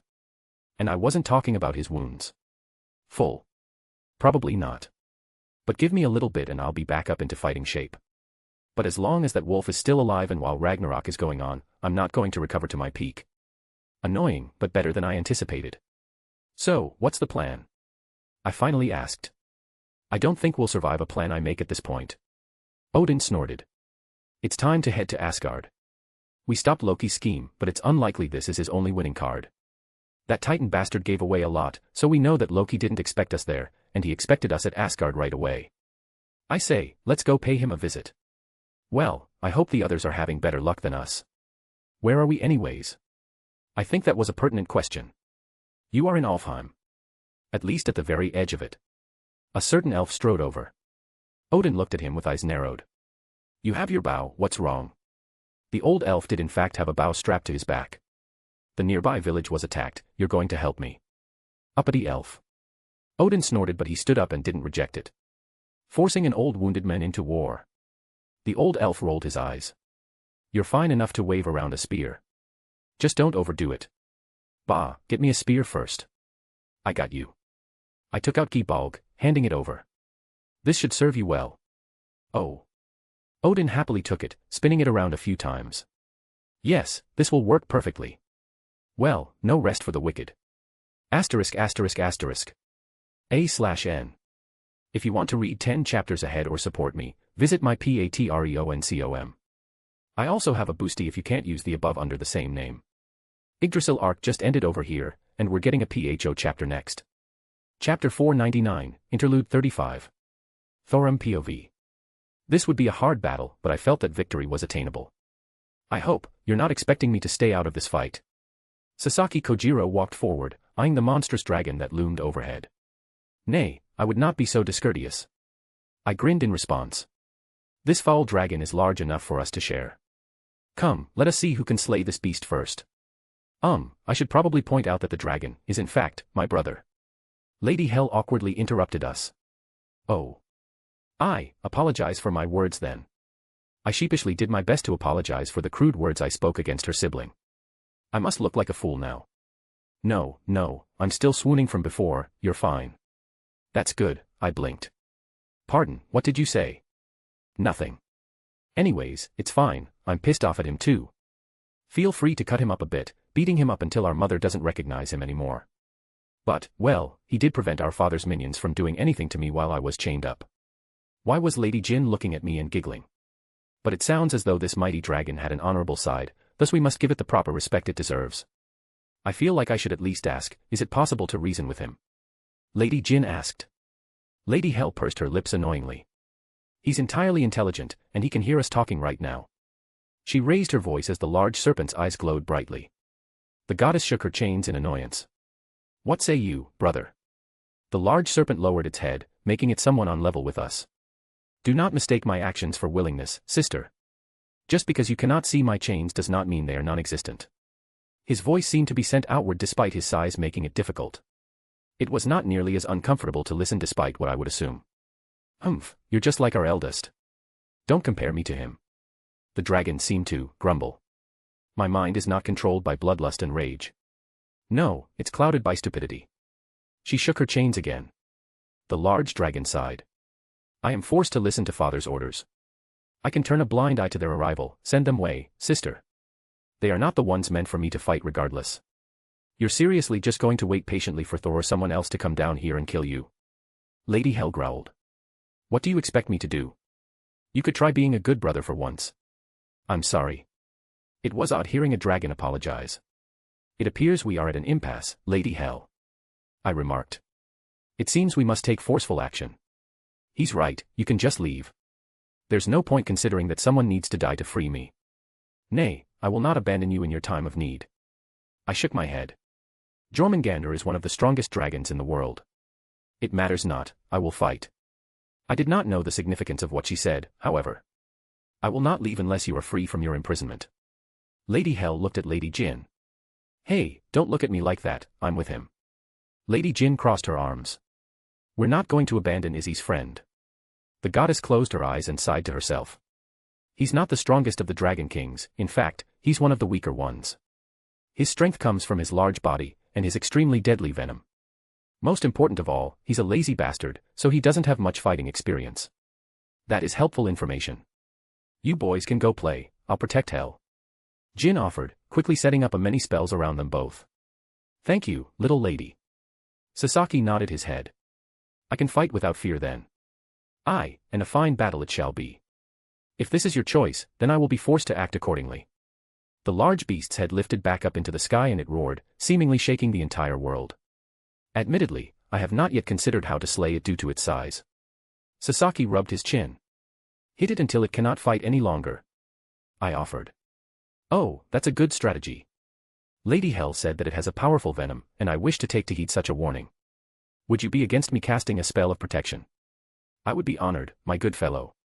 My own spell-casting ability is non-existent, but that does not mean I am against such things. I was not my friend, but I was able to cast some things. Ebony armor. I cast over him. Should he receive this venom, perhaps the armor spell would ward off the worst of it. Graham felt heavy in my hand, I could feel its desire to fight the dragon in front of us. Do you wish to coordinate together? I asked. I don't think our styles mesh very well. He hummed. I can keep up, do your own thing. Very well then. I called upon my aura. I felt the scales of a dragon cover my body, and wings appear on my back. With a thought, I flew up into the sky at incredible speeds until I was staring at the Jormungandr, face to face. It was surprised by my appearance. Dragon. Fuss Roda. I bellowed with all my might. The unrelenting force hit the might beast head on. Its whole body whipped backwards as if an equally large entity punched it across the face. The dragon let out a roar of fury and confusion. Sasaki Kojiro took that opportunity to make a move as well. Below the dragon's head, the swordsman sunk his ebony blade into the creature's scales, slicing far down its body before it flung him away. The serpent swept around its whole body, quickly freeing itself from the pain of his blade. And very quickly as well, the looming shadow of its tail came from behind me. Theme Zegron. I quickly called out as I would have no time to dodge. I certainly did not expect something so big to be so quick. The tail went through my ethereal body and hit the ground, causing an earthquake and creating a new valley. Would not cast. I turned into a whirlwind, and with Graham in my hand, I focused it forward onto the massive beast. Once more, hitting it hard enough to move its gigantic body. Graham pushed into its scales, blood spraying at its touch. However, I looked up to see its face looming over me as well. My attack did not much but a mosquito bite onto a normal person. This will probably hurt. The beast flexed its long body and the force sent me hurling across the air. My aura protected me from the worst of it, but I felt my head spin as I tumbled a few times upon the ground before coming to a stop. The glowing eyes as big as buildings looked directly at me. And the serpent opened its mouth, a third light appeared amongst the dreary air of this realm. I took a deep breath. Yal Tur Shul. I shouted, a torrent of fire burst out from my throat through the Thursdayum. The large serpent breathed its fire at me, and I retaliated with my own. I was on the losing end, I could feel it quite readily. And it was by no means an unfair situation for myself, it was expected due to the size difference. Just as I was to find myself wanting, a large, green shield spell appeared in front of me, blocking the fiery breath as mine was defeated. I was surprised, and the mighty dragon was as well. It turned its head towards Lady Jin, and I too was confused as to why she interfered when she said she would stay back. Only for Lady Hell to be, holding up her middle finger to her dragon brother. Yes, it did not take much thought to realize who cast the spell. I can't use my divine powers, but I was able to gather a certain amount of magic, you lazy worm. Should you be looking away? Sasaki Kojiro was standing upon the beast's head, and neither myself nor the dragon realized he was there until he made himself known. Heiken, Tsubame Geishi. Blood spurted out from the dragon's left eye and it roared. The serpent flailed around in fury, the swordsman falling through the air as the dragon rampaged wantonly with its eye closed in pain. My aura wings flapped and I shot up into the sky, to catch my companion before he could hit the ground. Phew, that would have hurt. The swordsman laughed. I don't think that's going to work again. This swallow may be just a tad too big for me to cut down so easily. It is large, to our advantage, but similarly it is difficult to harm sufficiently. Watch out. I did not have time to react as the serpent's tail hit me head on. My head blanked for a moment or two, and I found myself amongst the dirt and rocks on the ground. I felt dizzy, nearly falling over as I tried to stand up, and the shadow overhead came down again. I gathered my magicka. Greater ward. It cracked and shattered nearly instantly. And the shadow came down again. Once more I cast it, and felt it shatter my spell just as easily in the force shaking my body. My aura flickered and threatened to disappear on the third hit. My eyes became blurry from blood seeping down my forehead. I felt something tug on me, realizing that it was my companion pulling me out of harm's way of another smack from the overgrown dragon's tail. Strunbakuo. I used this brief moment to call upon something I believed to be helpful. Overhead, many dense storm clouds appeared, darkening even this place. The lightning began to fall upon the large dragon, distracting it enough that it couldn't keep its assault up. You okay there, big guy? The swordsman asked in concern. I called upon my treasures and flicked open a healing potion, drinking it quickly. I will survive. Thankfully, my companion seemed to be mostly unharmed. You got anything you were holding back? Yes, I have a couple things. I nodded. One of which I wish to surprise Wilhelm with in a spar, but I suppose the situation calls for it. Secondly, I took out the parchment that Wilhelm provided me before. I knew we were impossibly far away from my home, and this should be able to help me call out. I tore the paper as per his instructions. I require your aid, Der Navire. I felt something different than the last time I used this Thursdayum. It felt like it was struggling against something. But eventually, it relented, and a swirling vortex of colors appeared, my ally roaring as it appeared.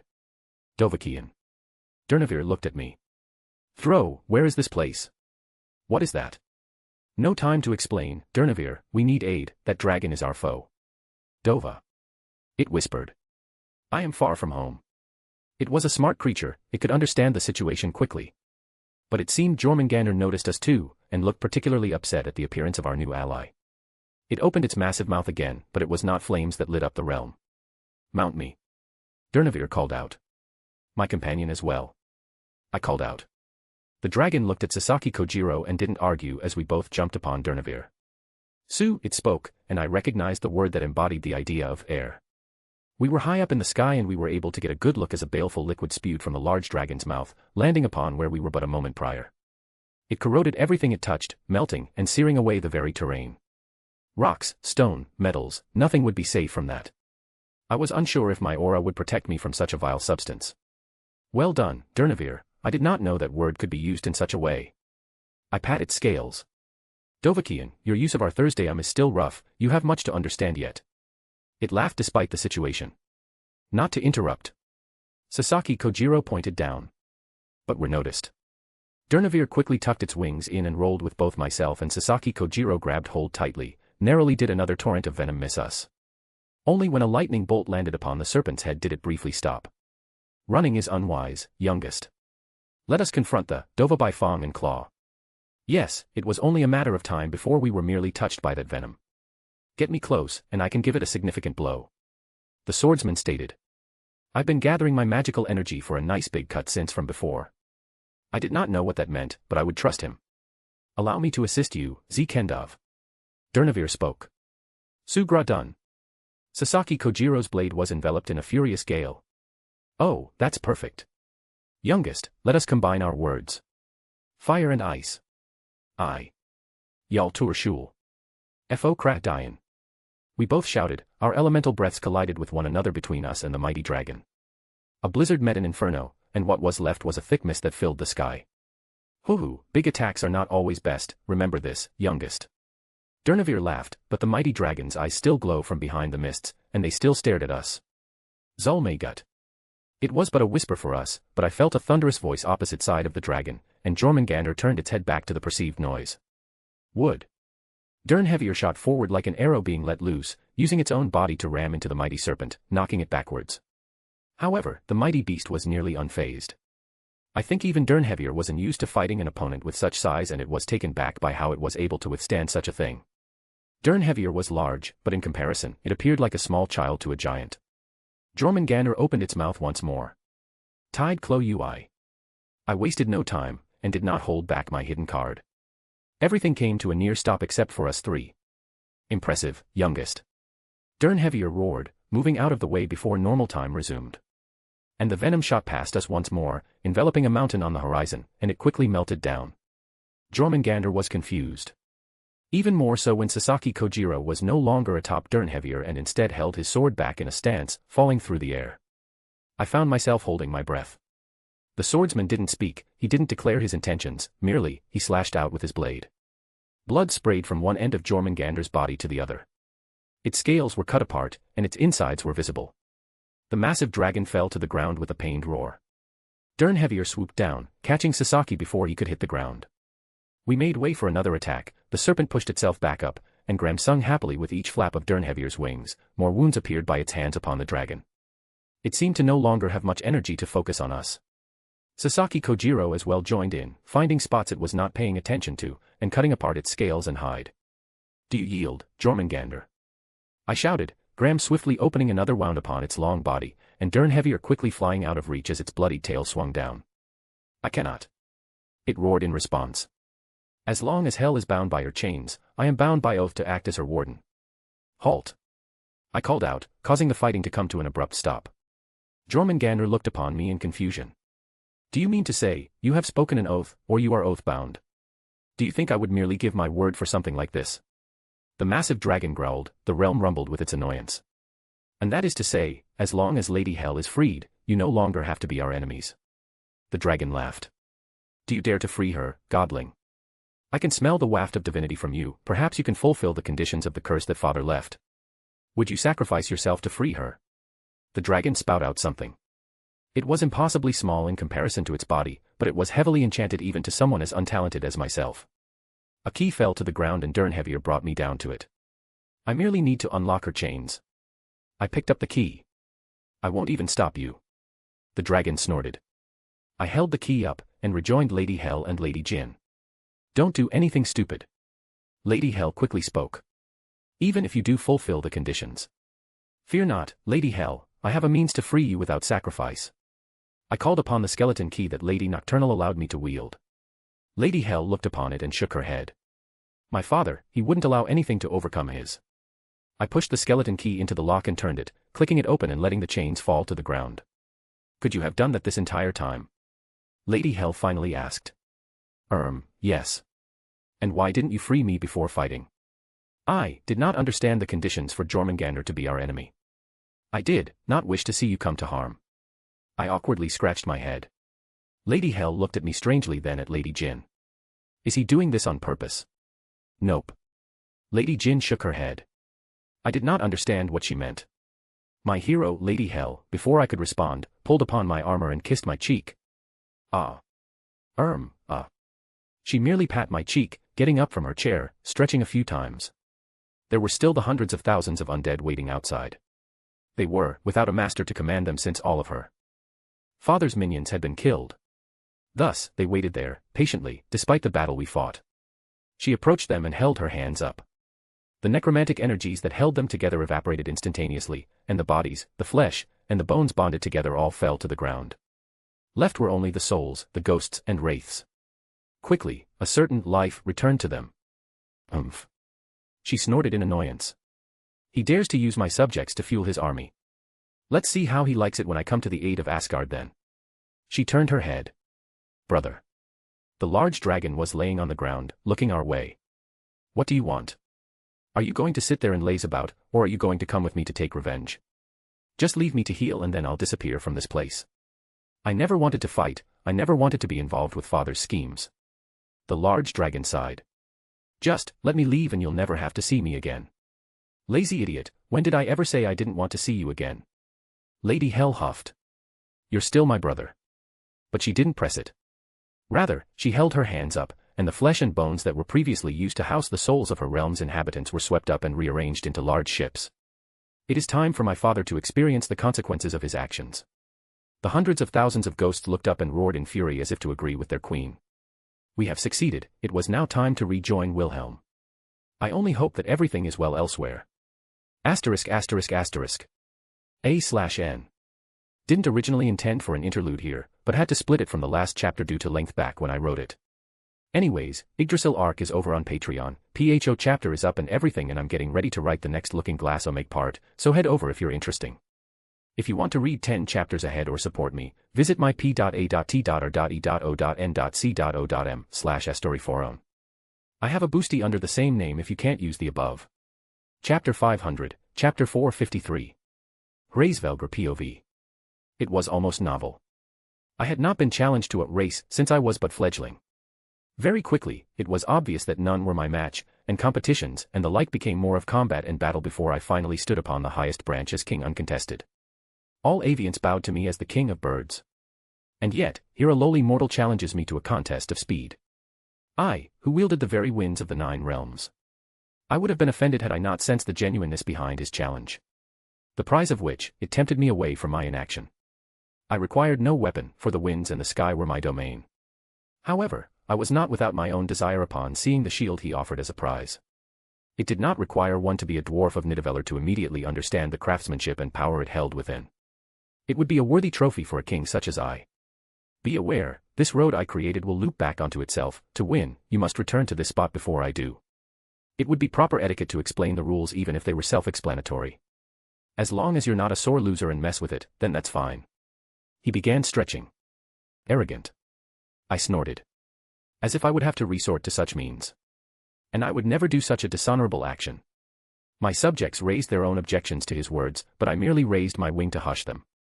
It was not their place to fight my battles. I was the king of the highest branch, I would fight, and I would protect them instead. Even if it was for something as mundane as a race. It's not arrogance, it's confidence. He took a running stance. I felt something strange within my chest. Perhaps it was the desire to win that swelled up within me. I have not been properly challenged in many centuries, and now this small mortal showed me such confidence. I waved my wings again, altering the road. Then let us test that confidence. This road now penetrates the realms themselves. The winds, I let them fly freely. Not even I know to where the 4 winds shall lead us. Ratatoskr may have absolute authority over the traveling of Yggdrasil itself, but the winds were my domain, and there was nowhere that the winds could not reach. The mortal, rather than being annoyed or surprised, laughed heartedly. Good. That is how it should be. Got a bell or something to start this? No need, you may go when you are ready. I will simply catch up. I said dismissively. I had my own pride, mortal. Struggle as you may, it would do nothing to. The thought abruptly came to a halt as the mortal shot off, leaving a hurricane in his wake as he turned into naught but a streak of light and began down the wind road. No, he called himself the child of a goddess. A demigod. Perhaps that was even insufficient. A hero then. I flapped my wings and called upon the winds to catch after him. He was fast. I was able to admit that much. but it would be far from enough to match me. Despite pushing myself, it took me far longer than I would have liked to catch up to him at an even pace. The highest branch was no longer in full view, and the wind road took us through the starry sky. "Oh hey, didn't think I'd see you again." The mortal cheekily waved at me while running. "Humph, a casual breeze is enough to keep pace with you." "Oh, maybe I should kick it up a notch then." He laughed, accelerating further. I too went faster, matching his speed once again. The road ahead began to change. "Take heed, this will be my only warning. We are about to enter another realm. If you slow down, you might fall off." The stars disappeared and I recognized the gorges and crags of Nidavellir. However, the pristine mountains and the sharp and beautiful peaks were nowhere to be seen. The majority of the realm from what we could see had turned barren. The realm of the dwarfs had always been lacking life on the surface as they lived in the caverns below. However, it had its own majesty, the winds sung between the cliffs uncontested by civilization. Now, they were but molten slag upon the semi-frozen tundra. Parts were burned away, others were frozen solid. Destruction wrought the surface. My competitor noticed it too, and perhaps we both slowed down a notch to take it in. "There used to be a mountain here that I came to perch on in my youth," I said softly. "Good thing it's not your problem, right?" My competitor looked at me. "The matters of the creatures of the earth are not our concern." I snorted, flying faster towards the next destination that was approaching. The winds guided us to our next destination, harsh winds swept through my wings. The fires of Muspelheim greeted us next. The temperatures enough that even my own eyes began to dry in the vicinity of this harsh environment. "Do you give up, mortal? The fires of Muspelheim are not something the weak can endure. Then I'll accept your surrender." He laughed despite the sweat pouring down his brow. "Your stubbornness is praiseworthy." I would admit that he has thus surprised me so far. There were many monsters and creatures of Muspelheim that were reared by the fire giants native to this realm. My distant kin that accepted the destructive forces meant to burn down the world. Serpents that spewed fire and whose scales were made of molten lava. Gremlins and trolls, imps and all manner of fire demons. They were all coated in the destructive flames. They looked up into the sky, roaring in fury, their desire to rip both us to shreds was noticeable even from this distance. "Reisvelver." An ancient voice called out, reverberating through the realm of Muspelheim. Within the many towering infernos that blanketed this realm, two eyes opened, piercing the veil of destruction before closing again. "Leave here, little bird, your time has not yet come." "Humph, I can go where I wish, King of Muspelheim. Don't forget that wind fuels your fires, but it can snuff them out just as easily." A dismissive snort was his only reply, but the fires around us blazed, intensifying. However, they did not target us but the wind road upon which my competitor ran. Rather, it didn't destroy it, but shifted it slightly, forcing it to exit the realm quicker than it should. I did nothing to counteract this as it would be unfair of my competitor to come into conflict with the Giant King while our competition still held. Very quickly, the intense heat was replaced by an intense cold. Hurricane winds accompanied by thick snow and ice blanketed our sights. "I appreciate the cool down, but this is getting ridiculous." My competitor chuckled, the coldness becoming apparent on his body, for we had entered Jotunheim. I too felt the cold between my feathers. However, I was beyond mere concepts such as hot and cold. I could travel down the depths of hell, and to the highest peaks. Mere cold would do nothing to bar my way. "If you give up, I will take pity and allow you an escort back to my branch." I taunted him, and I found it odd myself. However, for some reason, I seemed to be enjoying myself. I expected another arrogant retort, but instead, I felt a looming presence. The shadows around us, believed to be mountains due to the whipping snowstorms, quickly shifted. Glowing eyes opened up all around us and new shadows appeared overhead, large hands slamming down from above. I furled my wings and rolled out of the way, flying between the slow attacks. I eyed my competitor, expecting him to have trouble, but instead, he abandoned the wind road and ran up the large arm of one of the giants that sieged us. A spear appeared in his head, and he turned into a meteor, spear slamming into the giant's eye. The giant wailed in pain and fury, stumbling over and falling to the ground. The mortal leapt from the fallen giant to another, that shield of his reappeared, and he used it to swing at an oncoming fist big enough to punch through a mountain. The frost giant's arm cracked and shattered at the force. Expertly, my competitor used the giant's large size as a springboard to leap back onto the wind road. There were a few giants of equal size and stature, however, most of them backed off upon seeing the mortal fell to in quick succession. They were not the strongest of my distant kin that inherited the harsh colds of Jotunheim, and the wickedness that came with such power. But they were large and not something a mere mortal should have been able to handle. The ones that remained, it was because they were not intelligent enough to understand the situation, but rather than fight, he wove through their assaults with ease and grace, regaining the lost distance between us, leaving behind his foes. An impressive showing. As a king, I should distribute praise where it is warranted. "Ha, don't go sucking up to me, I'm not going to let you win." He laughed, despite the ice sticking to his skin. As if I would need such pity.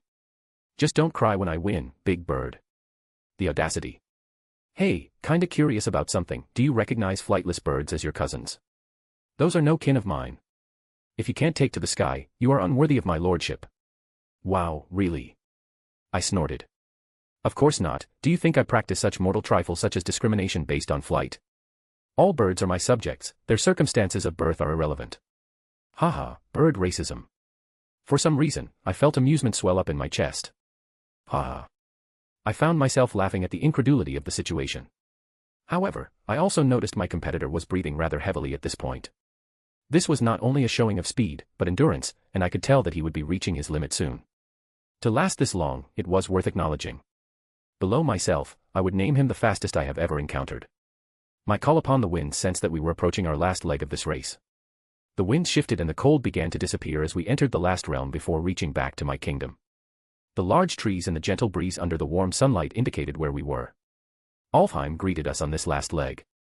Many of my kin enjoyed to perch upon the trees of Alfheim, this realm was known more to me than any other. I was taken back, however, at seeing swathes of the expansive forests burned down. Smoke rose in the distance, and the cries of battle carried upon all the winds of this realm. This one beautiful realm was now consumed by war and death. Disgusting, I didn't hold back my condemnation upon seeing the source. The elves of Alfheim and the elves of Svartalfheim were always at odds, but to see what were basically brothers and sisters killing and slaughtering each other was utterly despicable. The dark elves and light elves clashed both openly and discreetly. Army of tens of thousands and small ambushes within the forest. Cities and forests burned in their wake. I decided not to focus on it and instead turned back towards the road. Be aware, we are approaching the end. Once we leave this realm, we will be moving towards my throne. If you have anything left to give. It took but a moment for me to realize, my competitor was gone. I called upon my winds to find him, his unique presence was not hard to discover through everything happening below. A female elf was being dragged out of her home, a troll gripping her hair tightly, her clothes ripped and torn. Many more in her village were dead, half-eaten or worse. My competitor, without a second thought, abandoned the competition and rammed his spear through the troll's head. My wings slowed down as I watched him defeat the creatures that plagued the village, single-handedly slaying hundreds of monsters within the span of a few breaths. Before I knew it, I stopped altogether. He took the time to help up the woman and soothe her crying. He pulled the rubble of a hut away, helping a father and his children escape. He put out the fires on their fields, and made sure that all the monsters around them were truly dead. He grabbed what supplies he could, mending wounds that needed attention. His actions were quick, practiced, without a shred of anxiety to them. He had truly given up our race just for this. I wanted to be offended, but I could not bring myself to work up the anger. The cries of mourning, the exclamations of exhilaration, and the relief of escaping death, I heard them all whisper upon the winds. However, more creatures were running over the hill, thousands more like the ones he had slain. The villagers despaired, but the mortal simply held his spear out, awaiting their approach. Don't worry, I'm a hero. I heard his words despite the distance. I had no doubt in my mind that he would successfully slay every monster there and protect that village. I do not know where this confidence in him came from, but I was absolutely sure of it. I closed my eyes and focused upon the winds of Alfheim. I called to them, and they answered. They swept through the forest floors, and high above the forest canopies. Between each blade of grass, and among each leaf of the towering trees. Every wind upon these lands that craved retribution upon those who bled the children of the forests. Upon my heed, they gathered around my wings, and I commanded them down to the earth. They hit the ground and spread far beyond what eyes could perceive. The army of monsters that approached, they were swept up before they could come closer and they were sliced apart. The winds continued outwards, finding any enemy to Alfheim and enacting their fury. Beyond the horizons they traveled, and I stopped watching. The mortal stared at me, and I looked down below at him. He whistled, and summoned forth a flying chariot pulled by 3 horses that stepped upon the winds as if they were its domain. I once more wanted to be offended at the affront to my domain, but any rebukes died before they could be uttered. He flew back up onto the wind road, dismissing his chariot into non-existence. Sorry about that, didn't meant to keep you waiting. He stretched his arms again. How about I give you a head start as thanks for the assist? His cheekiness still ever present.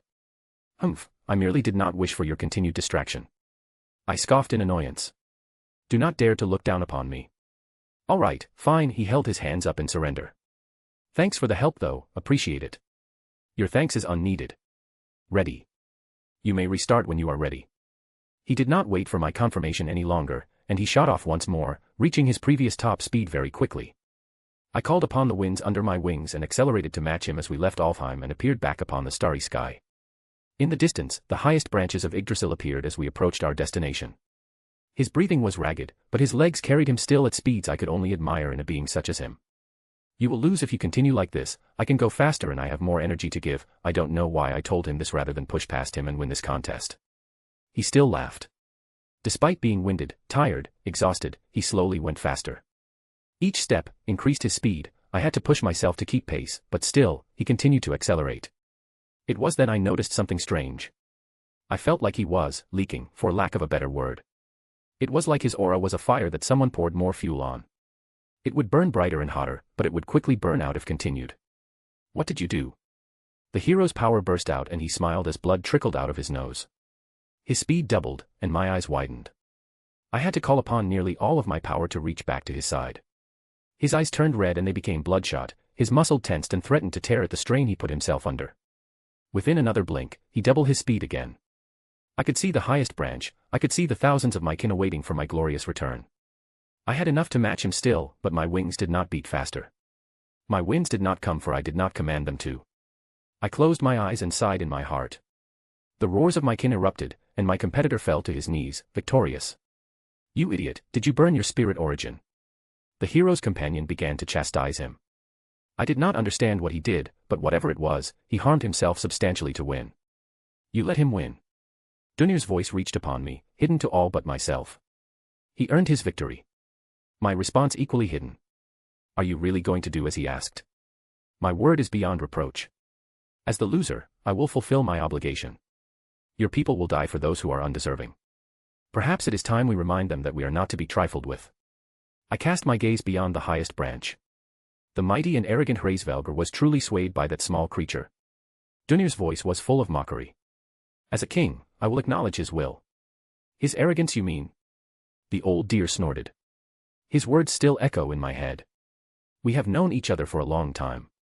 Ever since you fused with the world tree to become a safe haven for your children, we have been neighbors. Are you going to convince me to join you? Do I need to convince you? No. He admitted. That annoying brat said what needed to be said. I don't like him, but he's not wrong. I would rather die on my feet, fighting for a chance for my children rather than waiting for death. I threw my wings up, silencing all the voices around me. My subjects, prepare yourselves, we fly to war. Asgard called for aid, then they will remember why I am the king of the highest branch. *****. Wilhelm POV. Hey, Odin, I had a question. The trek to the village was filled with silence. It wasn't far away from what they said, but Odin and myself weren't in the best condition even if we hurried. Particularly Odin, he had several holes in him from getting chomped on by Fenrir. Despite being a god, and his spite holding him together, he honestly shouldn't be in any position to do any sort of combat, but he was a stubborn ass. I was thinking about what I've learned since coming here. And decided, I didn't want to run into any surprises that I should have anticipated, so I figured I would ask for clarification. You spoke about Baldur before, but in the myths wasn't the death of Baldur one of the major triggers for Ragnarok? Odin let out a sigh. Baldur should have died, but instead, his wife, Nanna, the goddess of joy and peace, died in his place. That can happen. I knew he was talking in a more fate-defying sense. Baldur was destined to die. The fact that Ragnarok had kicked off and he's still alive was a big red flag. There are very few things more powerful in this world than the willing and unconditional sacrifice of another. Odin spoke softly. It was deemed enough to save my son from his fated death. I felt like I shouldn't ask for more details, that was enough to understand the current situation. You drag him to this place and he doesn't even know this much. The old elf grumbled. What did you even tell him? We were preoccupied. I didn't expect Loki. You didn't expect Loki to pull some underhanded shit that flipped your plans on their head? Alright, that's fair. Odin quickly acknowledged. We've been on the back foot since coming here, I didn't think about the smaller details. Don't me. You guys sure are good friends. I strained a smile. Hell no. I would rather die. They both quickly disagreed. Right, I'm just imagining things. I rolled my eyes. He's just mad that I slept with his wife. Odin pursed his lips. You did not. Don't you dare tell him that, he might believe you. The former elf king glared. He tried, and my wife rebuked him harshly. He's been annoyed ever since. Someone pissed in your Cheerios. Odin huffed. If it wasn't a matter of survival, I wouldn't be helping you. The Elf King glared. You're lucky I healed you at all. What did he do? I hesitantly asked. I did nothing wrong. Odin defended himself. He helped my son depose me off my throne. The elf's nostrils flared. Odin, what the fuck? Odin was silent. It was important at the time.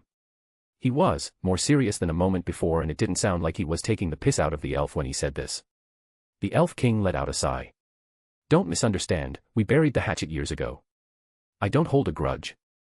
I would have eventually stepped down for my son anyways. He waved it off. Not holding a grudge, my ass, you shot me in the balls with your arrows. Good times. The elf smiled.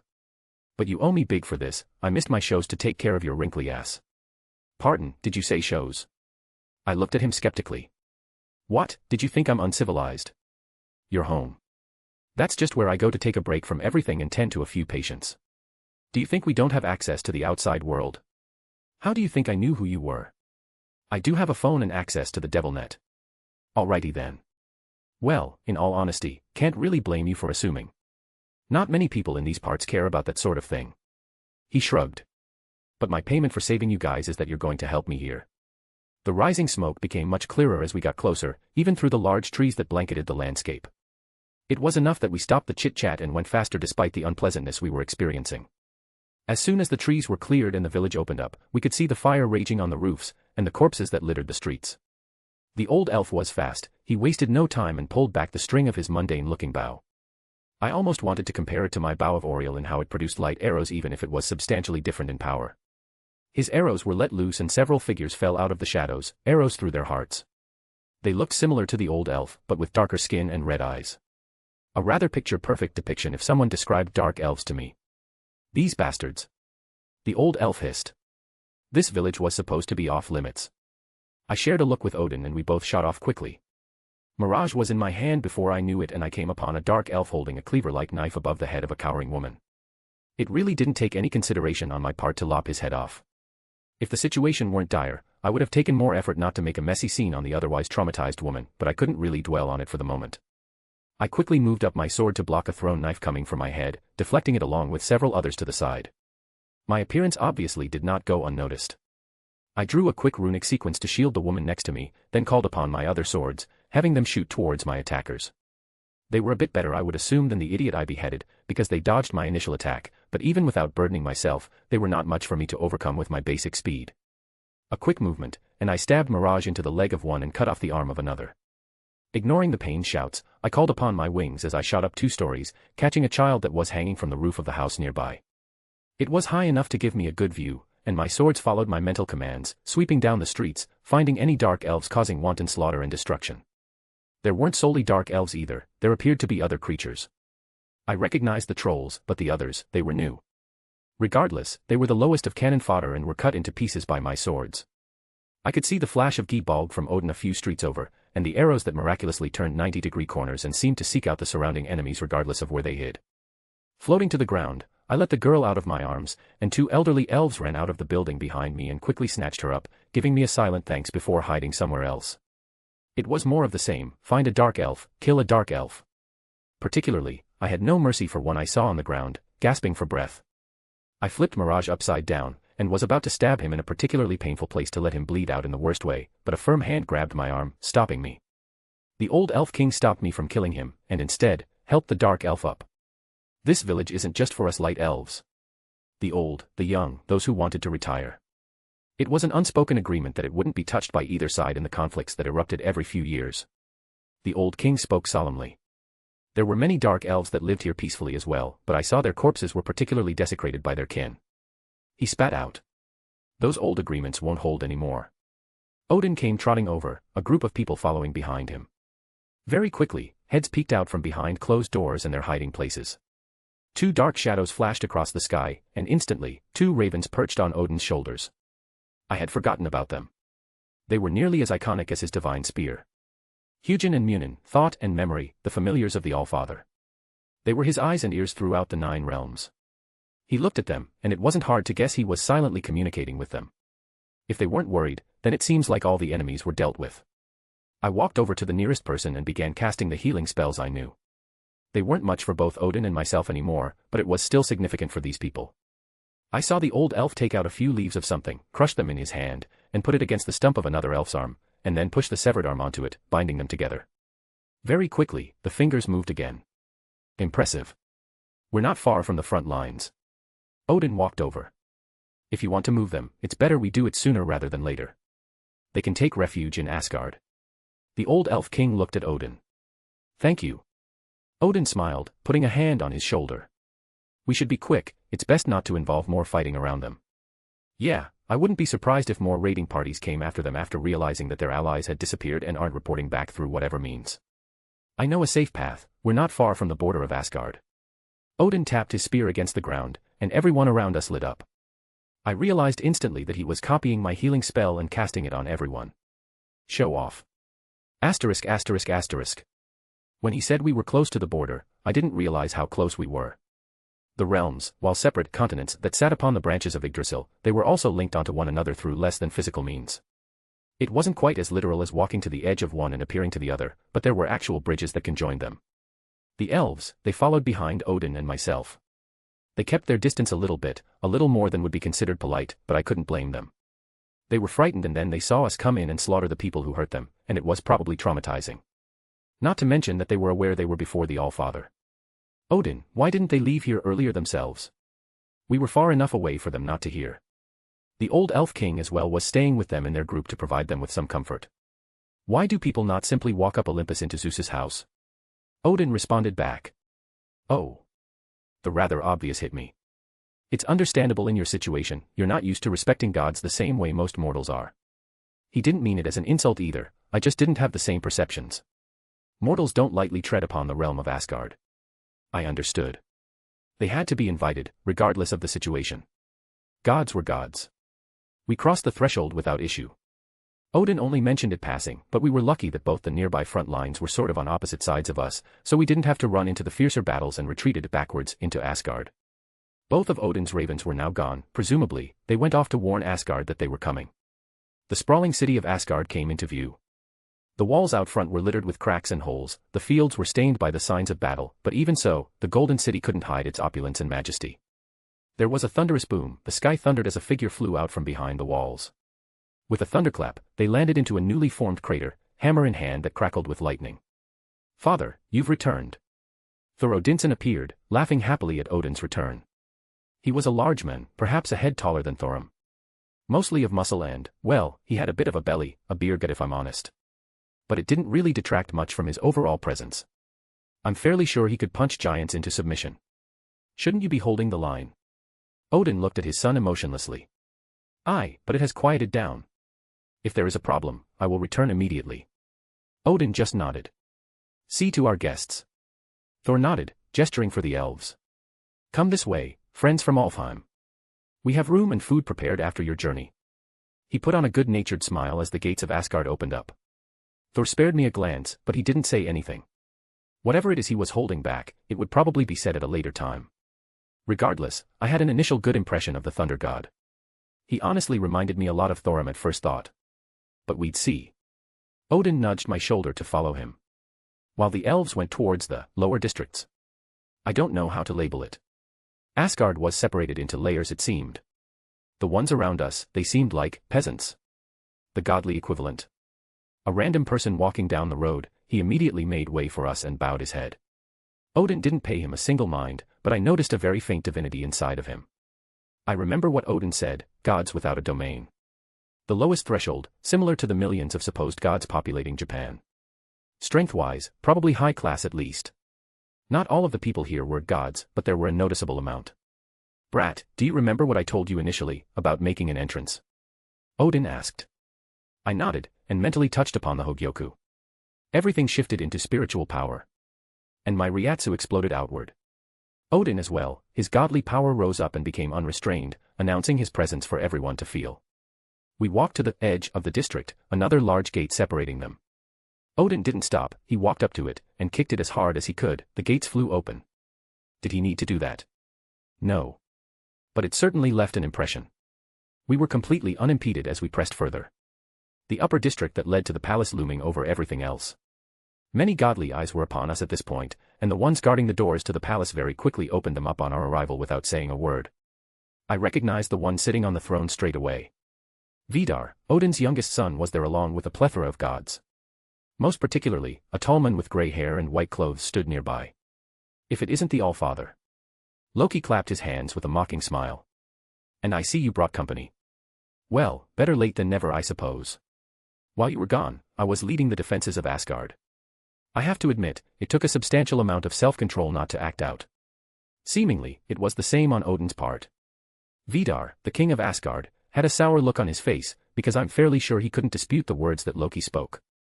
The Valkyrie we initially met already told us about how Loki was basically playing both sides. The god of mischief had his hands behind his back, and confidently strode forward. He looked at me with that cocky grin of his. This should be our first meeting. He held his hand out to me. I forced my most natural smile, grabbing his hand tightly. That's right, it's our first meeting. I'm Wilhelm Henry Schweinorg. Despite putting ample strength into it, he just seemed to take inordinate pleasure in my anger. But I've certainly heard much about you. Oh, do tell. His lips curled up. The Norse god of mischief. The god of magic, of fire and frost. The liesmith. The sly god, the shape changer, the wizard of lies. With each title, for some reason, he became more gleeful. He was practically begging me to do something and cause an incident.